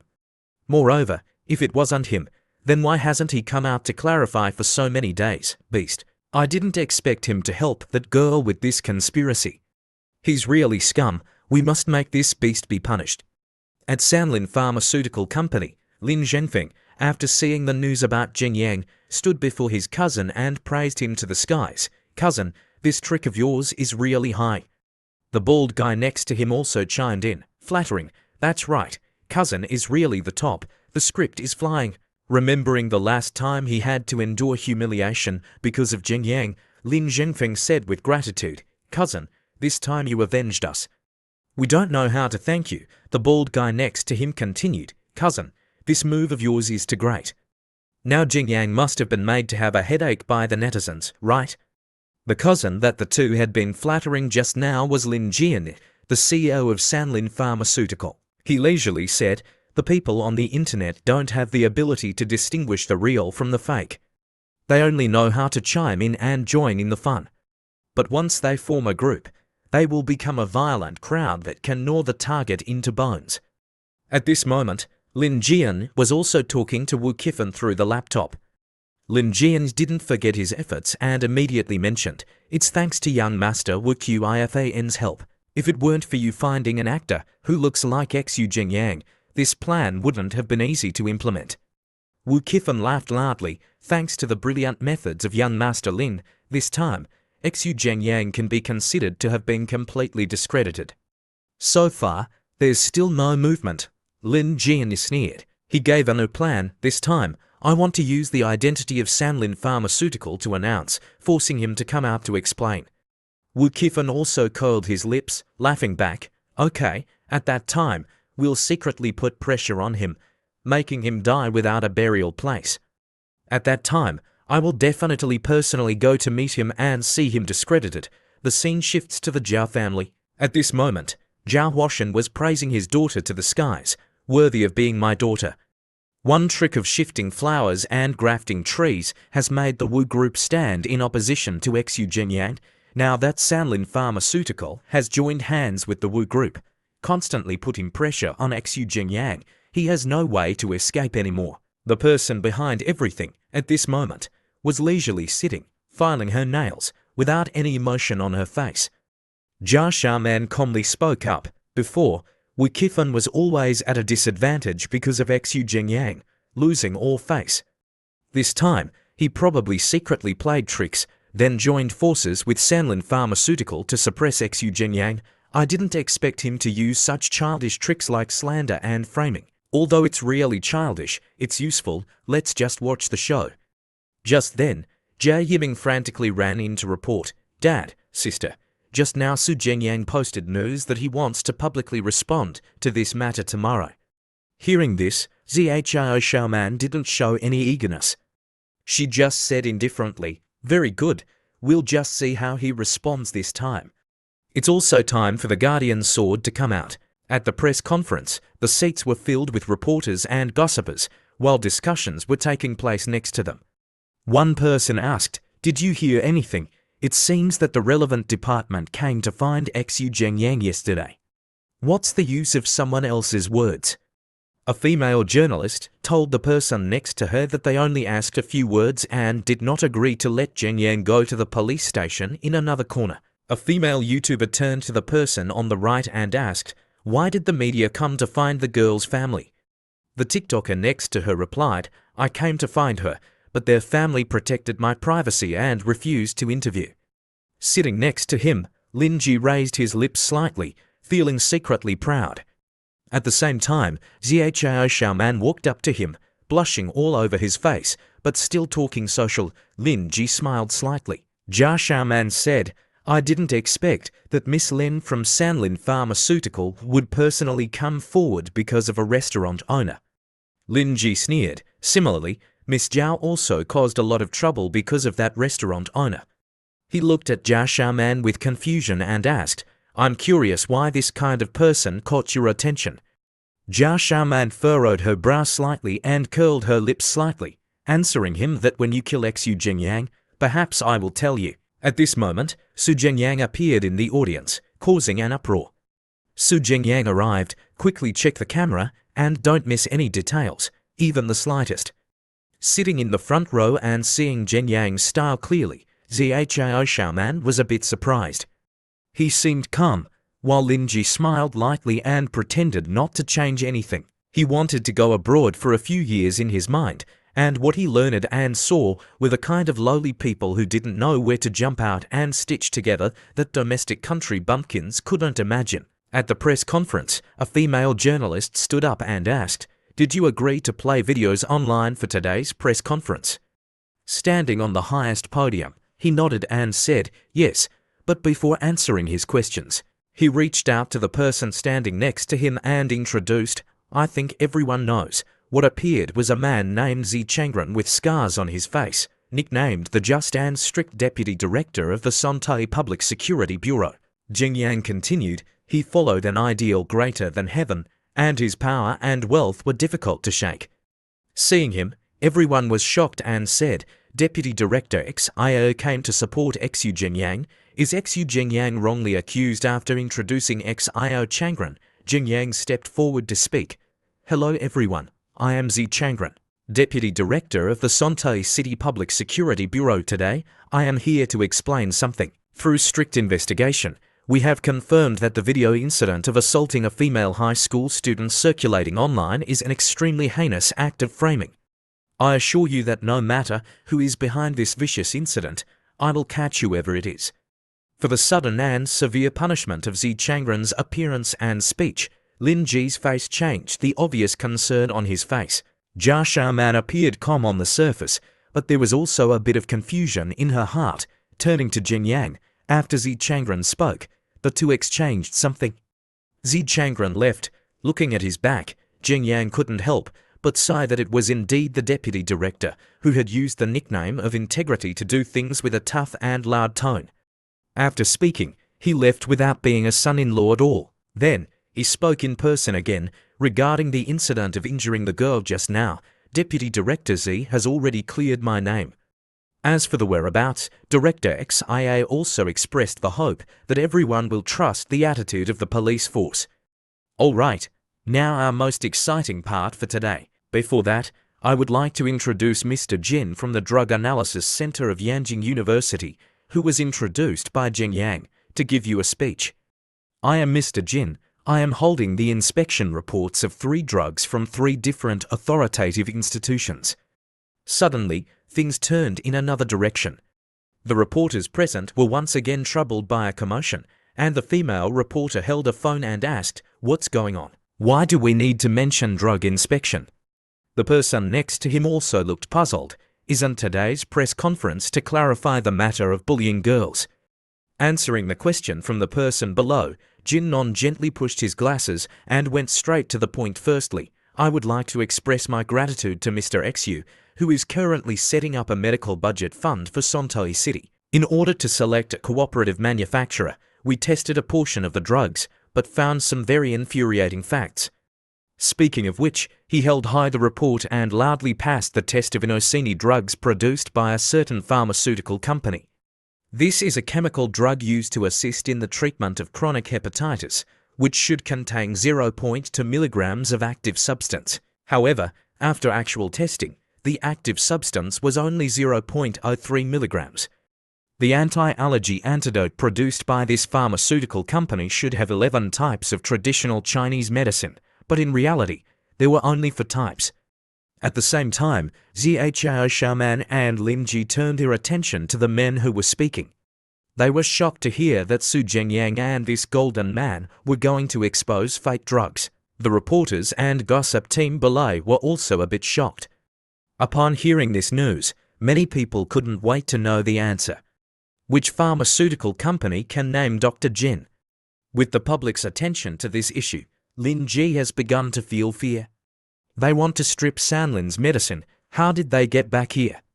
After Dr. Jin finished his presentation, Zheng Yang stood beside him and answered. This pharmaceutical company had secretly purchased the autopsy report of 7 poison deaths by doping toxic substances in the medicine at a high price. Now we have found the autopsy report and handed it over to the relevant department.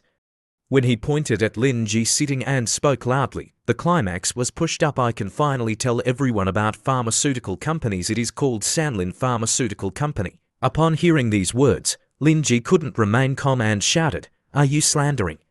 As soon as Sanlin's name was mentioned, reporters surrounded him and asked Mr. Lin if what he just said was true. "Mr. Lin, did anyone really die from your medicine?" "Mr. Lin, was the autopsy report really covered up by you?" Under the siege of reporters, Lin Ji completely lost his complacency and ran out in panic like a dog, constantly shouting, "Get out! If you speak again, I'll sue you for defamation." No matter how calculated, it's better for the protagonist Zhao Xiaoman to sit quietly and think about it.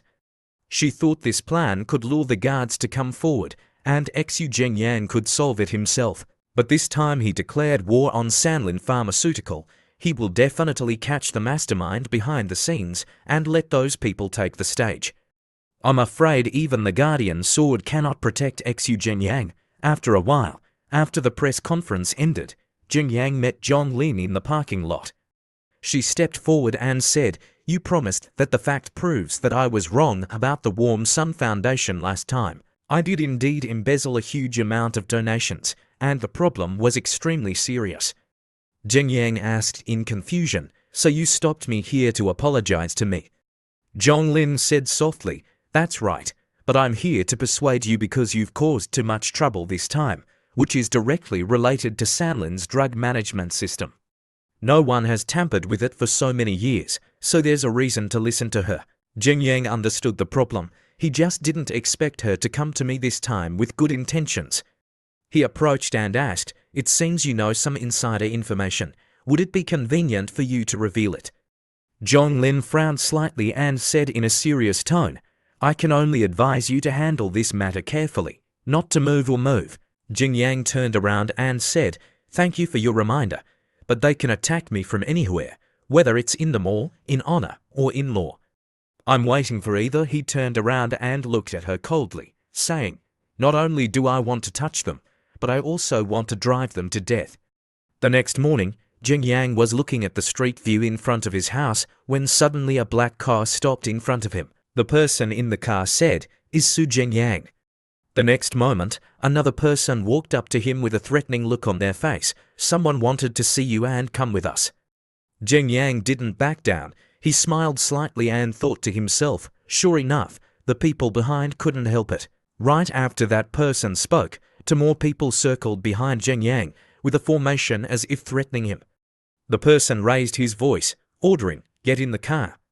Zhengyang, his face still calm, asked in a challenging tone, "What if I refuse?" Hearing that, a guy standing behind him unhappily placed his hand on his shoulder, telling him to go when he was told. What was he babbling about? Just as unhappy as him, Zhengyang immediately reacted. He slightly turned his body, his right hand locking the left hand, and unleashed a palm strike. The guy panicked, not having time to react. Immediately, his body was gently knocked down, his head hitting the ground hard. He clenched his fists tightly, his face angry, and shouted, "Damn it! I hate having to look at other people's faces the most, remember that?" Saying that, a punch carrying powerful force was punched down hard by him. That punch was just a warning, not hitting the guy at all, but it also made him almost pee his pants, his eyes wide open, looking at the ground and crying out in his heart, "Just one punch and he cracked the cement floor. Is this kid even human?" Seeing his comrade being beaten, the guy from just now was stunned and shouted loudly, "Kid, you actually dare to resist. You're asking for death." Saying that, he clenched his fists, preparing to rush in and do a little in over with Zhengyang. Just then, a voice came from inside the car, "Stop." From the back seat of the car, the window was pulled down, revealing a man with a gloomy face inside. This person was Mei Songming. Seeing Zheng Yang's move just now, he felt that he wasn't simple at all, so he softly reminded, "Young man, you're very arrogant, but there are some people you can't afford to offend." Before the words that sounded like advice, but were heavy with threat, Zheng Yang released the thug and calmly replied, "I'll return this sentence to you." Zheng Yang frowned slightly. In his head, he was thinking, the Deputy Director of the City Pharmaceutical Administration Bureau, the Chief Inspector of Pharmaceutical Safety, has shown his face. It seems this matter is quite complicated. Before Zheng Yang's reply, Mei Songming didn't reveal any emotion. He just softly ordered, "Let's go." The subordinate, hearing that, asked back in surprise, "Deputy Director, we're just leaving like this." Mei Songming glanced at him, his voice deepening. "Didn't you hear what I just said?" The words weren't heavy or light, but they made the subordinate feel scared, his body trembling with fear. He immediately obeyed, not daring to ask any more questions. Sitting in the car, Mei Songming stared at Zheng Yang, wondering in his heart, "I haven't revealed my identity. How did he know my name?" The more he thought about it, the more cautious Mei Songming felt in his heart. "Knowing who I am and still daring to talk like that, he really doesn't put me in his eyes. He clearly wants to oppose me." As the car left, Mei Songming in the car was still lingering with suspicion. This young man, could it be that he really has the power to oppose me? His firm eyes looked at his car as it disappeared. Zheng Yang, in his heart, seemed to have started calculating something. A moment later, sitting in the car with Yurong, Zheng Yang looked at his phone thoughtfully. Witnessing what had just happened, Yurong asked with some worrying, "Mr. Xu, are you okay?" Zheng Yang slightly shook his head. "I'm fine, just a nobody." Hearing that, Yurong was even more incredulous, thinking, "A nobody? How can a nobody drive such a luxurious car? If it weren't for you telling me beforehand, I would have called Mr. Chen Shasheng for help just now." Turning to Zheng Yang, at this moment, he was calling Mushan. "Mushan, just now, I took advantage of the conflict to install a tracking device on one of them. You guys personally take action, closely following the matter of the Zhao family and other families. Temporarily put aside other matters. We need to fight this battle first." Mushan, hearing his instructions, nodded. "I understand, boss." Just hanging up, his face again showed thoughtfulness as he said to Yurong, "Except for the media that I contacted beforehand, now no media dares to expose the matter of fake medicine. It seems Zhonglin was right. This matter is very complicated.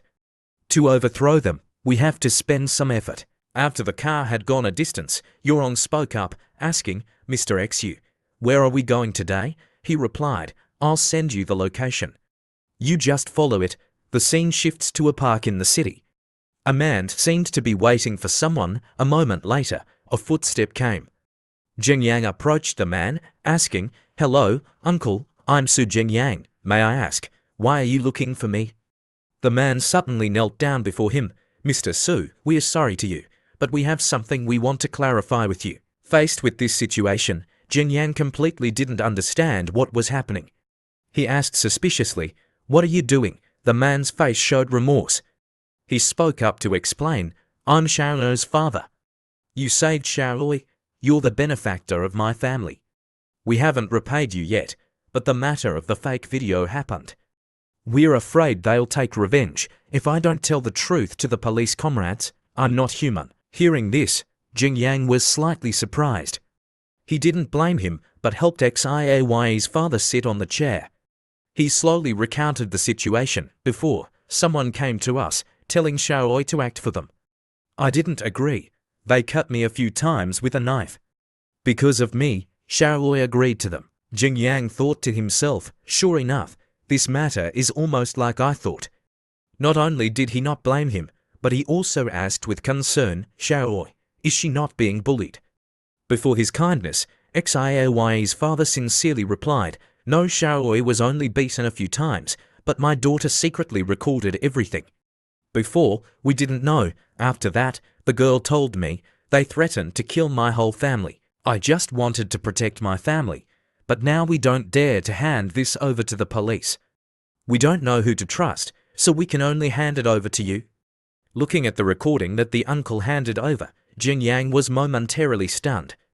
In his head, it seemed he had calculations again. Returning to his house, he lay on the chair, listening to the recording, and couldn't help but sigh. I didn't expect that girl Xiaowei to be so clever, even knowing how to record.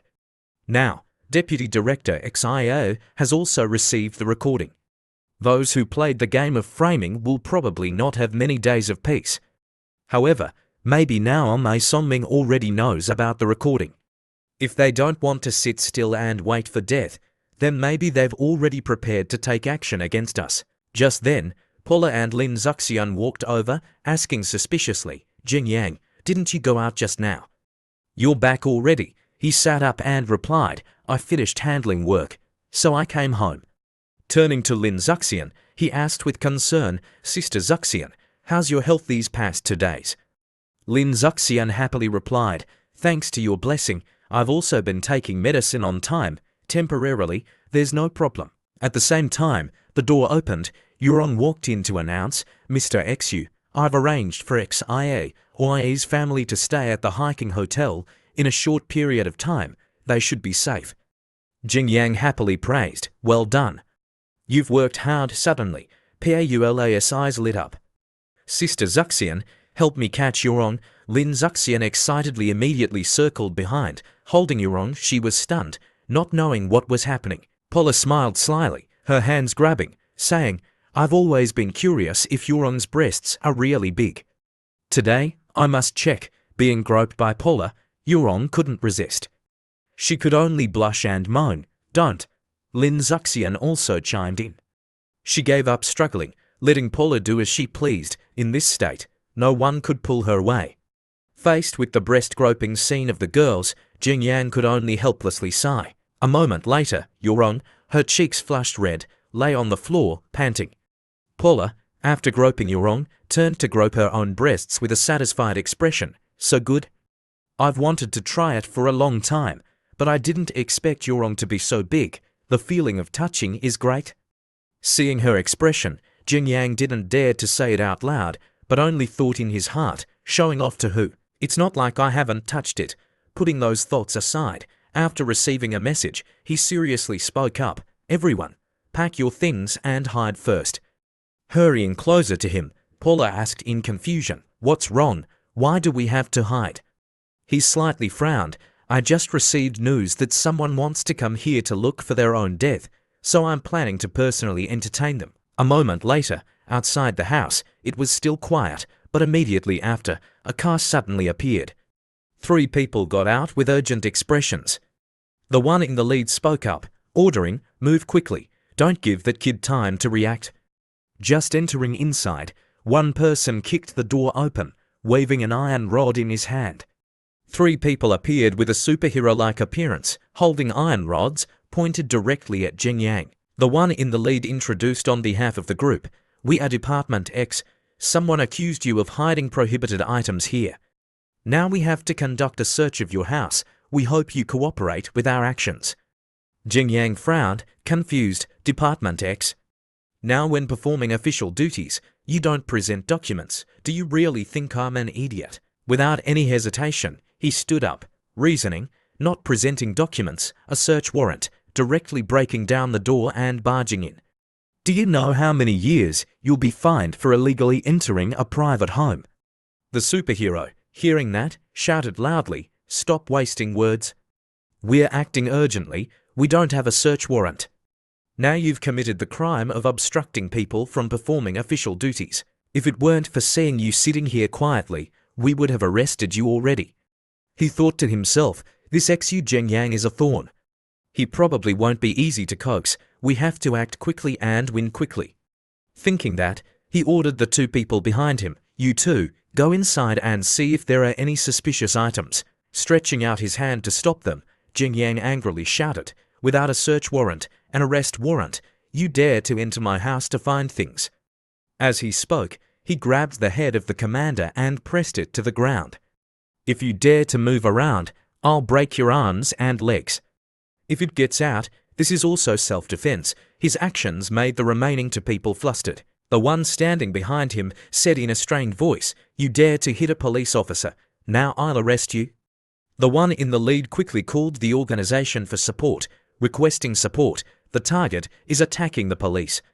Looking at those two people, he still had a calm appearance, even raising the corner of his mouth in a sinister smile. Immediately after, 3 uniformed police officers entered, pointing guns at those two people, shouting, "Don't move." One person asked in confusion, "Why are you pointing guns at me? It's him. He's attacking the police." He began to sweat, his head full of suspicion. What's wrong with these people? According to the plan, shouldn't they be arresting Su Jingyang? At the same time, Xio Changran appeared with suspicion. "Why are you guys here?" He raised his eyebrows, questioning. "Recently, Mr. Su was framed. Could this matter be related to you people?" The two, hearing that, were scared and quickly explained. "Director Xio, we received a report saying that they have." Not finishing his sentence, he suddenly paused, thinking, "Xi Changran. Why is he here? Could it be that they knew we were coming tonight?" Jingyang leaned close to Xi Changran's ear and whispered, "Boss, for the sake of my hard work this time, the matter on Lin Zuxian's side." Before he could finish speaking, Xi Changran frowned and shook his head. "Don't even think about it." After dealing with that group of people, Xi Changran also turned to leave. Before leaving, he didn't forget to remind, "You know my limits. If it weren't for the sake of your contributions, I would have arrested you long ago. If you want Lin Zuxian to escape punishment, then use legitimate means to think of a way." Jingyang sighed, thinking, sure enough, OLDXIO's upright and selfless personality has determined that he won't take action to help Lin Zuxian. Just then, Paula frantically called, "Jingyang." Just now, Sister Zuxian suddenly fainted. "I don't know what's wrong. Come over here quickly." A moment later, arriving at the place where Lin Zuxian was being treated, Jingyang worriedly asked, "Doctor, how much time does she have left?" The doctor sighed, his voice deepening as he replied, 6 to 7 months. "If something happens, it might shorten the time." Chen Shisheng turned to suggest, "Mr. Xu, this hospital is our property. There's no need to be afraid of being discovered by the police. How about letting Ms. Lin stay here during this time?" He frowned, replying, "It seems that to save her, we still have to quickly resolve her arrest warrant." He looked at the phone screen, his eyes showing surprise. Along with an urgent expression, he turned to the two, instructing, "You stay here and take care of Sister Zuxian. Yorong, go with me for a trip." Immediately after, the two hurriedly got into the car. Yorong, seeing his urgent expression, was curious. "Mr. Su, what's wrong with you?" He replied, because of the poor quality medicine of Sanlin Pharmaceutical Company, several CML patients died. Jin Non has obtained their autopsy reports." Saying this, happiness was clear on his face.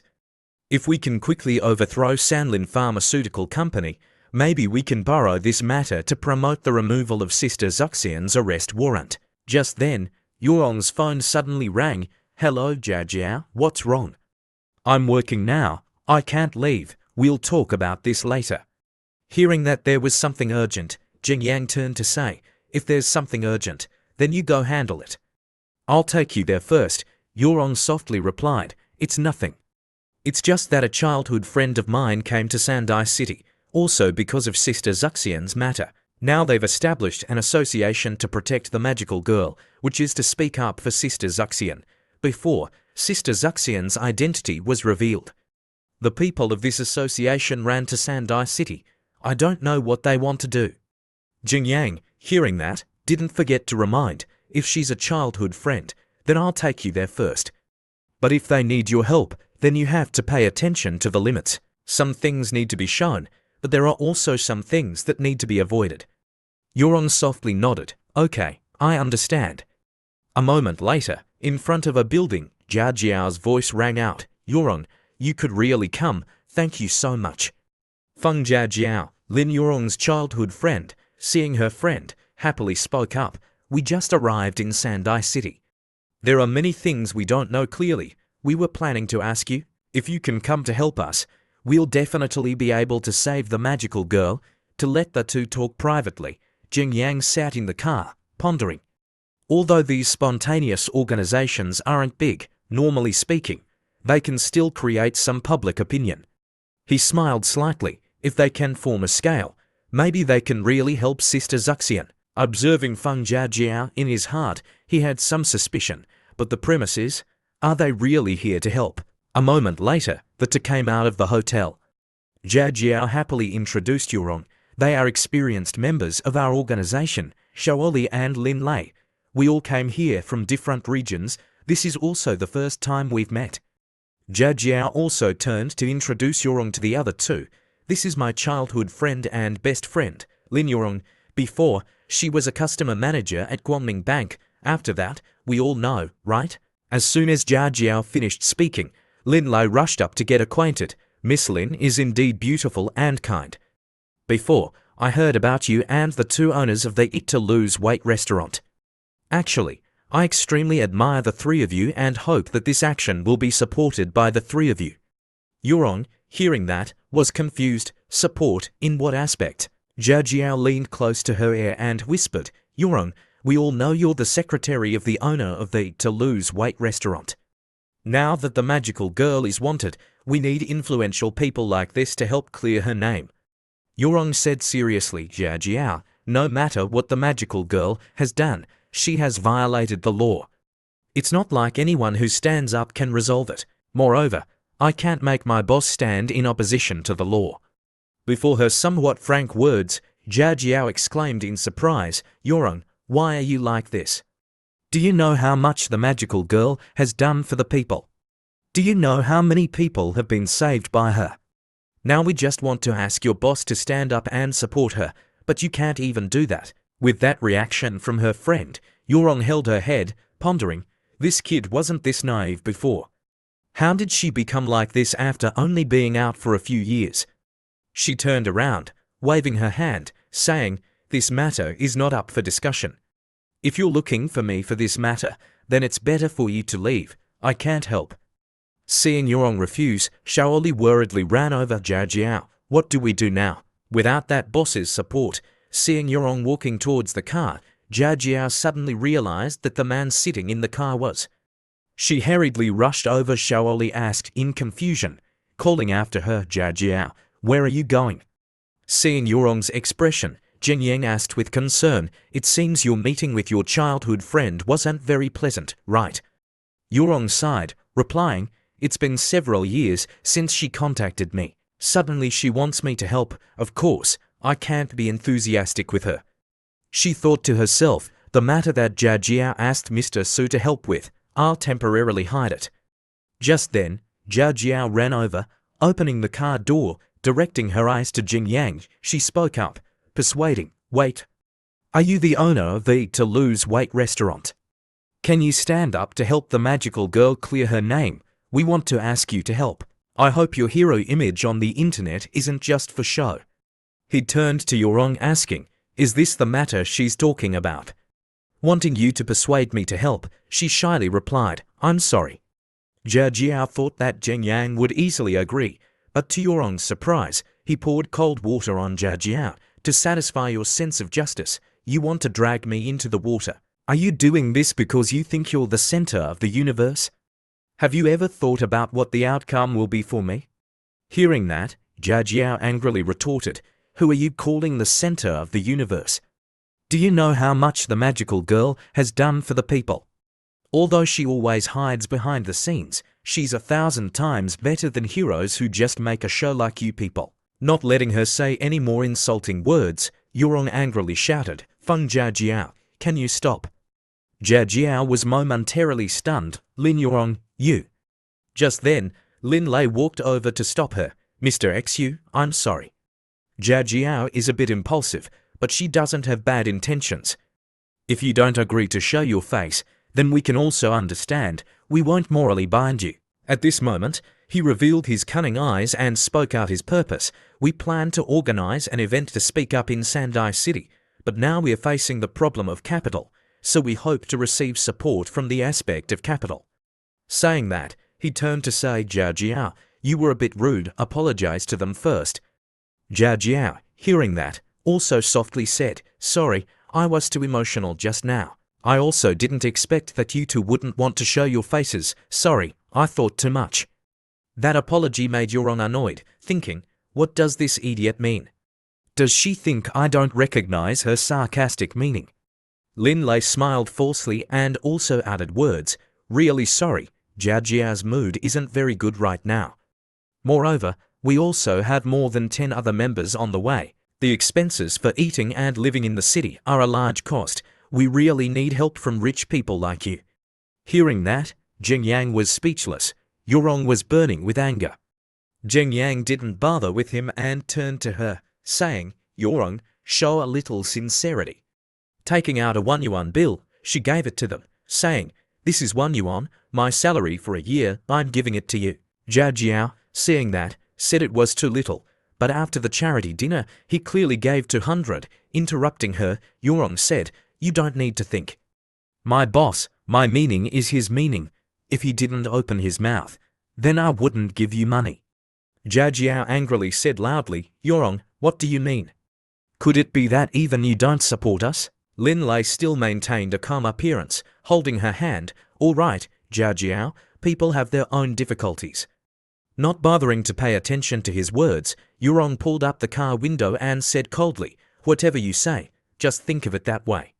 Talking more with you is useless. Saying that, the two immediately drove away. Sitting in the car, Yurong still didn't forget her friend and shouted back, reminding, Feng Jiajiao, take care of yourself. Looking at the 1 yuan that Jiajiao was holding in her hand, Shaoli said disappointedly, this amount of money is much less than our estimate. Not achieving her purpose, Jiajiao was annoyed in her heart, damn it. I was planning to pull Boss XU to be the leader, conveniently providing capital for us. I didn't expect him to be so cold-blooded. It seems the praises of him on the internet are all false. Contrary to the expressions of the two, Lin Lei snatched the money from Zhao Jiao's hand and sneered, this amount of money is also quite a lot. At least it's enough for us to do a lot of things. He tightly grasped the money, his face darkening, saying, speaking of which, it's all because I'm useless. If I was as rich as Mr. Su, how great would that be? Not knowing that he was acting, Zhao Jiao spoke up, defending, don't say that. That kind of man is really pretending to be moral. My sisters are bewitched by him, you're much better than him. At least you have a righteous heart, you're better than him, cleaner than him. Shaoli next to her also added words, Mr. Lei, this event needs a man to take charge, you just take this money, everything will be arranged by you, we'll listen to you. Lin Lei, hearing that, turned his face away, pretending to raise his hand to wipe away tears. Thank you for trusting me. Shaoli, standing behind, praised him to the skies. Mr. Lei, try your best. We believe in you. This event depends on you. The two naive girls didn't see his sinister expression. At this moment, Lin Lei, on the surface, seemed kind, but in his heart, he was cursing, damn it. This old man is working his ass off all day to earn a little money. It seems I have to think of a way. Turning to Zheng Yang, the two were still driving on the road. Seeing Yurong's gloomy face, he spoke up, asking, what's wrong? Still annoyed about your childhood friend, Yurong angrily replied, of course.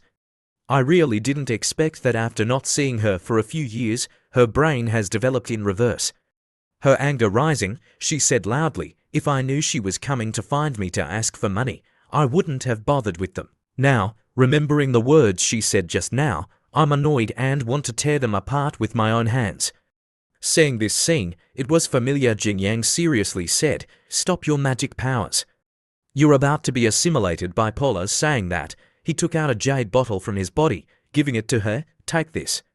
Yurong just received it, he didn't forget to remind, be careful not to drop it. Recognizing what he had just given her, Yurong vaguely guessed, Mr. XU, this, could it be? Jing Yang nodded, that's right, this is the medicine that the Uia group drinks, only the effects are different. Surely you understand why I'm only giving it to you now is because. Saying this, he paused, coughing, in short, it's after careful consideration that I decided. Understanding the meaning he was saying, she shyly replied, I understand. Grasping the bottle in her hand, she thought to herself, surely Mr. XU thought for a long time before choosing a bottle of medicine that suits me. Doesn't this prove that he has me in his heart? Otherwise, why would he waste so much time? Jing Yang smiled, explaining, this type of medicine can enhance your language ability. Perhaps it's the type of ability that can analyze whether the other party is lying or not. This is the first type of medicine I'm giving you, but before that, I still have to ask one question. Do you agree to accept? Before he could finish speaking, she had already finished the entire bottle of medicine. What remained was only a little saliva still sticking to the mouth of the bottle. Then her eyes slowly closed, immediately after, sinking into enlightenment. Seeing her sleeping soundly, Jing Yang next to her smiled slightly. This kid is still smiling while sleeping. I don't know what beautiful dream she's having. Before, he was still worried about whether to prepare skill medicine for Yurong, but he didn't have suitable medicine. He didn't expect Yurong to make a fuss, but it helped the system upgrade. He looked at the system panel and couldn't help but be pleased. This time, it's not only useful for Yurong, but even PAULAS skills have a place to rely on. The system announced, it has been detected that the host needs to establish a secretary management organization. The following types of medicine for secretary management have been opened. Open medicine for secretary management proficient in language. Open medicine for secretary management proficient in business operation. Open medicine for secretary management proficient in leadership management. Open medicine for secretary management proficient in cooking skills and nutrition. Reading through it, he stroked his chin, pondering, proficient in language for Yurong. Paula is suitable for proficient in cooking skills and nutrition. As for business operation and leadership management, it seems there aren't suitable talents yet. Suddenly, he immediately thought of his friend John Yu, or should I give these two types of medicine to that guy? Also in his thoughts, John Yu kept waving his hands, don't touch me. I hate taking medicine the most. Thinking of his reaction, he smiled sinisterly. Anyway, I'm planning to hand over a few companies for him to be in charge of. It's necessary for him to improve his strength. A moment later, after the car stopped, Yurong slowly opened her eyes. His call made her startled awake. How do you feel? She happily replied, I feel extremely good. But, boss, she excitedly made a suggestion. Do you need me to drink another bottle of kung fu medicine? That way, I'll be able to protect you. Jing Yang, seeing her reaction, could only smile wryly. You're addicted because it's too good, right? He said seriously, instructing, do well what you should do. If I fall to the point where I need you to protect me, then do those idiots need to form an association to deal with me? Slightly glancing her eyes at him, she shyly asked, But what if I encounter danger? She reassured herself in her heart, no, asking like this isn't directly demanding the boss to favor me. I'm a secretary, isn't doing this a bit too much? He pinched her cheek, replying, you're almost always next to me. With me protecting you, where's the danger coming from? Are you planning to take a long vacation or are you planning to quit? Yurong, hearing that, immediately denied. No. Suddenly remembering something, she turned to ask him, right, boss, I found a house. There are a few units near your house that are unoccupied. He smiled, replying, okay, buy them. And also Kaylee and Yuro, arrange for them to live nearby. The trivial matters are over, now it's time to do the main work. At the hiking hotel, Chen Shisheng announced, Mr. Su, just now Jin Non called to report that the autopsy we gave to the forensic side has confirmed its authenticity. Now XIO Changren is preparing to cooperate with the Pharmaceutical Management Agency to handle Sanlin Pharmaceutical according to legal procedures. A stern face instructed, good, monitor the announcement from above as soon as there's an announcement. Saying this, he raised the corner of his mouth, continuing, then we'll spread the hot news in our hands. The next day, hot news had spread across all the newspapers. The fake medicine storm of Sanlin Pharmaceutical became more and more intense. The person in charge, Lin Jian, had been arrested in his office. Jing Yang, sitting watching the news, couldn't help but sigh. I didn't expect Sanlin Pharmaceutical to fall so quickly. It hasn't even been 2 days and the boss has been arrested and put in jail.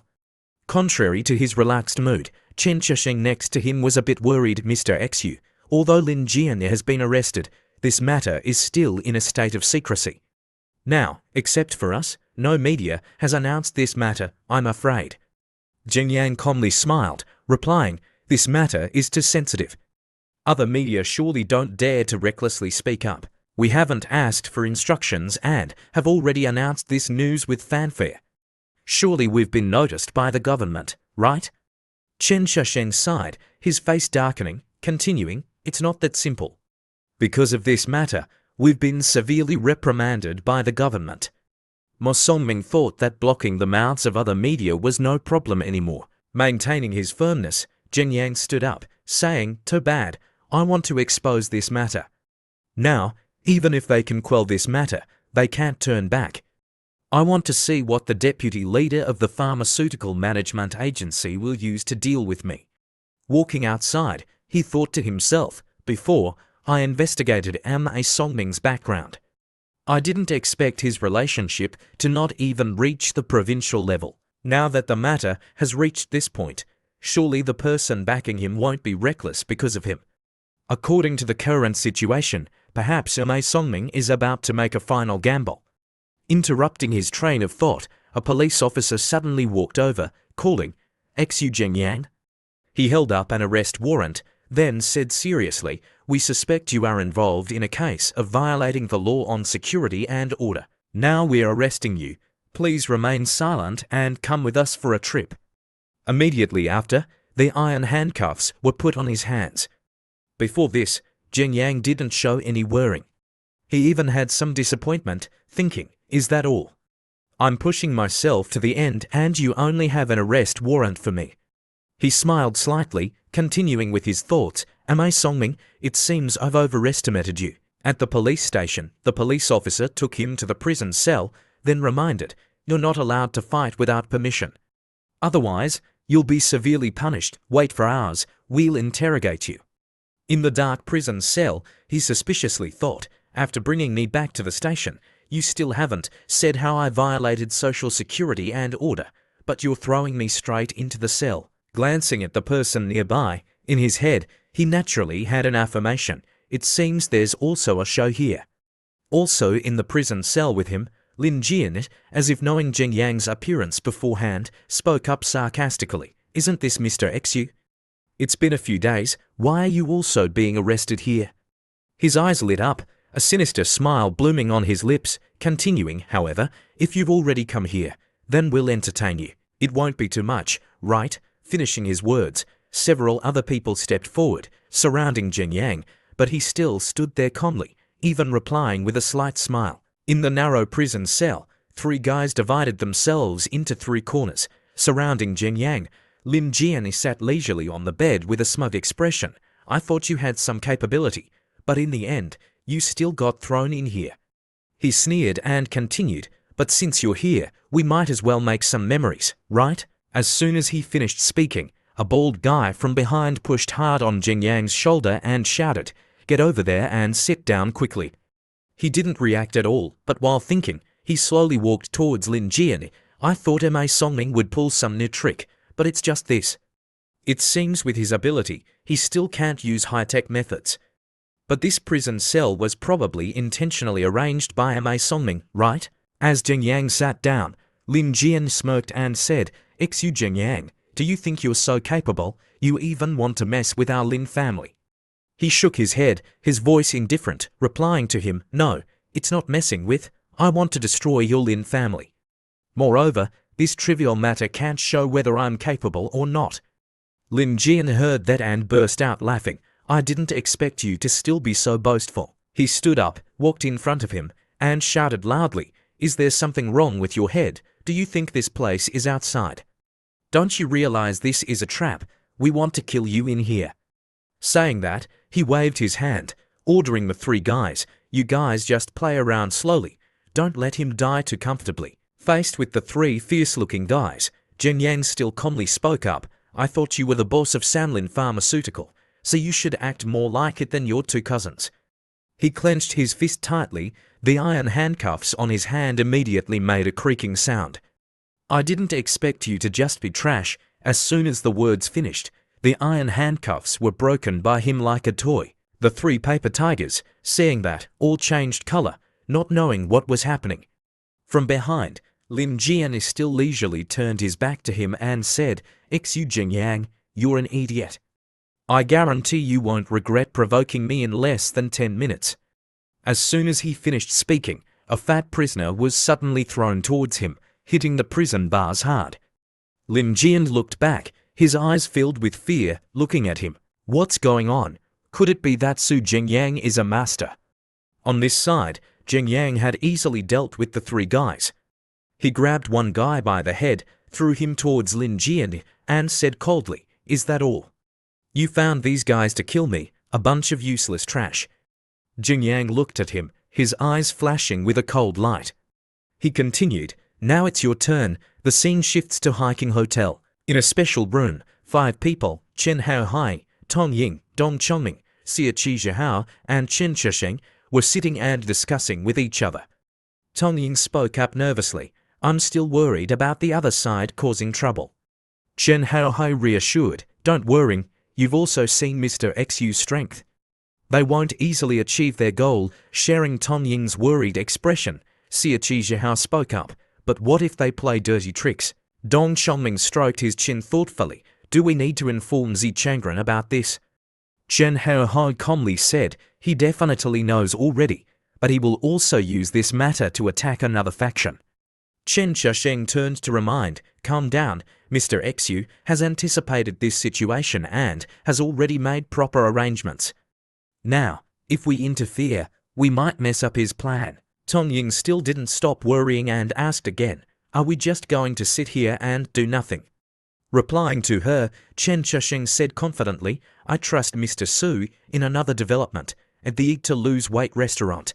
At this moment, someone angrily slammed a cup on the table and exclaimed, "These bastards are infuriating." The owner of this restaurant, Mr. Xu, was arrested and put in jail for exposing Sanlin Pharmaceuticals' fake medicine. Before, I even saw news that someone disguised as a police officer came to his house to arrest him. The woman next to her, hearing that, also angrily exclaimed, "No way, aren't the higher-ups managing this?" The woman at the next table also cleared her throat and added, "I also just saw the news. Jingyang has done so much for us. We can't just sit here and do nothing. Now I have to go to the government to complain. At least I have to make them give a reason." The people present in the restaurant also unanimously raised their hands in response. "Me too. We can't let Boss Xu be wronged. I'm going to. Me too, me too." The next day, outside the courthouse, Jia Jiao and her companions were constantly shouting, "Lin Zuxian is innocent.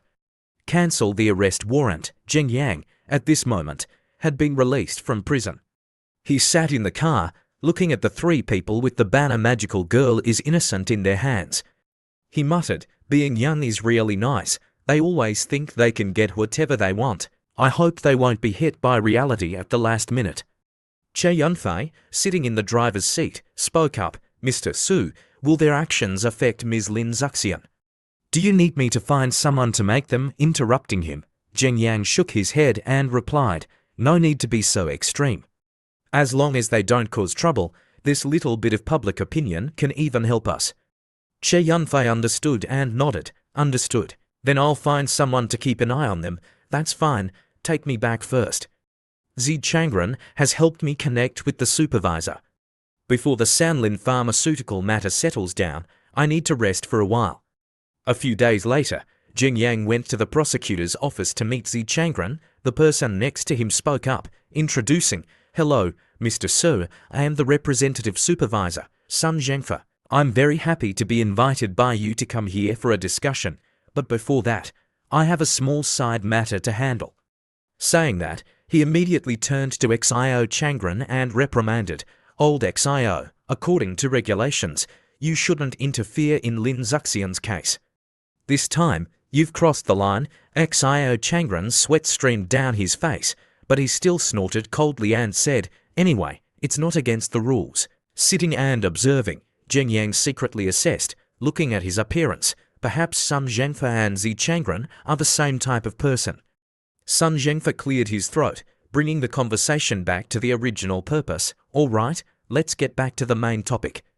We'll continue discussing Ms. Lin Zuxian's case." He frowned, his voice serious, saying, Although there are many positive discussions online, it's not enough to withdraw the accusation. Jing Yang, hearing that, smiled slightly again. He thought to himself, not enough to withdraw the accusation, so that means it's not impossible to negotiate. Thinking that, he began to present, I have had lawyers verify multiple times that Lin Zuxian bought and sold fake, low-quality pharmaceuticals. Although the amount involved in the case reached 1600 NDT, the profit was less than 500. After saying that, he immediately made a suggestion. If you prosecute, perhaps consider the maximum penalty of 5 years. Sun Zhengfa raised his eyebrows, replying, how are you considering the penalty? This is not something that businessmen like you should worry about. Just like the law is not for us to gain honor or benefits, are we not going to enforce the law just because the people don't pay attention to our good points? Saying that, but in his heart, he had some hesitation. But using 1600 NDT to atone for Lin Zuxian's crime, this young man is spending generously. Thinking that, he stepped in front of Jing Yang and asked, may I ask what relationship Lin Zuxian and you have? Jing Yang stood up, laughed once, and frankly replied, we're just ordinary friends. Hearing his answer, Sun Zhengfa happily extended his hand and said, a matter that benefits the country and the people and doesn't lose human kindness like this, we have no reason to refuse. Jing Yang also smiled and extended his hand, then thank you, leader. Along with the three parties agreeing, we also began the initial plan to settle accounts with Amei Songming and Sanlin Pharmaceutical. Through strict investigation, the Pharmaceutical Management Department carried out extensive rectification and reform. Not a few people were demoted, fired, and supervised, including Amei Songming. Although we didn't see Amei Songming beaten to death, he had made enemies with many people. Later, trouble would naturally find him. As for Sanlin Pharmaceutical, because of the extremely malicious things they did, it can be said that they were completely wiped out. First, the chairman of Sanlin Pharmaceutical, Lin Jiany's father, was sentenced to death. Although the main culprit was dead because the circumstances were too malicious, other senior managers of Sanlin Pharmaceutical were also not released. Lin Jian and his two cousins were sentenced to life imprisonment, while others received a minimum of 20 years. At this point, it can be considered that we have completely uprooted Sanlin Pharmaceutical. Without Sanlin Pharmaceutical causing trouble, plus the establishment of the foundation, it brought quite a few advantages to Lin Zuxian. The prosecutor's office withdrew the lawsuit smoothly, and the arrest warrant was also cancelled. Lin Zuxian appeared in public for the first time. On the way back, Jing Yang drove, carrying Paula, Yorong, and Lin Zuxian. Seeing Lin Zuxian just sigh, Paula happily turned back and asked, Sister Zuxian, everything has been handled. Isn't that good? Jing Yang, sitting next to her, replied on her behalf, Sister Zuxian's nerves have been stretched tight these past few days. Only now can she relax, let her be. After all, not everyone is as carefree as you. Paula, hearing that, went crazy again, I'll bite you to death. Jing Yang exclaimed in panic, holy crap, are you a dog? Lin Zuxian, seeing that, immediately jumped in to intervene. All right, you to stop messing around. As for Yorong, she was too used to this scene, so she could only remain silent and smile wryly. Just then, she received a call from Jia Jiao. On the other end of the line, Jia Jiao spoke up, asking, Yorong, I heard you guys donated to establish a medical foundation, so now Lin Zuxian is free from guilt. Yorong was silent for a while, then nodded to confirm, that's right. Jia Jiao continued to suggest, can we meet her? We want to meet her. Yorong hesitated before replying, I'll ask first. A moment later, Yorong informed them, you guys go to the parking lot outside the Eat to Lose Weight restaurant. Sister Zuxian said to meet there. Hearing that, Jia Jiao was immediately overjoyed and replied, okay, thank you. After that, Jia Jiao immediately brought the news to the other two. Good news, we can meet Lin Zuxian now. Xi. Hearing that, eagerly ran over. Are you serious? Lin lay still sat indifferently in one place. He spoke up, you to go first. I'll go back to the hotel to get some things and inform the others. Jia Jiao happily nodded. Okay then, they're at the parking lot outside the restaurant. You guys can come then. With a fake smile, Lin Lei replied, I know. You to go first, we'll be there soon. Watching the two girls gradually leave, a thoughtful expression immediately appeared on Lin Lei's face. In his head, he seemed to be calculating something. Half an hour later, in front of the To Lose Weight restaurant, Yurong introduced the two people. This is Lin Zuxian, your magical girl. Through Yurong's introduction, Lin Zuxian stepped forward to express herself. Hello, girls. I've heard about you protesting. Thank you, you've gone to a lot of trouble. Immediately running over to hold her idol's hand, Jia Jiao happily replied, Don't say that, sister, we all greatly admire your story. We will forever support you from the bottom of our hearts. Lin Zuxian, hearing that, also smiled and replied with a thank you, but immediately after, she didn't forget to subtly remind, but this matter, after all, was illegal. In the future, we should still work through legitimate channels. At this moment, Yurong suddenly interrupted. Are there still people from your side who want to come? Sister Zuxian's health is not good. She can't wait long. Jia Jiao unhappily turned to say. Lin Lei went back to inform the others. They'll come later. Wanting Lin Lei to meet Lin Zuxian, Jia Jiao turned back to persuade. Sister Zuxian, please wait a moment. The person who planned this activity for us will be here soon. Although he's not well off, he has a good head on his shoulders, a kind heart, and a spirit of justice. Moreover, he's extremely kind-hearted. He's a perfect match for you. Sister, you must wait for him to come and meet you. Hearing those words, Paula, sitting in the car, immediately turned to Jing Yang and teased. They say he's a perfect match for Sister Zuxian. You don't care and are focused on your phone. Receiving news, he immediately turned his head back to remind, pay attention to the time. I received news that reporters are coming here, he explained. Now, if Sister Zuxian is filmed or photographed, there will be more or less trouble. From the previous meeting, Jia Jiao had a bad impression of Jing Yang, so when he said that, she unhappily turned to ask, What's wrong? Are you very afraid of meeting Lin Lei? This idiot is still holding a grudge and is speculating in her heart. This Su Jingyang definitely didn't tell us the truth before because he wanted to push us aside so that he could have the opportunity to carry out his improper intentions with Sister Zuxian. Otherwise, how could he spend so much money on her? I must remind Sister Zuxian that she absolutely cannot let this bastard succeed. Thinking that, she immediately turned to Lin Zuxian to advise, Sister Zuxian, although he helped you resolve this matter, you must definitely look carefully at people. Some people do things with a purpose, don't just see the money.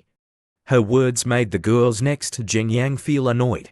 After that woman Zhao Jiao's deeply offensive words towards Jing Yang, the atmosphere immediately became quite unpleasant. Hearing this, Lin Zuxian's expression changed. She remained silent and didn't respond, then turned and left, much to Zhao Jiao's astonishment. I'm not feeling very well, I'll go to the car first. Although Zuxian didn't show it outwardly, one could tell from her facial expression that she was unhappy. Seeing this, Zhao Jiao felt a bit awkward and called out, Sister Zuxian. Just then, Xiaoli, who was standing behind, was on the phone.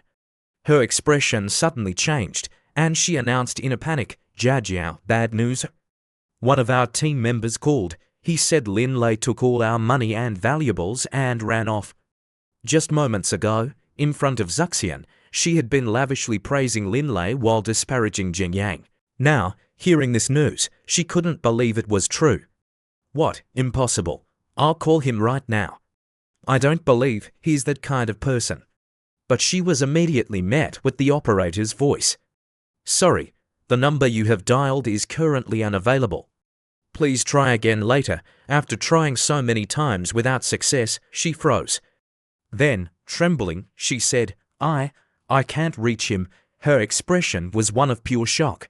Xiaoli, after checking her phone, also added in surprise, he even blocked me on WeChat. What do we do now?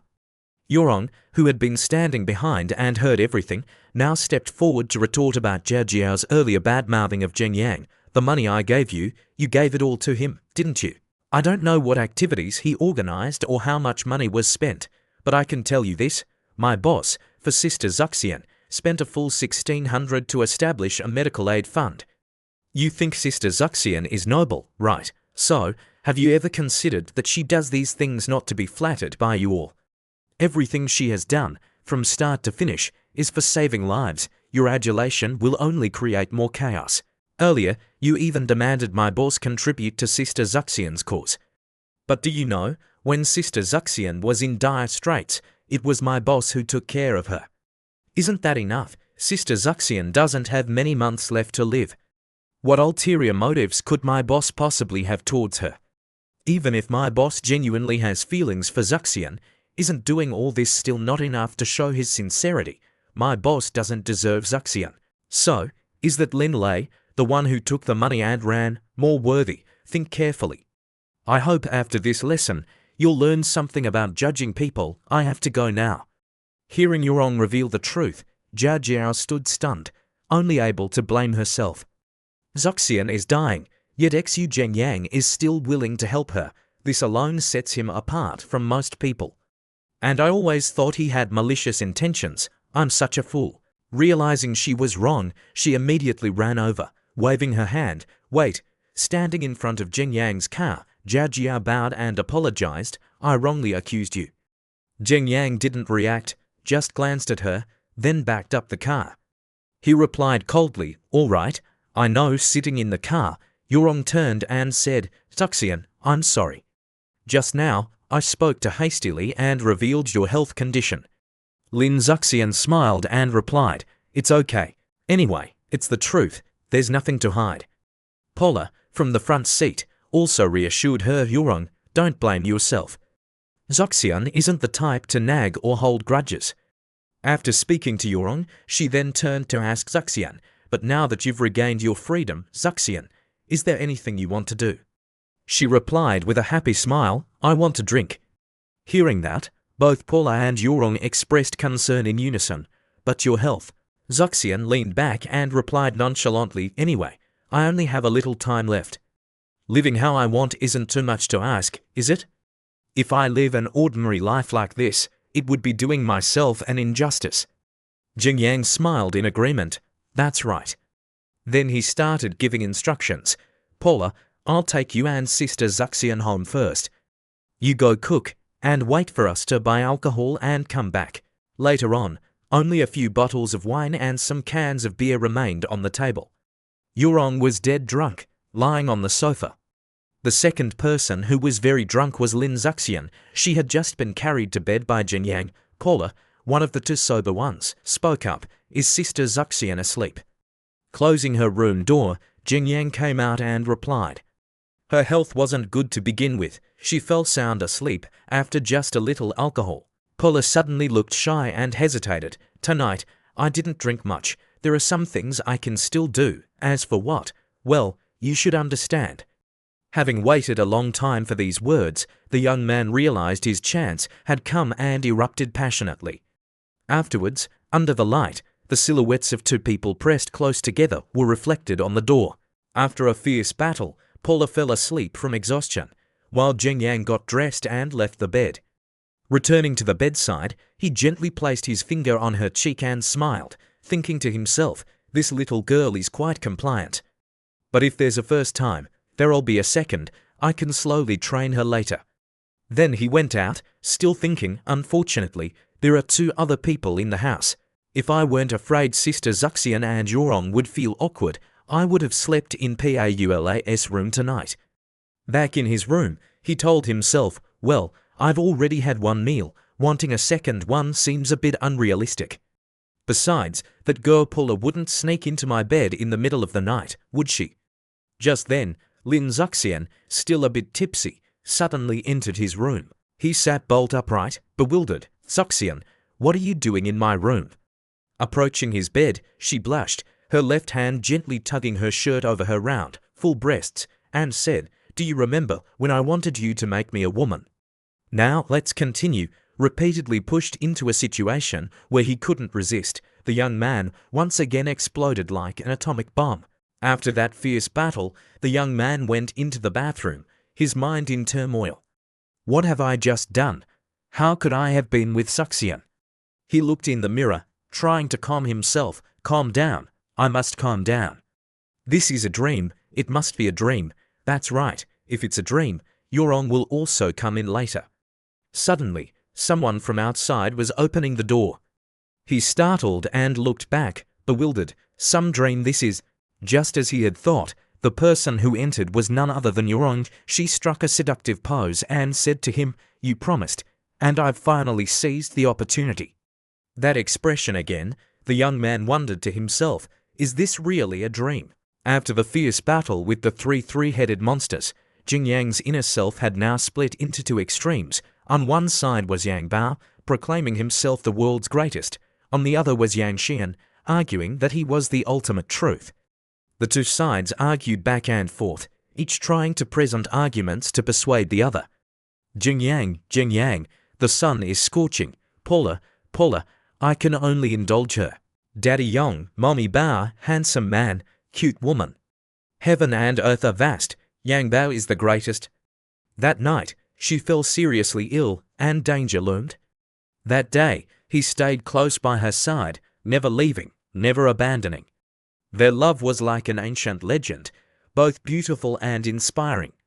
Yang Xian's fame will last for ages, like tofu pudding and sweet sticky rice dumplings coexisting. When it comes to CP, Yang Xian is the only one, all others are heretical. So no more, draw your swords. For Yang Bao, I am willing to shed blood. Just as the argument between Yang Bao and Yang Xian's supporters was escalating, another person suddenly appeared to intervene. All right, you two are like family, what's there to argue about? Hearing this, the two asked in unison, tell us, whose side are you on? That person gently pushed up their glasses, putting on a mysterious air. Me, he is in charge of direction, she is in charge of execution. He relies on her, she follows him. If there's work, the secretary does it. If there's no work, then there is nothing to do. The holy light Yangrong deserves to be locked in. At this moment, Jing Yang stretched out his arm and said to the three voices in his head, you guys, stop arguing. Anyway, I've already been devoured 3 times. Looking at his weak and trembling state, one could guess how fierce last night's battle was. Back out in the living room, the 3 young women were sitting together, each with a different demeanor after a fierce night. Paula was tiredly slumped over the table. Lin Zuxian poured tea with an embarrassed expression, while only Yurong, who was experienced, calmly nibbled on a cake. Just then, Jing Yang awkwardly walked out to face the 3 of them. He thought to himself, last night was truly too chaotic. I must quickly find an excuse to get out of here. If I stay here any longer, I'll probably die of embarrassment. Just when he was in a bind, a lifeline appeared, an unexpected call from Zhongyu. At that, Jing Yang was startled. Damn, speak of the devil. Seizing the chance to escape, he hurried outside to answer the phone. Bro, your call came at the perfect time. You saved my life. On the other end, Zhongyu laughed loudly. Though I don't get what you're saying. This time you have to do me a favor as payback, all right? What is it? My cousin's flight lands in Sontoi City today. My mom's making me pick her up, and I heard she has a ton of luggage, so I wanted you to be our porter. Hearing that, Jing Yang asked hesitantly, your cousin? The one with braces, who used to grin widely showing all her teeth. Zhongyu yelled, bullshit, she got her braces off ages ago. She's gorgeous now.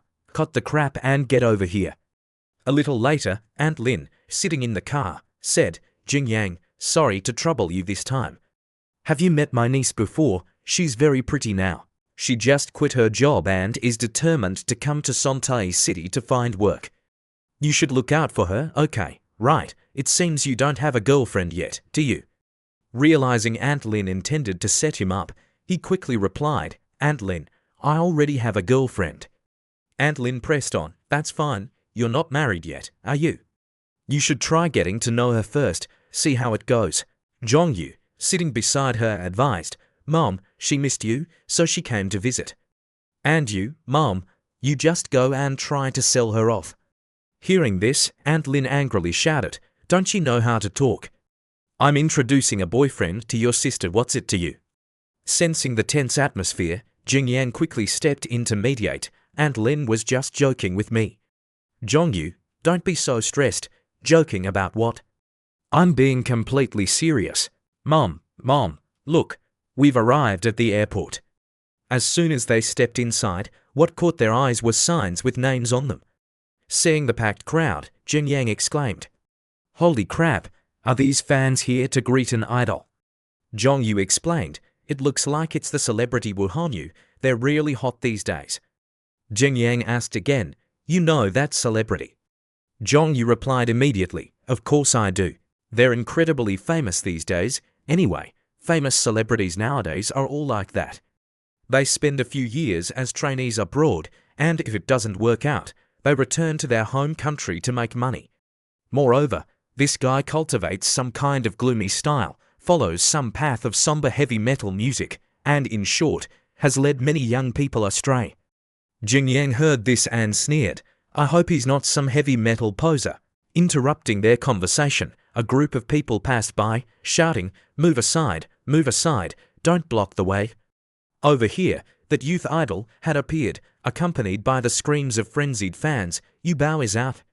Yu Bao is 10,000 times, no, 100,000 times more handsome in real life than in photos." Yu Bao smiled at me. Seeing that spectacle, Jin Yang immediately pulled Auntie Lin away. "Auntie Lin, let's get out of here quickly.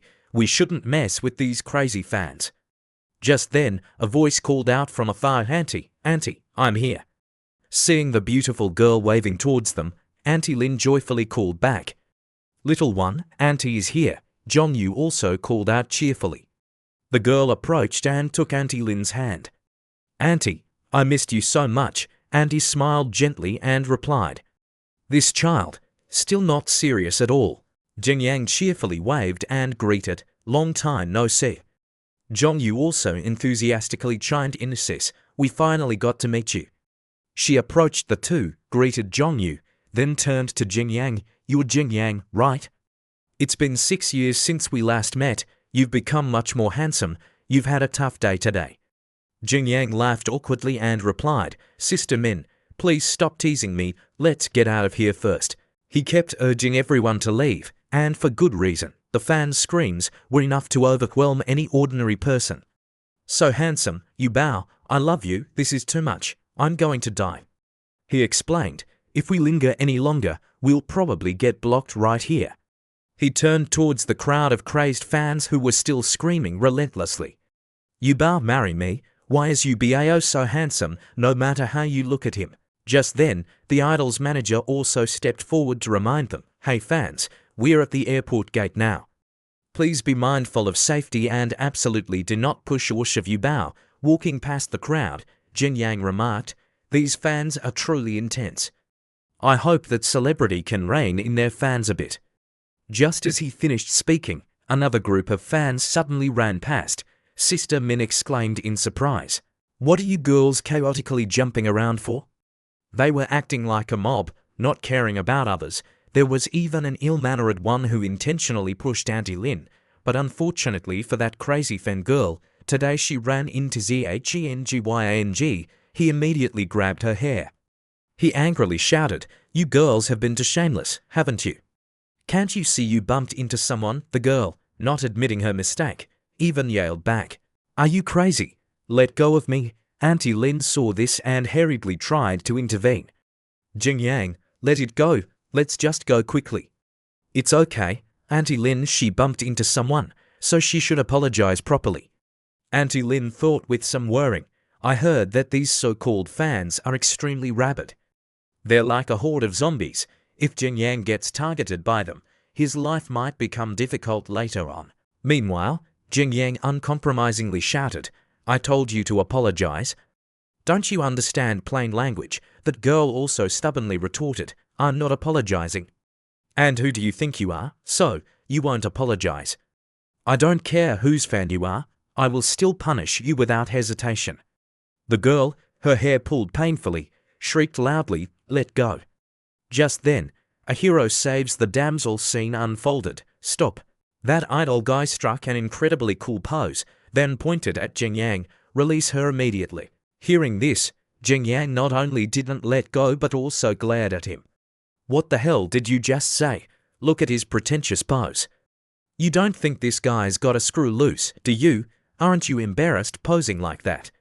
Yuba continued to point, I told you to let her go. Can't you understand plain language? Who do you think you are? Why should I listen to you? Low-life trash like you has no right to refuse me. I'll give you one more chance. Let her go now. As soon as he finished speaking, Jing Yang stepped forward and slapped him hard. What just happened was so sudden that Zhongyu, his mother, and his cousin, along with the crowd of fans, all gaped in shock for a few seconds. After that thunderous slap, the celebrity even fell on top of his own fans. The rest of them went berserk and started cursing. You pig, how dare you touch our Yubao? I'll fight you to the death. I want to tear you to pieces. Sensing trouble, Jing Yang quickly instructed Zhongyu, protect Aunt Lin and Sister Min well. Zhongyu understood and immediately shielded his mother and his female cousin. Meanwhile, Jing Yang had to single-handedly fend off the pack of rabid dogs. Sisters, let's beat that scumbag to death. How dare he hit our Yubao? You hurt Yubao, I'll make sure you don't have a good end. That Yubao character, the moment he regained consciousness, started screaming his head off. Motherfucker, you dare hit me. You're dead meat today. Hurry, make the calls. Call the media, call the lawyers too. The pack of mad dogs kept swarming in, growing in numbers. At this point, Jing Yang also had to shield Zhong Yu's family. Aunt Lin worriedly asked Jing Yang, son, are you okay? She looked at him then, lost in thought. Even though they'd been bumped into and were angry, seeing Jing Yang like this was just terrifying. That Yubao guy then swaggered up, crowing, you never go online, do you? Don't you know who I am? Jing Yang, while taking out his phone to text someone, retorted. You think you're hot shit, you're nothing but a performer. Hearing this, his pack of rabid fans flared up.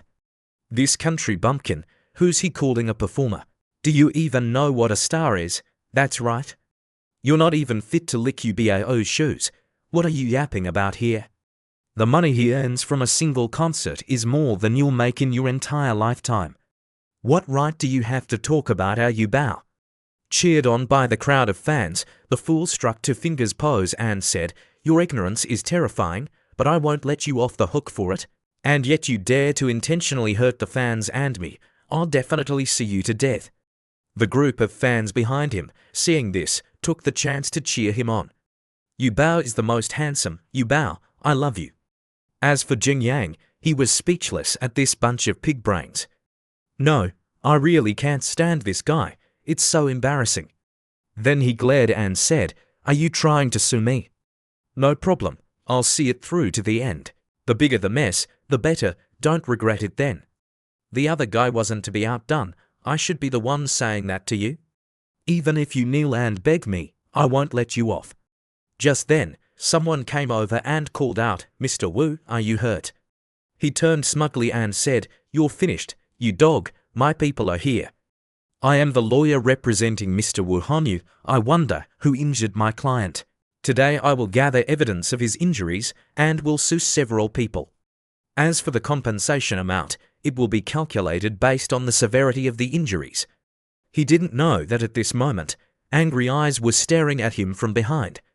Then came the appearance of the aunties. You lout, get out of the way. Don't stand here blocking the road, sisters, charge. These girls dared to step on our feet. And then the aunties went straight towards Yubao's fans and started berating them. How are young people raised these days, stepping on someone's foot and not even a word of apology? They only know how to bully the elderly. I didn't do anything, ma'am. Don't play the victim. Who's bullying you ladies? You clearly bumped into me. Oh my God, is there no justice left in this world? This is outrageous. They even hit old people. Taking advantage of the chaos, Jing Yang quickly pulled everyone away. When they got outside, Qi Yunfei was already waiting. Jing Yang turned and said, you did great. Those old ladies don't have easy lives either. After this, pay them a little extra. Hearing this, Zhongyu asked curiously, Jing Yang, when you took out your phone earlier, were you calling for backup? But there were dozens of those elderly folks. Where did you get the money? I sent a message. Whoever comes to join the commotion gets 5 li each. Why worrying about not finding people? Zhongyu could only smile wryly. A normal person's monthly salary is only about 5 li, yet Jing Yang gave it away so casually. With money, You really can do whatever you want. Jing Yang then said, Aunt Lin, Sister Min, you to take YUNFEI's car.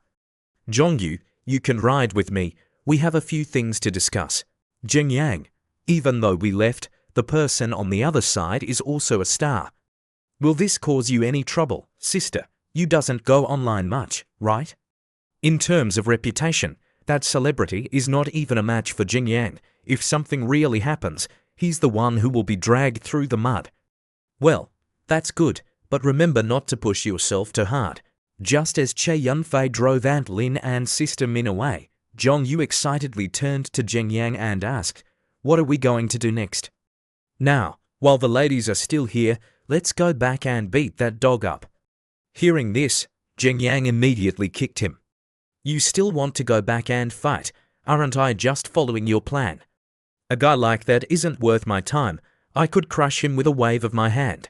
But since you called me out today, perhaps we should have a frank talk. Then Jing Yang tossed Zhongyu to vials and said, take them. Zhongyu asked blankly, what is this stuff? He explained, right now I have several companies under me, and I'm currently lacking someone for overall operations. I think it's best to entrust that position to one of our own. Jing Yang, you're not planning to have me manage your companies, are you? You know, with my brains, aren't you afraid I'll ruin your company? Jing Yang pointed to the 2 vials in Zhong Yu's hand and said, stop asking. Just drink these 2 vials first, and we'll talk later. Zhong Yu opened a vial and thought, don't tell me Jing Yang thinks that after I drink this, I'll be able to help him manage the company. Well, whatever, he wouldn't go so far as to trick me. I'll just drink it all and figure things out later. Just as he finished drinking, Jing Yang immediately turned and asked, how do you feel? Zhongyu, looking like he just smoked meth, said he felt a bit dizzy. This isn't some kind of stimulant, is it? But I actually feel a bit sleepy now. As soon as he finished speaking, he passed out, looking utterly blissed out. Jing Yang smiled and thought, this silly guy, I wonder if I can even rely on him. A few minutes later, when Zhongyu woke up, he stared wide-eyed at Jing Yang, making Jing Yang worry and think, what the hell, what's wrong with this guy? His gaze is so scary. I didn't give him the wrong medicine, did I? For example, some super masculinity potion, or one that turns you into a fierce girl who steals boyfriends by marking her territory. While Jing Yang was lost in thought, Zhongyu suddenly shouted, brother, I'm enlightened. Enlightenment is fine, Jing Yang thought, as long as he doesn't turn gay. How do you feel now? This stuff is so damn amazing. A moment ago, I felt like I could overturn all of G Street. Now, my head is filled with all sorts of knowledge and theories. This feeling is truly intense. Calm down a bit. Let me explain. Seeing his friend's expression just now, Jing Yang felt relieved and thought, judging by his state, at least he won't go poking his own brain with his fingers. He should be safe then. After calming down, Zhongyu kept staring at the 2 vials with unceasing amazement. Then, he carefully tucked them into his pocket, as if wanting to keep them as souvenirs. Seeing his gleeful expression, Jing Yang then began to explain, all right, I'll tell you about the companies under my school. A few minutes later, the 2 of them arrived at the house where Zhongyu was staying. Seeing the dilapidated state of the house, Jing Yang immediately suggested, look, how about I advance your salary so you can buy a slightly better house? It's okay if you live alone in a dog kennel, but don't let Aunt Lin suffer with you. Seeing him just standing there dumbfounded, Jing Yang immediately yelled, did you hear what I said? Why are you acting so smug? Zhongyu was dumbfounded not because he was high, but because of what Jing Yang had told him in the car. Zhongyu Automobile, Tinglong Group, and the Dugwa video platform all belong to him. According to what he said, the 4 heroes of Yunhai and Tang Ying are all his underlings now. After I take over, won't I also be their big boss?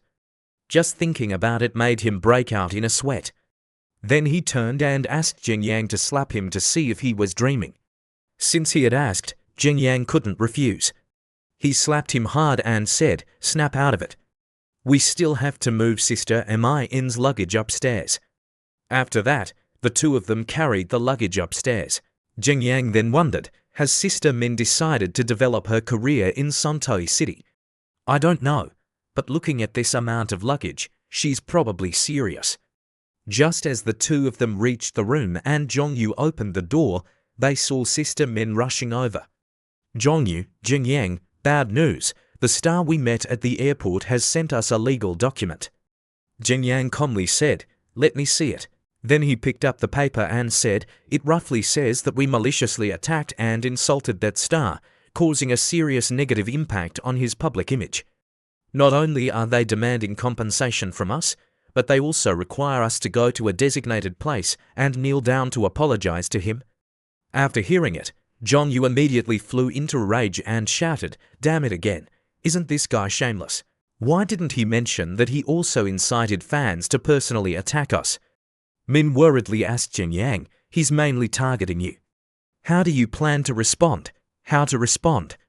Well then, we'll have to see what the other party says first." Having said that, he then took out his phone and called that guy Honyu. When that guy received a call from Jingyang, he immediately smirked. "Someone received the documents from the lawyer, right? Was it satisfying to read? You want me to apologize to you? Read it carefully. My demand isn't just a normal apology, but for you to kneel and apologize, and you must pay compensation. If you can't fulfill all those demands, I'll make you experience what despair truly means. Is that so? Well then, please use all your abilities, all your resources, to attack me. I'll be waiting for you. After you're done with your performance, it'll be my turn. Well then, you just wait." After that, on his personal page, Wu Honyu posted a video of Jingyang hitting him at the airport. The comments afterwards also kept pouring in. Why does a famous star have to suffer such treatment? The owner of the Shiyi Show Eatery clearly has a serious biased view of stars. Such trash. Do you know how hard our UBO tried? You bow.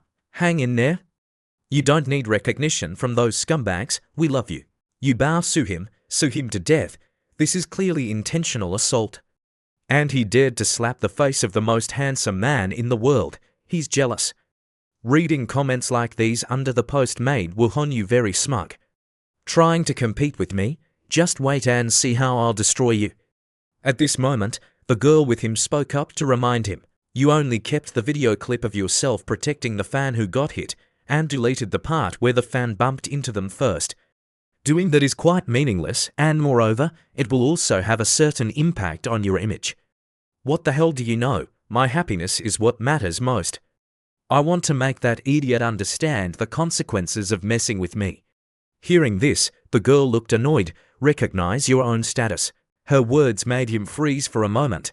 Then the girl left, saying, the company won't interfere in this, but if you don't handle it well, you know the consequences. If there's any mistake, you won't be able to bear the consequences. As the door slammed shut, Wu Honyu bitterly clenched his teeth. I'm just taking down a loser. What mistake could there possibly be? In this era, whoever controls the media wins. What right does he have to turn things around like that? Just a short time later, the incident became a hot search on social media. Full video of Xu Jingyang hitting someone at the airport. Wu Honyu beaten at the airport. Ubao Su's airport brawler, the boss of Shiyi Show hit a wall. But very soon after, another video was released by Jingyang. It started with a scene of Wu Honyu's fans occupying the airport and chasing away other people. Move aside, Ubao will come out from here soon. Unauthorized personnel are not allowed to pass this way. Who do you think you are, to be worthy of passing here? Get lost. Then there was the scene of a rabid fan injuring an older woman. Next was the scene of Wu Honyu attacking Xu Jingyang, and finally, the scene of his fans, as if turning into zombies, rushing to attack Jingyang after having words put in their mouths by the biased media from the previous video. Netizens now did a U-turn with their comments. Holy crap, are these fans? It's more accurate to call them a mob. Blocking the airport, blocking passageways, and even chasing and pushing other people. These people are so shameless, acting as if the airport belongs to them. So we're all lowly people, right, ladies? Looks like your noble idol's ancestors are turning in their graves, letting fans gang up on people like that. It's obvious Boss Su was just acting in self-defense, don't you realize? Apart from Boss Xu pulling that girl's hair at first, He was constantly attacked afterwards.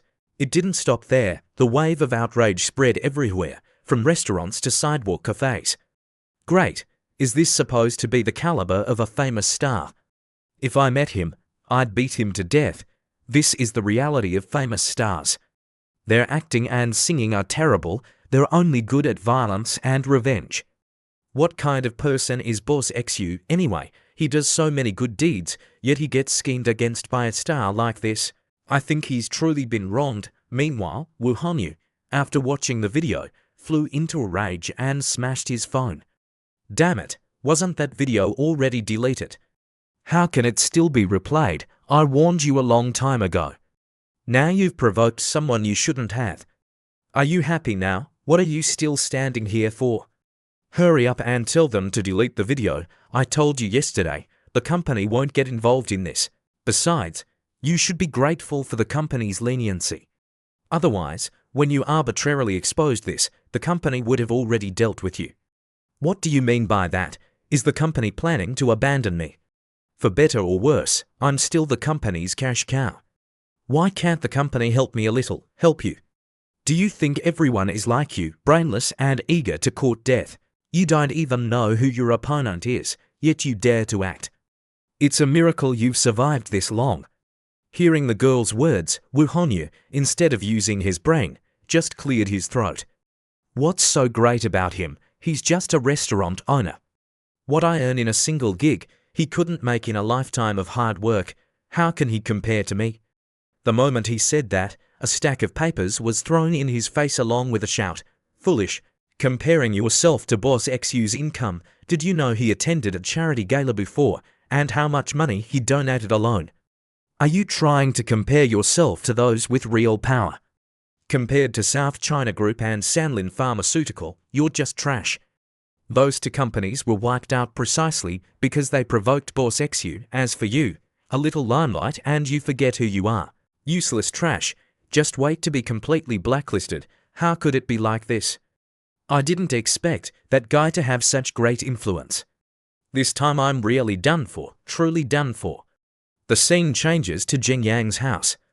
At this moment, he is lying on the bed, texting with Lin Zuxian, "My final years will always belong to you." Reading that message, Jing Yang felt worried. What is she doing? Paula is still sleeping in the room, seducing me like this. Is it appropriate? Moreover, her body is so weak. If this continues, can she handle it? That night was just an accident, and besides, I have a girlfriend now. I should maintain some propriety. After thinking, Jing Yang then replied to the message, "Go to sleep." The next morning, a simple breakfast was laid out on the table. Lin Zuxian was now pouting and looking at Jing Yang.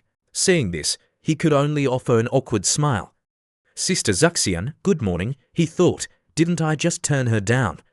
Does she really need to make such a fuss? Then, suddenly, the system appeared again. Has the system unlocked a new feature? Satisfaction value unlocked. What is this? Detected that the host can activate the satisfaction value function. Unlike points, satisfaction value can be collected by satisfying the desires of those around the host. Uses of satisfaction value. 1. It can be used to unlock locked products in the medicine store. 2. Enhance the effectiveness of medicine upgrades. The medicine tiers, unlocked from low to high, are proficient, miraculous, and ultimate. That's great. So, satisfaction value can unlock locked medicines. Maybe there's a medicine among these that can save Zuxian. Unavailable proficient tier medicines unlock. Found it. As expected, there are proficient tier medicines. This time, Zuxian will be saved. First, unlock it. If proficient isn't enough, I can buy miraculous. If miraculous also isn't enough, I'll buy ultimate.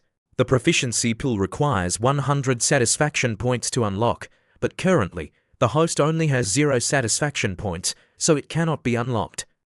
Damn it, even though I knew I might fail to unlock it, I didn't expect it to require 100 satisfaction points. But now there's a little one who is very dissatisfied and angry. Satisfaction points can only be obtained by satisfying the desires of those around the host. Faced with this awkward situation, Jing Yang didn't know what to do when Paula rushed over in a hurry. What are you making such a fuss about? I have to go to the restaurant today. I'm almost late. Seeing this, Lin Zuxian asked, is she always like this? Jing Yang replied helplessly, yes, she makes a fuss all day. I'm used to it. After quickly eating the cake and drinking a glass of water, Paula also hurriedly left. Jing Yang called after, wait, let me take you. What's wrong? Can't bear to see me go. He explained, isn't the matter with Wu Honyu still unresolved? It might not be very safe these next 2 days. I'm not comfortable letting you go alone. Then the two left, leaving Lin Zuxian crestfallen in the empty room. As soon as they reached the car, before Jing Yang could even fasten his seatbelt, Paula suddenly questioned him with a serious face. Tell me, do you know that Sister Zuxian likes you? What are you thinking? How could you even say that Sister Zuxian likes me? He thought to himself, this girl probably hasn't found out about what's between me and Sister Zuxian, right? Paula spoke up again. How can a girl fool another girl? I can tell that Zuxian likes you and is also jealous of our relationship. Jing Yang still replied nonchalantly, really? I don't see it, do you know? Zuxian once told me that she has never loved anyone in her entire life, let alone had a boyfriend, so what? What does that have to do with me? Jing Yang thought to himself, Zuxian is truly such a green tea, she even managed to fool Paula. In a few more days, this foolish girl will probably be willing to sacrifice everything for Zuxian. No need to wait a few days. Paula suddenly put on an awkward expression and said, actually, regarding Zuxian, I've thought about it for a long time. How about you find a chance and win Zuxian over? Is your head full of mush? Why would you want to give away your own boyfriend? But Zuxian only has a few months left. I don't mind this. What are you afraid of? Anyway, it's just like lending you to her a few times. The important thing is not to let her have any regrets. Zuxian is charming, beautiful, and also gentle and understanding. Don't you feel anything for her? If it were me, I would have fallen for her long ago. Stop overthinking.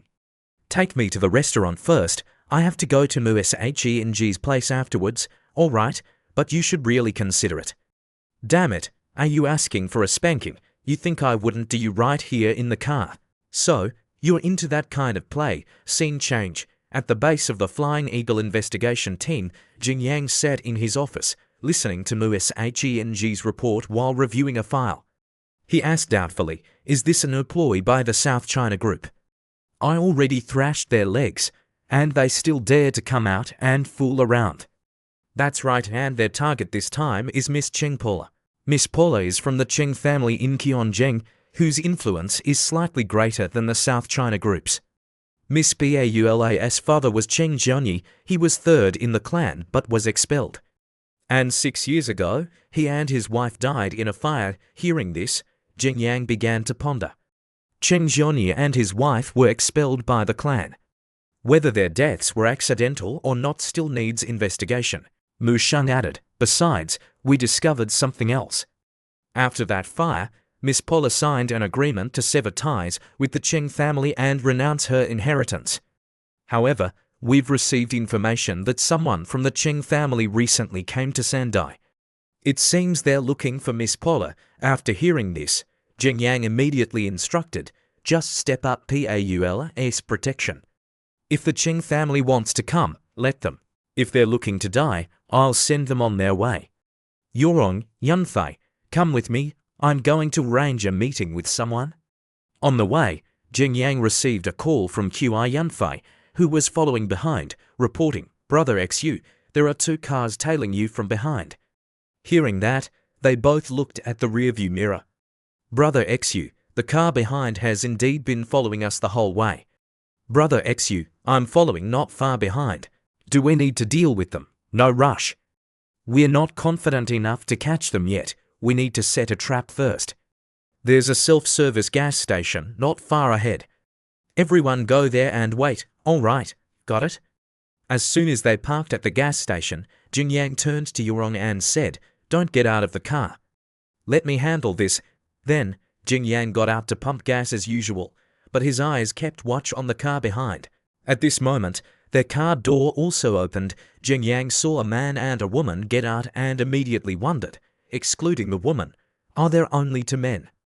Do they think they can deal with me with just this? Qi Yunfei seemed to be ready. Although there aren't many of them, catching these 3 people shouldn't be a big problem. Well then, let me see what tricks you're really up to. Just then, the man walked over and asked Zheng Yang, "How should I address you?" Zheng Yang continued to pump gas, not bothering to answer him. The woman next to him, seeing Zheng Yang's attitude, became furious. She slammed her hand hard on the gas pump and yelled, "Damn it, are you deaf or something? We're talking to you." Zheng Yang frowned and replied, "Who are you cursing at? This bitch just showed up and already looking for trouble. You're surely not sent by Paulas clan. Speak, who are you? What do you want with me?" This damn piglet still dares to talk back. "You're the one who brought you Bao to this miserable state, aren't you? Today, I'm going to kill you." Zheng Yang heard this and thought, so, they're that guy's idiotic fans. No wonder they look like a bunch of freaks, he thought, but Zheng Yang still said, "So you've seen the video, right? He attacked first back then. Then he slandered me online, so I had to retaliate. The bitch then pulled out a knife and said, 'So what if he hit you? Bao hitting you means he respected you, others aren't even worthy of it. If you dare touch Bao, I'll kill a lowlife like you.'" After spouting that, the bitch lunged with the knife, slashing, but Zheng Yang easily dodged. He didn't counterattack yet and instead asked, "So, you want to avenge Bao?" The bitch yelled back, "That's right. Go lie down with the worms, boy." Yurong lost her patience, opened the car door, and called out, "Brother XU." But she was immediately stopped by the man. "Beauty, this is none of your business. Stop meddling. If you don't listen, my brothers and I will mess with you." Turning back to Zheng Yang, the bitch continued to slash at him. "How dare you touch Bao today? I'll make you pay. This bitch, you think I don't hit women?" With that, he made a gentle move, and the knife in her hand fell out. Then he twisted her arm behind her back. "This dog, try barking now. With just those few moves, you thought you could beat me." Her teammate, seeing this, rushed forward. "This stupid pig, you said you wanted to make him pay yourself. Weren't you still pinned to the ground in the end? This won't do. I've already taken her money. I have to at least do something." But before he could do anything, Qi Yunfei kicked him hard from behind. "This pig. You built some muscles in the gym and now you think you're a master." Then, both of them were tied up. They were extremely scared now, thinking to themselves, "Who on earth did we mess with? Are these people gangsters? Will they kill us directly?" Qi Yunfei turned to ask Zheng Yang, "How do you plan to deal with these 2 morons?" Zheng Yang replied, "Beat them up and then hand them over to the police." As soon as he got into the car, Zheng Yang said angrily, "My good mood was ruined by these 2 morons. Take me home, but boss, didn't you just say you wanted to take me and Qi Yunfei to meet someone?" "Right, how could I forget about this? The person Yurong and Qi Yunfei needed to meet was Zhang Yu right now." He was very tense. Zheng Yang, where on earth are you?" "Mr. Zhang Yu, right, very pleased to meet you. To be in the same room with so many big shots like this, I'd have no regrets even if I died. Zheng Yang, my friend, see you in the next life." Meanwhile, in Qionjing City, the old master of the Cheng family, Cheng Paulas's grandfather, Chen Zhaolong, was lying on his sickbed and said, "Xingyu, I'm entrusting that matter to you, Chen Xingyu, the Cheng family's lawyer." He replied, "Old master, everything I have was given by you. Even this life of mine, you can't die yet."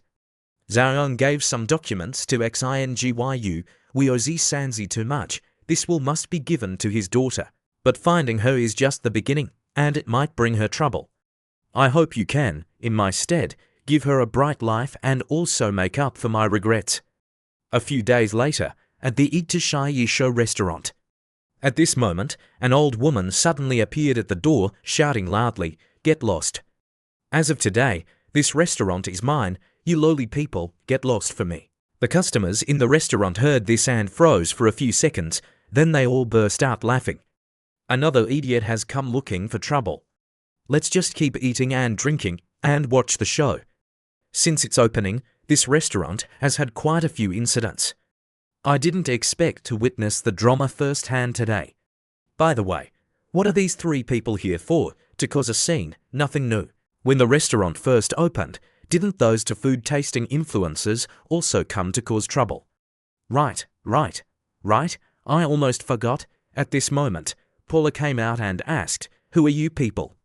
What's going on?" That old woman saw her and immediately ran over. "Are you Paula? Indeed, a noble person forgets easily. Now that you have money, you forget your relatives, don't you?" Hearing this, Paula was even more confused. "Whose relative are you? Let me tell you, I am your second aunt's younger cousin. Your father, who feigned righteousness, owed money to your second uncle and never paid it back. Now, they have transferred the IOU to us, everyone. Take a good look. This girl has money to open a restaurant, but no money to pay her debts. And yet, she's an internet celebrity, a boss, and even does charity work. Let me say it again, from now on, this restaurant belongs to our family. It's only natural to repay debts. Even if this matter is brought to court, we would still be in the right. Look carefully, it's written very clearly on the IOU. Ching Paula, I'm now giving you 2 hours to prepare the transfer agreement for this restaurant." The bald guy with her chimed in. "That's right. Don't even think about playing any tricks, or we'll see you immediately." Paula was about to explain when Jing Yang's voice rang out. "You damn bastards, for just over to yuan, you dare demand my restaurant.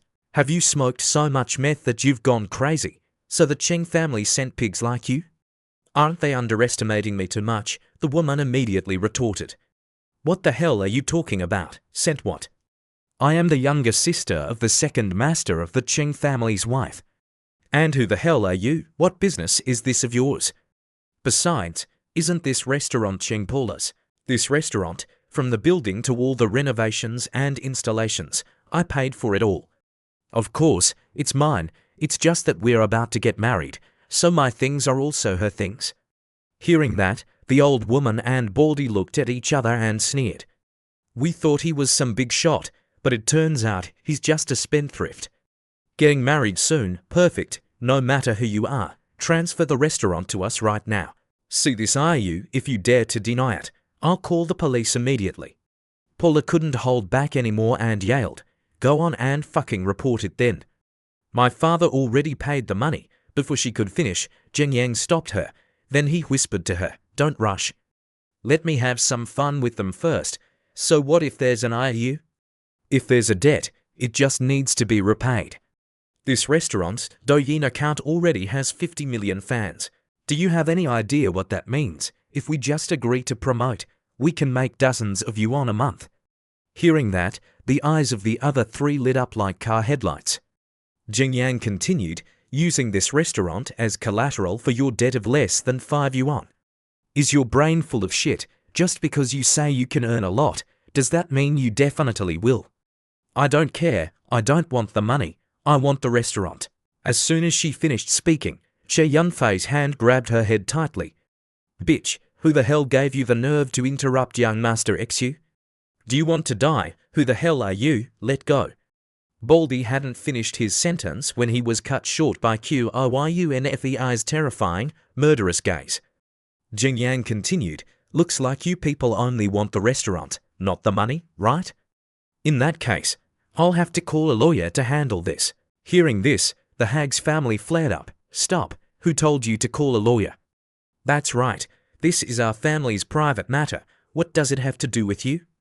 Sensing that Jing Yang wasn't a pushover, Baldy had to compromise. "All right, then we'll take the money first."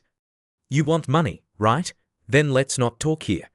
Let's go somewhere else to talk." Che Yunfei also removed his hand from the hag's face, but she and Baldy secretly thought this IOU is a high-quality fake. The original is still with second brother Cheng. After they pay, we'll get another fake IOU from second brother Cheng, and then we can demand more money. Then, they all went out together. Jing Yang took out his phone and called Mu Sheng to investigate that hag. "Sir, Miss Paula's father did indeed borrow money from his second elder brother. At the time, an IOU was signed, and the interest rate wasn't low. But Miss Paula's father paid off that debt long ago. However, second brother Cheng played dirty and didn't return the IOU, so now they're brazenly using it to demand money from Miss Paula. But sir, based on second brother Cheng's usual methods, even if they actually present an IOU, I'm afraid it would also be a fake. After the call, Jing Yang turned back and said, "Stop right here. Show me the IOU." Hearing this, the hag started to get nervous. "Show it to you. What if you tear it up? If I were really going to pay this debt, would you all have waited until now?" Then, Jing Yang snapped his fingers. Immediately, someone from the investigation team appeared behind the woman, pinned her to the ground, and the IOU fell out. As Jing Yang picked up the IOU, the woman instantly panicked. "What are you all doing? Put it down for me, now. I will definitely pay the money, but the prerequisite is whether this IOU is still valid. Because, as far as I know, Paula's father already paid off this debt many years ago. If you're not satisfied, you can use this IOU to sue me. If I'm in a good mood, I might even give you double. But if you all want to keep playing these shameless tricks, every time I see you, I'll have someone beat you up. The first time, it'll be a broken arm. The second time, a broken leg. The third time, I'll make sure your son becomes a eunuch. This time, I'm just teaching you all a small lesson. Next time, know your limits before trying any more shameless tricks." Then Jing Yang put his arm around Paula's shoulder and left, leaving the three of them moaning. "Don't spare me, please, save me." On the way back, Paula said nothing, still looking pensive. Seeing this, Jing Yang called Tang Ying. "Sister Tang, I'll have to trouble you for the next few days. If you're free, please visit Paula for a while. She's a bit naive and easily fooled." "I understand, Mr. Su." Paula then immediately snapped back to her usual self and exclaimed, "You scoundrel, are you itching for a beating again? You're the one who's naive." Jing Yang continued to tease. "Also, Sister Tang, when you're with Paula, be careful not to catch her silliness." Then suddenly, from ahead, sounds of cursing echoed, catching both their attention. A man was yelling at a girl, "You rotten bitch, you dare to cheat on me. Now I'm going to beat you to death." Paula said, "Even though that girl is wrong, that guy is being too harsh. If he keeps hitting her like this, she'd be beaten to death." As for Jing Yang, when he looked at the man, he thought he seemed to have met him somewhere before. The girl being beaten was continuously screaming, "Young Master John, I was wrong. In the future, I won't dare to cheat on you again. You're thinking about the future. Today, I'm going to beat you to death." Just then, Jing Yang appeared and intervened. "Brother, calm down. If you beat her to death, you'll pay with your life. Where did this piece of trash come from? You dare meddle in my business. Get the fuck out of here, or I'll kill you." Faced with the guy's rude words, Jing Yang calmly asked, "What is Zhong Yao of the martial arts lineage to you?" He replied in surprise, "You know my sister." Suddenly he remembered. "I remember now. You're the one who injured Sun Shenghe, and then my sister invited you to the martial arts tournament. However, trying to cozy up to the Zhang family isn't that easy. Besides, I don't see any special skills in you." Jing Yang sneered and replied, "You'll see soon enough, kid. Then I'll wait. I hope you don't disappoint me." Getting to the car, his subordinate asked, "Young master, this person dared to be arrogant in front of you? Should we deal with him?" "No need. He's just a coward. Why waste so much effort on him? This kind of trash probably won't even last past the opening match of the martial arts tournament." A few days later, the martial arts tournament finally began. Brothers from all corners of the world, we gather here by fate. We are martial arts practitioners, and to promote Chinese martial arts far and wide is our common ideal. Let's together showcase the charm and style of Chinese martial arts. Hearing that speech, Jing Yang said wearily, "Which cultural and sports festival did they copy this opening speech from?" At this moment, Zhong Ye also came over to greet him. "Thank you for appearing today as our expert representative." Jing Yang replied nonchalantly, "It's mutually beneficial. Rest assured, I've already convinced my father. As long as you represent the Zhang family in the competition and win. As long as your requests are not excessive, the experts will support you to a certain extent." Meanwhile, Zhong Weio's younger brother was stepping onto the fighting stage. "Esteemed seniors, I apologize if I'm being presumptuous, but today, I want to make one thing clear. Jing Yang turned and asked, "Is that kid your younger brother?" Zhong Ya, unaware of the friction between the two, still replied with a smile. "Do you know him? He seems quite impulsive, but he's still very reliable." As soon as the words were finished, Zhong Yao's younger brother spoke up again.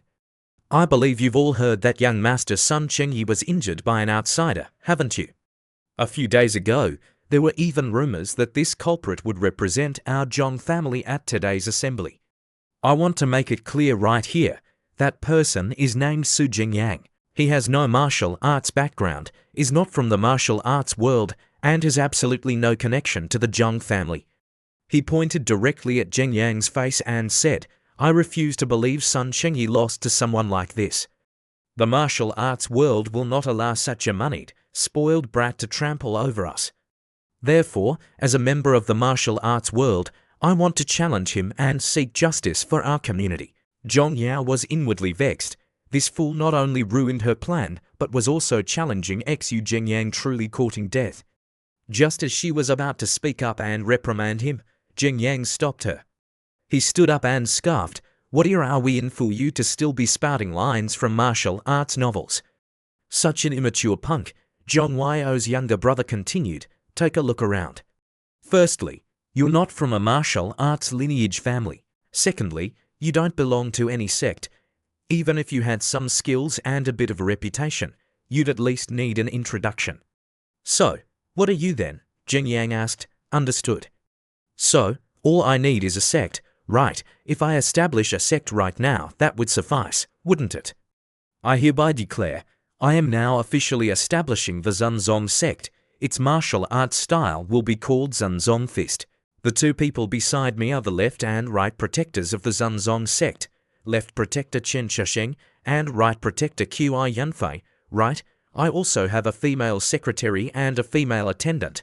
They are our first-generation disciples. Unfortunately, they couldn't make it today.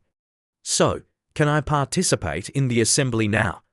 Hearing this, Zhong Yao was dumbfounded and thought, "Is this man out of his mind? To establish a sect, one must widely distribute invitations and accept challenges. And claiming his female secretary and attendant are first-generation disciples. Is he trying to mock everyone present? That idiot Zhong Tai shouldn't have messed with his own plans. But Su Jingyang, by doing this, is he walking into his own death? Doesn't he know that everyone here is capable of killing?" A bald old man spoke up. "Mr. Xu, do you mean you want to establish a sect here? Why would you do that? Don't you know that means provoking everyone present here?" Jingyang calmly replied, "It's simple, because I have a question I want to ask everyone here. If I were just an outsider, you all wouldn't answer so readily, would you? Besides, it seems Zhong Tai has a score he wants to settle with me. Of course, I must satisfy his request." Zhong Tai said, "So, you do know your place, proactively coming forward to take a beating." Jingyang replied, "I was just itching to find a punching bag." Zhong Tai then got into a combat stance, while Jingyang remained perfectly calm. Zhong Tai attacked first. Besides a combination of punches and kicks, he also trash-talked. "Don't blame me for not warning you. Deaths occur at every martial arts tournament, so you better endure what's coming from this young master."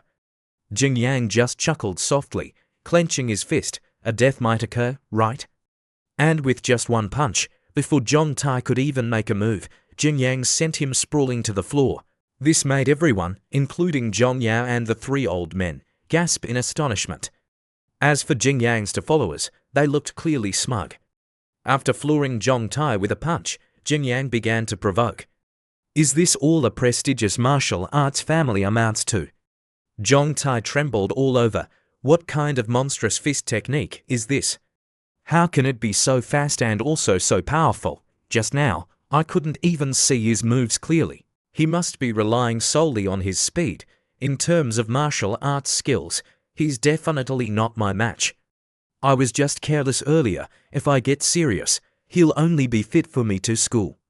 Reassuring himself, Zhong Tai charged forward again.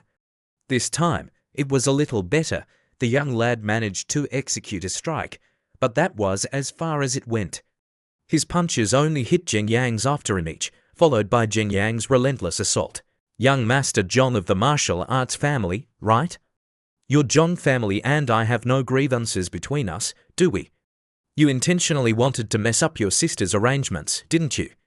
You wanted to challenge me, is that it? You wanted to seek justice, huh? Watching this scene, Zhong Ya thought, I told Dad not to underestimate Xu Jingyang's strength. Unfortunately, Dad didn't listen. If Dad had spoken up to mediate for Xu Jingyang when Zhang Tai picked a fight on stage, perhaps the Zhang family wouldn't be targeted by Su Jingyang now. At the very least, they wouldn't be so publicly shamed by him. After giving Zhang Tai a thorough beating, Jingyang walked up to the three old men and said, "So, this counts as my win, right?" Old Baldy replied on behalf of the other two, "That's right, you've won. I've now experienced the Zhang family's prowess. Indeed, their reputation is well deserved. I wonder which family's expert will come up to the stage to offer guidance next." He thought to himself, "Sigh, I'm really not used to these kinds of immature taunts." As soon as his words ended, a young man jumped up from the crowd. "Let me," he landed coolly and then spoke, "Sunao Cheng of the Sun family, I ask for your guidance." The people around started discussing again. Sunao Cheng, at 25, has already reached the initial stage of external refinement. The young members of other prominent families probably don't have this level of strength, do they? I heard Sunao Cheng not only has high talent, but is also the most hardworking, much stronger than those second-generation heirs like Sun Chengyi. It seems the Sun family wants to use their trump card to take revenge. Su Jingyang looked at his opponent and thought to himself, that guy is the young expert from the Sun family. Zhong Yao previously said that he didn't know what realm his strength had reached.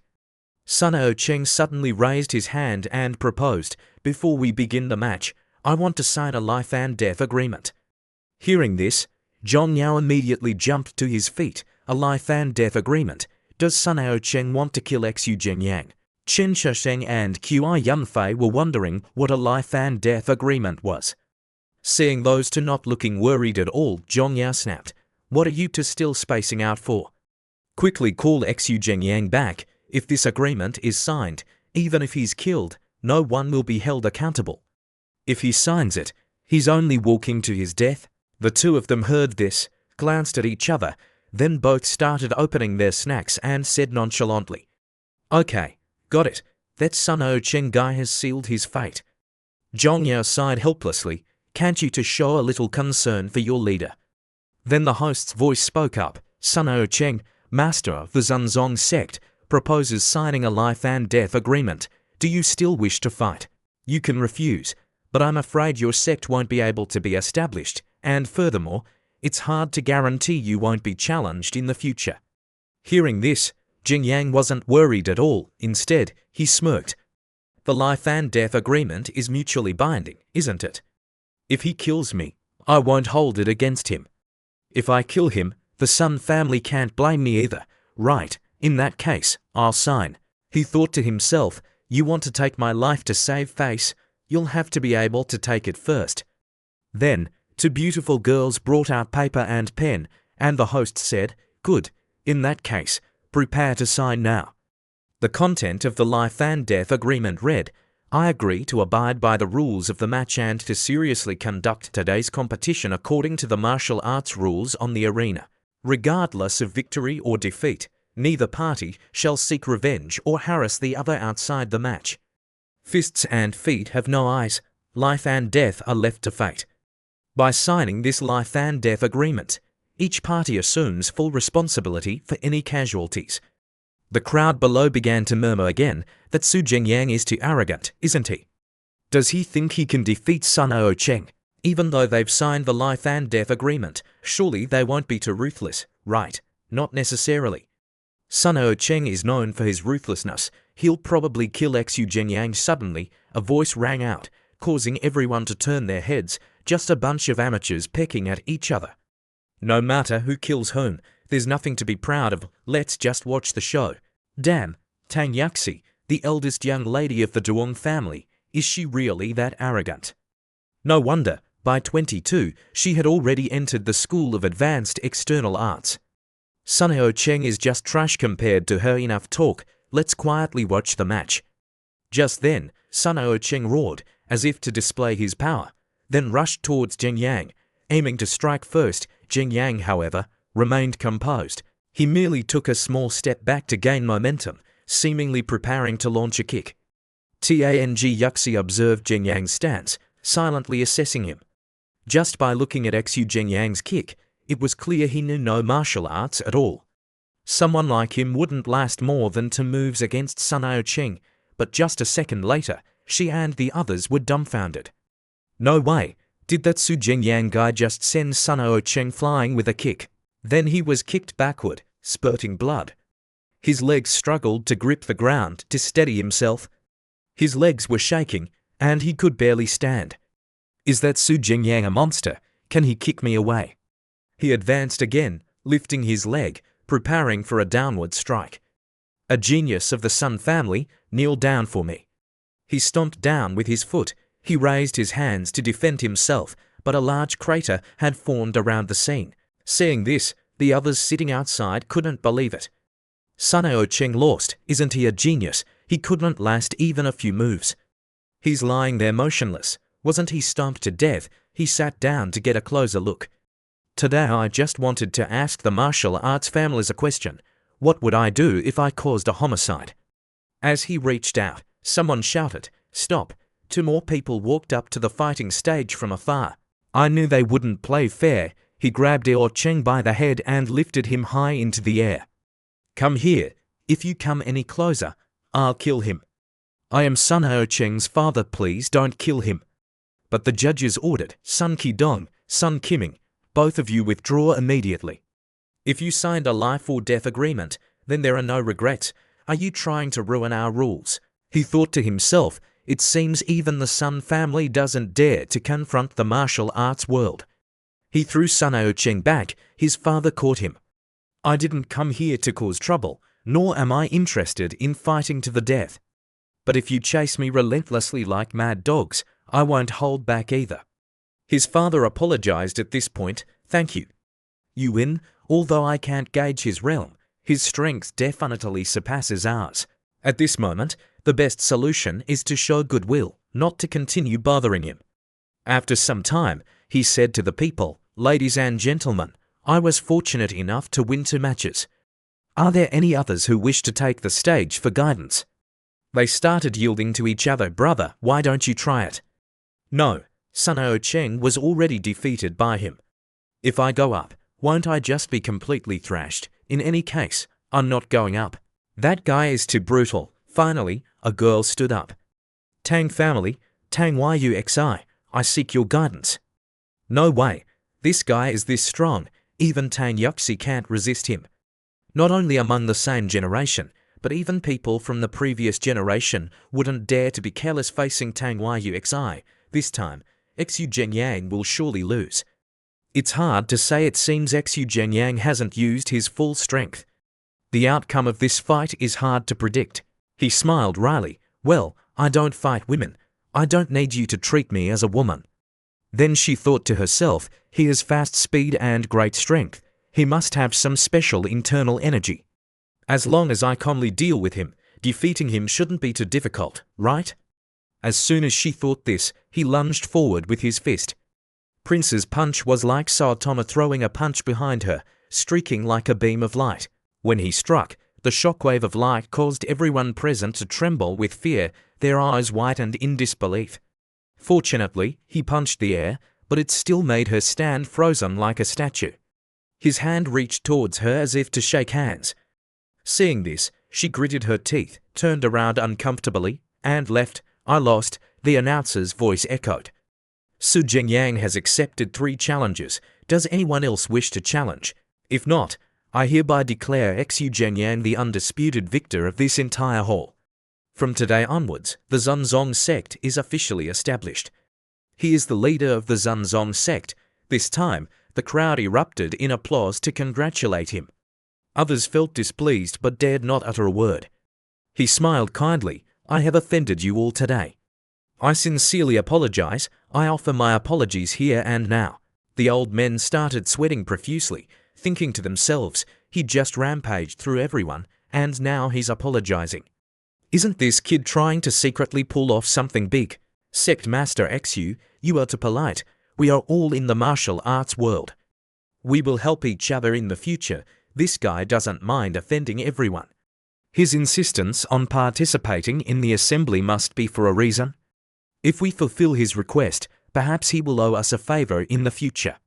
Today I have offended you all. In reality, I just wanted to inquire about two people. If any of you know, please give me some clues. May I ask who Sect Master XU is inquiring about? Liu Huilan and Su Chonfeng. Upon hearing this, the elders' faces stiffened. Does anyone know any news about these two people? If so, please let me know. I will be deeply grateful. Sect Master XU is a member of the martial arts world. If you need our help, we will naturally not stand idle by. If we get any news, we will definitely inform you. Then I will trouble you all. After today, everyone inside began to leave. He stretched his muscles. Finally, everything is over. Next, let's see if the Martial Arts Families Association is useful and can help me find some clues. By the way, those two haven't said a word since the beginning. Did something happen to them? The two immediately knelt down. Left and right protectors of the Zunzong sect, greeting the sect master. All right, put that aside. What left and right protectors? I'm going to depose you both now. Weren't these positions arranged by Master XU? Zhongya stepped forward respectfully. Master XU, today's events were due to our Zhong family's shortcomings. I apologize. He recalled the past. According to my arrangements, Su Zhengyang's reputation today should have belonged to the Zhong family. Now, not only was it disrupted by Zhong Tai, but Su Zhengyang might hold a grudge against us. We can only try our best to reduce Xu Zhengyang's resentment, so he won't settle the score with the Zhong family later. He said, I distinguish between the primary and secondary. Today's events were not caused by you, and I won't hold you accountable. But if your brother continues to bother me, it won't just be a slap. Just then, a car stopped at his feet. Master XU, wait a moment. This old man has some information that might interest you. Let's talk. He also instructed the two, follow in the car.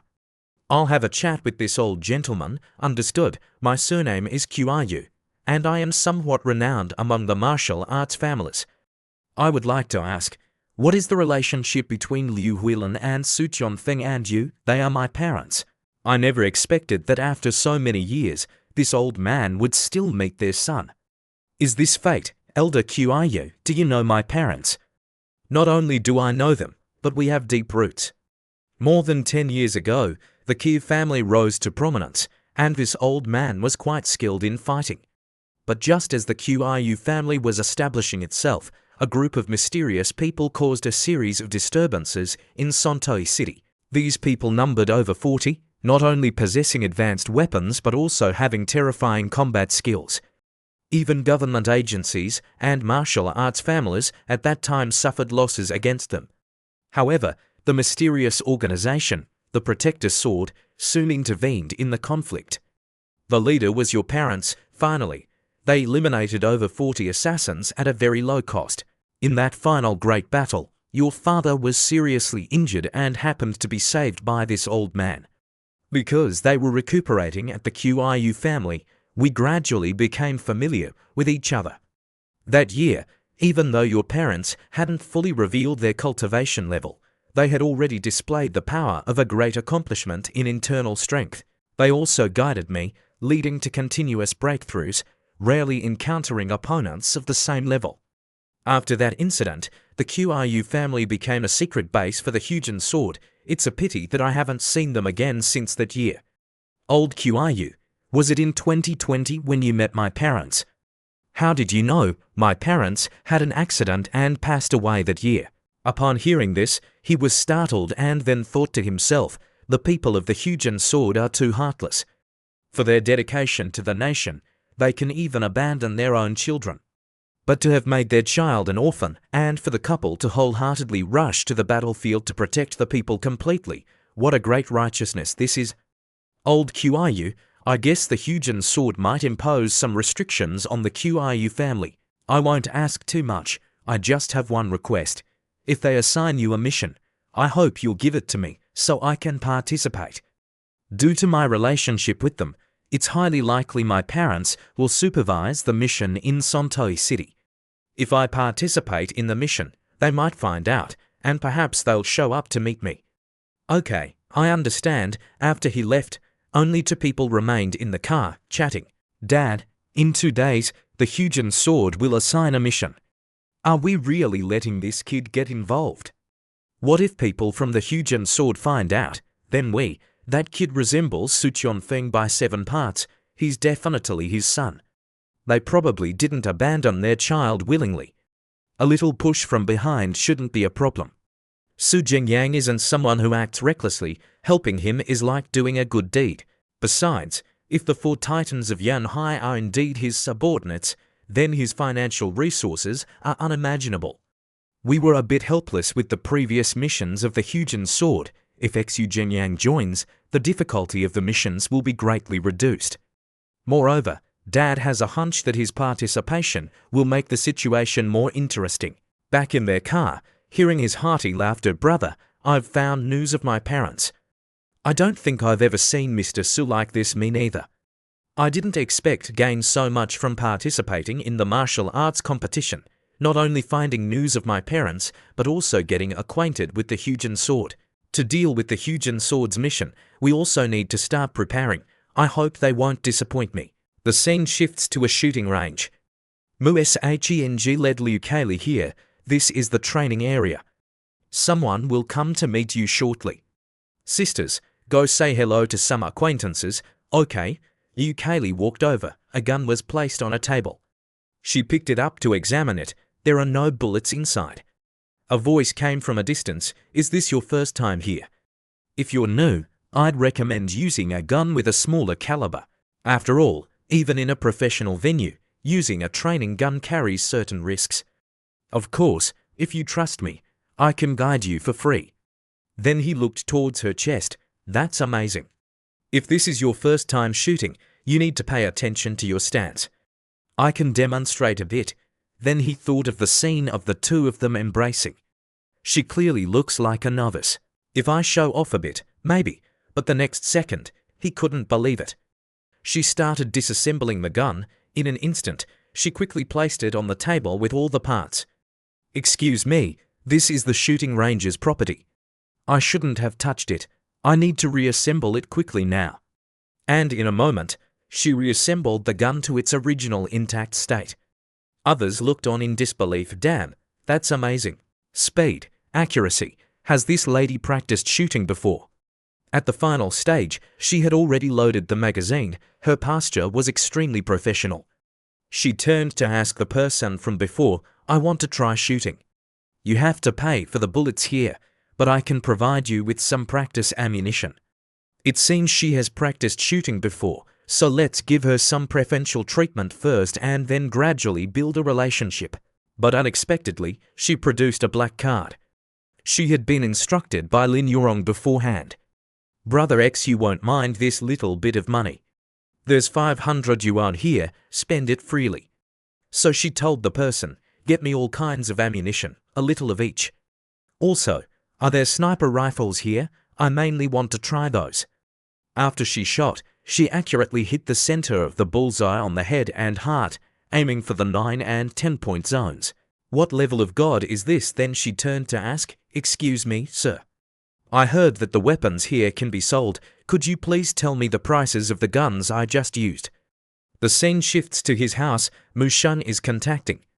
Boss, sister CILI's training today has concluded, and the results are quite good. Good. Tell her to continue maintaining it. It will be needed soon. Just then, a voice came from a distance. You're back, Sister Zuxian. You seem to be in good spirits. Yeah, I'm still alive. It's good that you're alive. As long as you're alive, you still have a chance.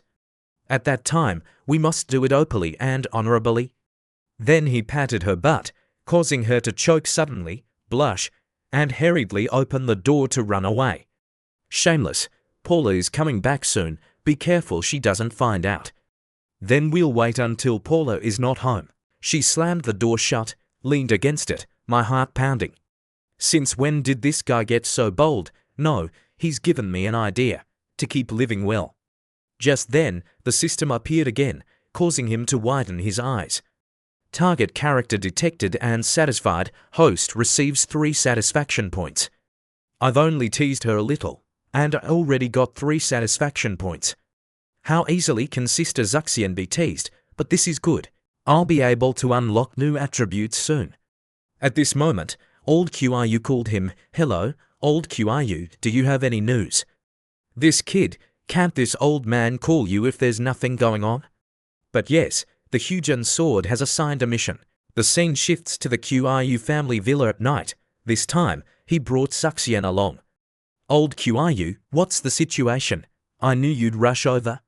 I've already prepared the documents, but young Mr. Su, today's discussion is confidential. Who is this young lady? He proactively put his arm around her. It's okay, this is my wife. Zuxian's face turned red. Mr. Su, he acknowledged me. As long as you think it's okay, follow old Qru. Old Qru, did you arrange for people from the Hujin sword to be in the basement for protection? We have no choice. After all, this matter involves too many things, and we need to act cautiously. Hearing a noise, the young man below turned his head to look. Old Qru, is this the assistant you mentioned earlier? Aren't they from the Qru family? Didn't you also have external support before? This is a secret assistant. Before, we were given many details by the Hujin sword, which you two don't even know. Moreover, without his help, it would be very difficult for the Qru family to get people out. The young man extended his arm. If that's the case, I'll trouble you with this mission. My name is Chen Dongyi. He also shook hands. Don't be polite. If you need any help, just ask. Dongyi introduce this girl as a witness in a major case. We need to take her to Yanjing. The problem is, there are quite a few assassins targeting her now, and their numbers will only increase. We are currently surrounded in Sontoi City, and all escape routes are being monitored. If we show ourselves, we'll only die. Therefore, I hope you can use your resources to take us to Yanjing. Old Qru said, we are currently planning to use a human wave tactic for cover to get them out, but the available manpower is limited. I just don't know how many people you can mobilize. His expression darkened. This matter. Seeing this, everyone was a little confused, thinking to themselves, this plan requires at least a few hundred people. Is it asking too much of young Xu? As expected, this plan is still a bit difficult for Qru family, let alone this young man. Then suddenly they both heard him say, it's no problem to mobilize 1,000 people in a short time. If arrangements are needed, the two of them almost spat out fresh blood after hearing this. It's no problem to have 3,000 people in the future, and they are all young and strong. We don't need that many, 200 to 300 people are enough. Let's discuss the plan. Amazing. What sect is he from that he can mobilize so many people? Then everyone discussed and circled points. Actually, our plan is very simple. It is to arrange people at the 4 locations where the chaos occurred at the appropriate time. There are people from the Sword Guard ambushing on the ship. As long as we board the ship successfully, this matter will be considered complete. He said, on the route you plan to take the subway to the train station, why not drive directly? I have over 100 cars, it's no problem, and my men are enough to provide cover. It might also be safer. From my experience, the subway is quite safe. With so many people, it's not easy for them to make a move. They might not even expect us to act in such a dangerous place. All right, I can personally lead people to reinforce you. After all, what I need is to earn more merit to get Mr. Qru to recommend me to the Sword Guard. There's no need to argue with Chen Dongyi. All right, thank you, Mr. Su. It's simple. Call some assistants and gather people. We'll act immediately tomorrow morning. The next morning at the subway station, people were going to work. Mu Sheng was looking at the monitoring screen continuously. Mu Sheng was now proficient in investigation and counter-surveillance, as well as cold weapons and close combat. Jing Yang and 2 others walked very calmly outside. Although the subway is crowded, there are too many places where we can be ambushed. If we can get into the subway station, at least the safety will be higher. At this moment, he received information through his earpiece. Boss, quickly lead them in, someone is already watching. Where? 2 positions to the right. He immediately scanned over and saw the woman wearing glasses. As her eyes flickered, she drew a gun from her pocket. As soon as the gun fired, he quickly pulled Chen Dongyi out of danger by a narrow margin. Damn it, they dare to pull out a gun in broad daylight. They are too arrogant. The people around started to panic. Murder, run. Chen Dongyi pushed the girl towards him. Quickly take the witness away. As soon as he finished speaking, a bullet flew through Chen Dongyi's head. As he collapsed, he saw the figure of another person who had fired the shot. His cold eyes looked towards him. Jing Yang immediately picked up the girl and ran inside quickly. As soon as he entered, Liu Kayli was already waiting. Mr. Su, he handed the girl over to her.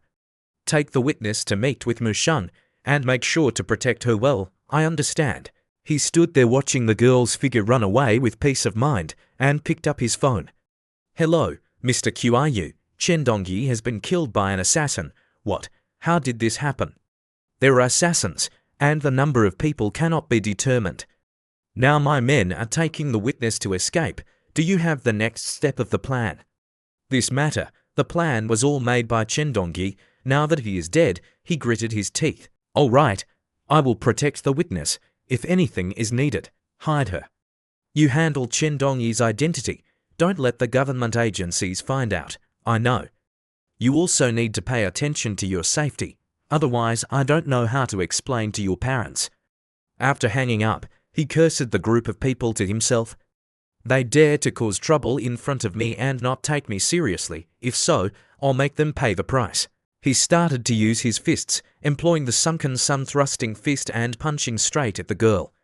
The other assassin fired a shot. He jumped up to dodge, appeared behind him, and used his hands like tiger claws to grab his shoulders. The blood in his eyes turned red. The 2 men then fell to the ground. Before, in order to deal with the special martial arts competition, I watched materials on various martial arts. I didn't expect to use it in the competition, but it turned out to be useful here. He said to Mushan through the walkie-talkie, my end has been resolved. How about your side? We've lost the other enemies and are now at the bus stop on Huadong Street. The visibility here is good. There are no suspicious individuals, and the witness is safe. Good. I'll be right there. A moment later, while the 2 were waiting and hiding in a corner, a car sped over and stopped right in front of the alley. Liu Kayli was very cautious. He lowered the window of the car and said, "Get in." Seeing this, everyone got into the car, their eyes constantly scanning to see if they were being followed. He asked, "Who are you, anyway? Why are you a witness? Who do you want to accuse? Where did Chen Dongyi want to take you? Who is the backup?" But the girl said nothing. He was so angry that he shouted, "Speak." The girl saw his expression and started sweating profusely. My name is Lin Tong. I don't know anything else. I really don't know." Seeing her terrified, Liu Kayli tried to persuade him. Mr. Su, he took a deep breath, regained his composure, then unlocked the car and started it. Mushan, I'll find a safe place to switch drivers and take them back to the base. I want to go to Qiu family to find out more about this matter. Soon he arrived at Mr. Qiu's house. Chen Dongyi is dead, and I have hidden the female witness. Mr. Qiu, you have to tell me what you know. Chen Dongyi kept the specific reinforcement plan secret. What I know is actually similar to yours. Would it be better if we started acting from that woman? She's just a decoration, and what she knows is probably less than us. Now we can only wait for the next directive from the Sword Guard. Until then, I will protect the girl, but then you will be targeted by assassins. There's no other way now. We just have to do this. If Su Jingyang abandons this matter and the mission falls entirely on me, then perhaps it will even implicate the entire Qiu family.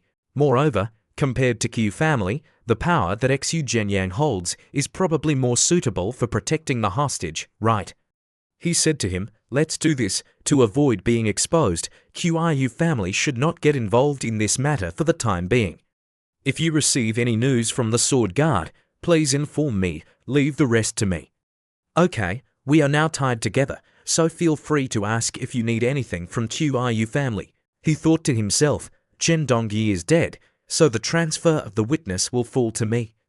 If I can earn merit in this matter, I will likely become the next offline station of the Sword Guard. This means that the sooner I complete the mission, the closer I will be to my parents. Therefore, this operation cannot have any mistakes. He took out his phone from his pocket again. Chen Shashing, it's time to act. The scene then shifts to inside a casino. People were still playing cards.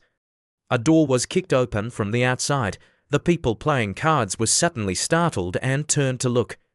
Che Yunfei said, "From now on, the casinos in Sontoi City belong to me. You either join him or get out of Sontoi City. Let me reintroduce him. He's one of the 3 tigers under Chen Shashing's command, the white tiger, Che Yunfei." The people inside started fighting chaotically. Damn it, Chen Shashing thinks Sontoi City is still the same as before, allowing him to dictate everything. Today, I'll show him what a new generation looks like. A wooden club swung over. You call yourself a new generation, you trash? The club swings scattered everyone. Get down on your knees, all of you. The tall guy barely got a few words out before he was beaten to a pulp. I haven't been active for years. You thought you were so great. This guy is one of Chen Kao 3 tigers, under Chen Shashing. Give it your all, let's see. If you don't submit to us, there's no need to keep you alive. Elsewhere, the 2 gangs faced each other. Lin Shongting, what do you mean by this? You don't distinguish right from wrong and come to our place to cause trouble. Do you want to start a war with us? Does Chen Shashing think he can go against the underworld forces of Sontoi City? Brother Zhao, don't be angry. Actually, we have our difficulties in doing this. What difficulties? Isn't it that you're preparing for an all-out war? Suddenly, a hand grabbed his head. He said, "That's right." Then Lin Shongting pressed his head down onto the table, using a knife to pierce through his arm and pin it to the table. From now on, all the underworld gangs of Sontoi City will be under the command of brother Chen Shashing. This young man is also one of Chen Shashing's 3 tigers, the little-faced tiger, Lin Shongting. I've said what I needed to say. Who agrees? Who opposes? Returning to Chen Shashing's building? He was sitting here. Chen Shashing received a phone call. Understood. I got it, Mr. Su. We've bribed all the underworld forces in Sontoi City. Excellent. Since they've tasted the stick, it's time for them to taste some honey. Transfer some consolation money from my account to the leaders. Tell them I want to buy the underworld forces throughout Sontoi City. If you want to make a lot of money, follow me.